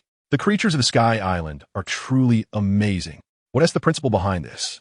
2 hours later, Nami and Nojiko, along with a few other girls, were excitedly observing the huge balloon above the sailing ship, leaning against the ship's railing and pointing at it, while Alan sat cross-legged on the deck in silence. He had originally thought the girls would stay on the sailing ship with him, but to his surprise, after Nami whispered to them one by one, they all ran over to the Ark, leaving him sitting there all alone. Oh, Lord Alan, would you like a cup of coffee? Vivi, dressed in a maid outfit, came out from the cabin, her face flushed as she handed a cup of coffee to Alan. Why didn't you go over? Alan glanced curiously at Vivi. For the past few days, she had been avoiding him, even immediately looking away when their eyes met. He didn't expect her to stay on this sailboat now. I noticed you were left on this ship without anyone to attend to you, so I stayed. Although some time had passed, Vivi still couldn't help but feel shy saying such words as a princess of Alabasta. She looked up at the ship's railing, where a few girls were chatting among themselves. But two pairs of small eyes occasionally glanced over this way. Noticing their actions, Alan realized that Vivi staying behind was the idea of Nami or Nico Robin. Although he didn't know what his two women were planning, he decided to go along with it since it was their intention. Alan casually took the coffee that Vivi handed over, took a gentle sip, and found it quite good. Vivi, during this time on the ship, do you have any thoughts you'd like to share with me? Alan's tone showed no change, yet it made Vivi's body tremble, and she quickly waved her hand. Miss Nami and Miss Nico Robin are both easy to get along with. Although she used to be Crocodile's subordinate in Alabasta, I don't hate her anymore. Vivi truly meant these words. Even though she boarded the ship as a maid, Nami and Nico Robin genuinely didn't treat her as a maid, but more like sisters. What about me? Alan looked at Vivi with some curiosity, as if he somewhat understood the intentions of Nami and Nojiko. My lord Alan, you are a good person. Seeing Vivi's somewhat anxious expression, Alan suddenly laughed. A person who threatens you with Alabasta to get you on board, and who easily takes others' lives. You actually think I'm a good person? No, it's not like that. Although Vivi's expression was a bit flustered, her gaze was very firm. You're not like that. In Alabasta, it was Belle who attacked you first, including on Sky Island. If they hadn't attacked Nami first, you wouldn't have taken their lives. You were a good person, just retaliating. Alan looked at Vivi with a hint of confusion. Could it be that Noki Gout brainwashed Vivi with a mind fruit without his knowledge? While speaking, Vivi was also paying attention to Alan's expression. After realizing that he wasn't angry, she let out a gentle sigh of relief, and her gaze became even more determined. I noticed your care and tenderness towards Miss Nami and the others, so you must be a good person at heart. Please don't doubt yourself. Alan looked a bit awkwardly at Vivi, who was bowing 90 degrees in front of him, and for a moment he didn't know what to say. Could this girl have Stockholm Syndrome? She had clearly been kidnapped, yet here she was speaking kindly to him. This was a bit far-fetched. As he was lost in thought, he suddenly felt a lightness under his feet, and the girls on the ark across from him, including Nami, widened their eyes and pointed at the octopus on the sailboat, saying something. Suddenly, the entire sailboat began to fall rapidly downward. Alan and Vivi instantly detached from the sailboat, falling downward in a state of free fall, closely following the hull. I forgot about this. Alan cursed under his breath. The ship had already fallen, and he suddenly remembered that in the original story, the Straw Hat Pirates had also taken a tumble. But wasn't it because Luffy was messing around on top of the octopus? There was no time to think too much. Just as Alan was still in midair, a block of ice suddenly appeared beneath his feet. He used it to propel himself and landed beside Vivi, grabbing her. However, there was no trace of panic on her face. Instead, she gently hugged Alan's arm. Lord Alan, I knew you would come to save me. Damn it. I didn't pull her onto the ship for this. Alan inexplicably felt a pair of eyes watching him intently, as if once targeted by them. He would fall into a deep sleep in a completely dark room, just like he did 30 years ago when he faked his death. In a moment of urgency, after escorting Vivi back to the ark, Alan leaped down again, chasing after the sailboat. Even though this ship was the pirate ship that had stolen from Buggy at that time, according to Alan's plan, they still needed this sailboat for the first half of their journey on the Grand Line. It was necessary to save it appropriately. At that moment, under the force of gravity, the sailboat's descent speed had reached a terrifying level. Alan managed to catch up only after using the ice surface that appeared out of nowhere several times for leverage. Frost Blossom, Ice Slide. Standing at the bow of the sailboat, Alan looked at the increasingly close sea surface and suddenly extended a hand. The power of his Xuanwu fruit surged wildly within him. Just like the Iceman's superpower he had seen in his previous life, a roller coaster-like ice slide suddenly appeared in front of the sailboat, created from frost. The ice tracks on both sides of the slide accurately caught the keel beneath the sailboat, and the entire vessel rolled down the ice slide like a roller coaster, finally sliding down a gentle slope of several dozen meters into the sea. Wow, that was really thrilling. Alan stood on the deck and smiled, thinking to himself, it's just the next Qinghai. He didn't expect that even without an opponent, he could create some challenges for himself. Lord Alan, are you okay? Vivi, who had opened up to Alan on the sailing deck, seemed to have let herself go before Nami and the other girl could come forward to show their concern. She was the first to rush over. I really didn't say anything to her. We just had a normal chat. Alan awkwardly chuckled and poked Nami, who was pouting, but she turned her face away, pretending not to notice his action. Nami originally thought that something might have happened between Vivi and Alan, which made her feel a bit estranged, so she asked Vivi to stay on the ship. But unexpectedly, in just a few minutes, things had become less estranged, and Vivi had directly jumped into Alan's arms, even faster than she did. How could this be? So, she occasionally shows a little kindness to help out, and now she's had her home stolen?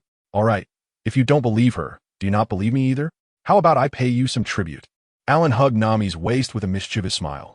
Although Alan didn't have the sweet words of those sea kings, to be honest, it wasn't difficult to make a woman happy. A few days after Alan and the others continued sailing on the sea, the original protagonists also appeared on Jai Island.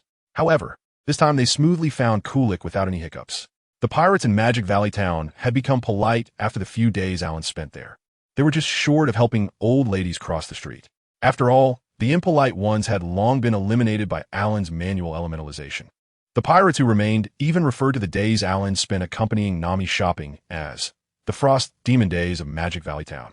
Nadia, this town is really nice, Luffy exclaimed as he walked ahead, glancing back at the red-haired female pirate behind him. Although Nami didn't T-board the ship, he still found the Straw Hat Pirate's navigator, Nadia, in the East Blue. What? You're also going to Sky Island? Kulik, with his chestnut hair, curiously scanned the peculiar group in front of him. Again? Sanji raised an eyebrow. So there are others going to Sky Island?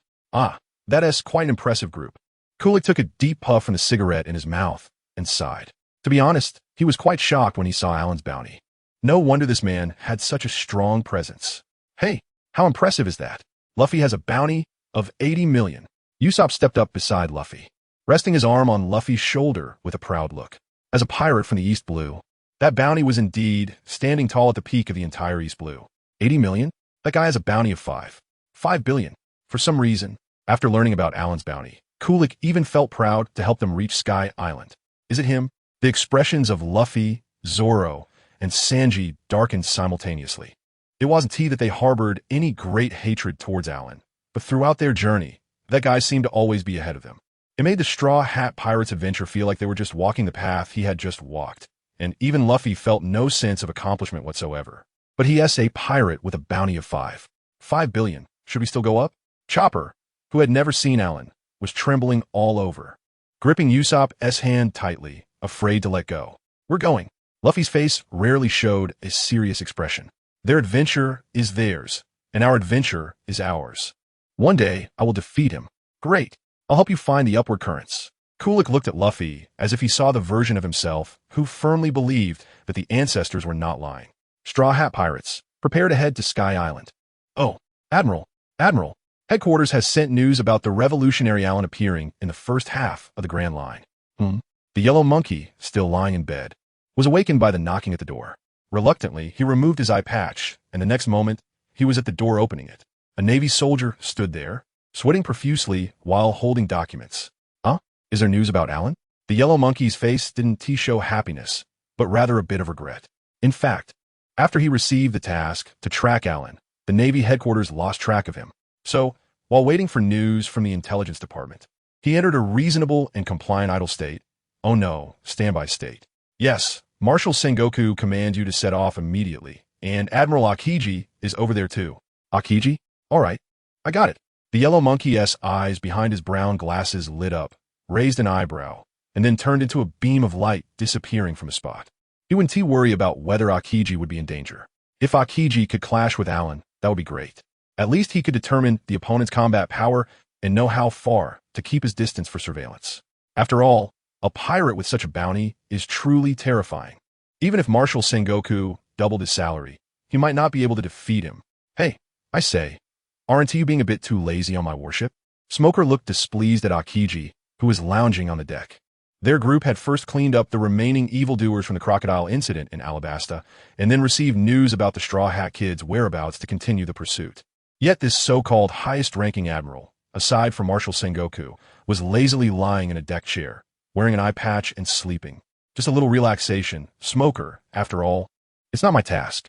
You can't be lazy to this extent. Smoker shouted angrily at Akiji, who was lounging in front of his terrified subordinates. Hey, is it really okay For Colonel Smoker to be like this towards an admiral? Isn't going to escalate into a fight? Should we help Colonel Smoker? Are you kidding? That an admiral. Akiji leisurely scanned the terrified subordinates hiding on Smoker's warship. Smoker, your subordinates are quite loyal. Report. There's encrypted intelligence from Admiral Kazan. A Navy soldier rushed over holding a transponder snail. After Kazan took it, everyone on the deck left their positions. Good relations aside, intelligence of admiral level was not something they could listen to. I have things to do too. Smoker, goodbye. Saying this, Akiji stood up from the deck chair and then leaped down. Everyone hurried to the ship's side, knowing that the admiral was a natural fruit user. Jumping into the sea was like seeking death. In their astonished eyes, a bicycle slowly rode on the surface of the sea, getting farther and farther away. Nami, come here. I'll show you something good. Early the next morning, Nami had just stepped out of the cabin when she saw Alan standing at the bow of the ship, smiling at her. The few girls beside him also focused their teasing gazes on her, instantly making her face turn red, as if steam was about to come out of her pores. It's broad daylight. I just rested well. What are you talking about? I don't want your good stuff. Nami turned her face away, refusing to look at Alan and those mischievous sisters. Really don't want it? This amazing ability is no worse than Nojiko S. If you don't want it, then I'll give. Alan displayed an exaggerated expression of surprise on his face and pretended to walk towards Robin and the others. No way. Only for me, I want it.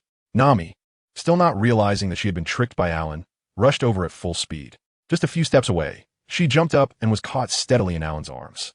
Nami, this is a power from a very magical race, capable of even controlling the sea.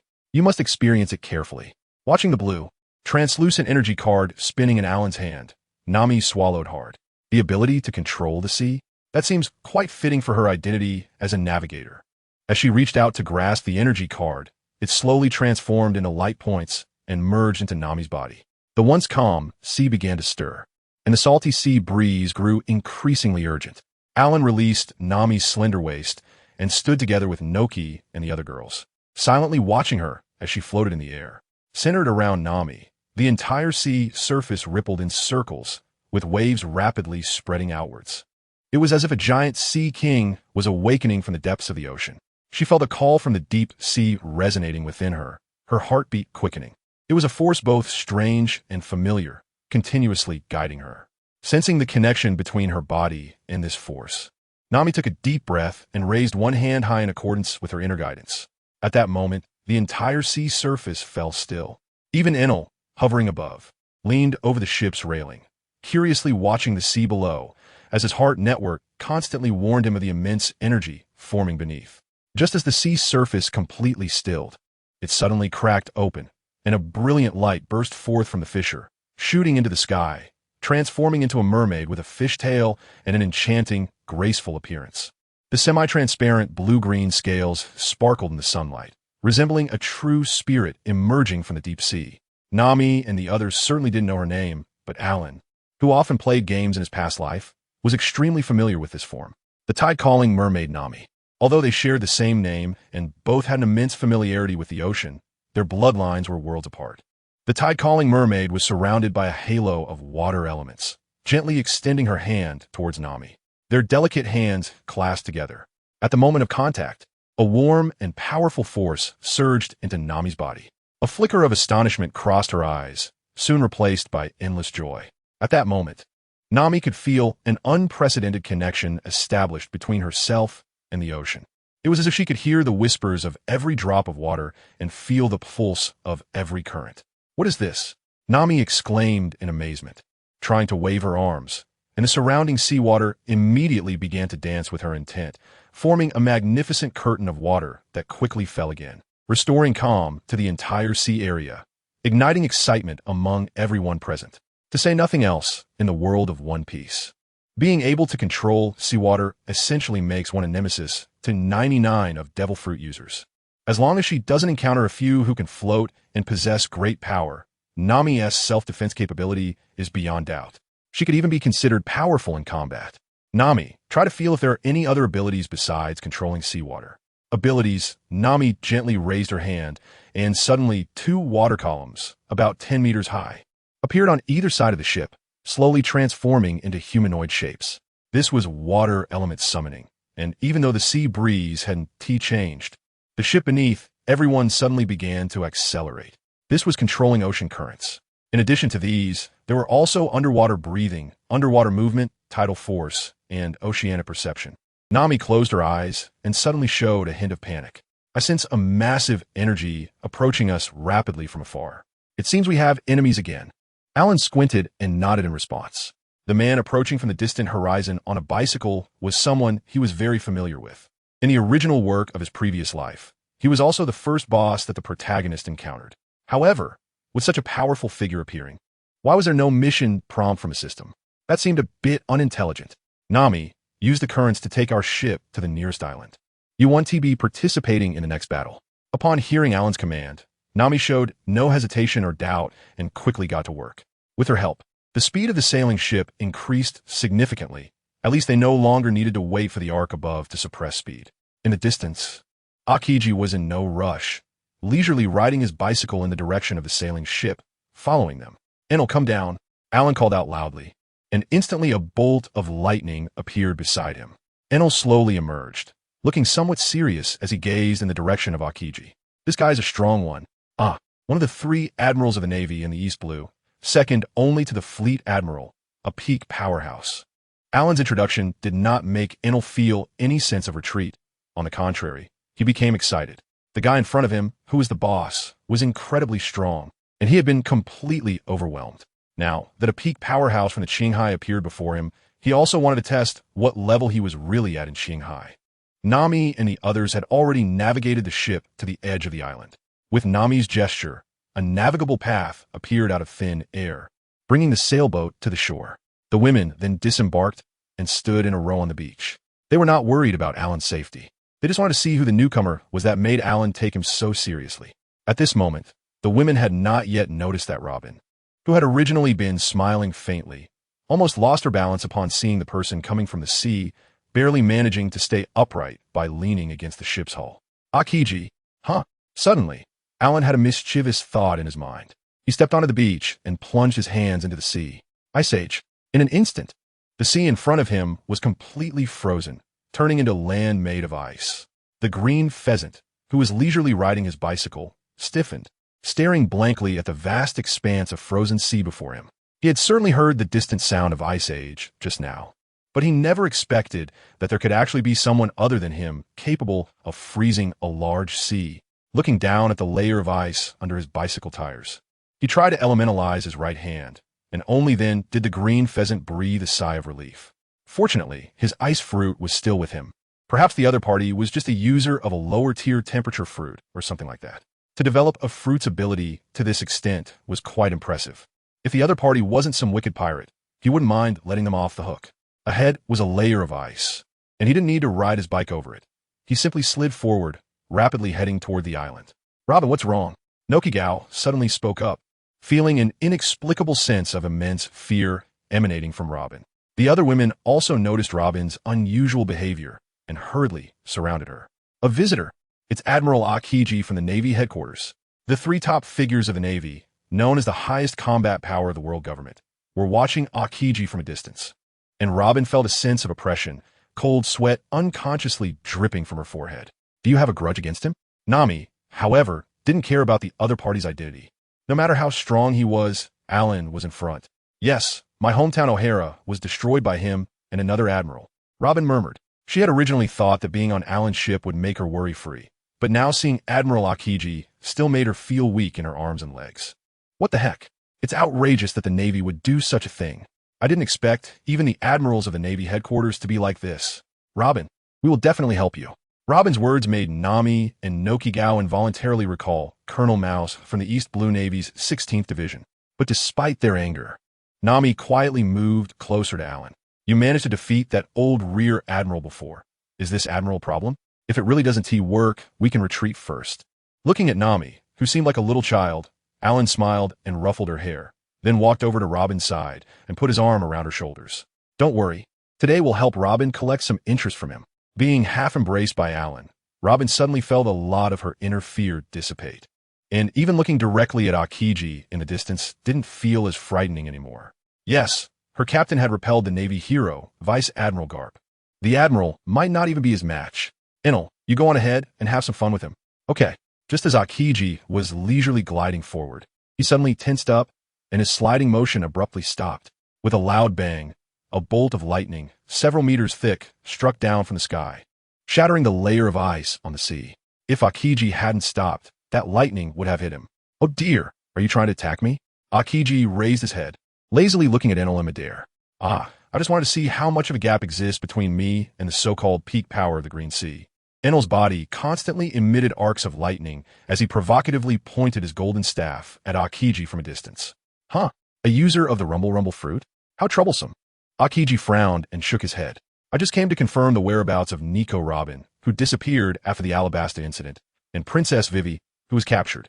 So they are indeed here with you." As he spoke, his gaze swept toward the distant, isolated island, nodding seriously. "Oh, that new pirate with a bounty of 5 billion, Alan, is also here?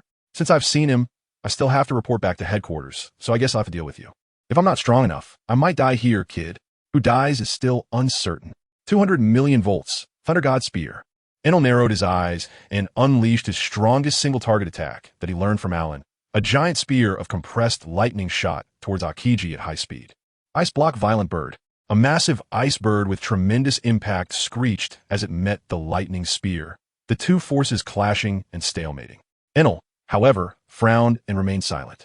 On this admiral's body, his observation hockey lost its effectiveness again, completely unable to predict the opponent's next move. Could this ability to nullify observation hockey be standard for the top experts above the Qinghai? "You've developed the Rumble fruit quite well, little brother. But since we're both Logia users, this kind of trick isn't that interesting." As he spoke, Akiji's body instantly vanished, and in the next second, he had already appeared in midair. Ice gloves. His right hand instantly elementalized, and armament hockey wrapped around it. Enel's expression changed drastically. The wind pressure from his punch was something he couldn't withstand, and he instinctively wanted to elementalize to evade. Unfortunately, Akiji's punch was a combination of armament hockey and the iron fist inherited from Garp. Enel's elemental transformation had no effect at all, and he was directly knocked down from the sky, even shattering the ice layer below and falling into the seawater. The blood he spat out slowly dissipated in the sea. The expressions of the women in the distance changed. They already knew that devil fruit users were all like ducks out of water. However, Nami remained completely unflustered. The moment Enel fell into the water, he sensed the precise location and controlled the flow of water to bring himself to the beach, then directly moved onto the shore. After coughing a few times and spitting out some water, Enel lay back with a sorrowful expression. It seemed there was indeed a significant gap. He could feel that the bones in his body were likely fractured. This guy was just too powerful, completely beyond what he could handle now. "Boss, can you beat him? If you can't, we're probably going to have to run." Upon hearing Enel's words, Nami and the others also turned their gaze towards Alan. The battle between him and Enel had been quite grand, but now Enel had been sent back with a single punch. How could they not worry about Alan? Over there is such a beautiful lady. Is it the ability to control seawater? Just as Akiji looked towards Nami, a figure blocked his path, staring coldly at him. "Watch your eyes. You're really annoying." The overthrow Alan, the great pirate from over 30 years ago, had clearly been lurking for so long. Why was he coming out now? Akiji pretended not to hear Alan's words, scanning him up and down with his eyes, his navy coat billowing in the sea breeze. "Let me lurk? Just because of you?" Alan laughed angrily. If it weren't for being careless and getting surrounded in the Valley of the Gods, he could have just jumped into the sea at a critical moment. Besides Roger and Garp, who else could follow him? "Akiji, you Navy guys are not acting honorably, and you even bullied our Robin. Today, I'll collect some interest from you. Don't worry, it won't be long before I personally visit your Marine Ford. This isn't just a threat. Previously in Magic Valley Town, he scared away Blackbeard, and the target must have shifted to Ace, who is probably already captured. The Marine Ford War is about to start. And if I don't send a big gift to Garp, Sengoku, and Whitebeard, how can I face them for their siege over 30 years ago? Let us just build them a graveyard and throw in a disgraceful package. A pirate with a bounty of 5 billion, even if he has fallen behind for 30 years, still speaks with such boldness. Freezing time-space capsule. Akiji released cold air, condensing a cold wave shockwave that quickly approached Alan across a great distance. Interesting, this move looks similar to Yagami's 108 style, Dark Hook. Even after 30 years without training, you are still no match for me. Alan looked indifferently at the approaching techniques of Akiji. Leaving aside physical strength, His intuition from the tortoise fruit told him that this level of ice was something he could essentially be immune to. Crack, crack. A series of crisp sounds echoed as countless frost particles enveloped him the moment he made contact with the shockwave emitted by Aokiji. However, Akiji's expression remained serious. Sure enough, in the next second, all the frost was shattered from the inside and dissipated into the air. After all, he was an admiral. There was no need to use something like this to toy with a child. At this level, he would even consider the temperature insufficient for a refrigerator. As the dark robe appeared on Alan, it signified that he officially entered his beast-human form. However, he forcibly externalized and solidified the fruit's effects on his body, turning it into clothing. In this state, Alan's mere presence was already affecting the surrounding environment, causing even the ice layer on the sea to tremble continuously. Akiji's instincts kept warning him, and even during the previous encirclement of the four Emperors Kaido, he had never felt this level of threat. For powerful beings at their level, trust in their instincts even surpassed their five senses. Before Alan could make a move, Aokiji had already wrapped his armed haki around his fist and charged towards Alan first. After all these years, it was the first time he encountered an opponent that instinctively made him wary to this extent. How could he not go all out? A towering figure suddenly appeared in front of Alan, using the same technique he had just employed to defeat Enel. Aokiji instantly appeared in front of Alan, his right arm surrounded by black-red lightning, striking directly at his head. Boom! Although it was just an armed haki strike, this punch was not much weaker than a haki-infused attack, especially with the freezing effect. Even a Vice Admiral-level powerhouse would be injured if they took it head-on without preparation. Unfortunately, he was facing Alan. The massive fist hit the palm of the opponent, only causing him to remain steady, sliding back a step. Not bad power. Do you have any other tricks? Alan nodded with satisfaction. This punch was no worse than Garp's from back in the day. Then bang! A pitch-black fist suddenly appeared on the chest of Aokiji, shattering a good portion of his body. But instead of blood, countless ice shards splintered away from the shattered Aokiji. In the next second, the fist that had grabbed Aokiji also turned to fragments, and he reappeared not far away. In that critical moment, Aokiji instinctively used elementalization to evade. However, elementalization couldn't immunize him from Alan's attack. As soon as Aokiji transformed back into human form, he spat out a mouthful of blood. This guy is definitely a veteran of the Yonko level. Even with his reaction speed, he couldn't dodge Alan's punch and ended up getting hurt. Come on, bring it on. Alan kicked off the ice with both feet, delivering a powerful punch towards Aokiji. The latter stepped back repeatedly and instantly disappeared from his original spot. Boom! In the next second, a massive crater appeared where Aokiji had been standing, with several meters of ice shattered by the punch, and seawater surged in. Aokiji, appearing in the distance, wiped the rare cold sweat from his forehead. After studying the Navy's 6 powers for so many years, it was his first time using Soru to escape. Aokiji, as an admiral of the Navy, isn't it a bit shameful to avoid like this? Is this all you learned along with that guy Karp? I don't remember Karp ever acting like you, like a gopher. While moving his hands, Alan kept muttering. Even Aokiji, with his laid-back mentality, couldn't help but frown at his words. You don't go too far. Aokiji, unable to suppress the anger within him, unleashed his haki with full force on his fist, and the two clashed head-on. Alan's body was thrown into the air, and with a slight turn, he gently landed on the ground. However, Aokiji crashed through an iceberg formed from the splashing waves behind him, slowly getting up a few seconds later. Before he could react, his arm was already grabbed, and Alan's deep voice came from Akiji's side. Come, let me give you a free shoulder throw. In the next moment, Alan had already thrown Aokiji off his shoulder, sending him sliding several meters across the ice. Before Akiji's body had even stopped, Alan had clenched his fist and charged forward again. Suddenly, as he rushed forward, the corners of Alan's mouth curled up, and after shattering the 2 ice walls that Aokiji had temporarily created with his fruit powers, he delivered a punch that crushed Aokiji's head. A nice clone, huh? Alan had not made any other moves when countless golden laser beams hit his back, causing him to stagger and shatter the ice beneath him. It was truly terrifying. Like a monster, he had clearly detected the old man, but did not dodge. A man wearing brown glasses and a white and yellow striped suit appeared in midair, looking down at the transformed Kizaru, a hint of mockery on his face. I didn't expect Kizaru, one of the 3 admirals, to be in such a sorry state. It seems the opponent is quite troublesome. Don't underestimate him. That guy over there is tough to deal with. Kizaru wiped the blood from the corner of his mouth and shot an annoyed glance at the still hovering, gloating Borsalino. Of course I know. Borsalino's face was full of sly smiles, but his eyes were fixed intently on the spot where Alan had just been attacked. This guy is a notorious figure from 30 years ago. It took both Admiral Garp and Fleet Admiral Sengoku to suppress him. What did you say? Who suppressed me? As soon as Borsellino's words fell, a surge of energy rose from the smoke of the explosion, instantly dispersing it, and Alan glared at the two in front of him, suppressing his anger. Oh dear, how scary. But both I and Kazan are admirals too, so don't underestimate us. Saying this, Borsellino had already appeared behind Alan. Hey, have you ever been kicked at the speed of light? Bam! Borsellino's charge kick was firmly caught by Alan, who wore a sinister smile on his face. Have you ever seen a fist the size of a sandbag? To be fair, given the sizes of Borsellino and Kizuru, their fists were much larger than Alan's. However, seeing that dark fist enveloped in both armament hockey and conqueror's hockey, Borsellino felt a pang of fear. The armament hockey directly covered his other foot, and his body began to spin, with the other foot kicking toward Alan's incoming fist. As soon as their fists and feet met, a hint of pain appeared on Borsellino's face. While Alan continued to exert force, a dark fist, wrapped in icy energy, also struck his arm. Kizaru appeared at the spot where the two were clashing, trading a punch for a kick.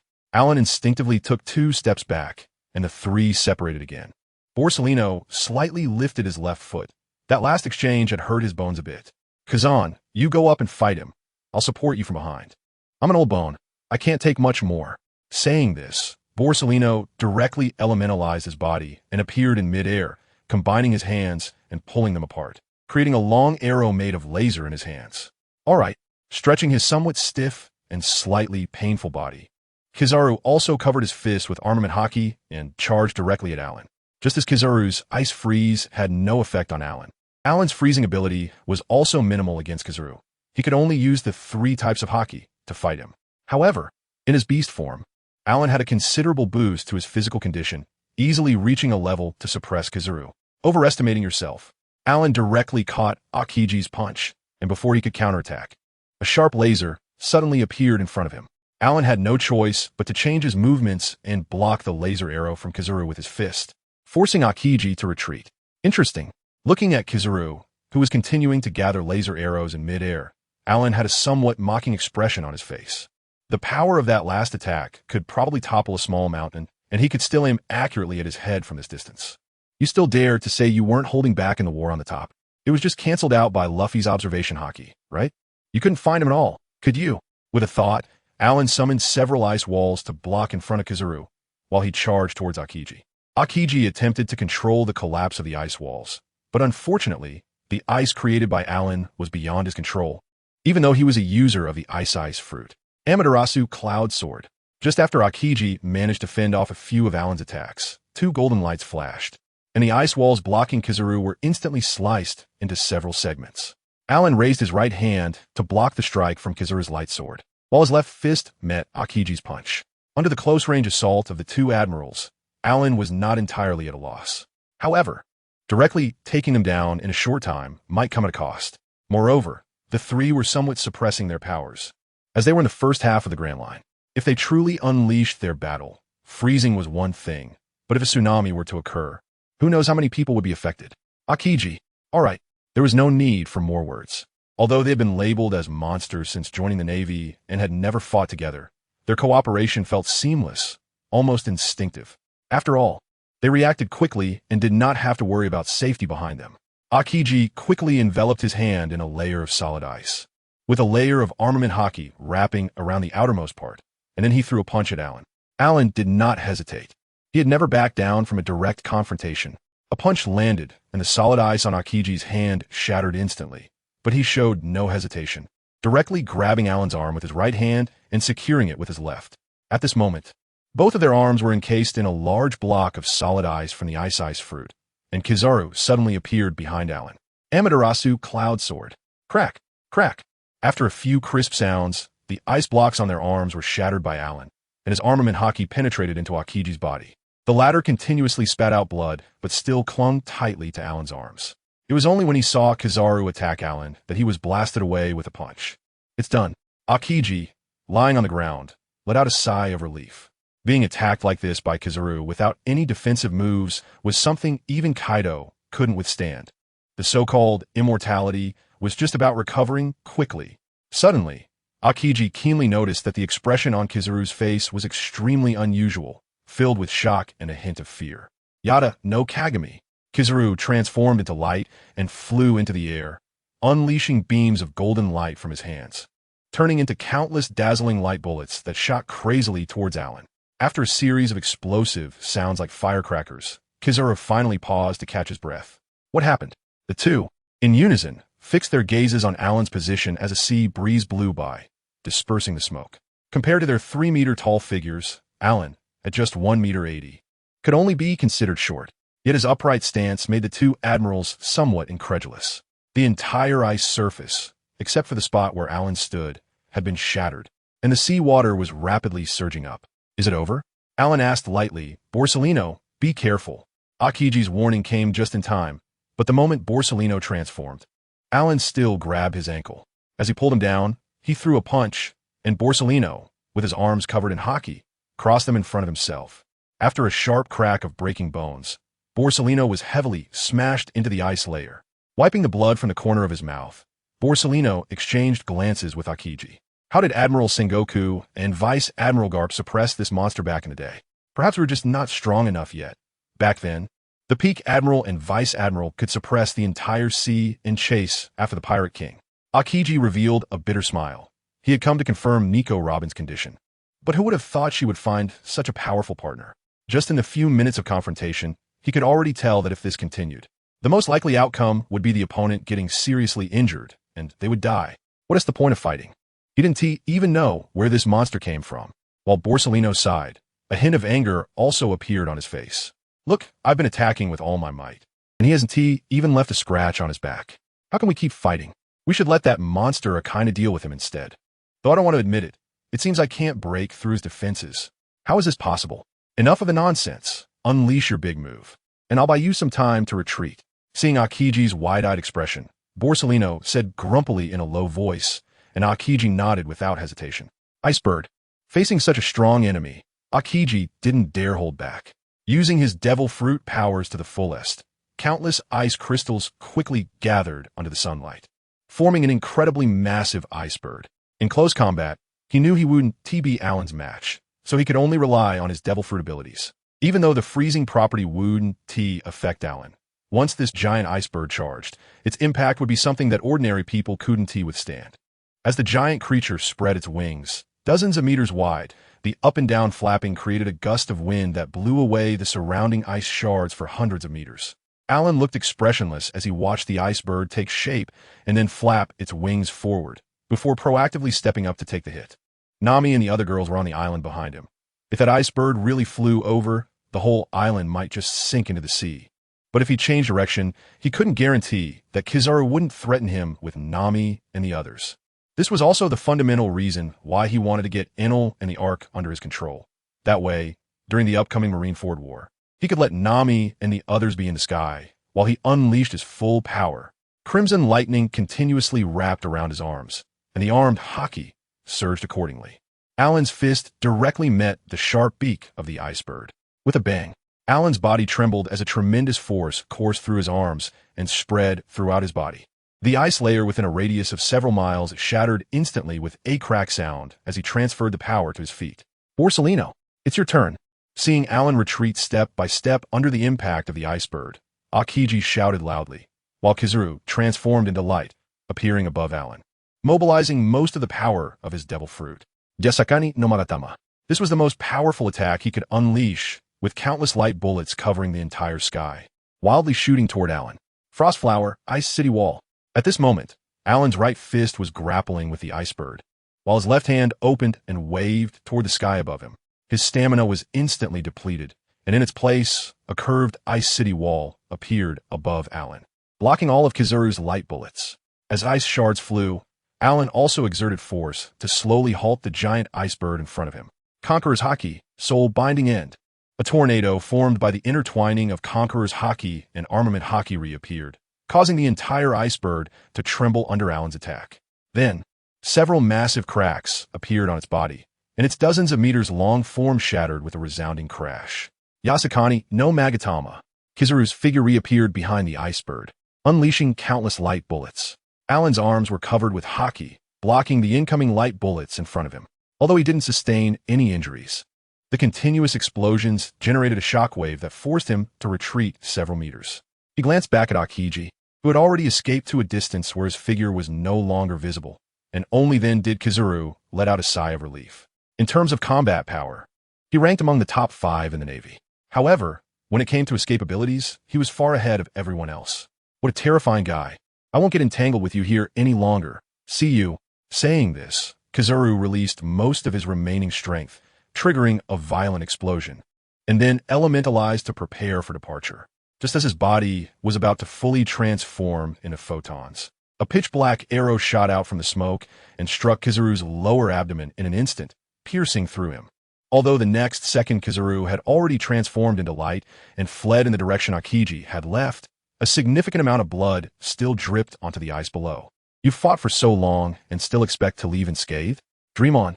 Alan had a hint of mockery on his face as he curled his lips. There was no way he could catch up to those two now, but the interest he collected wasn't small. Aokiji had at least broken a few bones, and Kizaru had left with a thorn sticking in his abdomen. The rest of the interest would be collected when Marineford came to ask them for it. Moments later, as Aokiji was swiftly sliding on the ice path he had created, he suddenly heard a groan. Looking up, he saw Kizaru falling from the sky and quickly created an ice layer on the sea to prevent him from falling directly in. At that moment, the ice thorn on Kizaru's lower abdomen had already been thrown away, and the armament hockey had been depleted after leaving Alan, causing a large amount of blood to seep out from his suit.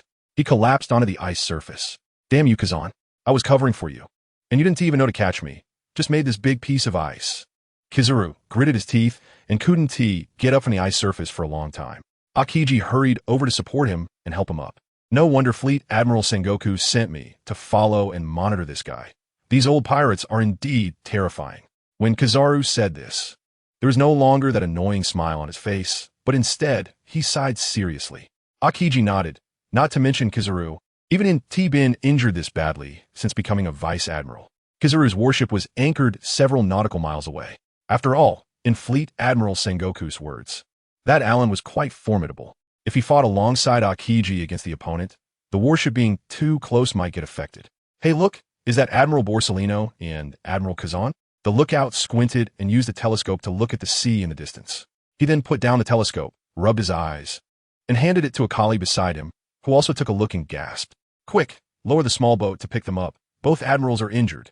Hiske. Sengoku gritted his teeth, standing outside the hospital room and looking at Kizaru and Aokiji, who were lying on the hospital bed wrapped in bandages, and then glancing at Karp, who although looked fine, still had bandages that hadn't been removed. It seemed like the Navy's luck recently wasn't very good. However, now the Whitebeard's 2nd Division Captain Porkass D. Ace had been captured by the new warlord Blackbeard and sent to the underwater prison in Pell Down. Originally, after discussing with Suru, he wanted to stage a globally broadcast execution to force Whitebeard to appear and eliminate him in one fell swoop. But now, 3 of the Navy's top combat powers have been injured, and half of them couldn't even take the field. How could they eliminate Whitebeard? In fact, what he didn't know was that even if they were uninjured, these people were just slacking off, so the impact wasn't that significant. The bandaged Kizaru awkwardly glanced at the fleet admiral standing outside, feeling ashamed. To be honest, although the 3 who could become the 3 admirals had extreme ideas, some were just trying to take advantage, and some were lazy, each of them was quite proud in terms of strength, even though they were fleet admiral and Navy heroes. In reality, they didn't have much reverence, but now they did. Alan from 30 years ago should be even stronger than now. He could be directly suppressed by the fleet admiral and vice admiral Karp, and now he and Aokiji, 2 admirals, were beaten to this state without even injuring the other party. Was it just about following and monitoring? Why did it turn into a fight? And ended up like this. Before Kizaru could speak, Sengoku questioned him first. When the 2 returned, they were sent directly to the hospital. And Sengoku thought it was just a new excuse these 2 came up with to slack off. But when he arrived at the hospital and inquired, he found out that they were indeed seriously injured. Especially Kizaru, who was the best at escaping. Not only did he have a leg injury, but he also lost a piece of abdominal muscle and nearly punctured a kidney. Compared to him, Aokiji's injuries were still considered mild. However, it was rare to see Kizaru show such a shameful expression. Fleet Admiral, I just saw Kazan come as well. thinking we could try to suppress that overthrow Alan together like you and Vice Admiral Karp did back then. But unfortunately, our strength still isn't enough. Huh? You two can suppress Alan together? Easily? Karp, who was listening nearby, was stunned, opening his mouth to speak, but was pressed back by Sengoku. Let us not bring up the past. What has done is done. Although your strength is still lacking now, as long as you work hard, you can still improve. Yes, this battle indeed awakened Kizuru and Akiji. The phrase "there is always someone better" was now given a concrete embodiment. All right, you two take good care of your injuries. Karp and I still have to go to a meeting. The Navy has been quite busy recently. Once you've recovered enough, come find me right away. No slacking off. Especially you, Borsellino. Yes. Watching the two respond, Sengoku then pulled Karp out of the hospital room. As soon as they were out, Karp broke free from Sengoku's arm.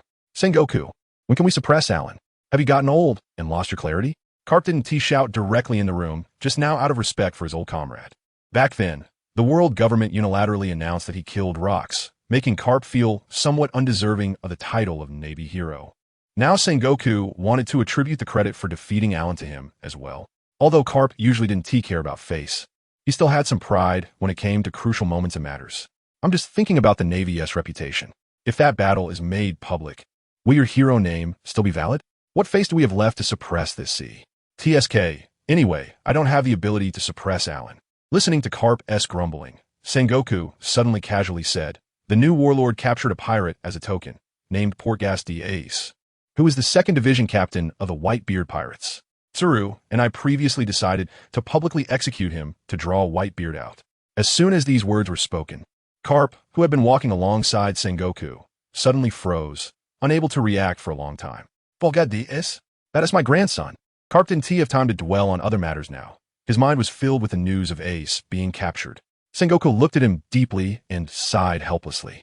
This matter would have to be revealed to Karp sooner or later, and telling him early was just to prepare him mentally. In any case, this proposal from the Navy had already been reported to the Gorosei and approved, which was not something Karp could stop. Next, they just needed to figure out how to maximize the results and deal the greatest damage to the Whitebeard Pirates with the smallest losses. Nami, where are we going now? Noki asked, blowing in the sea breeze, resting her arm on Nami's shoulder. With Nami's ability to control the currents, their ship was moving quite fast now. The next stop should be Water 7, right? It said that there are quite a few shipbuilding companies there, and Alan wants to change ships. This one was taken from the East Sea, and he isn't very satisfied with it. This ship is just a vessel of the Baki pirate group from back then. It's not only small, but also somewhat worn out. After all, its strength is barely enough for the first half of the Grand Line, let alone going to the New World. It would be awkward if the ship broke apart while sailing. Alan, Noki and Nami turned to look at Alan, who was sitting on a beach chair drinking coffee, with Robin sitting next to him, smiling. Ever since they drove away those two admirals a few days ago, Robin's gaze towards Alan has changed. Previously, she would only occasionally talk to him, keeping an eye on Nami and Naka's expressions, and would leave immediately if anything seemed off. But now, no matter where Alan sits, she actively approaches him. She only shyly moves away when Nami or Noki comes over. However, Alan knows what caused Robin's current state. Side quest. Robin completed.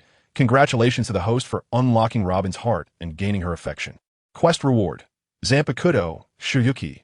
Reward description. A Zanpakuto held by the captain of the 13th Division of the GodValley 15, Rukia Kachiki. Known as the most beautiful Zanpakuto in Soul Society.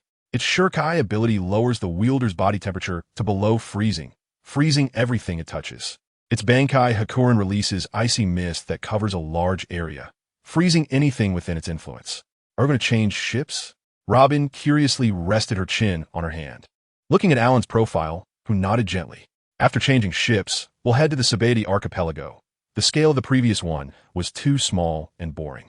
I need to spice things up and catch an old guy to send over with us. As the sailboat gently rocked, Alan and the others stood on one side of the ship, gazing at a faint outline on the horizon. Under Nami's guidance of the ocean currents, the distant outline gradually became clearer. It appeared like a mirage, with rainbows appearing amidst the rising mist under the sunlight. Water 7 has very few roads on land. Most travel is done via waterways. Entering the main dock of Water 7, it was bustling with people. Various types of ships were docked, including fishing boats returning with full loads, merchant ships from afar, and exquisite cruise ships prepared for tourists. It's really beautiful here. The girls excitedly looked at the scenery of Water 7, whether it was the lively commercial streets, the tranquil ancient alleys, or the culturally rich artistic districts. It truly deserves its reputation as the dream city of the first half of the Grand Line. Let's go for a stroll. On this ship, only Nami would speak up before Alan made any arrangements. Looking at the anticipation on her face, Alan did not express support or opposition, merely saying, "We need to exchange gold for berries. I wonder what the exchange rate is. Hope we won't lose out. Wait, let me handle the money exchange." In the next moment, a figure appeared in front of Alan at a speed comparable to shave. Rubbing Nami's head, he knew that when it came to money, this girl could abandon all her principles. Enel, bring down half of the gold bricks, then just follow Noki and the others. 2 minutes later, a huge package was thrown onto the deck by Enel. It was clear he was quite resistant to the idea of this god following a bunch of women shopping. However, it didn't stop him from attentively monitoring the movements below from the clouds. If anyone wanted to make a move on Noki and the others, he wouldn't mind letting them experience what it was like to have thunder shatter the darkness. Let's go, you all hurry to the exchange office. After exchanging the money, we still need to find Noki and the others for some shopping. Nami held onto Alan's arm, with a bag of gold on her back. Walking this way, the huge package turned heads about 70 to 80 of the time, especially at the entrance of the exchange office. Everyone knew what this place was for, so it was obvious what was inside the bag on Alan's back. That damn Roger. I should have killed him when I had the chance. A One Piece has driven countless ambitious people and villains to sea. Whether in the Four Seas or the Grand Line, there's not a single normal town. Burning, killing, and plundering have almost become the daily routine of this world. However, Alan didn't care about them exposing their malice. But if anyone wanted to reach out, he wouldn't mind sending them down to keep Roger company while they search for the One Piece underground. We need to exchange gold for berries. Where are these? The receptionist was taken aback and quickly invited both of them into the VIP room. This gold, with such purity and smelted into such irregular shape, must be worth at least 300 million berries. Alan and Nami had no expressions on their faces, the latter wearing a gloomy look and not even glancing at the manager across from them. "Manager, let me just say one thing. The person sitting next to me has a bounty of 5 billion. So I didn't quite catch what you said earlier. How much is this gold worth in berries?" The number 5 billion is something that even he, as the manager of the currency exchange, rarely encounters. But if it were a bounty, even a fraction of it would be beyond his reach. "Miss, you may have misunderstood. I said it was 1 billion berries." The manager was sweating profusely, terrified. How could such a pirate appear in the Seven Seas capital? He just wanted to get these two out of his sight as soon as possible. Otherwise, if they entertained the idea of making a bad deal, his currency exchange would be the best target.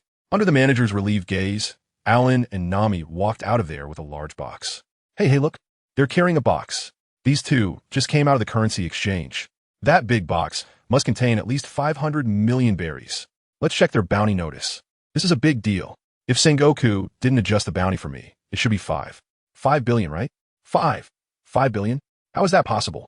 A few people sitting on the steps at the back were watching Alan and Nami with ill intentions when suddenly a stranger's voice joined their discussion. While they were still talking, they simultaneously turned their heads to the back. Alan, who had been holding the large box, had somehow vanished and appeared behind them. Hey, there's a limit to bragging, right? A muscular man with a cowboy hat and golden hair raised his hand and swung his fist. Boring. For an opponent of this level. Alan didn't even want to look. In 1 second, he threw 4 punches, all hitting their heart positions. Thud. The 4 of them, being brothers, fell in perfect unison, fulfilling their wish to die on the same day. Is it over? Nami casually glanced over there. She was no longer the young girl who had just set sail and naturally understood the principle of killing the chicken to scare the monkey. Let's go to the shipyard, and then I'll take you shopping. Alan wrapped his arm around Nami's slender waist and casually asked a surprised passerby for directions before leaving. Looking for Mr. Iceberg? They didn't encounter any difficulties, and after stating their intentions, someone went to notify the shipyard's manager. A few minutes later, a man in a brown suit with blue hair appeared before the two. Khalifa, have you found out the details? Yes, I've confirmed that the other party is revolutionary, Alan. The previously calm blonde secretary suddenly froze in place, stuttering as he spoke. What's wrong? Sorry, gentlemen. I'm Mayor Iceberg of this city. My secretary seems to be a bit off today. No problem. You have a lot on your schedule today, but I've canceled all your appointments. We still need to design ships for the 2 esteemed guests in front of us. Thank you for choosing here. Mayor Iceberg is a world-class shipbuilding engineer. All right. Seeing the secretary's performance, Alan and Nami nodded, but the latter cleared her throat. Although the other party's attitude was very good, She wouldn't hold back when it came to bargaining. Meanwhile, the three women still wandering in the commercial street were having a blast. Nico Robin watched Noki and Vivi run into a store, looking around to see if there might be a bookstore in this commercial area. Suddenly, a man walked past her and quietly said, "I am CP9. Suddenly, a fair hand grabbed the back of his head, pressing him down to the ground. Enel casually sat on his back, swinging his feet. "What did you just say you were?" "Enel," he replied. Robin was momentarily stunned. Having seen Admiral Akiji and Admiral Kazir being beaten back by Alan, she naturally felt no fear towards CP9. However, before she could fully process what was happening, Enel had appeared. "Miss Robin, leave this guy to me." After closing his eyes and sensing that there was no one around Robin with malicious intent, Enel directly grabbed the guy under him and flew back to the Sky Arc. After being beaten badly by Alan on Sky Island, his first battle upon coming down was against Akiji, and he had been left spitting blood. Although he knew that calling himself a god was a bit arrogant, it shouldn't lead to getting beaten up by just anyone. Now that he finally encountered an enemy who wasn't that strong, Enel was not going to take it lightly. "Hey, don't look down on people too much." The man being suppressed by Enel suddenly leaped up, looking around with narrowed pupils. A ship flying in the sky. It truly was remarkable. There are even more remarkable things. 60 million volts. Thunder Beast. Enel let out a cold laugh and quickly struck the drum behind him a few times, causing a massive lightning dragon to appear and charge towards the man with horn-like hair on the opposite side. "Lightning, huh?" The man calmly gazed at the roaring lightning dragon and softly uttered two words. "Iron block." Boom. The enormous lightning dragon engulfed him, and countless bolts of electricity struck his body. Within just a few seconds, a burnt smell filled the air. The man, who had just moments ago appeared indifferent, was now lying on the ground, emitting smoke. His suit jacket was severely damaged by the lightning, with some areas even exposing charred muscle. "TCH, I thought I had encountered her again." Enel also let out a sigh of relief, mainly because this guy's earlier demeanor was too intimidating, making Enel think he had some hidden tricks up his sleeve. But was this all? A natural type ability user? "Shave, where are you going?" Still on the ground, Bruno quickly appeared on the other side of the ship's railing. But before he could steady himself, Enel's voice came from behind him. "Iron block wheel." With no time to react otherwise, Bruno used the iron block on his own feet, and then his whole body spun around like a wheel. Enel watched his movements with his arms crossed, constantly stirring within his body, creating arcs of lightning. A natural fruit user is indeed difficult to deal with. Bruno's frantic attacks left him panting, and he still didn't manage to inflict any damage on Enel. Just as he stopped, a hand rested on his shoulder. "If you're done hitting, it's my turn." 200 million volts, discharge. A loud rumble echoed in the sky, causing the residents of Water 7 to look up. How could it be thundering on such a clear day? Only Alan and his crew exchanged knowing glances. Although Enel didn't seem very strong in his battle against Alan and Akiji, Robin, who had drifted at sea for many years, was well aware of his combat power. It's mainly because he had been fighting top-tier strong opponents that he appeared somewhat weak in comparison. But his actual combat power was definitely not inferior to an ordinary warlord. Dealing with a mere CP9 shouldn't be a problem at all. Meanwhile, Alan, who was using observation hockey to search for Noki and the others, rushed towards them with Nami. The money had already been given to the mayor of Ice City, and Alan believed he could create a ship that would satisfy him. As for whether he would be cheated out of money, that depended on how many punches the city of Water 7 could take. While walking forward, Alan suddenly broke into a smile. The Navy should be in chaos by now, with 2 admirals and Garp all injured. The man erased from existence by the world government had walked out of hell, and his departure to sea would surely give the Navy and those 4 emperors a little shock. Alan is really looking forward to seeing the reactions of those old guys when he appears in front of them. Counting on his fingers, he plans to deal with that old pervert first. The person is already dead. What's the point of leaving the left and right hands behind? It would only make sense to be cremated together, right? Let his appearance give this damn world a little shock. "Nami, you're back." Someone just tried to attack Robin, but Enel caught him right away. "Both Alan and I heard it, boom." After Nami returned, she joined the little group of 3 girls shopping, chattering away as they ran from store to store. Alan put his hand on Robin's shoulder, and she naturally leaned her head against his chest. "Are you okay?" Since she had opened her heart, Alan didn't mind changing his tone when speaking to her. He also knew how much the world government, the Navy, and the demon-slaying order cast a shadow in Robin's heart. Robin gently shook her head. The anxiety she had felt vanished the moment she leaned against this man's embrace, leaving only a sense of stability and reassurance. "You guys take your time. Enel will protect you. I need to take care of something first." Alan comforted her with a few words and then left directly. Although CP9 was stopped by Enel this time, he still decided to deal with this group of rats in the gutter. Iceberg still had the task of building ships for them. If it followed the storyline in the original work, this group was supposed to injure Iceberg. That wouldn't do, would it? It would just delay things. Lucci, Bruno is missing. He wasn't at the bar and didn't leave any information. This is not normal. Did you send him somewhere else? A hint of worry appeared on Kaku's face, and his square nose twitched, looking somewhat comical. Lucci shook his head, and the two fell silent for a moment when a figure walked in through the door. A big shot has come to Water 7 today. Could Bruno have been captured by him? Khalifa adjusted her glasses, her face serious. I'm not a big shot, but he is indeed with me. Alan walked out of the shadows of the bar with a smile on his face, and the three of them, Lucci and the others, instantly changed their positions to form a triangle, their sharp eyes fixed on him. Seeing Alan's swagger out of the shadows, Kaku's face revealed a hint of hesitation as he turned to look at Lucci. What should we do now? Should we just eliminate him?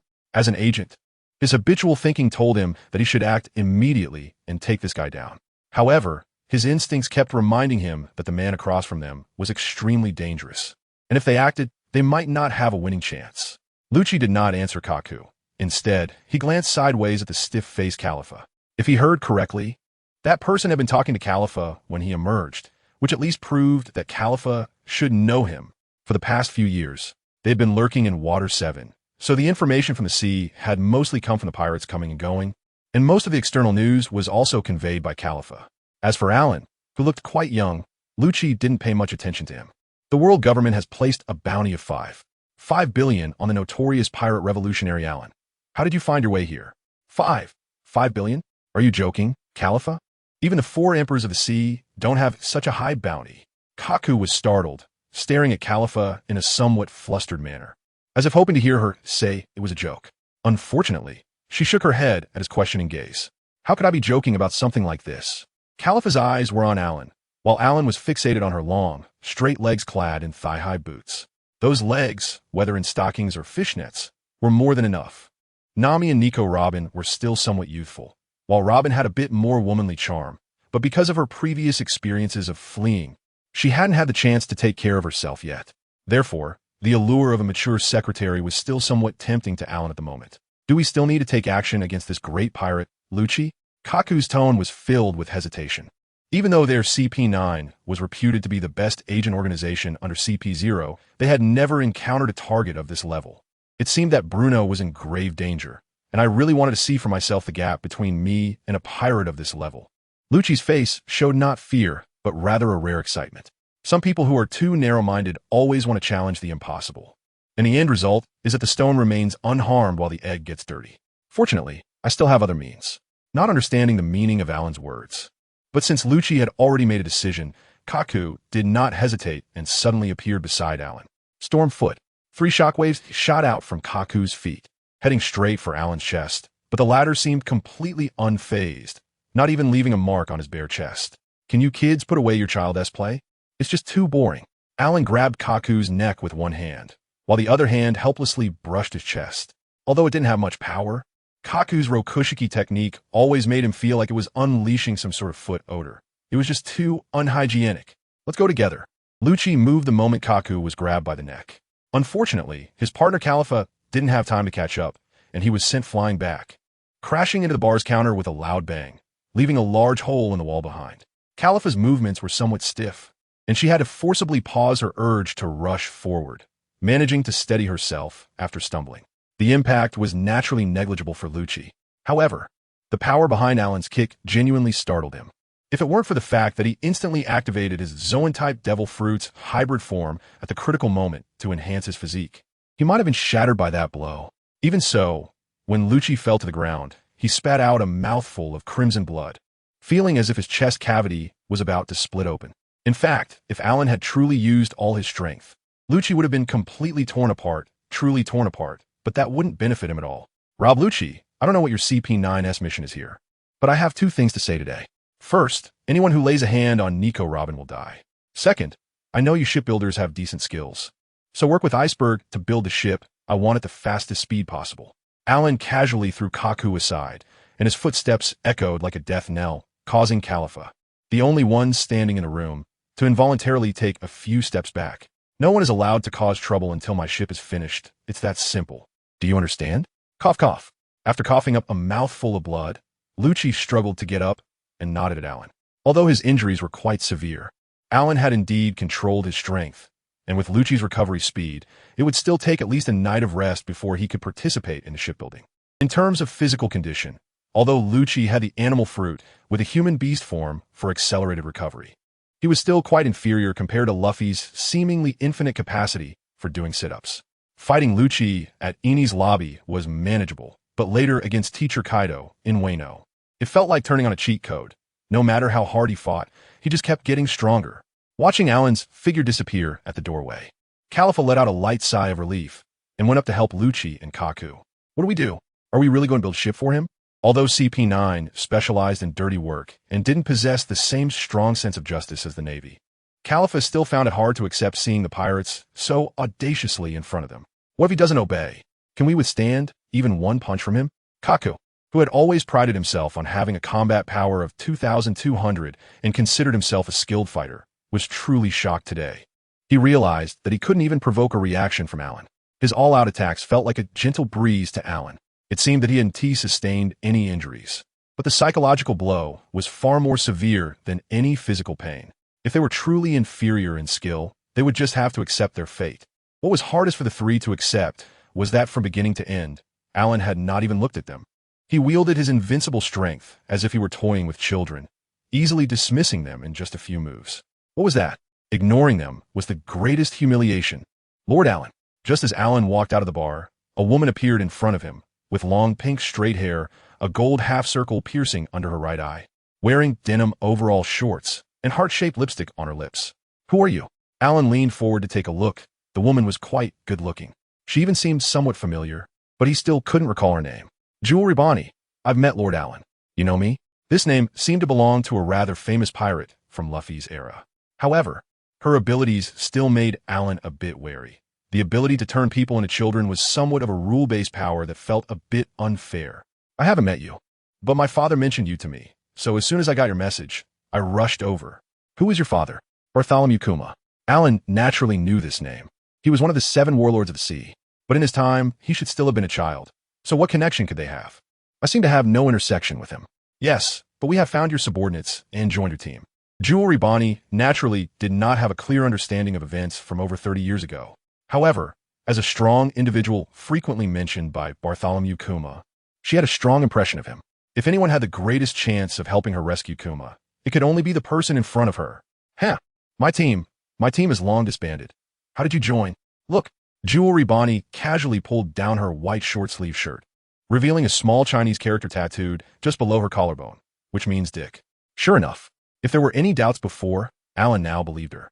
After all, this character was something he had playfully tattooed on everyone in the team when he was younger, and even the people in the team didn't know what this symbol meant.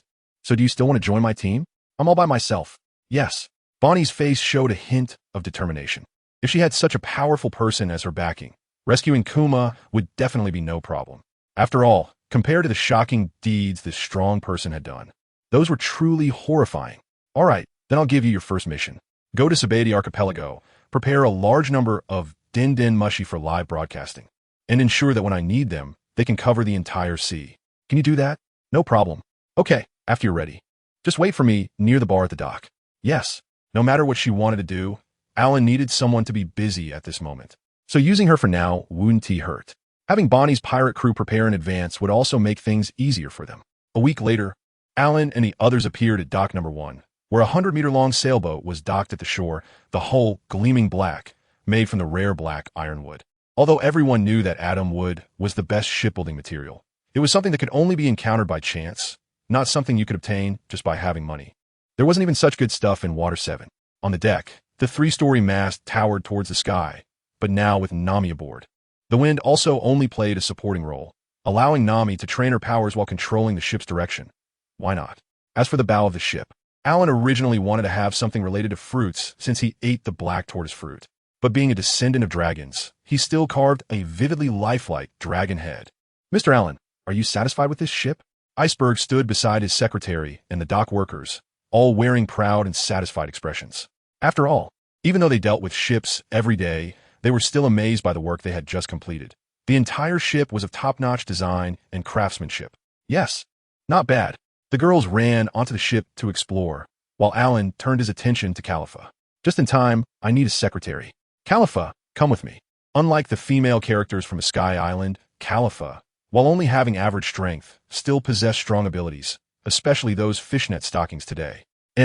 Making the boss happy was a skill in itself, and she was definitely qualified as a secretary. Since he wanted her, he would take her along. Lord Alan, you must be joking. Khalifa is my secretary. Before Iceberg could finish speaking, a wave of Conqueror's hockey descended, pinning him and the ordinary dock workers to the ground. Khalifa gently pushed up her glasses, her expression unchanged as she looked at Alan. Sorry, Mr. Allen, but I currently have no plans to change jobs. Don't worry, you'll have one soon. Alan scanned the secretary up and down with a bold gaze. She had golden blonde hair and was dressed in a pure black work outfit, with a tight-fitting top and a body-hugging skirt, complemented by fishnet stockings and black pointed leather shoes. Who could resist a secretary with such a combination? No matter what your job is at the Iceberg or CP9, it can all stop now. Starting today, you are my personal secretary. Listening to Alan's domineering statement, Khalifa ignored the astonished looks from Iceberg and the others, and a hint of anger flashed in her eyes. CP9 is an agency directly under the world government. Mr. Allen, do you intend to oppose the world government? Do you think I would compromise with them? Do you have any idea how my bounty came about? Alan walked slowly towards Khalifa, with Kaku, who was unable to stand due to the overwhelming pressure in front of him. With a wave of his big hand, Kaku's head fell. Although he knew that this guy would later become CP0 alongside Lucci 2 years later, it was a pity that since I appeared in this world, you might not make it to 2 years later. Kaku, you bastard, why did you do this? Ignoring the guys on the ground who were still shouting, Alan continued to walk forward and stood in front of Khalifa. One of your CP9 companions is already dead. Do you need me to take out Lucci as well? Looking back at Lucci, whose face was filled with a fierce expression, Khalifa let out a light sigh. For a powerful being at this level, it seemed like they could do whatever they wanted on this sea. I agree, boss. What else could I do? Watching this guy in front of me kill Lucci? And then what? Unless I risk my life, I still have to obediently follow him. Since that's the case, I might as well be proactive. At least I can leave a good impression. Since you've decided to follow me, focus on doing what I've assigned and don't have any ulterior motives. Otherwise, I'll make you realize that death is what you desire the most. Alan reached out and pinched Khalifa's cheek, leaning closer to her and taking a light sniff before casually giving a reminder. A glimmer of fear flashed in Khalifa's eyes, but she understood that his words were not a threat, but rather something he could truly enforce. With his strength, she couldn't even think of resisting. Even if she wanted to take her own life, she wouldn't be able to do so as long as he didn't allow it. Rest assured, I understand, she said. After a long silence, a few drops of cold sweat slid down Khalifa's pale forehead, and her complexion had somehow become completely devoid of color. She then resignedly nodded. It felt as if the strength in her body had been instantly drained. Her legs felt weak, yet she still managed to stand in front of Alan. Although he said he wanted a secretary, Khalifa was painfully aware that from the moment she agreed to Alan to save her own life, her fate was no longer her own. Forget about being a secretary. After one compromise, her future self had already been lost. Seeing Khalifa's resigned expression, Alan nodded in satisfaction, knowing that he wouldn't need to train her too much before she could start working, which made things much more convenient. Let's go. We'll head directly to the Sabati archipelago. Alan walked slowly onto the ship, and Khalifa hurried to follow. As for the people behind, she didn't dare to look back even once. If Alan misunderstood and changed his mind, taking their lives would be a real problem. At least for her, Kaku, and Bruno. Even though they were gone, as long as Lucci was still around, the mission might not be impossible to complete. Alan, this ship is really nice, Nami exclaimed as she rushed out from the cabin. But before she could finish her sentence, she saw Khalifa standing behind Alan, and her smile froze on her face. Noki, you. Noki also came out in high heels, and when she glanced at Alan, she quickly understood the situation and shot him a glare before dragging Nami back into the cabin. Sometimes, compared to Nami, Alan preferred Noki a little more because she would never compete for his affection or act Sundara. Instead, after obtaining the mind fruit, she acted as a lubricant on the ship, constantly resolving internal issues. It was worth it for Alan to secretly give her the remaining century-old spiritual essence and personally help her train her body to maximize the effects of the spiritual fruit. This wasn't favoritism, as Nami's tidal power relied more on spiritual energy, while Naka's fruit consumed physical strength. so she needed physical enhancement more. It seems our captain has added another companion to the ship. Robin chuckled as she approached. After her heartfelt transformation, her personality had become much livelier in front of Alan. And she even joked with him, something that had never happened before. Robin, just in time. I have a great gift for you. Hearing Alan's words, Robin's eyes lit up. She hadn't seen when Alan gave Noki the mind fruit, but she was on the ship when he granted Nami the tidal power. Although she wasn't clear about how Alan's abilities worked, that didn't mean she didn't want to become stronger. Don't resist. Alan casually reached out, and a great sword appeared in his hand out of thin air, materializing objects out of nowhere. What kind of ability is this? Khalifa looked at Alan with curiosity, but he ignored her and thrust the sword toward Robin's chest. Robin's pupils contracted as she saw the tip of the sword approaching. However, recalling Alan's earlier instructions, she managed to suppress her instincts and did not take a step back. Vivi had just come out of the cabin when she witnessed Alan stabbing Robin in the chest, and her face turned pale as she screamed. What happened? Nami and Nojiko had just finished their conversation when they heard Vivi shout and rushed out of the cabin, standing there in shock. Unlike Vivi, they did not scream. Alan had too many strange abilities. They believed he wouldn't directly take Robin's life. Even if he did, it must be because Robin had done something unforgivable that would warrant such a drastic action. This was the difference among the women. After Robin closed her eyes, she did not feel the pain she had imagined. Instead, a force emerged from within her, growing stronger and enhancing her perception of the outside world significantly. Deep in her heart, a voice was continuously calling her, as if guiding her to speak that name. Rinbu, Suha Kisetsu. As Robin murmured the release phrase that the voice in her heart had told her, she was surrounded by waves of spiritual energy. Although Alan and the others could not see the presence of this energy, they instinctively felt a different aura surrounding Robin. The great sword in her chest transformed into light and disappeared, replaced by another sword gradually forming in Robin's hand.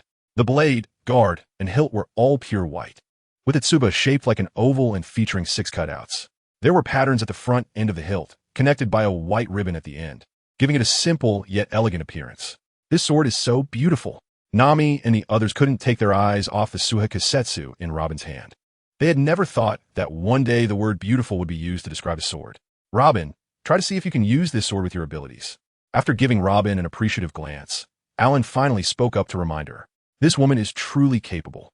Because of his words, she faced the blade without retreating, putting her life in Alan's hands. With such a woman by his side, Alan would never let her lose. All right, Robin did not hesitate.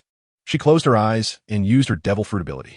Suddenly, a fair arm grew on the deck, and in that arm, she was holding a white snow sleeve. A hint of excitement appeared on Alan's face. His earlier predictions were indeed correct. Previously, Robin's ability could only make her grow her own hands on others, relying on her own strength and the power of the fruit. But now it's different. The Zanpakuto is bound to the soul of its host, and the hands grown from Robin's Hananomi are also part of her body, so the Zanpakuto can naturally emerge from those hands. Moreover, the ability of Shirayuki can lower the holder's body temperature and freeze everything it touches, which perfectly matches with Robin's powers. Wow, Robin, can you pull this sword out from anywhere? Doesn't that mean you'll become a swordsman in the future? Nami curiously ran to the deck and squatted next to the arm generated by the Hananomi, reaching out to poke it, finding that the texture was almost the same as normal skin. Ouch, it's so cold. The next moment, as soon as Nami touched Robin's skin, she exclaimed and quickly pulled her hand back. What temperature can you reach now?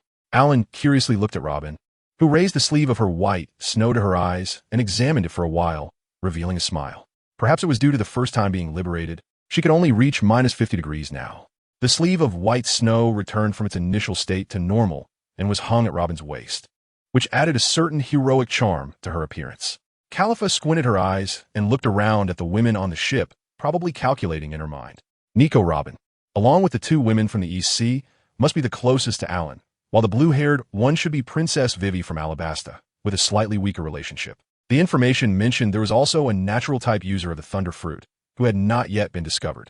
Brew. The sound of the transponder snail came from the cabin.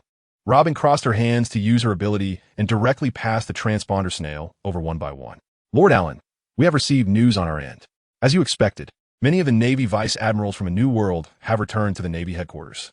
The one called Old Lay, the coding craftsman, has not returned to that bar, and we have prepared the transponder snails. Additionally, several of the supernovas you mentioned have also arrived at Sabaody Archipelago, including Straw Hat Luffy. Okay, I understand. You continue to stand by. I will be there soon. After Alan hung up the phone bug, he keenly noticed a change in Vivi's expression. Although the people on this ship had more or less interacted with the Straw Hat Pirates before, Nami had long severed ties with them. And only Vivi still held on to thoughts of them. This time at Sabati Archipelago was Vivi's last chance. If she wasn't ready before the start of the Marineford War, then she should be sent away too. If you're not with me, then you're my enemy, and there's no need for mercy towards enemies. However, Alan didn't expect the Straw Hat Pirates to arrive at Sabati Archipelago so early, but upon reflection, it made sense. After all, Crocodile, Enel, and Eni's lobby had all been cleared by Alan, so it was possible for them to surpass the time Alan and the others were waiting to build their ship in Water 7. 2 days later, the Yen Huang appeared at the port of Sabati Archipelago, and Alan and the others stepped down from the ship. That's the notorious pirate Alan with a bounty of 5 billion. Run. The pirates who had originally been curious about the sailing ship were suddenly startled and began to flee in all directions. As a transfer point on the Grand Line to the New World, the level of pirates here was much higher than that of the first half of the Grand Line, so they naturally remembered the powerful figures they couldn't provoke. Alan, who had a bounty of 5 billion from the world government, was among the elite of the strong, leaving them no choice but to fear him. Alan, can you scare these pirates away just by your name now? The girls looked at the pirates rolling and crawling away in the distance, somewhat amused, as if they were just realizing the might of their man. Ofthe, I could scare off most pirates just by my name 30 years ago. Alan rolled his eyes in frustration. That guy from the Flower Kingdom, what was his name? Green Pepper? He actually wanted to see if that guy could speak Chinese. If he could, it would be easier to take care of him. But then he saw Alan's ship and ran off, which was quite ridiculous. With such a lack of courage, I don't know how he awakened his conqueror's haki. Bonnie, have you found that old lay yet? Lord Alan, he still hasn't returned to this bar, and none of our people have responded. Are there any slave auctions happening recently? Alan suddenly thought of that guy's peculiar interest, and estimated that there was an 80% chance he would be there. Yes, in Area 1. Do you need me to come find you? No, just get ready. We will need you for something soon. Yes. After hanging up the phone, Alan and his group headed straight for Area 1, hoping to find Rayleigh, as it was the most likely place. Just before they reached the entrance of the auction house, they heard a strange cry from behind, and a figure riding a flying fish swooshed past them and crashed into the auction house. Huh. Is it time for the dramatic scene with the celestial dragons already? Alan looked a bit surprised and glanced ahead before walking into the auction house with a few women. Sure enough, the person who bumped into the auction house was Luffy. However, the guy pulling him along immediately darkened Nami and Nico Robin's expressions. They might not have a strong impression of the others, but how could they forget the fishman, Hat-chan, who had been by Arlong's side for so many years? They never expected he had survived and actually come to Sabati Archipelago. Nico Robin moved instantly, appearing behind Hat-chan, who was holding Luffy, and with a single punch from above, she knocked him down, causing him to spit out blood. Hat-chan? Luffy felt the force lighten behind him and turned around just in time to see Hat-chan collapsing while spewing blood, his expression turning fierce. As Hat-chan fell, his other 4 arms emerged from his clothing, instantly causing an uproar in the crowd. It was the disgusting fishman. How could a fishman sneak in here? Thankfully, that beautiful lady took him down. This is really great. Gritting his teeth, Luffy was about to explode when a familiar voice came from not far away. Luffy, we meet again. Alan waved at Luffy, his gaze directly bypassing the fallen fishman. The sea pirate with a bounty of 5.5 billion. The overturner Alan?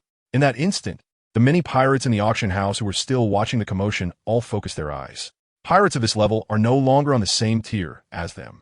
Hey, the few slaves beside you look pretty good. Let them be my slaves. A fat man with a bubble helmet stood up, a large wad of mucus dripping from his nostrils, looking rather dim-witted. He was pointing at Alan, a look of disdain on his face. Celestial dragons. No matter how many years pass, seeing them still makes me feel sick. What did you say? The fat celestial dragon wiped his nose and looked at Alan with a surprised expression. St. Charlos, this is the 5.5 billion sea pirate overturner Alan. You should be careful. A man in a black suit knelt beside the fat man, a look of anxiety on his face. A pirate like this can't be intimidated by mere marine admirals. I say, you celestial dragons make people feel disgusted. Alan's expression of disdain made the older celestial dragon, who was still watching the commotion with a bubble helmet, shrink his pupils. The overthrower Alan? The memory of that day over 30 years ago suddenly surfaced in Roswald Saint's mind. The darkest day for the entire celestial dragon race. At that time, He was only in his 20s or 30s and witnessed his elders and childhood friends from other families being publicly executed. Those few minutes of memory took him nearly a year to recover from. It turned out there were pirates who truly feared no celestial dragons. It turned out celestial dragons could also be captured and hanged. Not only him, but any celestial dragon who had witnessed that scene had been haunted by nightmares upon returning to Mariewa, leading to countless slaves being dealt with as a result. When that guy mentioned Alan's name earlier, he immediately thought of that arrogant figure from back then, and it gradually overlapped with the person standing in front of his son now. It was truly the same person. Roswald Saint couldn't help but take 2 steps back, a large amount of cold sweat suddenly appearing on his forehead and a hint of panic crossing his face. This surprised the suited subordinates beside him. They had never seen a celestial dragon so flustered before. Vivi? How is Vivi also by your side? Luffy, who had been glaring at Alan for knocking down Little 8, suddenly noticed the sky blue hair behind him and, upon closer inspection, revealed a look of surprise. Are you talking about her? Alan turned around and pulled Vivi to his side, wrapping his right arm around her waist. Then he took a deep sniff of her hair. She was captured by me from Alabasta. So what? Straw Hat Luffy. Do you want to fight me now? You not only took the previous Nami away, but also Vivi. You should hand them all over. Luffy shouted angrily, staring fiercely at Alan, his expression even showing a hint of ferocity. The so-called worst generation pirates standing in the corners of the auction house couldn't help but show interest. The Straw Hat Kid Luffy, with a bounty of 110 million berries and having defeated one of the 7 warlords, Gecko Moria, was facing the overturner Alan, who had an unclear record of 5 billion. This was going to be a good show. If Alan couldn't crush Luffy effortlessly, then they would all take action at the same time. Opportunities to defeat a lone great pirate were rare. Rubber. As Luffy's arms extended, preparing to attack, Nami casually summoned a staff behind Alan. The entire staff was meticulously carved from deep-sea coral, adorned with intricate runes and wave patterns, topped with a dazzling aquamarine gem. The very artifact that summoned the Tide Caller's staff. Roar the raging tide. Amidst everyone's astonished gazes, the gem at the tip of Nami's staff gleamed, and a massive surge of waves suddenly formed, sweeping up Luffy, who had just leaped, along with the fallen chopper and the auction goer sitting on both sides of the aisle. The waves surged onto the stage, shattering the glass fish tank, and crashed through the back wall before finally dissipating. The host had long been scared and hid to the side, watching helplessly as the female fisherman prepared for auction lay in a pool of blood, while people inside the auction house fled in panic. Only the Navy hiding in the corner quickly contacted headquarters. Once the glass fish tank was shattered, the waves seemed to turn into a meat grinder, with countless glass shards swirling inside, cutting the trapped people into a bloody mess. Among them a fat figure whose bubble helmet had disappeared, leaving him mangled. Damn it! Luffy lay on the ground, trying to get up but lacking the strength. After all, the water summoned by Nami was a constraint for him as a devil fruit user. Nami, however, showed no sympathy. She did not blame all fishmen for Belmer's death. But the fishmen of Arlong's gang had to bear responsibility. Nokigo's eyes suddenly turned pale, and, at the same time, the fishman chopper, still lying on the ground, slowly stood up, his eyes becoming identical to Nokigo's. He walked forward to the fallen guard, picked up the sword that had fallen to the ground, and raised it to stab his own heart. Clang! A blade intercepted Chopper's sword tip, saving his life. Sanji also arrived on stage, helping Luffy up. The newly boarded Brook drew his sword, his hollow black face facing Alan, ready to strike at any moment. Interesting. Do you want to fight me here? Luffy, I'm keeping you alive now, because you still have use when we go to Marineford. Don't force me to kill you here. Then let's give it a try. Luffy broke free from Sanji's support and coldly looked at Alan. Hey, are you guys underestimating me? A celestial dragon? Bang! St. Charlos, unsteadily raising his head from the ground, gripped his handgun and pulled the trigger. Alan slightly turned his head to dodge, and suddenly an arm appeared on the ground beside Charlos, with a katana piercing directly into his heart. Whoever dared to attack Alan must die. Robin, standing behind Alan, had an expression as calm as ever, as if the one who had died was not a celestial dragon, but an ordinary civilian. The remaining pirates present all widened their eyes, at a loss for what to do. The Straw Hat Kid, with a bounty over 100 million, was taken out in an instant by that woman's ability. And another woman behind Alan even directly killed the celestial dragon with her power. Originally, Kid Pirates and Heart Pirates had planned to watch the excitement and assess the enemy. But now they were all on edge. Whether they were supernovas or great pirates no longer mattered. The guy at the center of the auction house was definitely a madman. The woman behind him was also a mad woman. Killing a celestial dragon would surely provoke the Marines in Marineford to fight them fiercely. Once the admirals appeared, they wouldn't even have a chance to escape. Kid and Law exchanged glances and simultaneously turned to lead their crews out. This place was too dangerous. It was not something they could involve themselves in. When that great pirate and the Marines went to war, they could easily become cannon fodder caught in the crossfire. Hey, are you just planning to leave after watching the excitement here? Alan glanced back, causing both teams to shudder. Luo tightly gripped the hilt of his sword, Ghost Cry, a smile appearing on his face. Alan, we're just passing by, and we have nothing to do with you or the Straw Hat Captain. We won't get involved. So how about we leave first? Luo's attitude was already a sign of half submission, but Kid just glared at Alan with a sullen face, refusing to speak. With his pride, he could never bow down like Luo. If it came to it, they would fight, and it would be a matter of life or death. Trafalgar Law, take your people and leave. Thank you. Luo nodded to Alan as if granted a reprieve and left without looking back. Meanwhile, Kid's expression turned increasingly grim. In comparison to Luo, he felt insulted. Originally, he intended to enter the New World to gauge the power of the 4 emperors, and now, with someone like this 5 billion bounty guy, it was all the same. Kid gritted his teeth and spat out a harsh remark, his gaze sharpening significantly. Since the other side had already confirmed they were enemies, he might as well start fighting. With a low growl, the weapons and metal objects at the scene were drawn towards Kid by magnetic force, connecting and attaching to his arm, forming an enormous metal right arm. That's magnetism? You just developed something like this? What a waste of such a good thing. Not to mention Marvel's Magneto. Even the magnetic release in Naruto looks way stronger than this clumsy arm. Seeing the disdain and mockery on Alan's face, Kid's eyes widened with rage as he charged forward. Alan, don't underestimate me. What good is a high bounty? Today, I'm going to take you down. Alan's right arm was instantly enveloped in hockey, and externally wrapped in Conqueror's hockey. Just as Kid's fist was about to strike him, he suddenly twisted his body and punched back. The imposing metallic arm shattered under Alan's punch, cracking and breaking into pieces of scrap iron that fell to the ground. Kid's face paled as he retreated a few steps, clutching his deformed arm with broken bones piercing through his skin. Buzz. A buzzing sound came from behind Kid, and a figure rushed towards Alan at high speed. Boom! Before he could get close to Alan, a bolt of lightning struck down, and Innate, accompanied by thunder, knocked Kid Era to the ground, with black smoke rising from his body. How can you fight without me? Innate, sitting on Kid Era, had fists that had turned pitch black, entwined with arcs of lightning. Alan's mouth twitched. Kira wasn't a devil fruit user, and Anilu was just showcasing his armament hockey for him to see. I have to say, this guy's talent is really impressive. He awakened armament hockey so quickly under serious training. Kid, holding his right arm, glared at Kira, who was pinned under Anilu.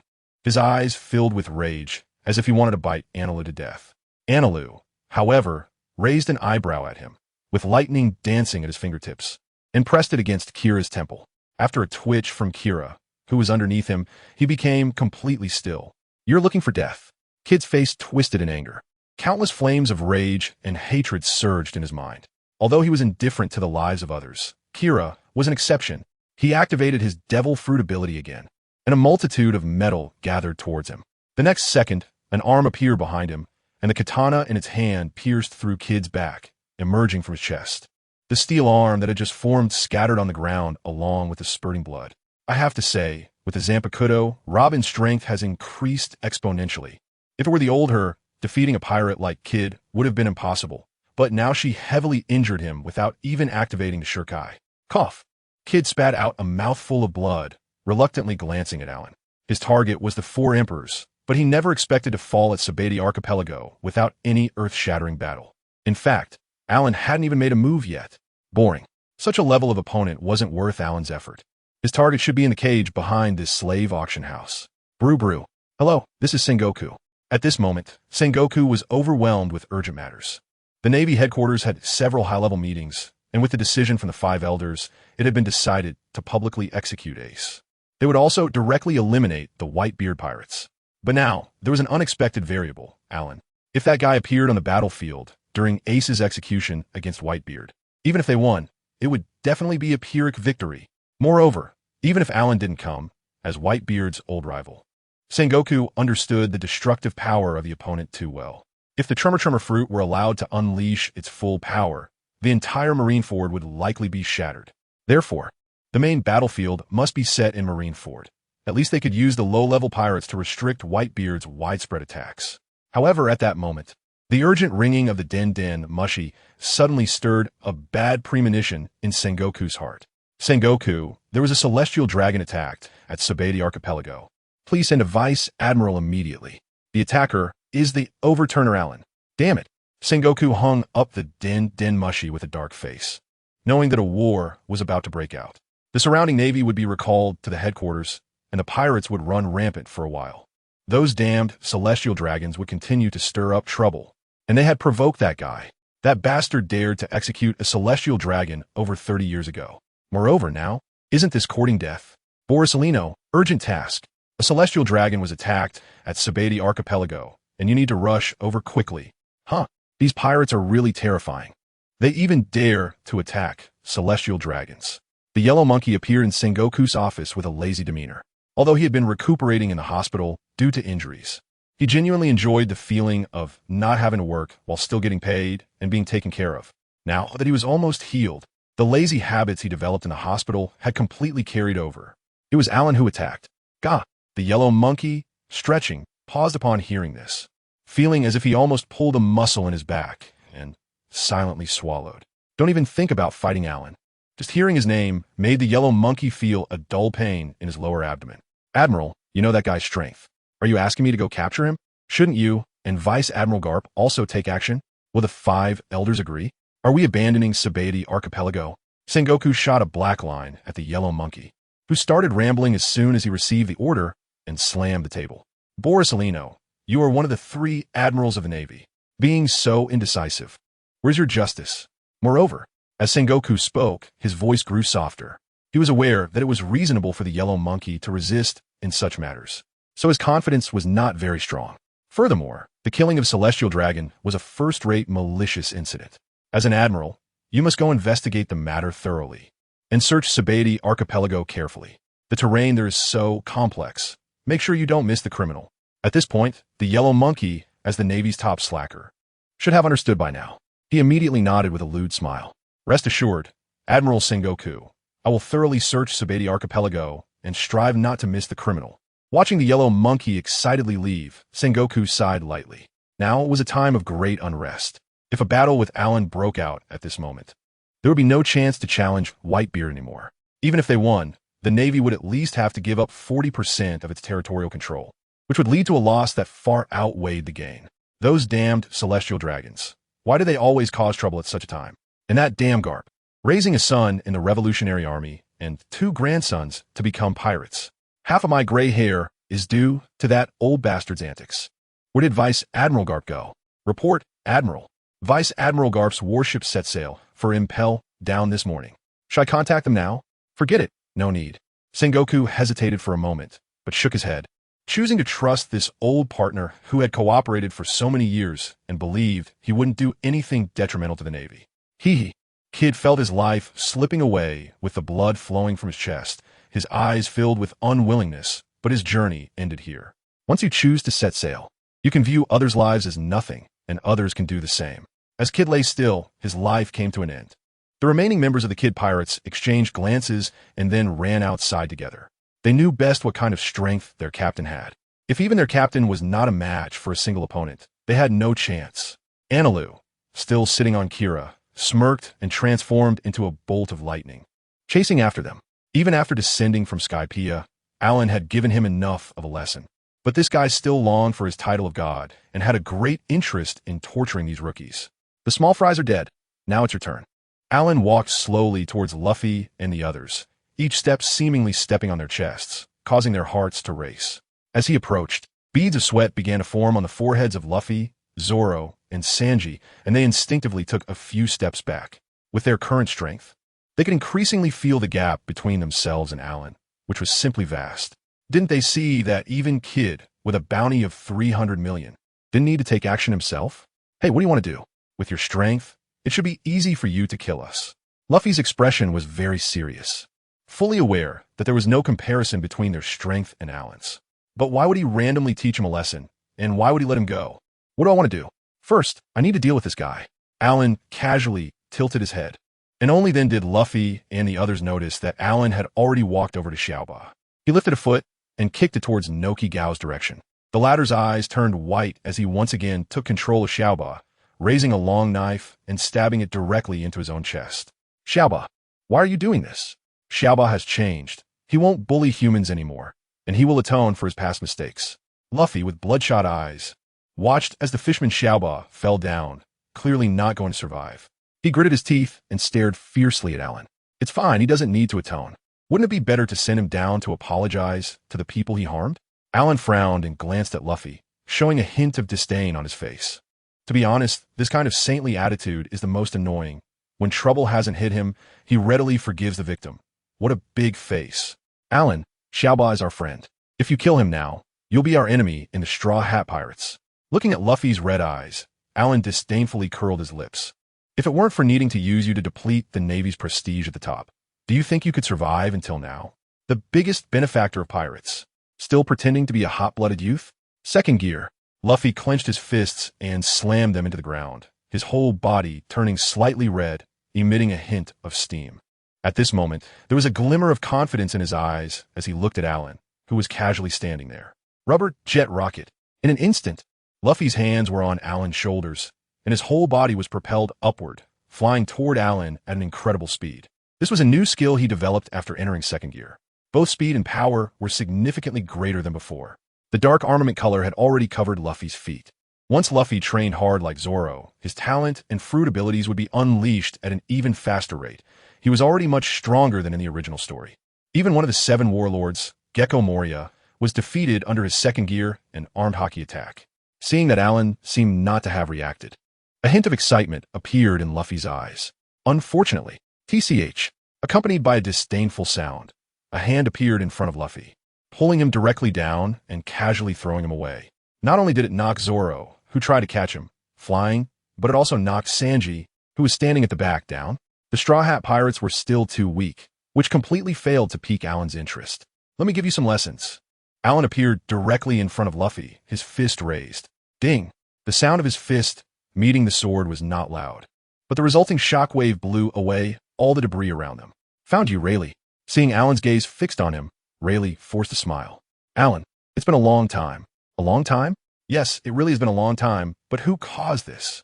Alan showed a meaningful expression, his hair being blown up by the aftershock of the clash between the two. Rayleigh's smile involuntarily stiffened.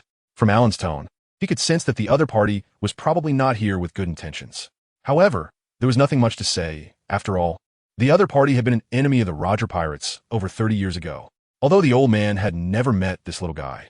That Straw Hat was quite familiar. Since they were both old-timers, why not give the old man some face and let this little guy go? Give you face. Rayleigh, do you really not know why I came to find you? You want face from me? Alan's attitude made Rayleigh grip the hilt of his sword a little tighter, but he still managed to force a smile. This kid must have inherited Roger's will, aiming to lead this world towards. What the hell?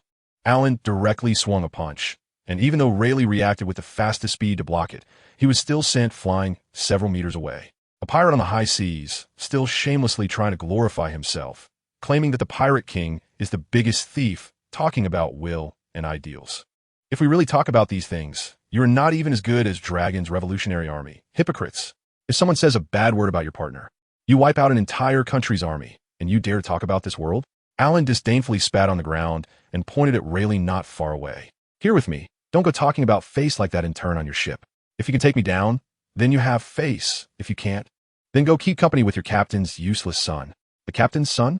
What did you do to the captain's son? Aren't you a pirate from that era? Don't you understand that disaster shouldn't befall family? Rayleigh was taken aback, suddenly raising his head and gritting his teeth as he looked at Alan, his eyes filled with anger. You old fool. The captain's son is Port Gas-D, ace from the Whitebeard Pirates, who was captured by the Navy. What does that have to do with me? I was thinking that since they're going to execute the Pirate King's son, adding a vice captain of the Pirate King shouldn't be a big deal, right? It might even draw out those old geezers on your ship who haven't died yet. What do you think? Port Gas-D, ace is Roger's son? Then how could he be on Whitebeard's ship? Rayleigh, stunned by this news, didn't know what to say and could only mumble. Stop talking nonsense. Who knows why your relationships are so complicated with fathers, biological fathers, and grandfathers? I'll capture you and hand you over to the Navy. When the time comes, You can ask that old guy Karp yourself. Roger entrusted his own son to him, and I don't know how you, as the vice captain, are managing things. The captain doesn't even trust you. After messing with Rayleigh's mindset, Alan directly wrapped his armed and conqueror's hockey around his hand and lunged at Rayleigh. Alan, we have no reason to fight. Just catching Alan's punch left Rayleigh's arm somewhat numb. He couldn't understand how this guy's strength was still similar to what it was over 30 years ago. However, Rayleigh was already old, and both his physical condition and his three-color hockey had deteriorated to varying degrees. Under these circumstances, after just withstanding one attack, he secretly groaned in his heart. What's wrong? The right hand of the Pirate King, the mighty Dark King, can't even use hockey anymore? After Alan threw a punch, he became even more excited, throwing one punch after another at Rayleigh. The latter gritted his teeth and directly wrapped his conqueror's hockey around his sword. The two clashed, instantly shattering the auction house's stage. Rayleigh looked at Alan, who had a smile on his face, feeling a bit speechless. It had been over 30 years, and he was now gray-haired. Yet this guy across from him showed no signs of aging, still fighting like a madman, just like in GodValley. This time without Roger and Garp around. He might really fall here today. Hey, what did you just say about the Navy executing Ace? How could Ace be captured by the Navy? Before they could clash again, Luffy suddenly rushed out from the nearby ruins, eyes wide, shouting angrily. This matter, Rayleigh was about to speak when Alan charged at him again, his powerful fist coming straight for him. Straw Hat Kid, I don't have time to explain to you. You need to leave here. At that moment, Rayleigh felt a hint of resentment. He had come out to save you because he saw that straw hat, and now you were causing him trouble? Facing Alan, Rayleigh dared not let his guard down, as it could easily cost him his life. Boom! The two clashed again, and Rayleigh was forced to take a few steps back, nearly losing his balance. Even though Alan had not yet entered his beast form, Rayleigh found it difficult to defeat him. After all, even if his body hadn't deteriorated, he was no match for Alan in a one-on-one fight. Alan's battle record from back then was well known, although most of those who surrounded him were not at their peak. It was enough to be recorded in the history of the Sea Circle. The sound of intense explosions echoed throughout the auction house, and the massive structure visibly turned into ruins. Not far away, Nami and the others were enveloped in shimmering waves, completely unaffected by the dust from the ruins. In contrast, the Straw Hat Pirate side was covered in dirt and dust, with Zoro and Sanji each grabbing one of Luffy's arms, quickly running away with Usopp and the others.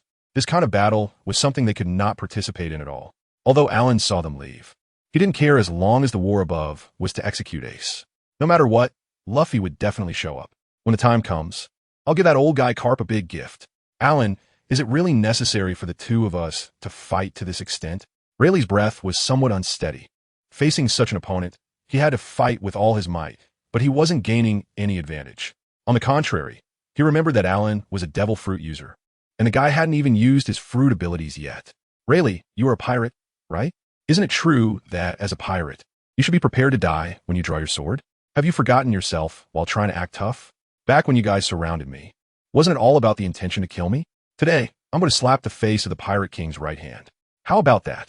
Alan disdainfully curled his lips and spat a mouthful of saliva onto the ground, then threw another punch. It was hard to finally catch this old bastard, so he had to deal with him properly before sending him to the Navy. Rayleigh didn't know if he was being verbally provoked by Alan or if it was the impact of his punches that made his face flush. After hesitating for a long time, he couldn't find the words to say. Only the force of his long sword became even more fierce. But such attacks were completely insufficient in front of Alan. The two had barely exchanged a few blows when Rayleigh found himself in an absolute disadvantage. Whether it was strength, speed, defense, reaction speed, or the three types of hockey, he was at a complete disadvantage. This battle was entirely unfair from the very beginning. Alan, back in the day, Shanks has already become one of the four emperors. Do you know what kind of uproar it would cause if you took me to Marineford? That kind of storm would sweep across the entire world. Rayleigh used all his strength to block Alan's punch, trying to talk his way out of being sent to the Navy, but the latter only responded with a cold laugh. You almost killed me back then, and now I'm here for revenge. It's only right. Once I've avenged myself, then we can talk about the world's affairs. After exchanging a few more blows, Alan no longer had the intention to chat with him. Before his next attack, he suddenly used the power of his devil fruit, instantly donning a long robe and entering his hybrid form. In Rayleigh's horrified expression, Alan punched the long sword out of his hand, bending it like a crescent moon, and then delivered a heavy blow to his chest with the sword blade. Puff! A mouthful of fresh blood sprayed out from Rayleigh's mouth, and he fell into the ruins. He had no defense against this punch, and after so many years without fighting, he inadvertently suffered a huge loss. Just like when he fought against Karp. They still thought Alan was that reckless guy from back then. All he could say was, "Old man, sorry, times have changed." Cough, cough. Rayleigh wasn't known for his physical prowess, and this punch nearly took half his life. Lying on the ground, he coughed for a long time, but couldn't get up. He could only sigh deeply and wipe the blood from the corner of his mouth. "Alan, you win. I win." Alan walked up to Rayleigh, a mocking smile suddenly appearing on his face. "Do you think I came here to duel with you? Just to determine a winner and a loser? Rayleigh, at your age, how can you still be so naive? I'm here for revenge." Saying that, Alan directly kicked Rayleigh's left shoulder joint, producing a crisp sound of bone shattering. "Aren't you the right hand of the Pirate King? Then your left hand should be useless now." With a swoosh in Rayleigh's terrified gaze, Alan reached out and grabbed his arm, which had already dislocated from the shoulder joint. With his right hand forming a blade, and armed hockey covering it, he directly tore his left arm from his body. Bright red, scalding blood instantly gushed out from the severed arm, no matter how much Rayleigh could endure. Such excruciating pain made him involuntarily cry out. Under the intense pain, Rayleigh flipped over and retreated 10 meters before gasping for breath and glaring at Alan with hatred. As a pirate sailing the seas, shouldn't the attack stop now that the opponent has admitted defeat? Unexpectedly, it was precisely because he trusted Alan too much that he ended up losing an arm.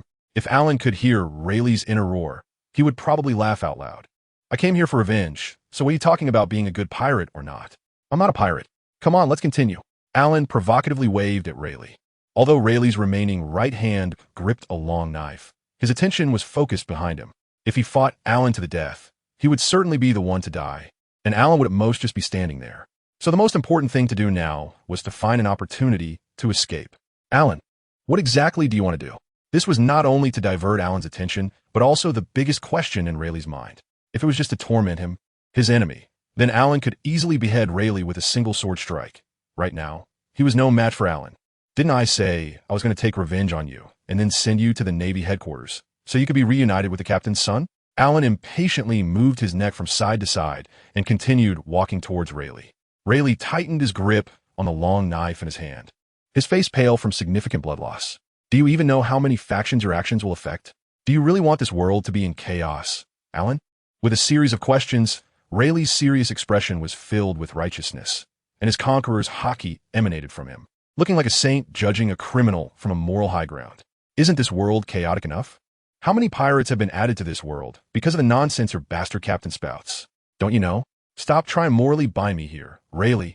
Before he finished speaking, Alan had already appeared in front of Rayleigh, throwing a punch.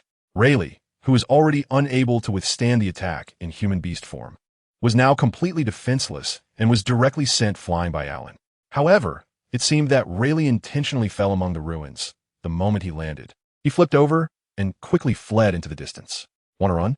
Dream on." Enel appeared directly in midair, unleashing countless bolts of lightning towards Rayleigh below.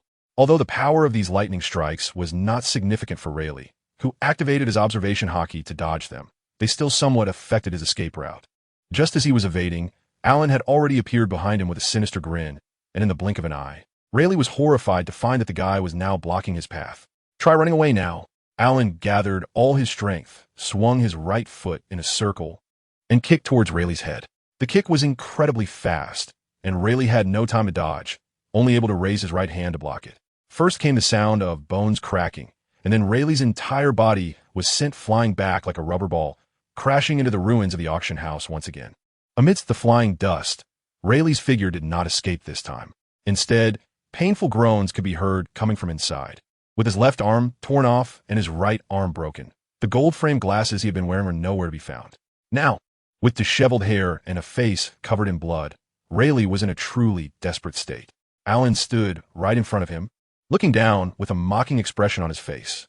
"TSK, TSK, TSK. This disabled old man is the legendary Pirate King's right-hand man, the Dark King Silver's Rayleigh."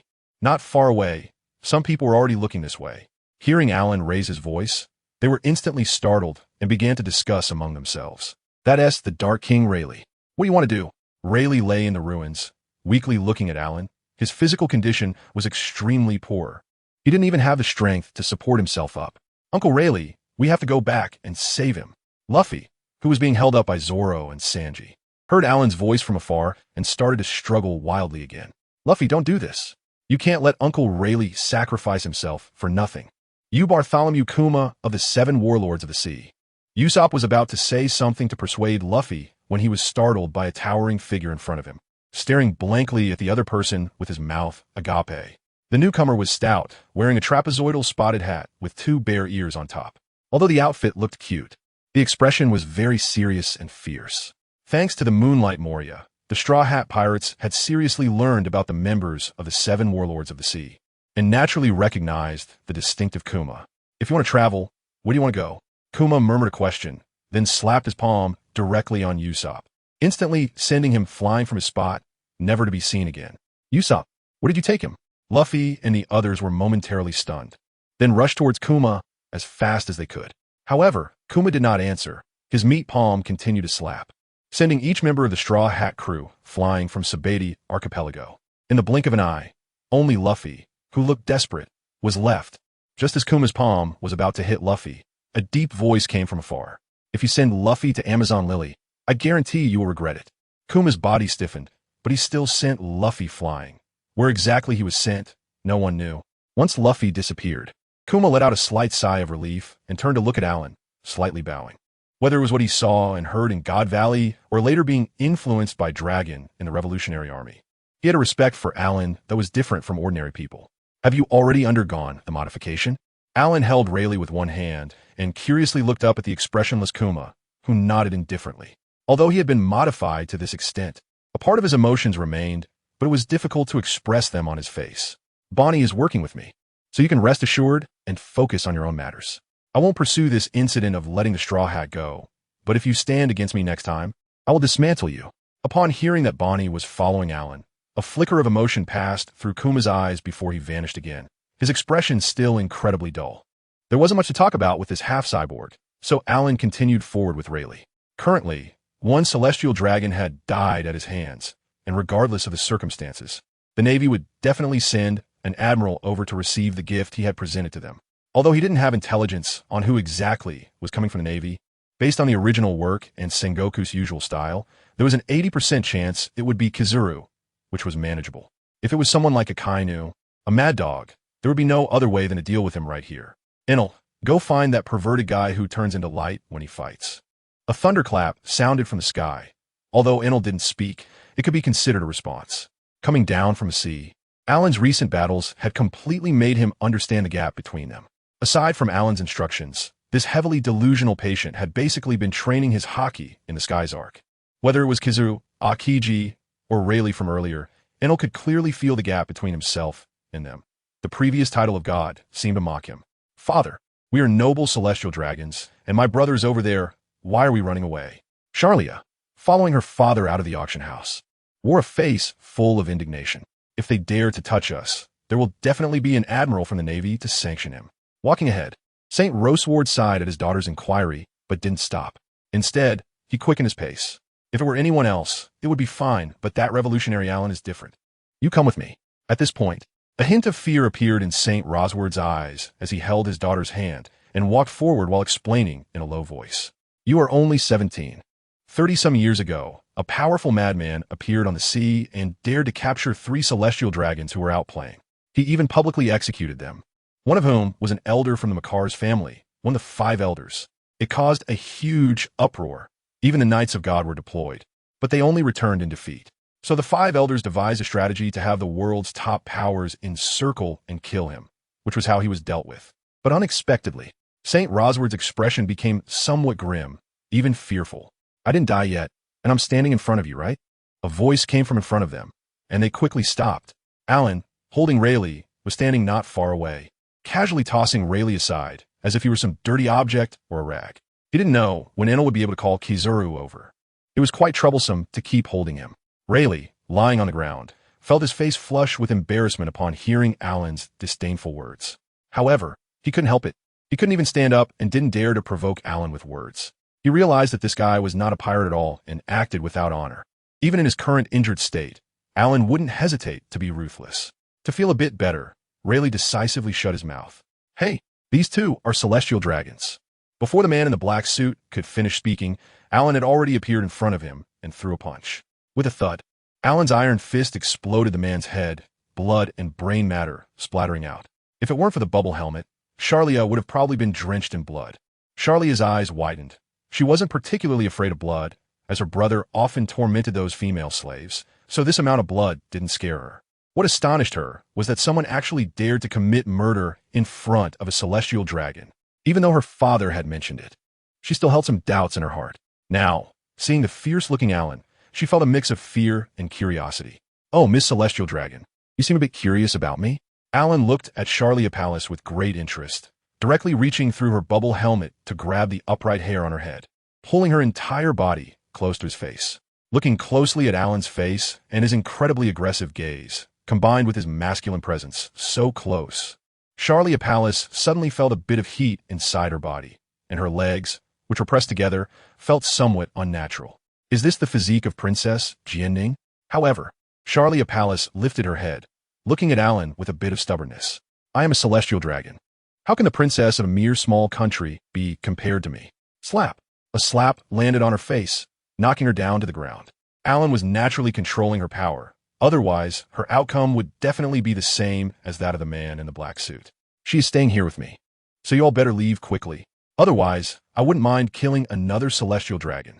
Rosward Saint hesitated for a moment, pursed his lips, and quickly left with his subordinates. He didn't even dare to utter a harsh word. Reporting to the 5 elders in Mariewa was one thing, but he was afraid that if he said another word here, he wouldn't even have the chance to report. Casually removing the collar from the neck of the bewildered slave beside her, Alan frowned as she took a look at it. The material was not only the finest leather, but also embedded with gems, extremely luxurious. "I just retrieved this morning." Charlia's cheeks felt swollen, probably due to the swelling. But this sensation kept stimulating her, making it hard for her to stand. "You get out of here." Ignoring the grateful expressions of the released slave, Alan flipped the slave collar in her hand and directly put it around the neck of the still slumped Charlia. "Since you like slaves so much, why not be one yourself? I'm a celestial dragon. How could I?" Under Alan's glaring gaze, Charlia's voice grew smaller, and eventually she lowered her head. Rayleigh, still lying down, gritted his teeth as he watched this scene, his expression extremely complicated. This guy killed another celestial dragon and even captured one as a slave. Although they didn't care about the celestial dragons when they were in the Roger Pirates, doing this was simply slapping the world government in the face. Roger would never do such a thing lightly. "Alan, are you looking for me?" A golden figure appeared in the air several dozen meters away. If it's about finding someone, Enel's Heart Network is practically the #1 artifact in the pirate world, covering almost the entire Sabati archipelago. Finding anyone is just a matter of an instant. Although Kazura didn't want to come, he wasn't so scared of Alan that he didn't dare to show his face. But as soon as he shifted his gaze, a bitter smile appeared on Kizaru's face. Sure enough, encountering this guy never leads to anything good. It's really scary, Mr. Alan. I wonder what this is about." He selectively ignored the fact that Alan was holding a chain, and on the other end of the chain was actually a celestial dragon, even if it was blatantly visible. He didn't dare to bring up the topic. If the world government found out he was indifferent while watching a celestial dragon being captured, it would be a problem. But what could he do by pretending not to see? Both he and Akiji had almost not made it back. The opponent might not have even used full strength yet. Now, it was just him. What could he do? As a good civilian on the sea, of course, I must fulfill my duties as a civilian. I caught a pirate and prepared to hand him over to you, Navy. The corners of Kizaru's mouth twitched. You still call yourself a good civilian? Which good civilian beats up a Navy admiral like this? Just thinking about it made him feel his abs twitching in pain. This had become a conditioned reflex. "Look, it's him. I was worried he wouldn't be obedient, so I specially helped you guys give him a beating, and now he basically has no ability to resist." Thoughtful, right? Alan nodded his head towards the back, and Kazuru noticed that there was a man lying on the ground over there, draped in a white cloak with a head full of white hair. An old man? Seeing Kazuru squinting from a distance and not daring to approach, Alan walked over somewhat speechlessly, directly lifting Rayleigh into his arms and brushing aside his messy hair. "The right-hand man of the Pirate King, Dark King Rayleigh, huh? How much is his bounty? At least 4 billion, right? When is the Navy going to deliver the money?" "Dark King Rayleigh? This is indeed a big gift." Kizuru carefully stared at the disheveled old man in Alan's hands, one arm hanging limply, the other arm already empty, covered in blood. He suddenly felt a bit dazed.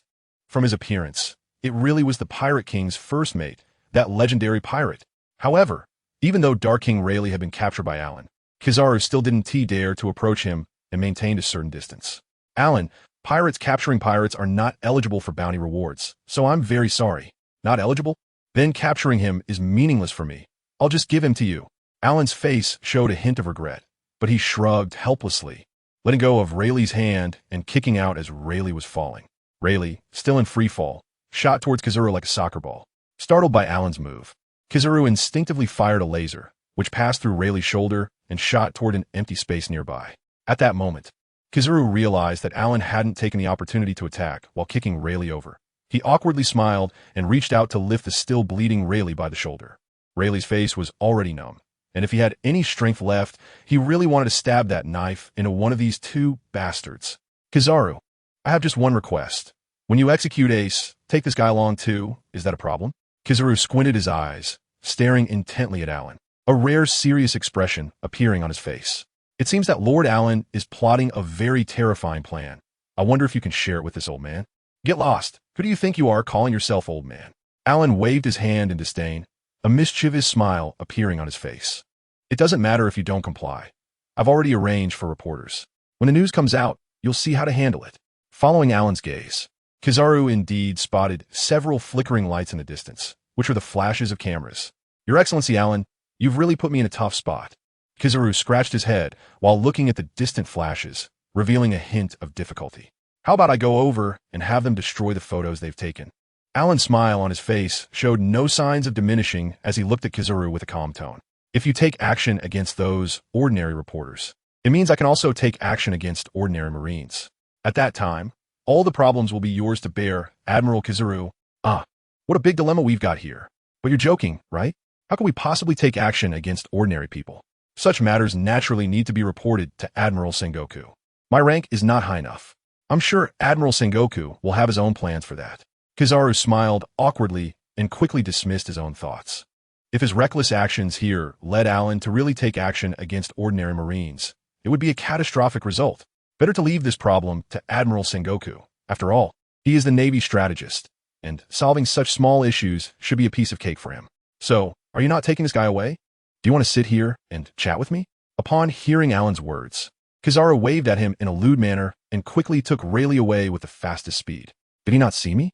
Charlie Palace looked at Alan in disbelief, but he did not respond and directly pulled the chain to drag her towards the other women. Alan, are you okay? Although they knew their man's strength, Nami and Nojiko still felt quite worried. However, when they saw Charlie Palace being dragged back, their expressions instantly turned ugly. And even Nami specifically ran over and pinched Alan's waist hard. Why did you bring back another woman? Alan shrugged with a smile. This isn't a woman. This is a slave from our ship, specifically captured to do the dirtiest and hardest work. And at night, they have to serve us. Huh? Nami and Nojiko's faces turned red all of a sudden. Did they still need someone to serve them at that time? Charlia had no reaction. After all, she had seen the chaotic things done by the celestial dragons many times. She simply had no interest in those slaves, no matter how handsome or powerful they were. They weren't worthy of licking her toes. As for her brother and father, along with other families with celestial dragons around her age, it was basically normal for them to indulge in debauchery during the day. All right, enough about her. Let's leave the Sabidi archipelago. Something very interesting is about to happen. A major event that will affect the entire world. We need to be part of it. Alan casually handed the chain, connecting him to Shirley, to Karifa behind him, with Nami on his left and Nojiko on his right, swaggering towards the direction of the Yenwang. He couldn't afford to linger any longer in the Sabidi archipelago. If that group of the God Knights and CP0 came down to fight desperately, he certainly wouldn't be afraid, but he also had to think about Nami and the others. It was fine to be cruel to outsiders, but he still had to be gentle with his own people. A series of tasks were being issued. The Road of the Strong, Stage 6. A guy who suffered a crushing defeat in the New World still dreams of ruling the world through zombies. His entry into the Warlords of the Sea is nothing but an insult to the strong of this world, lowering the standards of the warlords. It's time for that fat boy to feel what true power is. Task details. Please defeat one of the Warlords of the Sea. The Shadow Fruit user Gecko Moria in a direct confrontation. Friendly reminder. Mainline tasks cannot be refused. Please complete them earnestly, and there will be corresponding rewards for each completed task. Damn it. Can't there be a signal when I'm coming? What a useless system. Just as Alan stepped onto the Yenwang, he cursed inwardly with a dark expression. However, it wasn't the right time to make another trip to Moria's big ship anyway. After all, he was definitely going to be summoned by the Navy to the Marineford War. At that time, grabbing this waste and beating him up wouldn't be a problem. Wait, what did you say? Who did you bring back? Sengoku, sitting in his office, suddenly felt dizzy as he heard the call from Kizaru. The phone bug mirrored Kizaru's helpless expression perfectly. Admiral Sengoku, I don't want this either. Alan handed me Rayleigh like this, and there are reporters taking pictures. I can't just refuse to capture a pirate. Reporters? How could there be reporters? Why not just confiscate their photos? Alan said that if I reached out to ordinary reporters, he would attack our ordinary soldiers. I really can't do anything about it, Admiral. He even told you to arrange for Rayleigh to be executed together with Whitebeard's second-in-command. On the deck of the warship heading to Marineford, Kizaru lounged comfortably in his beach chair, sipping tea. There was no fighting, and he even captured Rayleigh, so this mission wasn't a waste after all, but it seemed like he had forgotten something. Damn, capturing Rayleigh back now is just adding chaos. Sengoku frowned, biting his lip hard, his mind racing. If Rayleigh was publicly executed, the former members of the Roger Pirates would definitely show up, and with the revelation of Ace's lineage, those old guys would probably go all out. That didn't matter. The main issue was still the red-haired pirates, one of the 4 emperors. If they showed up too, it would be the Navy headquarters facing off against 2 4-emperor pirate crews plus the remnants of the Roger Pirates. At that point, the course of the war would truly be uncertain. If the Navy headquarters was defeated by those guys, the world would fall into complete chaos. Thinking of this, Sengoku stopped beating around the bush with Kizaru. Since he couldn't solve it, he would continue reporting the matter to someone who could. After hanging up the call with Kizaru, Sengoku immediately started contacting the Gorosei, still in Mariewa. Gorosei, Admiral Kizaru has captured Rayleigh from the Sabadi archipelago, and we are preparing to eliminate the Whitebeard pirates. I'm worried that the remnants of the Roger pirates will also resurface because of Rayleigh's appearance. What should we do next? There was a moment of silence on the phone bug before a deep voice suddenly came through. Sengoku, we have a request for help from St. Roseward. He says his daughter has been captured by the Overturner Alan. Did Kizaru not mention this? Sengoku, who had just finished expressing his difficulties, was taken aback by the Gorosei's question. What? The Celestial Dragon's daughter was captured by Alan? Damn Kizaru, why didn't he tell me? Thinking back to Kizaru's instructions before he left, Sengoku's mind quickly flashed to the most likely situation. Kizaru had noticed the captured Celestial Dragon, but was unable to rescue her. Report to the Gorosei, Admiral Kizaru sustained some minor injuries during the battle with Rayleigh, and he didn't continue to engage with Alan. After all, you all know his combat power.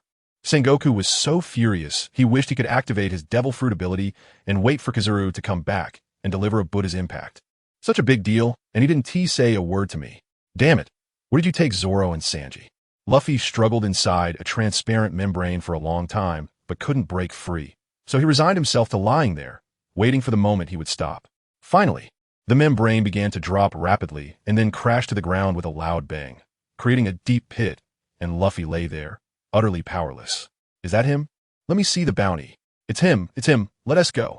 From a distance, Luffy heard a few voices, and with great effort, he sat up to see several armed men approaching, excitedly looking at him. He wanted to attack directly, but unfortunately, his previous injuries hadn't healed, and after being hungry in the sky for several days, he had no strength left. Is that you, Lord Luffy? The leading man looked at him with excitement, which left Luffy momentarily stunned, and he nodded in confusion. We are here on the orders of our leader to rescue you. The man grinned as he ran up and took off his padded coat to drape it over Luffy. Who is your leader? Luffy, bewildered, looked around the environment. He didn't remember knowing any leader of faction, and he hadn't even been here before. We are the Revolutionary Army, and our leader is Monkey D. Dragon. My dad? Hearing that name made Luffy a bit nervous. After all, he had never seen his father since he was born. However, since these were people sent by his family to rescue him, Luffy didn't hesitate and directly followed them onto a train heading towards the Revolutionary Army's location. After all, even if he wanted to go to the Sabadi archipelago, he would need to get a ship first. Rayleigh lay in the prison of the warship, his remaining arm bound together with his foot by the Navy soldiers, his whole body forming and in shape, obediently sitting there without any movement. After all, with Rayleigh's years of experience sailing the seas, he was already very clear about his current situation. There was a general on the warship, even at his best. He wouldn't be a match for Kizaru at his age. His only hope now was to find a chance to jump directly into the sea. Even if he was eaten by a sea king, At least he wouldn't become a criminal causing chaos across the entire ocean. Unfortunately, before he could find an opportunity, he could already see the fluttering Navy flag outside the prison window. Marineford has arrived. In the port, Sengoku stood alongside Karp, Crane, and two other admirals, gazing at the distant warship of Kizuru with complex expressions. Is a significant figure about to appear? All the high-ranking officials are gathered. Is that not the warship of Admiral Kizuru? No way. To welcome Admiral Kizuru, they called over the fleet admiral, Vice Admiral Karp, the chief of staff, and other admirals together. Stop guessing randomly. Don't you have your own business?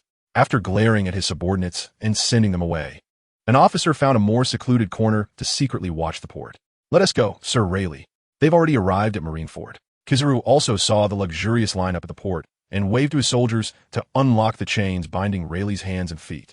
After all, if this lineup allows Rayleigh to cause any trouble, the Navy might as well stop researching how to deal with Whitebeard and just find a block of tofu to collectively crash into. Oldman, you really made a mess of yourself. From the moment Rayleigh stepped out of the cabin, his disheveled appearance made Karp involuntarily move his lips. And after stammering for a while, he managed to squeeze out this sentence. Rayleigh also smiled wryly and shook his head, tossing his hair back before letting out a sigh. That guy is back. With his actions, the entire sea will surely be turned upside down. You Navy should refrain from making any significant moves at this time. Sengoku shook his head. The Navy's plan will not change because of one person's appearance.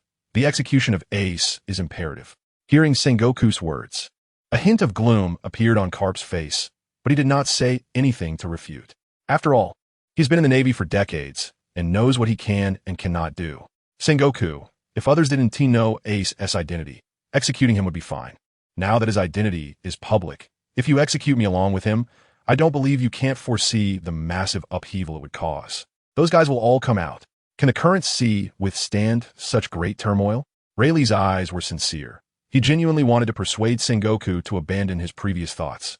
Seeing Sengoku's silence, he quickly pressed on. You know how many people would die facing two Yonko pirate crews? Do you really want the Navy to bear such great losses? Shut up. The Navy doesn't need a pirate to give us advice. Before Sengoku could speak, a grim voice came from Karp's side. Akainu Sakazuki stepped forward, looking at Rayleigh with complete disdain. The Dark King Rayleigh is nothing more than this. Now he seems like a drowning dog, looking so disheveled. He should just know his place and wait to be executed. As Sengoku, Karp, and Crane, who were from the same era as Rayleigh, suddenly felt a bit disheartened. Seeing an old rival in such a sorry state in front of them, while they were still planning how to annihilate the Whitebeard pirates, felt like an era was slowly coming to an end. The future of the Navy still lies in the hands of these young people, not these old folks. Forget it. How to proceed is still for you Navy to consider. After being confronted by Akainu, Rayleigh felt somewhat dispirited and lowered his head. Facing such a group of old rivals, his current state was indeed a bit shameful. Side quest, Charlia Palace, completed. Congratulations to the host for unlocking the heart of Charlia Palace and winning her affection. Quest reward, Super Divine Water Reward Description, a magical item owned by Master Karen of Karantar, containing incredible divine power. It can unleash the Dringer's potential, significantly enhancing combat power. The system has removed the deadly poison inside, allowing for a 100 success rate in activating one's potential without going through the struggle of life and death. Alan looked at the whip in his hand with some confusion. It was just made for him by Khalifa. Then he glanced at Charlia, who was obediently kneeling at his feet. He hadn't even fully started his TJ transformation yet. He had only whipped her a few times. So how did it come to this? But the system's prompts shouldn't be wrong, right? Super God Water. Alan actually had some memories of this thing. However, for him, this kind of item that digs into one's inner potential might not have such a noticeable effect. After all, the potential of this body had already been fully developed.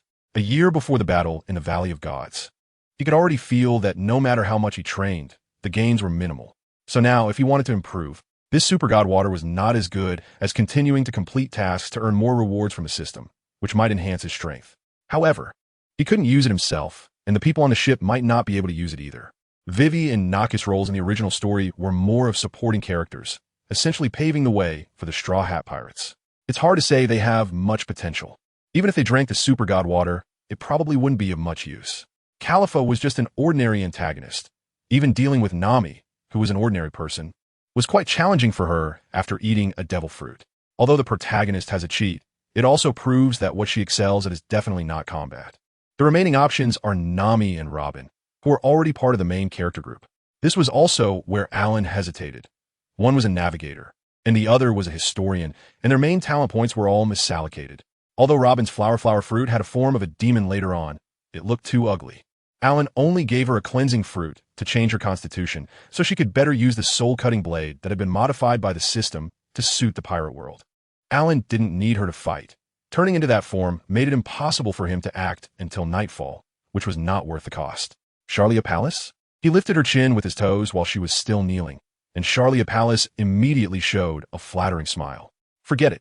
What potential could a celestial dragon with such a masochistic nature have? As for Enel, Alan didn't even consider him at all.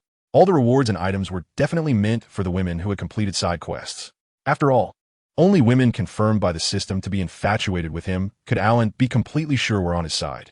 Measuring others' loyalty with so-called masculine bravado is just a sign of being delusional or foolish. There is no other explanation. First, he put away the super god water. Alan had a suitable candidate for its use, and that candidate was surprisingly easy to manipulate, as long as he made good use of the slave beneath him. Thinking about her usefulness, Alan randomly lashed her a few more times, making Charlia Palace emit excited whimpers. Sengoku, I think, really has a point about public executions. Do we need to reconsider this? Returning from the dock, Karp wore a slightly anxious expression. Although he hadn't expressed any opinions regarding Ace's execution plan due to his Navy identity, he certainly wouldn't miss a chance to persuade Sengoku to change his mind. Consider? This matter has already been approved by the Gorosei. What is there to consider? And, Karp, you should know your limits. Don't you realize who the Gorosei truly fears? Sengoku, sitting behind his desk, rubbed his temples in annoyance, directing his gaze at his old comrade. At that moment, Karp was far from his usual boisterous self. Instead, he seemed somewhat restrained and uneasy. Sengoku had never married or had children, but he had Rosinante, that little fruit who was like a son to him. So he somewhat understood Karp's feelings at that moment. However, understanding aside, his old partner had no issues as a Navy hero, but his descendants were simply too troublesome. Despite the rampant piracy on the seas, with the Yonko ruling the New World and the warlords of the sea legally plundering, from the Gorosei's perspective, these are not issues. They merely viewed these pirates as tools to threaten the allied nations that closely followed the world government. What truly concerned them was the revolutionary army led by Monkey D. Dragon. Their actions to liberate those countries directly undermined the world government's foundation. If it weren't for Karp's significant prestige within the Navy, he would have been taken down by the Gorosei long ago. Even so, Karp was merely a nominal figure in the Navy. The Gorosei would never allow someone with such a family background to hold the highest position. Rather than saying Karp had consistently refused promotion to admiral, it was more accurate to say that his background and actions made it impossible for him, even as the Navy's top combat power, to become a genuine high-ranking officer. He could only serve as a mascot with the title of hero. I'll take a leave of absence to rest for a while. Karp heavily sat on the office sofa after being scolded by Sengoku, his eyes reddening as he gasped heavily. Karp, calm down. The final battle against the Whitebeard pirates is a matter for the entire Navy. How could you, a Navy hero, not be present at this time? You must show up. Seeing his old comrade in such a state, Sengoku felt somewhat uncomfortable as well. But personal feelings aside, even if he felt uneasy, he had to be clear about the official matters. Must show up? I've fought for the Navy my entire life, and now they want to execute my grandson. And I have to personally watch it happen. You know in your heart, is Ace truly your grandson? Or is he the son of some evil bloodline? Karp, some things we can pretend never happened, but you must understand your own identity. The side table next to Karp was suddenly smashed to pieces by his fist, and at that moment, he looked like an angry lion, gritting his teeth as he stared at Sengoku. Family and Navy justice were like two weights on either side of the scale, filling Karp with a sense of torment. But Sengoku's gaze was equally firm, showing no hesitation or retreat, locking eyes with Karp. At that time, to search for Roger Zaire, the Navy practically turned over the entire sea, and Sengoku was responsible for this matter. The wise Sengoku never anticipated that the biggest mole would be right beside him. All right, Sengoku, I understand. After a long pause, Karp sighed first, averting his gaze, speaking in a low tone before directly pushing the door open and walking out. Sengoku fell into silence as well, but as the fleet admiral, he had to ensure that personal feelings did not interfere with his duties. Now that Karp had agreed to this matter, it was the best outcome. The next step was to announce to the world that the Navy would conduct the grandest public execution since the execution of the Pirate King at Rotown. "Hey, are you my dad?" Luffy looked curiously at the somewhat familiar man in front of him, feeling like he had seen him somewhere before but couldn't quite remember. "Ah, I'm Dragon," Dragon replied somewhat awkwardly. After all, Luffy had never met his father since birth, and now that they were finally face to face, it was a bit awkward, leaving him unsure of what to say. Hey, it's rare to see the boss in such a flustered state. Even a man like him doesn't know what to say in front of his son. Bello Betty adjusted her sunglasses, exhaling a puff of smoke, curiously observing the equally bewildered Luffy. The sudden emergence of a son for their leader shocked the members of the Revolutionary Army. So, it turns out Dragon could also marry and have children. Straw Hat Kid, I'm Bello Betty, the commander of the East Army of the Revolutionary Army. And over there is our chief of staff, Sabo. Nice to meet you. Before Betty could finish speaking, Luffy's eyes widened in disbelief as he stared at her behind. Sabo. You're Sabo? The golden-haired, curly-haired man with scars on his face slowly overlapped with the image of Sabo holding a water pipe from Luffy's childhood memories, causing Luffy to unconsciously step forward. What is going on? Sabo, I'm Luffy, your brother. You really didn't die? As Luffy hugged him, tears streaming down his face, Sabo looked somewhat helplessly at his leader, and Dragon nodded with pursed lips. Well, he saved you from the East Sea. It was indeed not far from the Goa Kingdom where Luffy and the others were. Hearing the words East Sea and Goa Kingdom made Luffy cry even louder. Looking down at Luffy, who was even shorter than him, Sabo felt as if memories were flooding back to him. Images of two little kids standing on a cliff shouting that they wanted to become pirate kings, and that catastrophic fire, the nobility of the Goa Kingdom, the celestial dragons. I think I have some memories. Luffy and Sabo were talking over here, while Dragon was discussing the next moves of the Revolutionary Army with Betty. The Navy had already announced the time and place of the public execution to the whole world, and they were naturally aware that most of the Navy's elite had been gathered back to the Navy headquarters. This was the best opportunity to develop the Revolutionary Army. In the East Blue, the weakest sea, without the Navy's interference, the Revolutionary Army could quickly take over those countries where people were still living in dire conditions. Just as the two were still discussing, a dull voice sounded, and everyone turned their gaze over. Sabo was pounding his head hard. 1 hit, 2 hits, 3 hits. Although a look of pain appeared on his face, his eyes grew brighter until he suddenly hugged Luffy. I remember everything. You are Luffy, mine Ace's brother. The crowd, called back to reality by Sabo's shout, showed a hint of happy smiles. Unlike the superficial colleague relationship with the world government, the revolutionary friendship among the high-ranking members of the Revolutionary Army was still very good. Everyone present knew that Chief of Staff Sabo had suffered a serious injury in his childhood and lost all his previous memories. Over the years, they had tried to help him recover his memories, but unfortunately, there had been no effect, and everyone gradually stopped thinking about it. They didn't expect that Luffy's appearance before him would actually help him regain his memories. It seemed that the bond between the brothers was indeed very strong. Ace, right? Sabo. Ace is going to be executed by the Navy. We must go save him. Luffy suddenly remembered that Ace was still waiting for execution by the Navy. Having just found one brother, he couldn't bear to lose another. Don't worry, Luffy, we will definitely save Ace. Sabo patted Luffy's shoulder and comforted him. As soon as those words were spoken, the high-ranking members of the Revolutionary Army in the room exchanged glances, likely understanding the Revolutionary Army's stance on this matter. One was the leader's son, and the other was the second-in-command of the Revolutionary Army. Both of them were going to the Navy headquarters to save someone. How could the Revolutionary Army stand by idly? After being the chief of staff of the Revolutionary Army for so long, Sabo was no longer the straightforward boy like Luffy. He quickly realized why the atmosphere in the room had become so strange and decided to clap his hands to divert everyone's attention to him. Everyone, I believe the leader's strategy is the best. While the Navy and the 4 emperors are at war, we should do our utmost to develop our cause in the East Blue.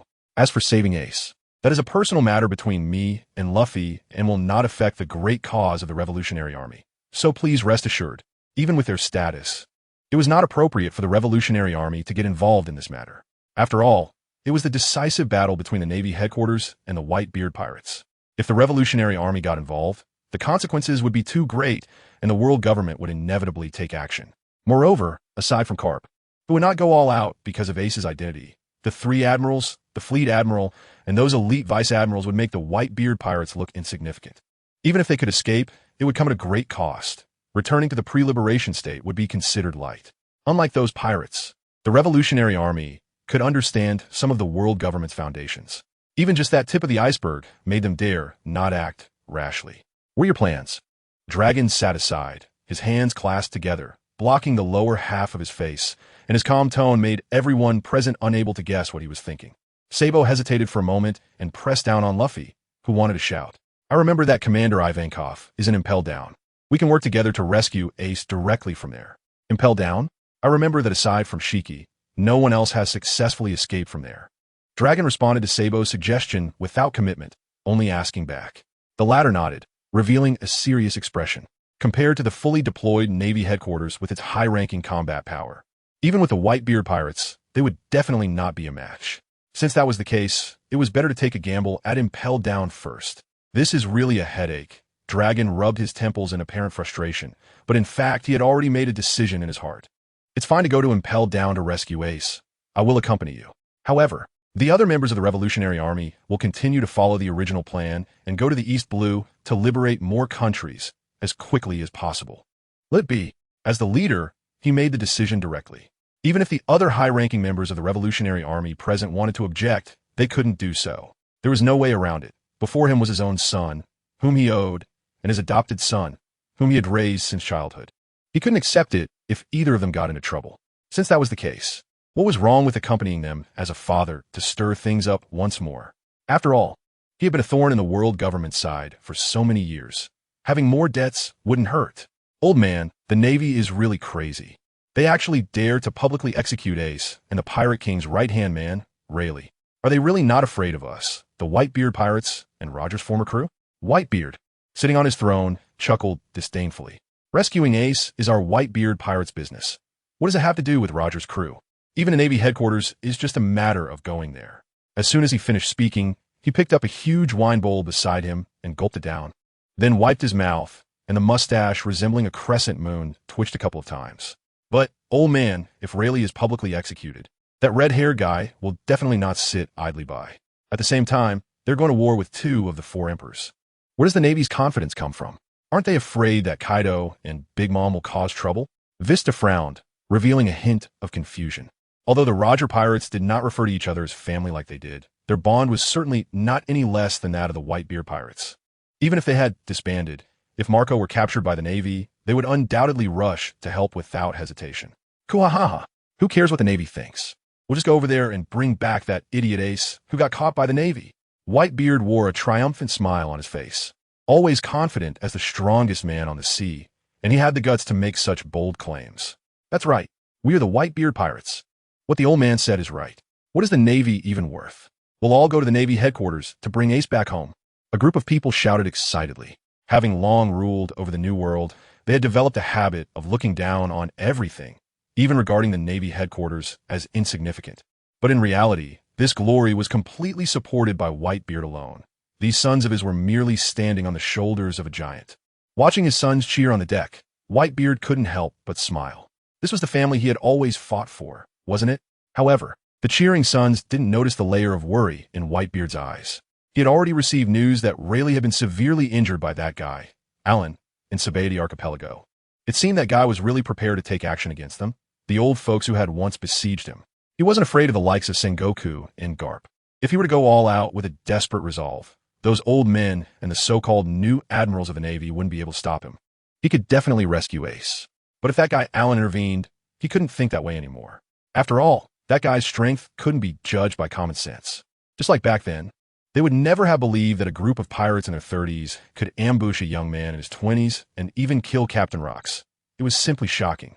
Marco watched the still excited crew members and quietly approached Whitebeard. Old man, with us and red-haired, that's 2 Emperor crews.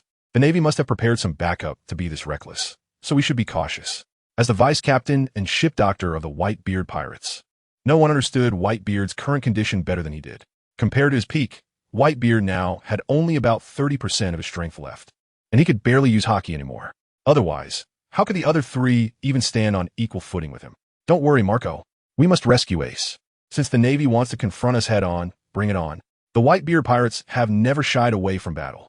Make sure to contact our affiliated pirate crews in advance. If they don't want to join, we won't force them. Hearing this, Marco smiled confidently.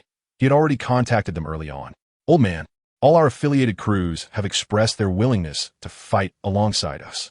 Then prepare to set off for the Navy headquarters. Whitebeard poured himself another bowl of sake and drank it all at once, letting out a long sigh. He had made up his mind to prepare for a full-scale battle with the Navy. Being overly cautious wasn't in his character. Scanning the deck filled with excited crew members, a wave of unease suddenly surged in Whitebeard's heart.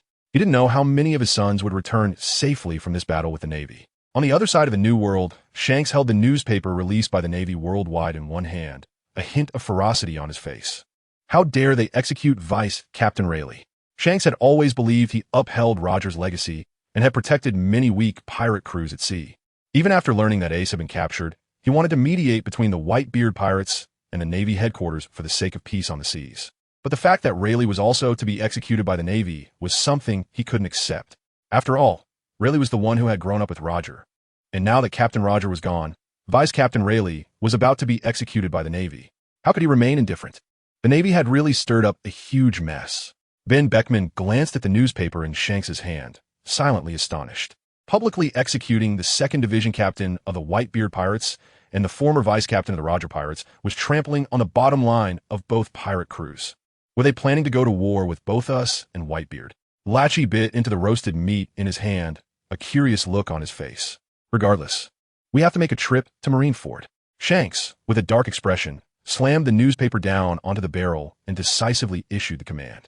All right, destination Marineford, let's go. The entire crew of pirates responded in unison. Compared to the Whitebeard pirates, they were taking the elite route. Most of the pirate crews they protected were too weak to get involved in such major events.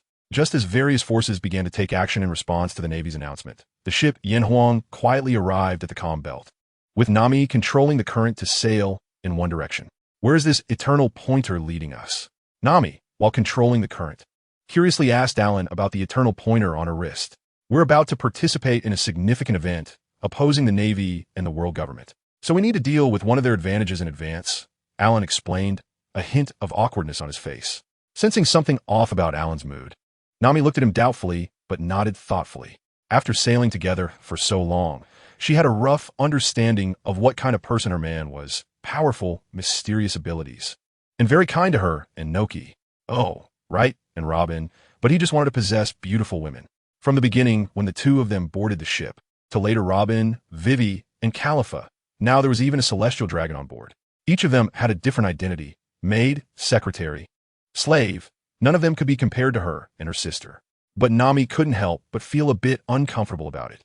After spending some intimate time with Nami and resolving her physical and psychological entanglements, Alan walked out of the cabin feeling refreshed.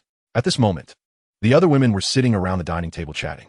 Charlia had been tied up early by Alan and was now obediently lying under the table. Although she was just a slave, Alan had still tied her close to the side of the sunshade, so she could kneel and lie there. After all, getting sunburned would affect Alan's feel and mood, wouldn't it? What are you discussing so animatedly? Alan wrapped his arms around Naka's waist from behind, resting his head on her shoulder, making Robin and Charlia envious in their hearts. Regardless of whether other women had already contributed rewards to him, Alan had always regarded Nami and Noki as his top favorites in front of everyone. This subtly established their status within the team, except for Charlia, who had nothing in her head and only thought about kneeling and being submissive like an M-girl. The others could probably understand Alan's intentions and tacitly cooperated in affirming Nami and her sister's position on the ship. Aren't we about to go to the Navy headquarters? We're discussing which is stronger, the Navy or the Four Emperors. Noki gently tilted her head towards Alan, her cheek pressed against his. Although her pretty face was slightly flushed, she still enjoyed this intimate contact. So what do you all think is stronger? Noki asked. I think it should be the Four Emperors. After all, if the Navy were that strong, they would have wiped out the Four Emperors long ago, right? How could four pirates still be called emperors? Noki rubbed her cheek against Alan's and playfully said, while Vivi and Califa shook their heads simultaneously. In fact, the Navy's visible strength was quite formidable with the fleet admiral, Navy heroes, the three admirals, and the warlords of the sea. If they were to engage in battle with a crew of the Four Emperors, the Navy would certainly win. When the warlords of the sea were mentioned, Vivi's expression noticeably darkened. Although Alan had rescued her from Alabasta, she had only been doing some chores since boarding, and Alan had not forced her to do any dirty work. Compared to Alan, she still hated Crocodile more, who had wreaked havoc in Alabasta and made the people suffer. Khalifa wanted to say something, but glanced at Vivi and then at Alan, ultimately letting out a soft sigh. After all, her identity was different from these women. If she spoke about matters concerning the world government, it would definitely involve secrets. Suddenly, a soft, plump sensation appeared on her foot, and looking down, she saw Charlier, who had tiredly knelt down, lying on her foot. This made Khalifa smile self-deprecatingly. Even celestial dragons were in such a situation, and she was still considering trivial matters. Showing her own value should be the most important thing now. In fact, the world government had more than just the Navy as a law enforcement agency. There were also the 3 military commanders and CP0, which was a higher level than CP9. If you want to get involved, we must pay attention to the world government's reinforcements. Because Khalifa had chosen to stand by Alan due to Charlier's slave status on this ship, she spoke without any reservations, casting a sympathetic glance at Vivi. Moreover, a significant portion of these pirates at sea were intentionally released by the world government to harass member countries, so they could continuously pay tribute to the Navy in exchange for protection. As for the extent of that protection, isn't it ultimately up to the world government to decide? With the conversation reaching this point, it was clear to the women present, and although Charlier wanted to say something, she knew well what punishment and self-destruction were. Punishment could bring pleasure, but death meant losing everything. So she wisely kept her mouth shut on this topic. Talking about such matters didn't hold much value anyway. After all, fighting wasn't like playing cards. The one with the bigger hand wins. On the battlefield, anything could happen, and no one could definitively conclude the outcome. So Alan ended the topic with a straightforward remark. Don't worry, that old guy Sengoku must have backup. It can't just be the 3 admirals and Garp. Of course, it can't be just the 3 admirals and Garp. Sengoku shouted at the phone bug in front of him, his eyes wide open, just like when Garp had been in front of him before. Commander Kong, this time we're facing 2-4 Emperor's pirate crews and the remnants of the Roger pirates. And that guy Alan might show up on the battlefield at any moment. I've already recalled Zephyr. You must help us. Otherwise, the Navy's losses will be too great. And this operation is also approved by the 5 elders. All right, I'll hide with my team. If that Alan really shows up, I'll definitely take action. Thank you, Commander Kong. I've already issued a call to arms for all the warlords of the sea to assist the Navy. They've been enjoying the privileges given by the world government. And now, they should contribute to our plan. Okay, but be mindful of the scale. This plan is crucial for both the Navy and the world government. And no mistakes can be allowed. Understood. After hanging up the phone bug, Sengoku finally breathed a sigh of relief. Although they were up against 2-4 Emperor's crews. With the 3 old admirals, the current 3 admirals, and the warlords of the sea, as long as the 3 military branches were committed, there was no way they would lose. However, he still needed to have a good talk with these defiant warlords of the sea. Having gained so many conveniences with the support of the world government, it was now time for them to fulfill their obligations. Alan, there's a ship blocking our way. Suddenly, Nami's warning interrupted the conversation on the deck. On land, Naka's mind fruit was the most suitable detector. Even if it couldn't penetrate the opponent's mind, it could still detect where people were hiding. But at sea, it was Nami's domain. The underwater currents were exploring the surrounding environment as the Yanhuang sailed, and anything that appeared near the Yanhuang would be sensed by her. Standing at the bow, she could see a small black dot appear in the distance, which gradually grew larger as it approached. It was a magnificent red sailing ship. 2 giant sea serpents were fixed at the bow, and a skull surrounded by 9 snakes shaped like the sun was painted on the sail. That seemed to be the 9 snake pirates, led by one of the warlords of the sea, Boa Hancock. Khalifa, standing beside Alan, adjusted her glasses and reminded him. She wasn't a combat agent when she was in CP9. She was more responsible for organizing and summarizing intelligence. So she remembered such prominent figures clearly. As the Yanhuang slowly approached, the pirate ship opposite was filled with women of all heights and sizes, all holding bows and arrows, with their bows drawn and aimed at the Yanhuang. When they noticed that Noki and the others were women, they slightly relaxed, but upon seeing Alan, the tension in their bows returned. You men, what do you want to do?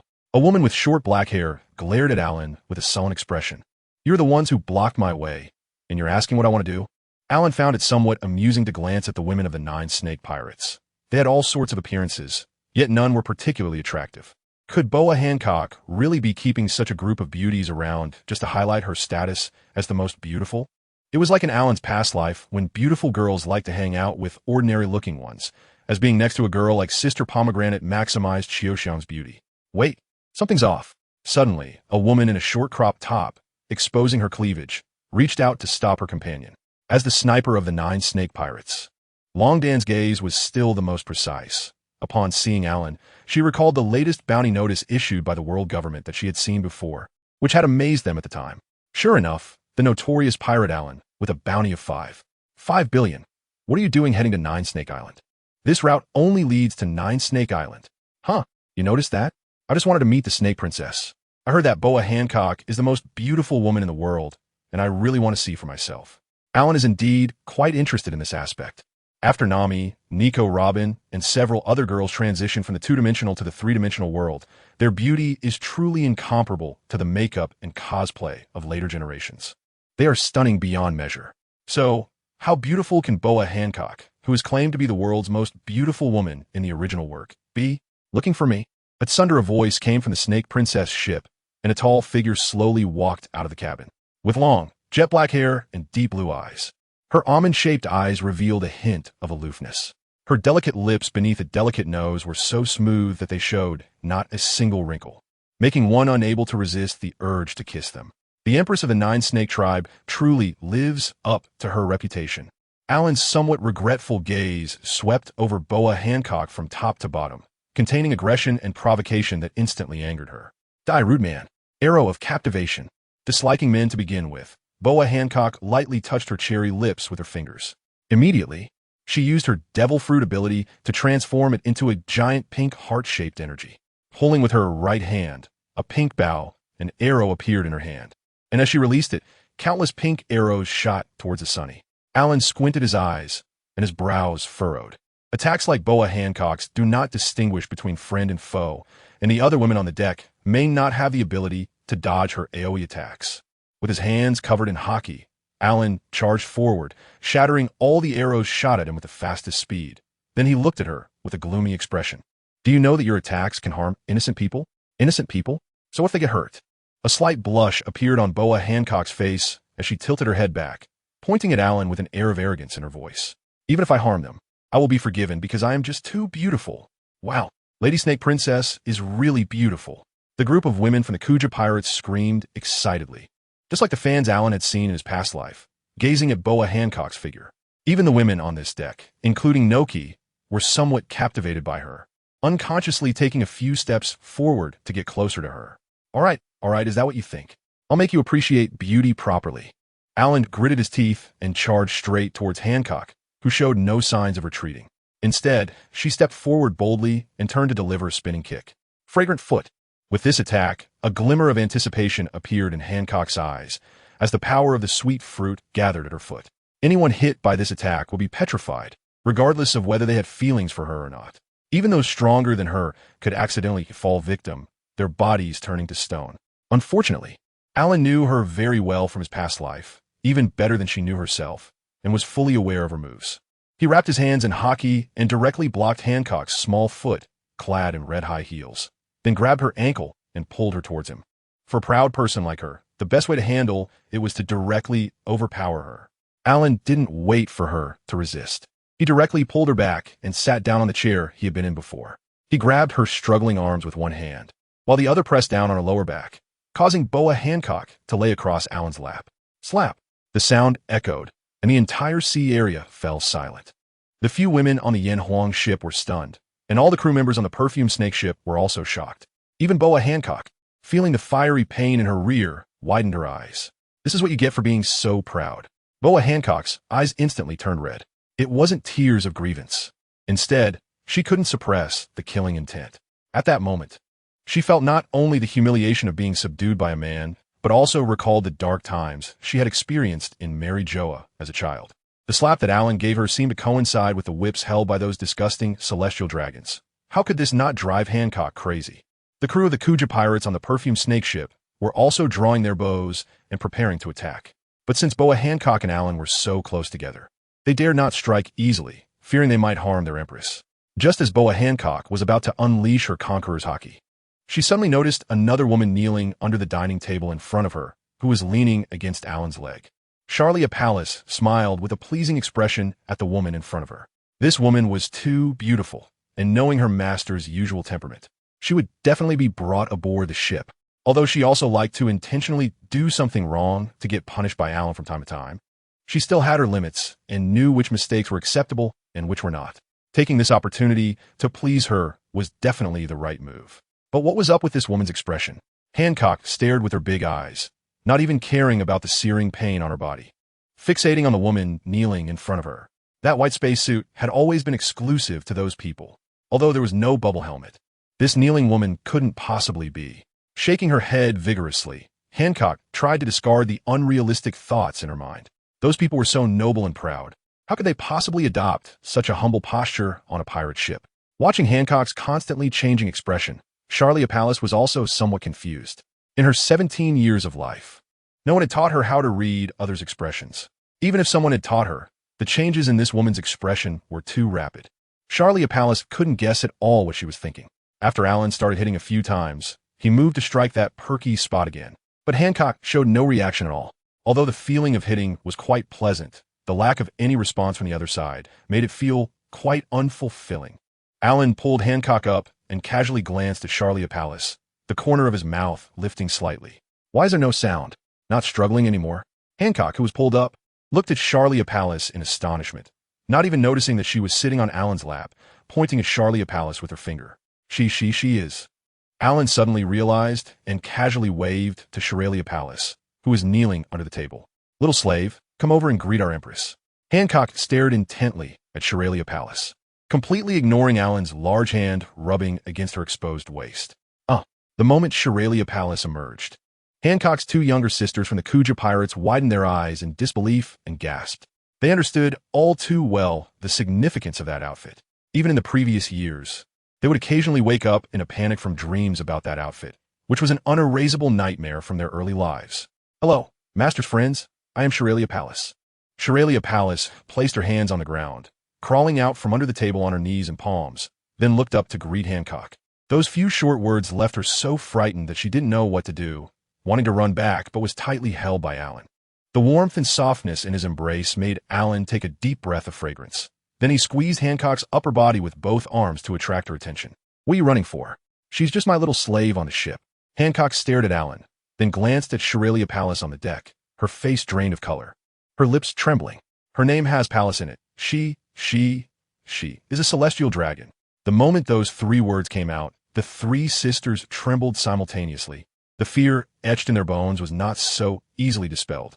Noticing Hancock's reaction, Charlie Palace couldn't help but feel a sense of pride. This was the reaction a normal person should have upon seeing a celestial dragon, right? That guy Alan is obviously not right. No wonder he can become the master of this palace. He truly is unique.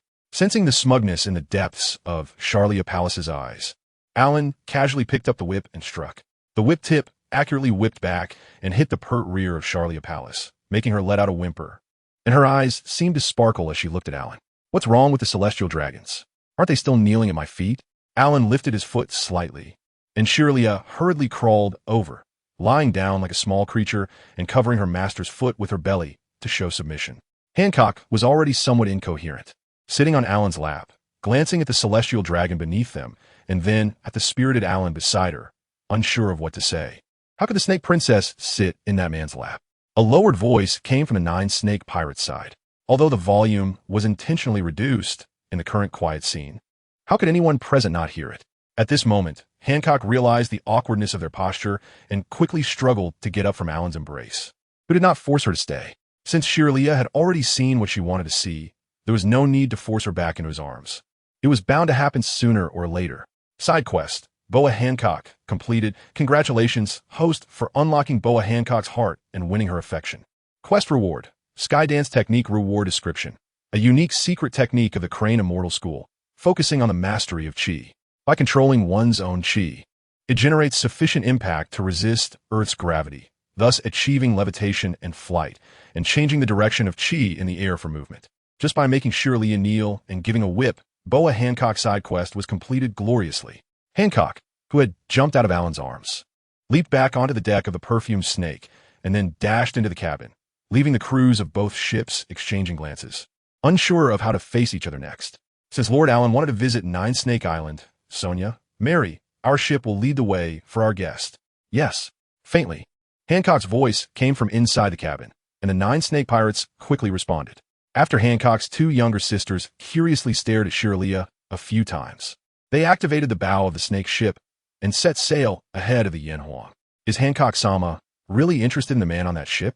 Of course. Didn't you see, Hancock-sama? Let us bring that man's ship back to Nine Snake Island? When has Nine Snake Island ever allowed a man to step foot on it? But that man doesn't look very strong. He at least needs to be as tall as Princess Sonia or Mary. TSK, did you forget? That man just fought with Hancock-sama and has a bounty of 5 billion. He must be a strong one.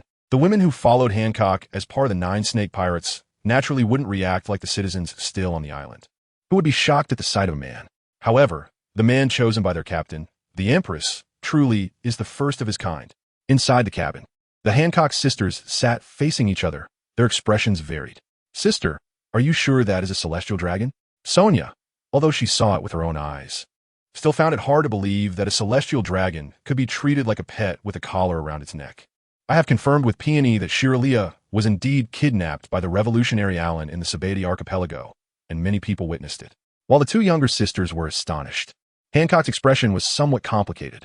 The information Peony gave her over the Den Mushy included not just that Alan kidnapped the celestial dragon, but also that he had directly incapacitated Rayleigh and handed him over to the Navy.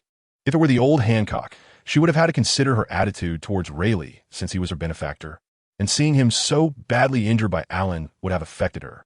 However, she had developed feelings for Alan first before learning this information, so Rayleigh's plight had much less impact on her. This is why Hancock did not change her mind about bringing Alan back to Nine Snake Island after receiving this information. As for the former Nine Snake Empress Peony, she's the former. Why should she care? A few days ago, the Marine contacted us saying that the warlords would go to the Navy headquarters to participate in the encirclement of the Whitebeard pirates, and I tentatively agreed.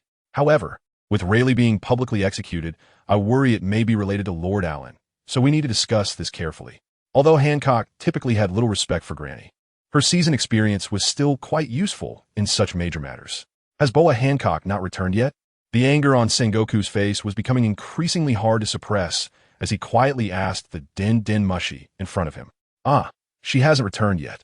A charming voice came from the other side of the Den Mushy. What does she want to do? Didn't she agree before? After you intercept her, you must clarify her stance. We need a definite answer about this matter. You understand what I mean. Although filled with rage, Sengoku still managed to control his emotions. Rest assured, the woman on the other side of the Den Mushy stroked the long knife in front of her. If the other party did not cooperate, she had other methods to ensure compliance. By the way, Whitebeard and the red-haired pirates have already confirmed their movements. However, they have yet to locate the former Roger pirate's position. So you and Vice Admiral Squirrel must be cautious on the road. If anything unexpected happens, immediately request assistance from the headquarters. Yes. After the Den Mushy call ended, Vice Admiral Squirrel looked at the woman in front of him with a hint of concern. Vice Admiral Ji Yuan, is it really possible that we will encounter members of the Roger pirates from the previous era on our way back? TSK, so what if we do? It's just about dealing with some enemies before the war. Since the Navy announced that they would engage in war with Whitebeard and the red-haired pirates, the morale of the officers and soldiers within the Navy, from top to bottom, has been raised to a certain level. Even their fighting spirit was continuously increasing, eager to confront the enemy at any moment.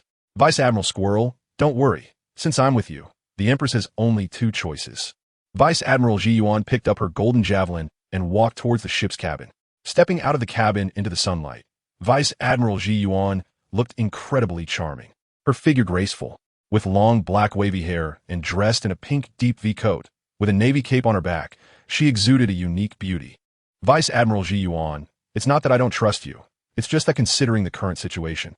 As Vice Admiral Squirrel followed her out, he heard the loud warning from the Navy soldiers on the lookout.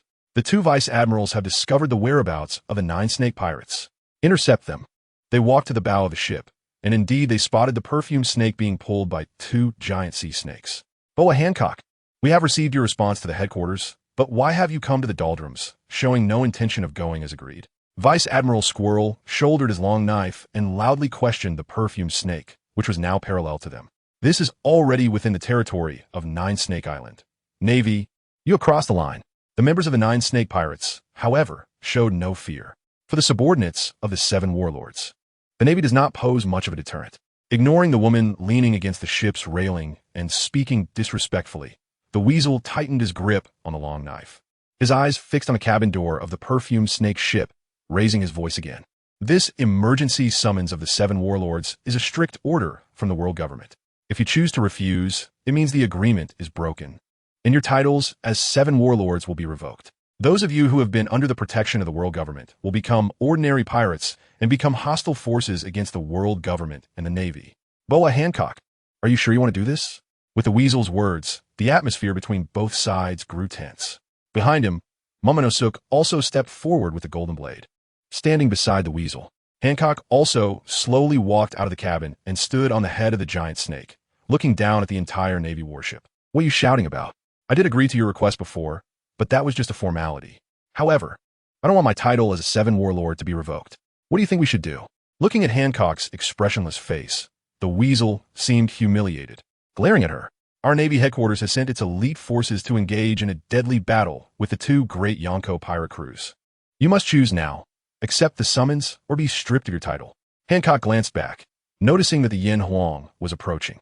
She didn't want Alan to wait too long, tilting her head to look at the warship below her. How about this? The Navy soldiers welcoming me encountered some unexpected accidents at sea, their bodies turned to stone, and the entire army was wiped out. How does that sound? Clang.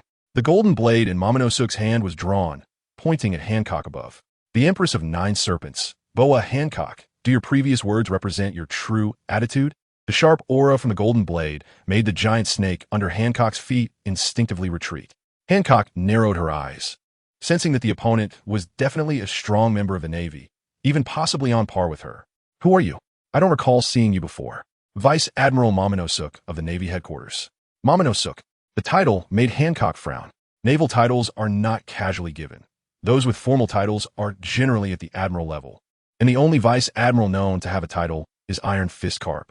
The previous generation's 3 admirals, Strategist Sengoku, Iron Fist Karp, and Black Arm Zephyr, had similar titles. The current generation's Akiji, Akainu, and Kizuru also have their own naming conventions, with colors at the front and animals at the back. From the naming rules of this title, Momonosuke cannot simply be an ordinary vice admiral. Seemingly guessing Hancock's thoughts, the weasel took a step forward, slightly raising his chin, a hint of pride on his face. Vice Admiral Momonosuke is one of the candidates for Admiral in the Navy headquarters. Boa Hancock, your current attitude is very important. Think carefully before you answer. With Momonosuke stepping forward, the weasel seemed to gain confidence, showing no fear of Hancock, the 7 warlord. What Admiral candidate? I have never heard of that. Sweet, sweet wind. Although surprised by Momonosuke's title, Hancock was not someone who would easily back down. She was extremely dissatisfied with the giant snake under her retreating from being intimidated. Making a heart shape with her hands, she unleashed a large amount of pink light, which instantly enveloped the drooling Navy soldiers on the deck, turning them to stone. Since you dare to attack Navy soldiers, even the 7 warlords cannot be forgiven. Although Momonosuke was a woman, her temper was not gentle at all. On the contrary, she was somewhat volatile, drawing her golden blade and leaping from the deck, slashing toward Hancock. Are you afraid of me? Hancock also covered her lower leg with haki and kicked back at Momonosuke. Bang! Bang! 2 crisp sounds echoed, the violent shock waves causing waves to rise on the surrounding sea, making the adjacent warships and the perfumed snake ships sway with the waves. At some point, Alan had appeared between the 2 women, his left hand covered in haki blocking Momonosuke's golden blade, while his right hand directly grabbed Hancock's ankle. Feeling the warmth on her ankle, Hancock's face turned red, quickly retracting her leg and striking a demure pose, which, combined with her chi pao, looked extremely alluring. The subvert Alan, how did you end up here?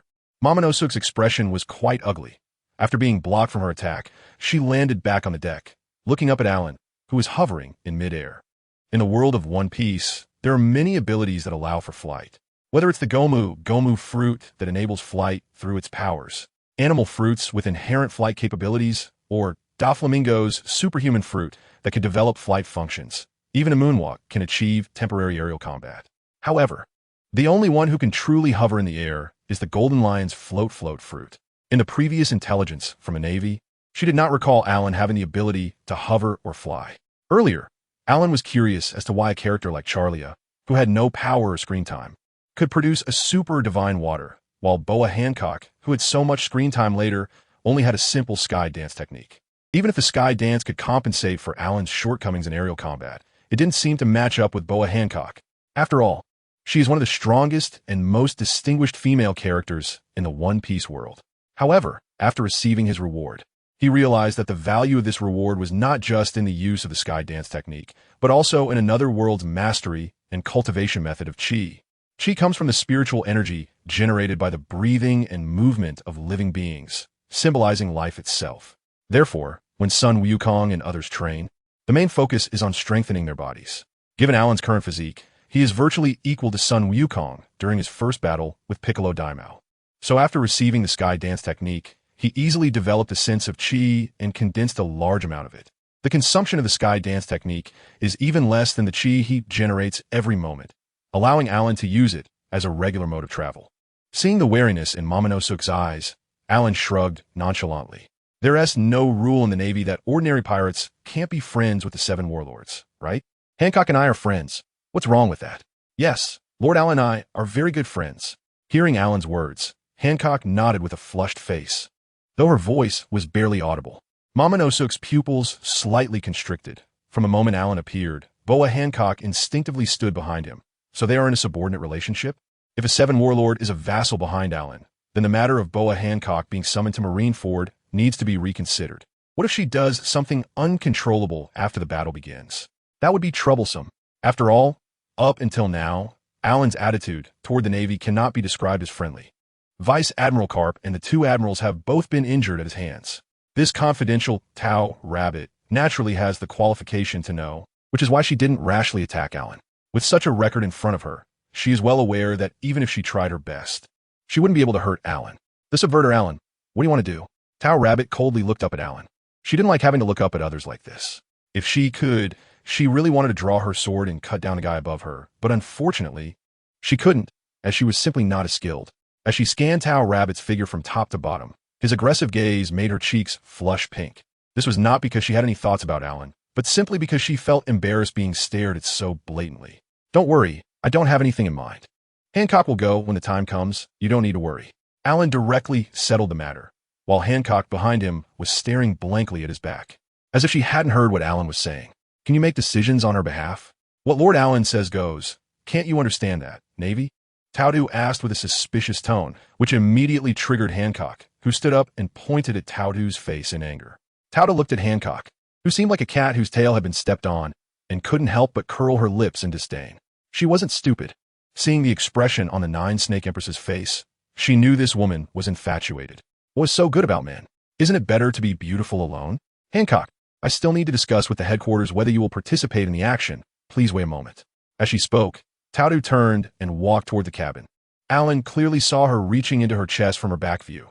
Then her hand dropped with a phone bug. All right. Although the women in this world have quite a good foundation, using that place as a storage space is somewhat excessive. Admiral Sengoku, we have intercepted Boa Hancock, and she has expressed her willingness to respond to the Navy's signals. However, the revolutionary is also here, and through Boa Hancock's words and actions, it can be confirmed that they are centered around Alan. The phone bug fell silent on the other end. If Tau-Tu could think of this, how could Sengoku not? What he couldn't understand was that over 30 years ago, Alan had no connection to Snake Island.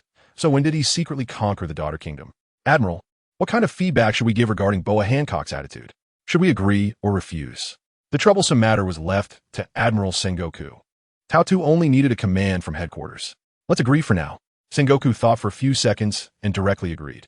After all, the Empress's combat power appearing at the top would also be a significant boost for them.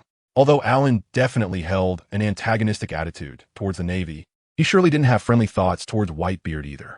Since the camp is uncertain, it's better to pull her to their side first, even if she contributes a little less. She is still a strong elite rear admiral-level fighter. Boa Hancock, I represent the Navy headquarters in accepting your attitude, and I hope you can come to the Navy headquarters before the action begins. There will naturally be someone to welcome you and arrange what you need to do. Tau-Tu walked out of the cabin expressionlessly and looked up at Alan and Hancock standing side by side. Humph. Hancock disdainfully curled her lips. If it weren't for Lord Alan stepping forward to make the decision for her, she wouldn't care about these Navy personnel. Ever since she escaped from Mariewa back then, she could never accept anyone's threats or coercion, even if it meant mutual destruction. Tau-Tu ignored Hancock's proud demeanor and instead directed her gaze towards Alan beside her. Revolutionary Alan, what is your relationship with Boa Hancock? And what are your plans next? I hope you answer seriously, as this relates to her treatment at the Navy headquarters. Even though she knew Alan was not someone she could contend with, out of concern for the Navy's operation this time, Tout 2 still asked a question. Was this question not prompted by that guy Sengoku? Alan's mouth curled up slightly. Forget about Peach Rabbit. Even if that old silver coin stood right in front of him, it wouldn't dare make a move that could potentially anger him. Seeing that Peach Rabbit didn't respond, Alan first wrapped his arm around Hancock's slender waist, and only when she was blushing shyly did he lean closer to her ear. Hancock, could you go back to the cabin for a moment? I obey. The proud Empress suddenly turned into a love-struck girl, shyly returning to the cabin. At this point, Alan shifted his attention back to Peach Rabbit. In that case, I'll talk to Sengoku directly, so you won't be suspicious. With that, Alan swiftly dove towards Peach Rabbit. Impudence! How dare you attack Vice Admiral Guion? The previously silent squirrel Vice Admiral's face turned ashen, and he immediately drew his long knife, launching himself to confront Alan. Looking at this guy, Alan couldn't be bothered to talk and directly punched the blade, the tremendous force causing the metal to emit a wail and even show signs of deforming. This punch pressed the back of Squirrel's knife directly against his chest, and then both man and blade were sent flying over 100 meters, landing with a splash in the sea. You dare to attack our Navy's Vice Admiral. Isn't that a bit of a bully? Peach Rabbit slowly drew her golden sword, the tip pointing at Alan, her entire aura poised for action. I didn't attack him. He attacked me first. Your Vice Admiral can't just slander me. Alan replied, I just wanted to contact Sengoku. Saying this, Alan's hand reached straight for the spot where Peach Rabbit had hidden the snail. The latter's face instantly flushed red, and she stepped back significantly. What are you trying to do? I saw you take your snail from here just now. I need to talk to Sengoku about something. Impudence. Peach Rabbit could no longer suppress her inner anger, and her golden sword came down fiercely from above. Clang! Alan covered his armed arm directly in front of the blade, and the immense force caused cracks to appear on the deck beneath his feet, but he himself was unharmed. Grabbing hold of Jinbira's blade, Alan's other hand reached towards Peach Rabbit's chest, startling her and causing her to step back 2 more steps. Even Jinbira was taken away by Alan. Although a sword is a swordsman's second life, she chose to give up her second life in the face of Alan's unconventional grip. Don't come over, I'll get the snail. Just as Peach Rabbit was about to reach for the snail, Alan suddenly appeared in front of her, grabbing her wrist with one hand and then clasping her other wrist together. No matter how wildly she struggled, she couldn't escape from Alan's large hand. I never need to trouble others for things I can do myself, so there's no need for Major Peach Rabbit to intervene. Saying this, Alan directly reached inside. This is the snail, right? Is it possible that Major Peach Rabbit hid other snails in here? Let's search a bit more. Amidst Peach Rabbit's mortified expression, Alan rummaged for a few minutes before finally finding the snail she used to contact Sengoku. Buru. Hey Guion, what's up? Hearing the voice from the other end, Alan squinted his eyes slightly, a smile appearing on his face. Hey Sengoku, it's me, Alan. Does my voice sound familiar to you? Alan? How is Peach Rabbit's snail in your hand? What have you done to Guion? Sengoku's expression changed, and he involuntarily stood up from his chair, his eyes fixed on the snail in front of him. Hey, old friend, it's been so many years without contact, and you speak to me like this. Isn't that a bit hurtful? Guion is our Navy's candidate admiral, a high-ranking officer in the Navy.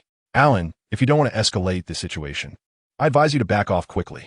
The Navy can fully mobilize to hunt down the Whitebeard pirates, and they can also come after you. At this moment, Sengoku could no longer control his facial expressions. Veins were bulging on his forehead, his fists clenched tightly, and a killing intent unconsciously radiated from him. The snail in front of him trembled under this pressure, and Sengoku wished he could smash it like a punch to Alan, but he didn't dare to do so. If this snail was really smashed, there would be no way to contact Alan anymore. Oh dear, how scary. Are you guys planning to surround me again like you did over 30 years ago? Alan's mouth spoke terrifying words, his tone laced with mockery. Yet his expression was somewhat cold, as if he weren't the one speaking. This made the suppressed Tao Rabbit feel a bit flustered. But no matter how she struggled, the opponent's big hand clamped down on her wrist like an iron vice, making it impossible to break free. More than 30 years ago, it was a matter for a few old guys like us. At that time, Cheyenne hadn't even been born yet. Why drag her into this? Don't worry, Sengoku. With a girl as beautiful as her, how could I bear to harm her?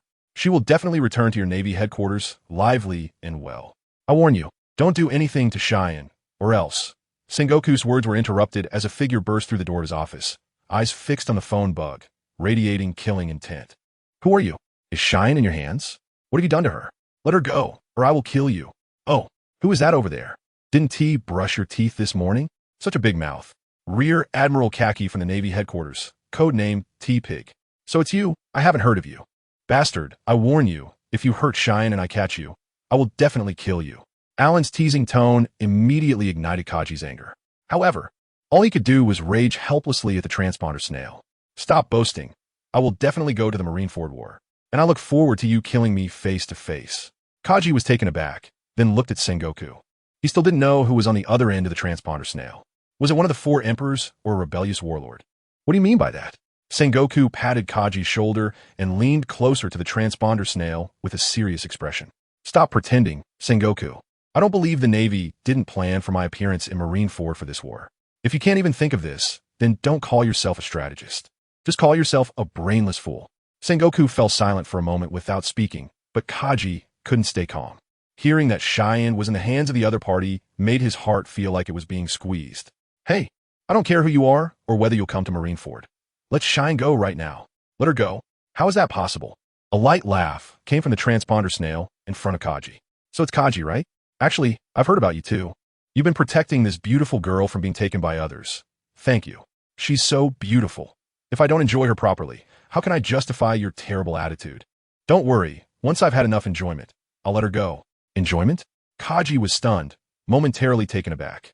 The next second, the veins on his forehead bulged, and after slamming his hand on the desk heavily, he gritted his teeth and lowered his voice word by word. I apologize to you. Please don't hurt Cheyenne.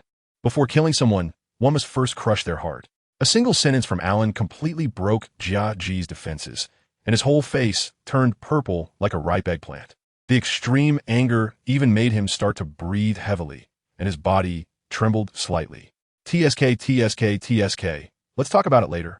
Alan's mocking voice echoed in the office. Sengoku and Kaji exchanged glances. The former took a deep breath to calm himself before speaking. Alan, what is it? That's a matter between you and our Navy. You released Guion, and we will settle this at Marineford.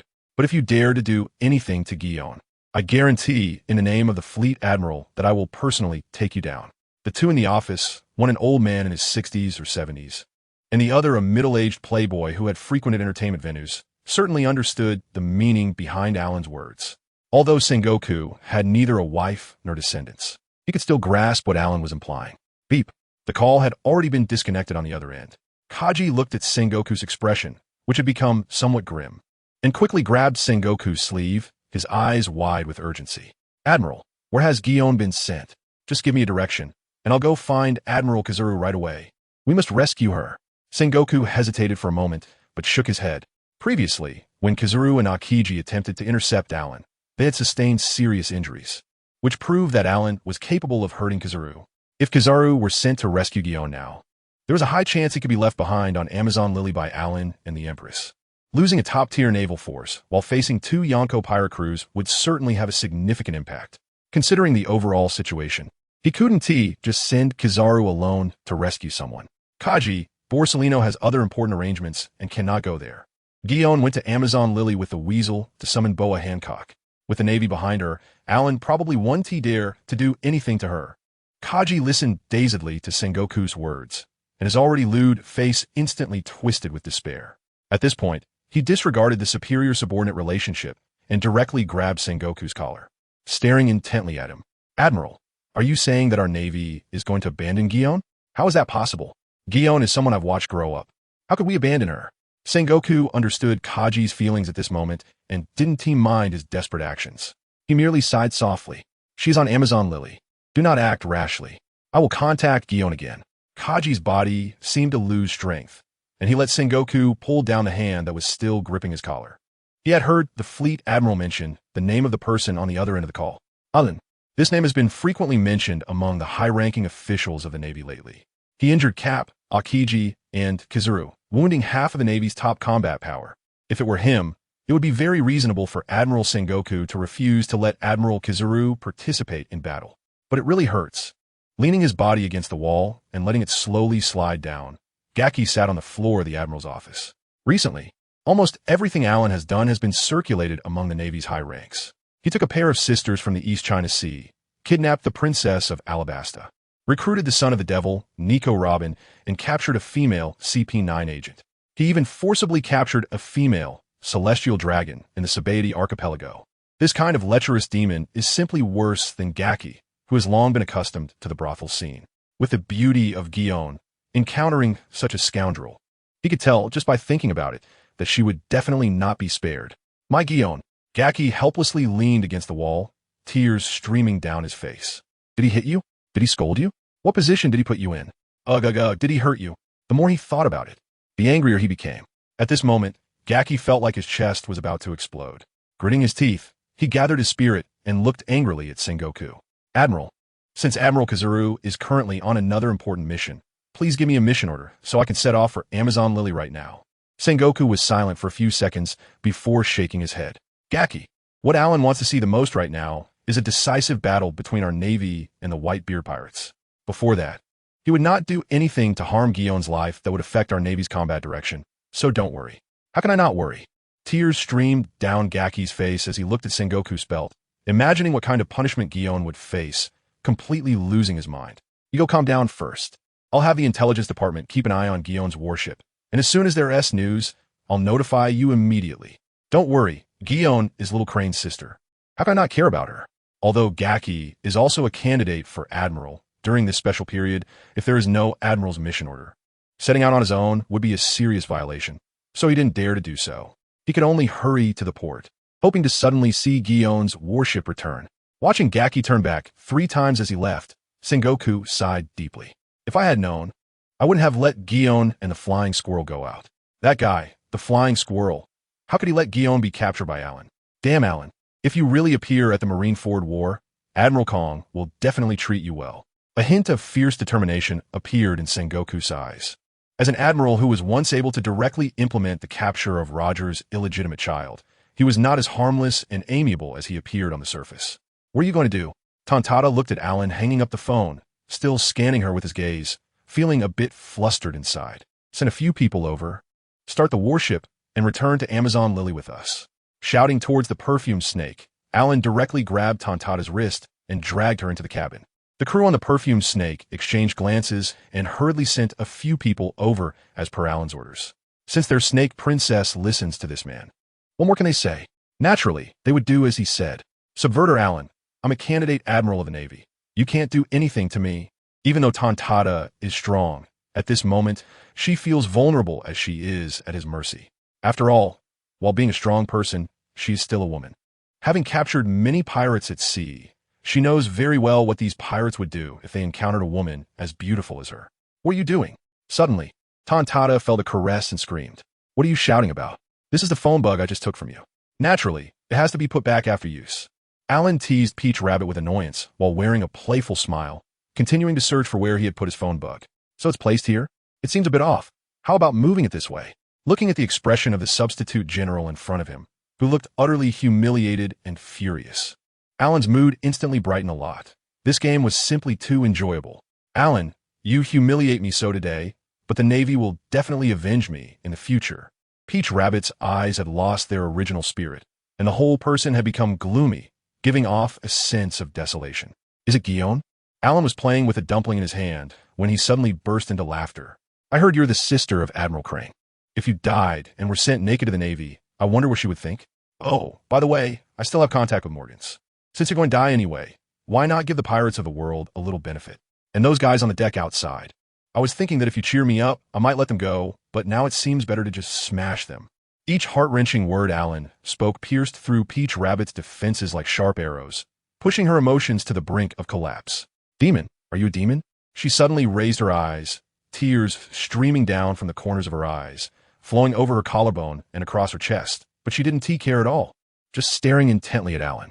He gently reached out to stroke her face, wiping away the trail of tears, then leaned closer to her ear. I'm not a demon.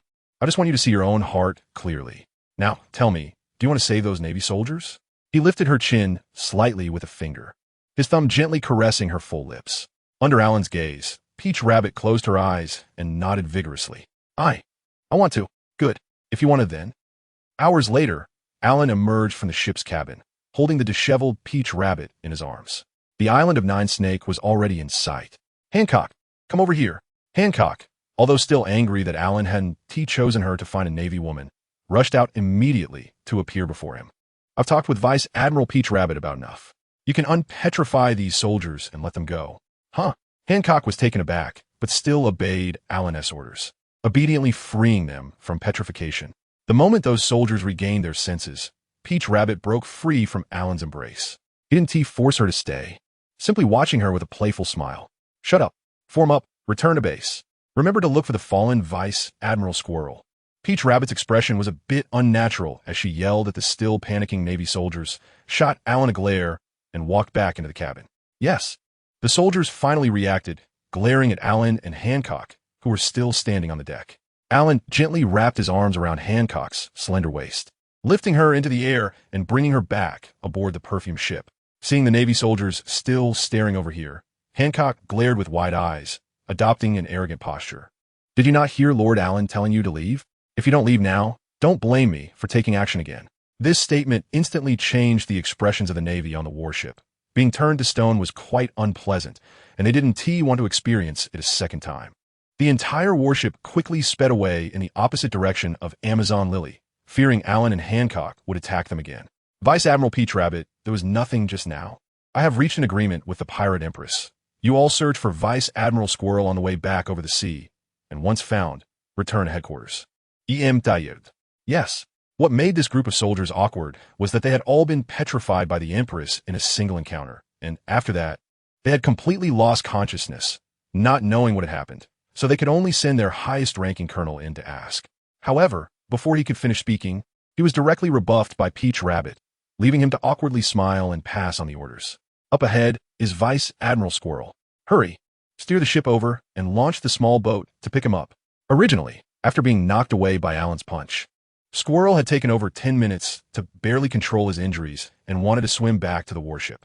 But just as he started to swim, the warship had already set sail, leaving with the group of women from Amazon Lily. After swimming for a few kilometers following their route, Vice Admiral Squirrel could no longer hold on and fainted while clinging to a piece of wood floating on the sea. Fortunately, the lookout on the returning warship had sharp eyes. Otherwise, he might drift at sea until he was eaten by sea creatures. Peach Rabbit left on the warship, while several women aboard the Yen Huang were politely invited to the island by the people of the Amazon Lily, preparing for a grand banquet. The banquet culture in this world was comparable to the drinking culture of a certain province before Alan's arrival. Whether happy or sad, one must have a meal. Weren't you the one who organized the information on the 7 warlords of the sea? Has that empress always been like this? Robin quietly poked her companion Califa, who shook her head helplessly. At this moment, Hancock, who was at the front of the group, was slightly pouting, occasionally glancing at Alan. Whenever their eyes met, she would blush and lower her head, as if she were a shy girl waiting for her crush to coax her. Feeling the gaze of the women behind her, Hancock regained her composure and instructed the people beside her. You all take them to rest for a bit. I have important matters to discuss with Lord Alan. Yes. The women from Amazon Lily quickly bowed in response, and Alan nodded at Nami and the others, not worried that the people on Amazon Lily would do anything to them. Nokigao also nodded and stepped forward first. Everyone knew she had the ability of the mind fruit, making it easy to differentiate friend from foe. Her initiative to step forward indicated there was no ill intent, putting everyone at ease. At this moment, a wise man in the sky let out a sigh of relief. Earlier, when Alan and Hancock had engaged, he had thought about coming down to spar with such a strong opponent. However, noticing that she was a woman and quite beautiful, he hesitated. Now it seemed he had made the right choice to hesitate. If he had really come down, Alan might have turned his attention to him. What kind of trick was this snake princess up to, allowing a man into her chambers? As soon as they entered, a short, gray-haired old lady appeared at the entrance of the chamber, shouting at Sonia and Mary, who were still outside. The 2 women assigned to guard exchanged glances, revealing a hint of a mischievous smile, and took a step back. Granny, sister, and Alan are inside. You should hurry in and get Alan out. The old lady's expression of anger froze, a few drops of cold sweat instantly forming on her forehead, and then she awkwardly smiled. Never mind, after all. The Snake Princess is our empress now, and some matters are for her to decide. Saying this, she leaned on her cane and took a few steps back. What a joke. That was a notorious guy with a bounty of 5 billion from over 30 years ago. The old lady had heard plenty of his deeds long before these little girls were born. Now you want me to go in and get him out? It would be better to just end it myself. Sonia and Mary both wore expressions of as expected, and seeing the old lady's demeanor, they abandoned the idea of teasing her any further. Although they often bickered, it was undeniable that Granny cared for them deeply. Meanwhile, the two inside the chamber were sitting face to face. Hancock was blushing and fidgeting, wanting to say something, but the words got stuck in her throat. Hancock, just say what you want. We don't need to be so polite between us. Aaron smiled at her, knowing he was not like that guy Luffy, who wouldn't open his mouth even when the meat was right in front of him. Lord Aaron, I want to confess something to you, Hancock said, trembling as she turned around, the only piece of clothing on her slowly sliding down. From her movements, Aaron already knew what she wanted to say. Sure enough, after her clothes fell, Hancock gently lifted her long, cascading hair. On her smooth, fair back, there was a tattoo pattern with a circle in the center and 4 triangles above and below it.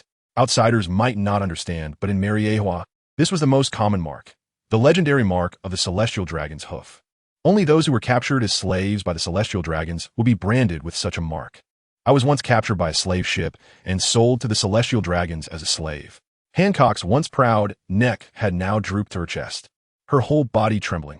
She had never imagined that one day she would voluntarily show the mark of the celestial dragon to someone else. The more she acted proud and indifferent outside, the more insecure and pain she felt inside. So when she saw a celestial dragon kneeling as a slave on Aaron's ship, she completely fell for Aaron. That extreme contrast made her so excited that she couldn't contain herself. In front of Aaron, she was even more submissive than those slaves. There was admiration, attachment, gratitude, and infatuation all mixed together, making her body react even when she just looked at Aaron's face. Lord Aaron, my greatest secret has been revealed to you. Do you despise me? Hancock lowered her head, her body trembling slightly. She was hesitant to hear Aaron's voice, but longed to hear the answer she desired from him. It felt like standing in a courtroom waiting to be judged.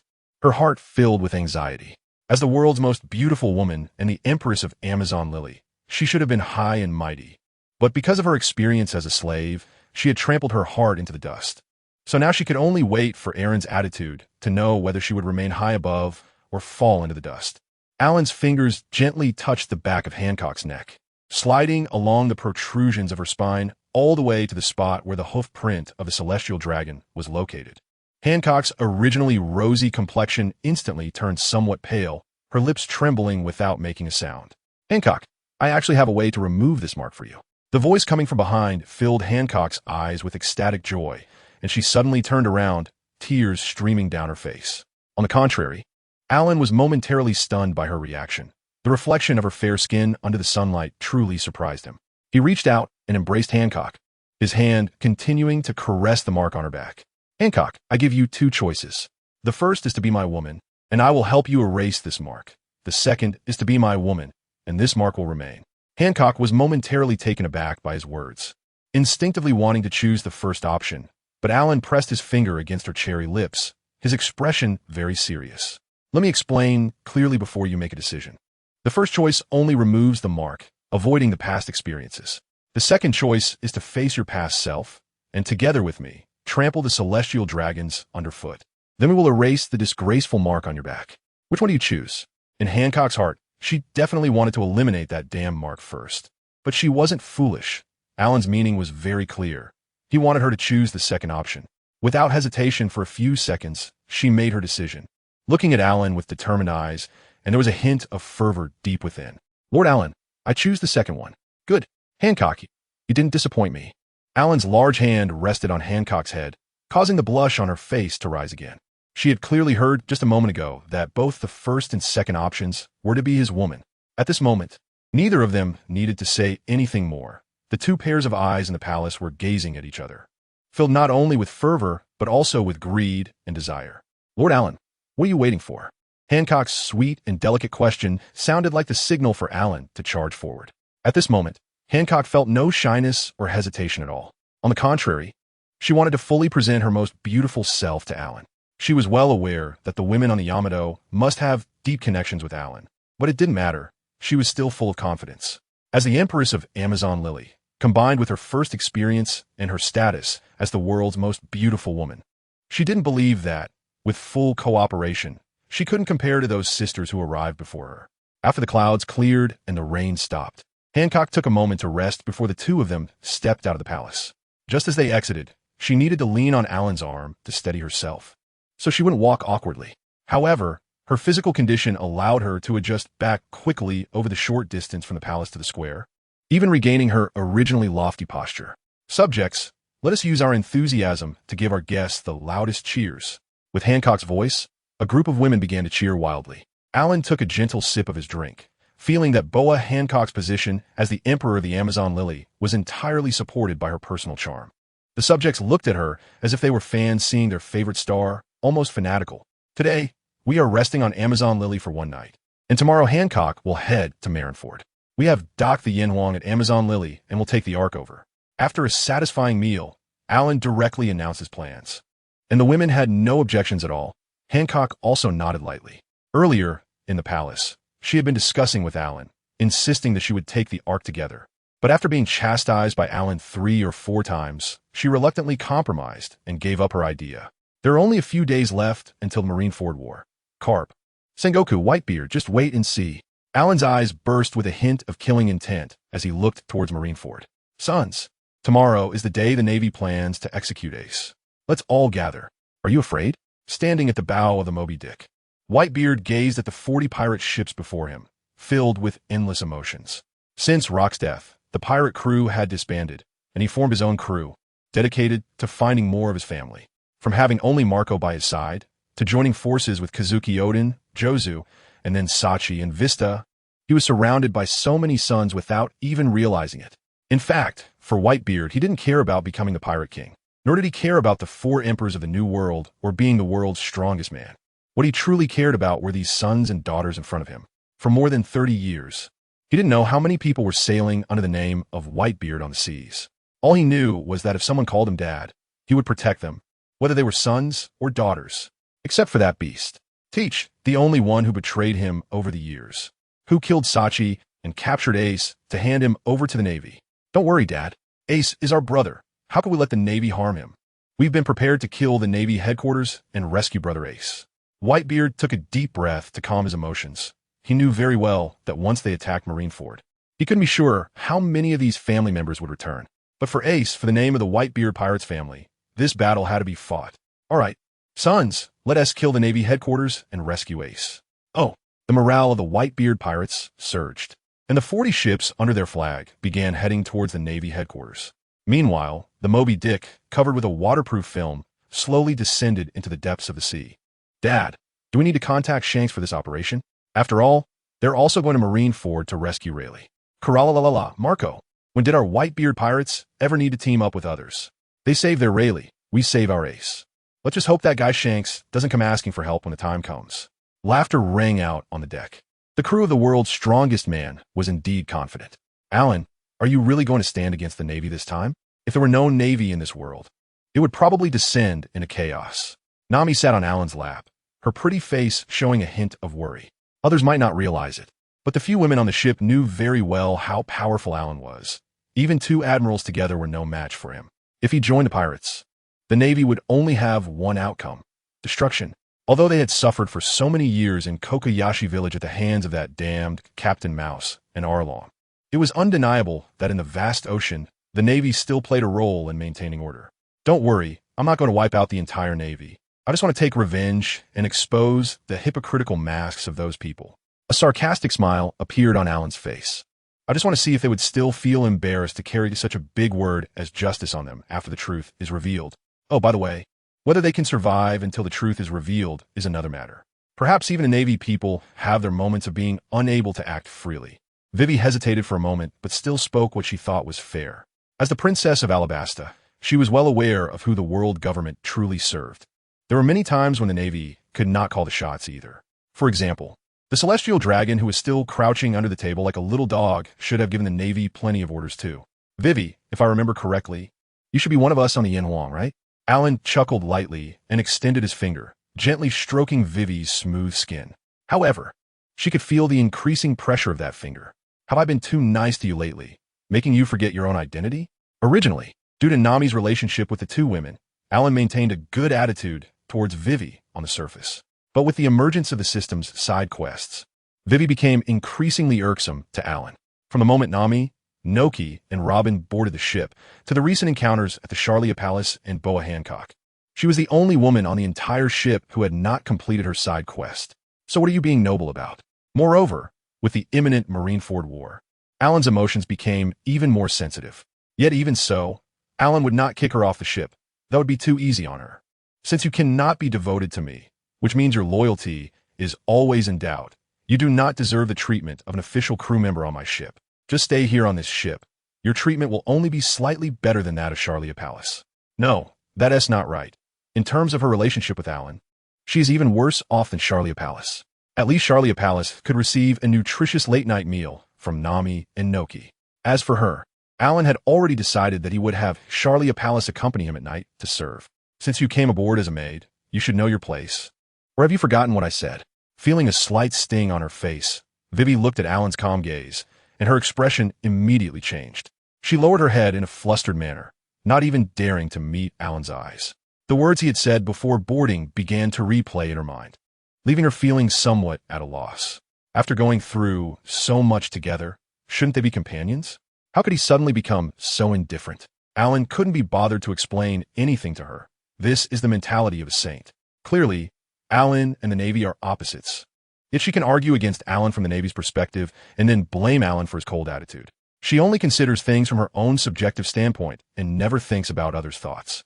Nami hesitated, looking at Vivi, who was still on the side, teary-eyed, wanted to say something to help her. After all, for so long, her relationship with Vivi had been the best. However, Nojiko shook her head at her. Due to the power of the soul fruit, she had become increasingly sensitive to the emotions of others as her strength grew. Even though she knew Alan wouldn't get angry at the two of them, she could vaguely sense his inner agitation. So it was better not to provoke him at this moment. That's not what I meant, Alan. Shut up. Alan glanced sideways at Vivi, whose tears were dripping down her face, and frowned. If your useless tears dirty the floor, you'll have to clean it up yourself. Khalifa, keep an eye on her.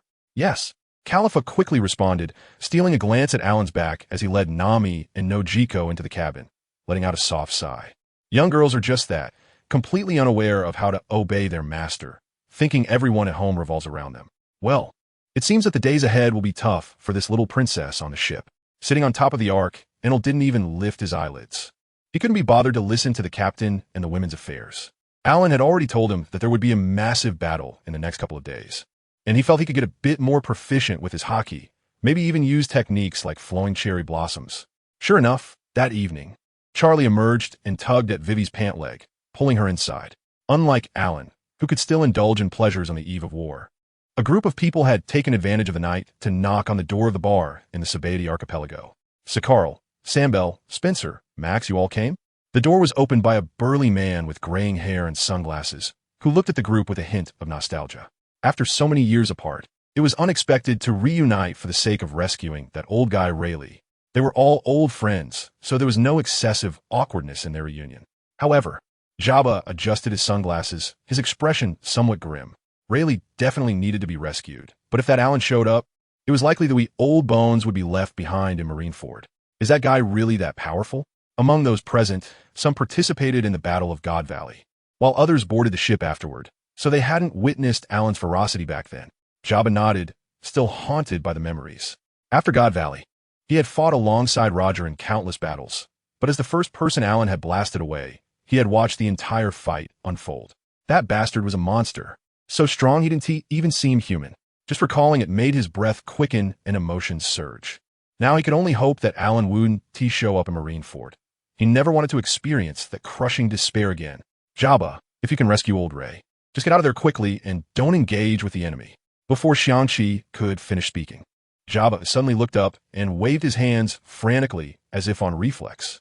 Don't worry, Xiangqi, we definitely won't get entangled with that guy. After all, we're all getting old. If it weren't for Rayleigh getting caught, we'd all be hiding in different places and wouldn't be in the public eye. Though Xiangqi didn't understand why Jabba was so agitated, she nodded gravely. Don't worry, Shanks has already set off in the New World. When the time comes, the main forces fighting the Navy will be those two emperors. You just need to go rescue the people. Mentioning Shanks brought smiles to Jabba and the others' faces. No one expected that the little guy picked up by the captain back then could now be ruling the entire New World alongside Whitebeard. He truly was a fine intern from the Roger Pirates. It's about time. I prepared a ship for you at the dock. You can head over now. This battle will be broadcast live around the world. I hope your operation goes smoothly. Jabba and the others nodded and streamed out of the bar. Hopefully, everything would go smoothly. Even with two emperors on their side, the enemy's lineup was not easy to deal with. Not to mention that guy. Many of those present had old scores with him. Who would have thought he and T died back then and reappeared after over 30 years? The tides of the sea were surging, and the Navy headquarters was on high alert. In the past few days, high-ranking officers above the rank of Rear Admiral had held countless meetings, arranging numerous operations. Facing two Emperor pirate crews, a slight misstep could lead to the Navy's collapse. In that case, it would be the civilians of the world who would suffer. All countermeasures were confirmed with Admiral Tsuru after repeated discussions with Sengoku to ensure there would be no mistakes before being arranged for execution. Everyone, we'll wrap up here today. There is a tough battle to fight tomorrow. Rest well tonight. I truly hope to see all of you in this office after tomorrow. Sengoku announced the meeting's adjournment with a serious expression, pressing his hands on the table. Everyone walked out silently, the atmosphere extremely oppressive. But one person trailed behind, a lewd expression on his face, chasing after the unamused Robin, chattering incessantly. Ji-Yun, why aren't you talking to me? Ever since you came back, you've locked yourself in your room. What happened? Ji-Yun, the guy didn't do anything to you, right? If he did, just tell me, and I'll help you get back at him. Ji-Yun, don't worry, I want to dislike you. As soon as those words left his mouth, Jinbira instantly drew his sword, the cold light flashing in front of Jai's eyes, scaring him to take a step back. A neat cut appeared on the wall beside him. Just now, he had genuinely felt a hint of killing intent radiating from Ji-Yun. This woman hadn't truly gotten angry with him after he confessed so many times. But this time, just a few words had triggered her killing intent. This situation was off. Jai's eyes reddened, not because Ji-Yun had developed murderous intent towards him, but because he thought of the Allen who had captured Ji-Yun. Bastard, what have you done to my Ji-Yun? Jai gritted his teeth, wanted to follow her, but he found that Ji-Yun had already walked far away. Even drawing her sword didn't make her hesitate for a second. Sometimes, refusal isn't the most hurtful. It's the indifference that is. Damn it. You better not show up tomorrow. If you do, I'll definitely kill you. The intense hatred made Jai almost lose control of his devil fruit powers, causing the solid ground of Marine Ford to tremble slightly with his movements. But in the next second, he regained control. On the eve of war, the entire Navy headquarters was on high alert. He couldn't afford to provoke the soldiers' sensitive nerves at this critical moment. From the dark night until the sun rose the next day, Jai stood firmly in the square, motionless. Only when the execution squad came to set up the gallows and arrange matters did he finally let out a deep breath. In just a few hours, war would break out. Facing the sunlight, Sengoku stood on the balcony of his office, gazing far into the direction of the sea. Beneath the feet of several giant rear admirals, thousands of elite Navy soldiers were lined up shoulder to shoulder in the port square. It was almost time. Let the warlords come out. In a large reception room, Bear and Moria sat face to face, while Hawkeye and Doflamingo lounged on a long sofa. And Hancock stood by the window, gazing at the sea. Though she appeared proud, she squinted her eyes to secretly glance at the sky. Lord Allen and the others should be sailing above me on the Ark, right? Just a few nights apart, and I already miss him. As she thought this, a blush crept onto Hancock's cheeks. A passing Navy soldier caught a glimpse and was instantly captivated, nearly forgetting his duties. Who would have thought that the proud pirate empress would also be coerced by the world government to take down Whitebeard? Doflamingo, with his eyes darting beneath his sunglasses, leaned back on the sofa and arrogantly pointed in Hancock's direction. His secret celestial dragon identity and position as the underground Joker made him habitually look down on the other warlords. Besides Hawkeye, who could hold his own against the red-haired Shanks, the others seemed insignificant in his eyes. The only formidable one, Bear, had been transformed into a cyborg. And how could he regard someone who was no longer human? Suddenly, Hancock frowned, her armament hockey flaring up as she deflected an invisible thread aimed at her. Doflamingo, you're seeking death. Hancock turned around, her eyes wide with anger, shocking everyone present. In her mind, she already belonged to Lord Allen. And if that damn thread from Doflamingo touched her, wouldn't it mean she was no longer pure? Being sensitive about this matter, Hancock lost her temper. Before Doflamingo could react, she had already appeared behind a sofa. Hawkeye narrowed his eyes and swiftly moved aside. After all, Doflamingo was the one being directly attacked, and he dismissed Hancock's assault, crossing his arms to block the strike. But just as they were about to collide, his observation hockey went into overdrive. In a rush, Doflamingo barely managed to coat his arms in armament hockey. Boom! With a loud crash, Doflamingo was sent flying out of the room by the immense force, suspended in mid-air, blood spilling from his mouth. Just before hitting the ground, he managed to regain his balance to avoid a humiliating fall. Damn, when did this woman become so strong? Doflamingo glared up at the large hole he had just been blasted through, his hands trembling involuntarily. Hancock stood at the hole, looking down at Doflamingo with squinted eyes. If you dare to offend me again, it won't be so simple, Doflamingo. Her cold demeanor made Doflamingo dig his nails into his palms. Feeling the eyes and whispers of the surrounding navy, the boundless humiliation causing his veins to bulge, nearly driving him to explode. Yet he gritted his teeth and suppressed his urge to kill, instead forcing a smile. Who would have thought you've grown so strong? Impressive, impressive indeed. Not only Doflamingo, but the other 3 warlords present stared at Hancock in shock. Although they had no close ties, they had a rough understanding of each other's abilities. Otherwise, Doflamingo wouldn't have so recklessly provoked her. But none of them expected that in just a year or two since their last meeting, the strength of the Snake Princess had progressed so dramatically it could be described as earth-shattering. Hancock scoffed dismissively at Doflamingo. How could a dirty man like him understand the greatness of Lord Allen? Just a small jar of water, after drinking it, had visibly enhanced her entire body. Not only her physical strength, but also her 3-color hockey and devil fruit abilities had all risen to a higher level. With such an enhancement, she could even dare to engage a Marine admiral. Of course, this was also an illusion created by her still uncontrolled power. It was still too early for her to confront an admiral, but for a short period, she could manage to hold her ground. Excuse me. The door slowly opened, and a Navy soldier stood at the entrance, expressionless, looking at the people in the room. Everyone, the time has come. Please head to the port. The soldier, who had come to notify them, was stunned, staring wide-eyed at the large hole in the wall in front of Hancock. It's fine. I think this way is more convenient. Let us go to the port. Saying this, Hancock jumped straight through the hole in the wall, with Hawkeye and the others following her leap. Notably, when they reached Moria, he casually tore down a bit more of the wall to avoid bending down. The Navy soldiers behind them stared blankly as this group jumped through the hole, suddenly spitting in disdain. Pirates are just pirates. They don't understand any rules. Not even how to use a door. Hancock and the others walked slowly to the front of the port, standing before all the Navy. Akainu, Kizaru, and Akiji also strolled to their already prepared chairs and took a seat. Allen, the Whitebeard Pirates haven't arrived yet. They won't be late, will they? Nami nervously clutched Allen's arm, and he gently stroked her hair. Don't worry, there's still a few hours. And who told you the Whitebeard Pirates haven't come? Enel, sitting on top of the ship, widened his eyes and looked down. His observation hockey detecting that the Whitebeard Pirates were actually coming from beneath the sea. Meanwhile, several live broadcast transponder snails arranged by Bonnie were set up in various corners of Marineford. Since the Navy was all busy preparing for the upcoming battle, they had no extra energy to focus on her actions, which allowed her to successfully pull this off. At that moment, Sengoku slowly walked up to the execution platform, standing next to Ace. Port Gas D. Ace, announce your father's name. My father is Whitebeard Edward Newgate. No, your father is not Whitebeard. Your mother's name is Port Gas D. Rouge, and your father is the Pirate King GOLD. Roger. With this statement, the entire world watching the live broadcast erupted in an uproar, many people glancing at their companions to confirm they hadn't misheard. Fire Fist Ace is actually the son of the Pirate King, and the bloodline of the Pirate King is still alive in this world. Even Rayleigh, kneeling beside Ace, couldn't help but look up at him.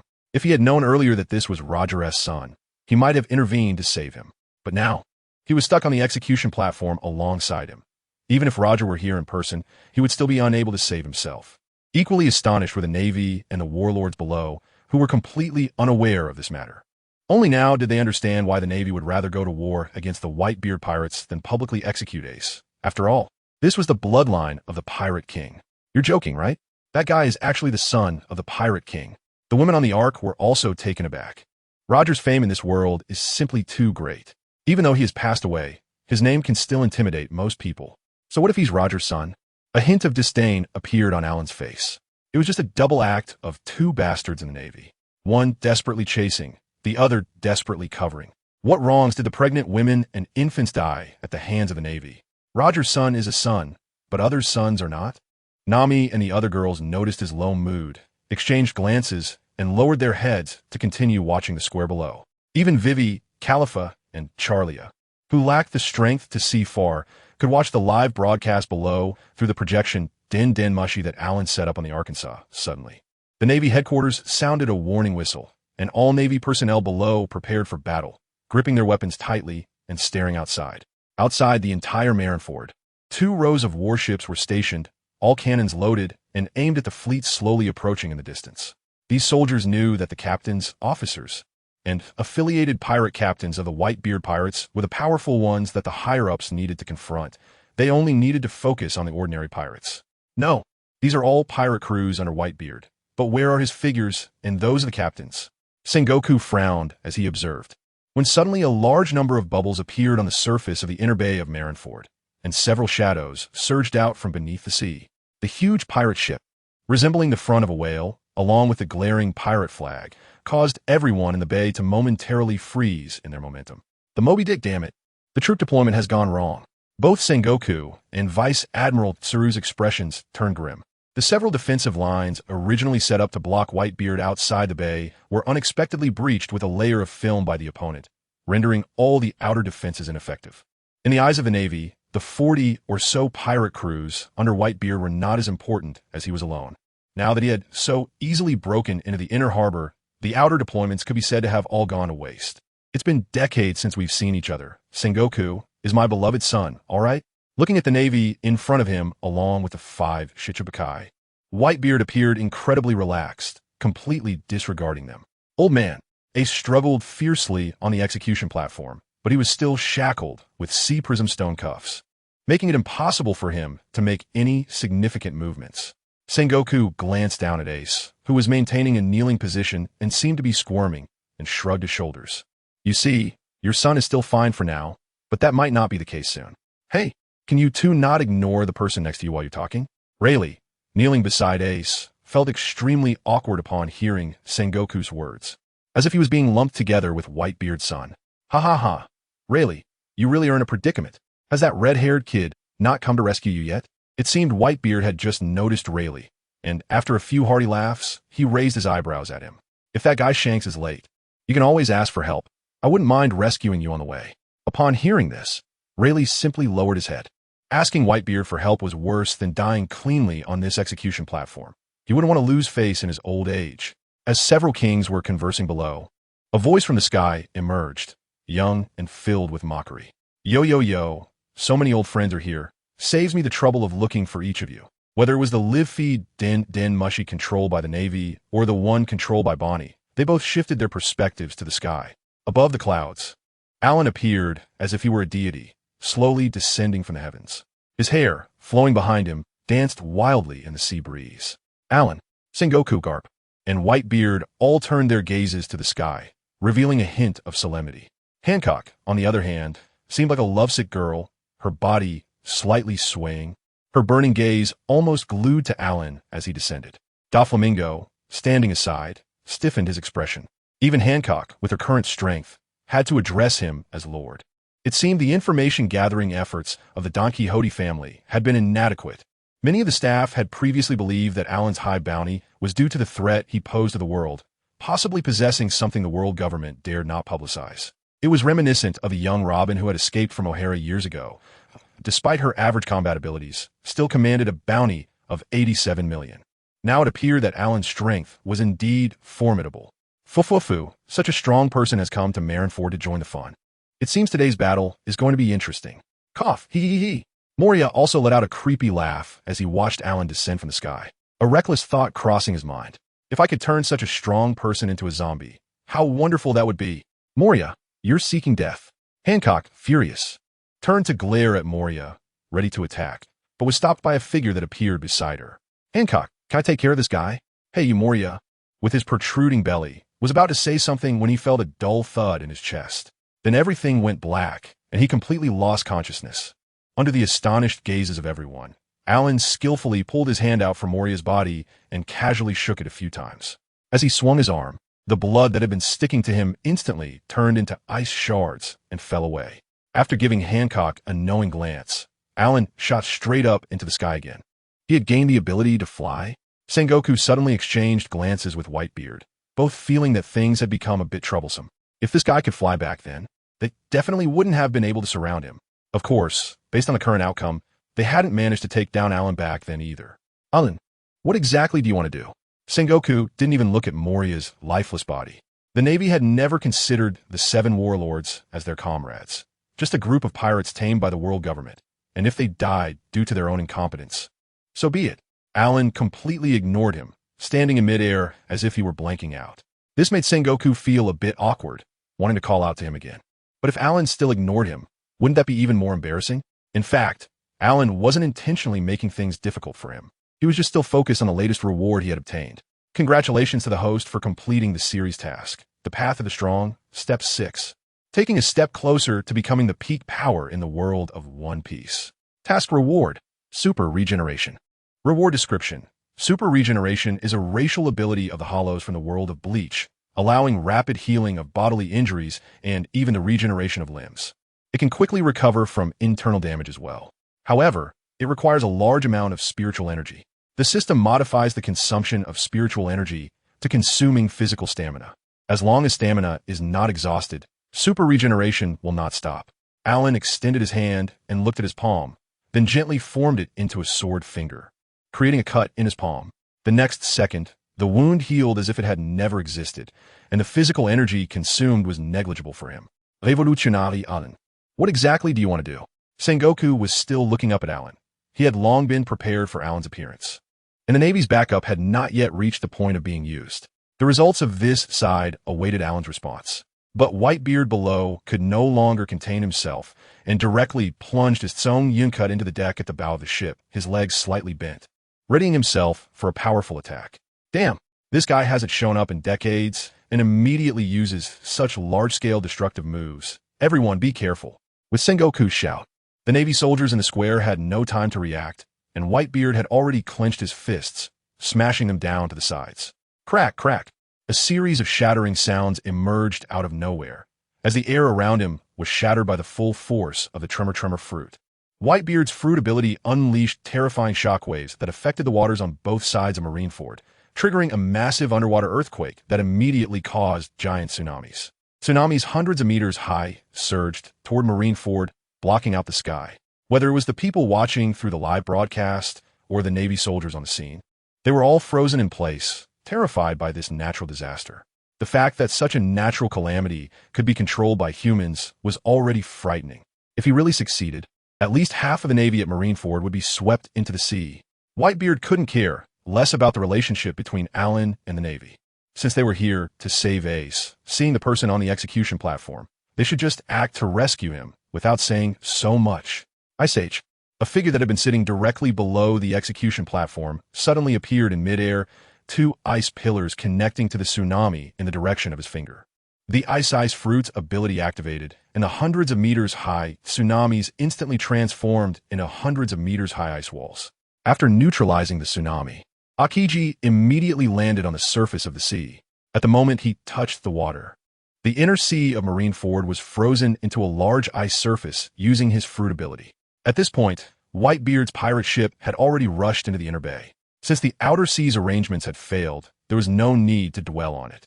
He directly froze the sea surface solidly, which not only controlled their few pirate ships, but also made it easier for the Navy soldiers to engage in close combat with Whitebeard's crew, preventing Marineford from being excessively damaged. Currently, the Navy still held a significant advantage in numbers. The Navy needed to defeat Whitebeard's pirate crew quickly, while red-haired Shanks had not yet arrived, at least establishing an absolute advantage. Since the battle had begun, Sengoku no longer needed to be polite. After giving Alan one last deep look, he raised the transponder snail in his hand again. Soldiers, this is an invasion of our Navy headquarters. This is the home of all Navy personnel, the pride of all Navy. Everyone, fight bravely against the enemies. Defeat the Whitebeard pirates, and end this damned era of the Yonko. All right, for justice. After receiving Sengoku's order, the Navy soldiers spontaneously shouted and followed their commanding officers, charging toward the Whitebeard pirates. Anyway, there was an ice layer below, so fighting on it wouldn't cause too much damage to the Navy headquarters. Kids, Ace is right ahead. Let's charge to the execution platform and rescue him. Kill the Navy, rescue Ace. A group of pirates, filled with passion, jumped down from the ship, weapons in hand, and met the advancing navy head-on. The two groups crashed into each other like two torrents, turning the entire battlefield into a massive meat grinder. What are you thinking? Shizune and Kaki were down below in the area of the headquarters, with the latter continuously rambling on while the former remained indifferent, seemingly not hearing anything he was saying. Glancing at Shizune, who was still looking up at Alan in midair, made Kaki even more furious. What exactly happened between Alan and Guillaume during that time? Even if Guillaume really had some close contact with him, it shouldn't lead to her being so cold towards him now. Could it be that that bastard managed to tame the Guillaume goddess, whom he had pursued for so long, in just a few hours? Or can it be said that he left his mark on her? If Kaki also lived in a previous life, he should know that a woman has already told all men that there is a shortcut to win a woman's heart. Hey, old man, aren't you going to go? Aaron stood at a high point, looking down at Whitebeard. This guy had some charisma, but that wasn't a reason for you to ambush me. Gulalalala. I didn't expect to see you in a situation like this, Aaron. Whitebeard laughed heartily a few times, as if he were meeting an old friend he hadn't seen in years. Yeah, let's meet a few more times. After all, you're definitely going to die here today. Upon hearing this, the group of captains behind Whitebeard widened their eyes and glared at Aaron with anger. Even Marco, who was known for his calm demeanor, couldn't suppress his fury, and blue flames ignited in his hands. Just as he was about to take off, a large hand grabbed him and pulled him back onto the deck. Old man, how dare you say that? I have to teach him a lesson.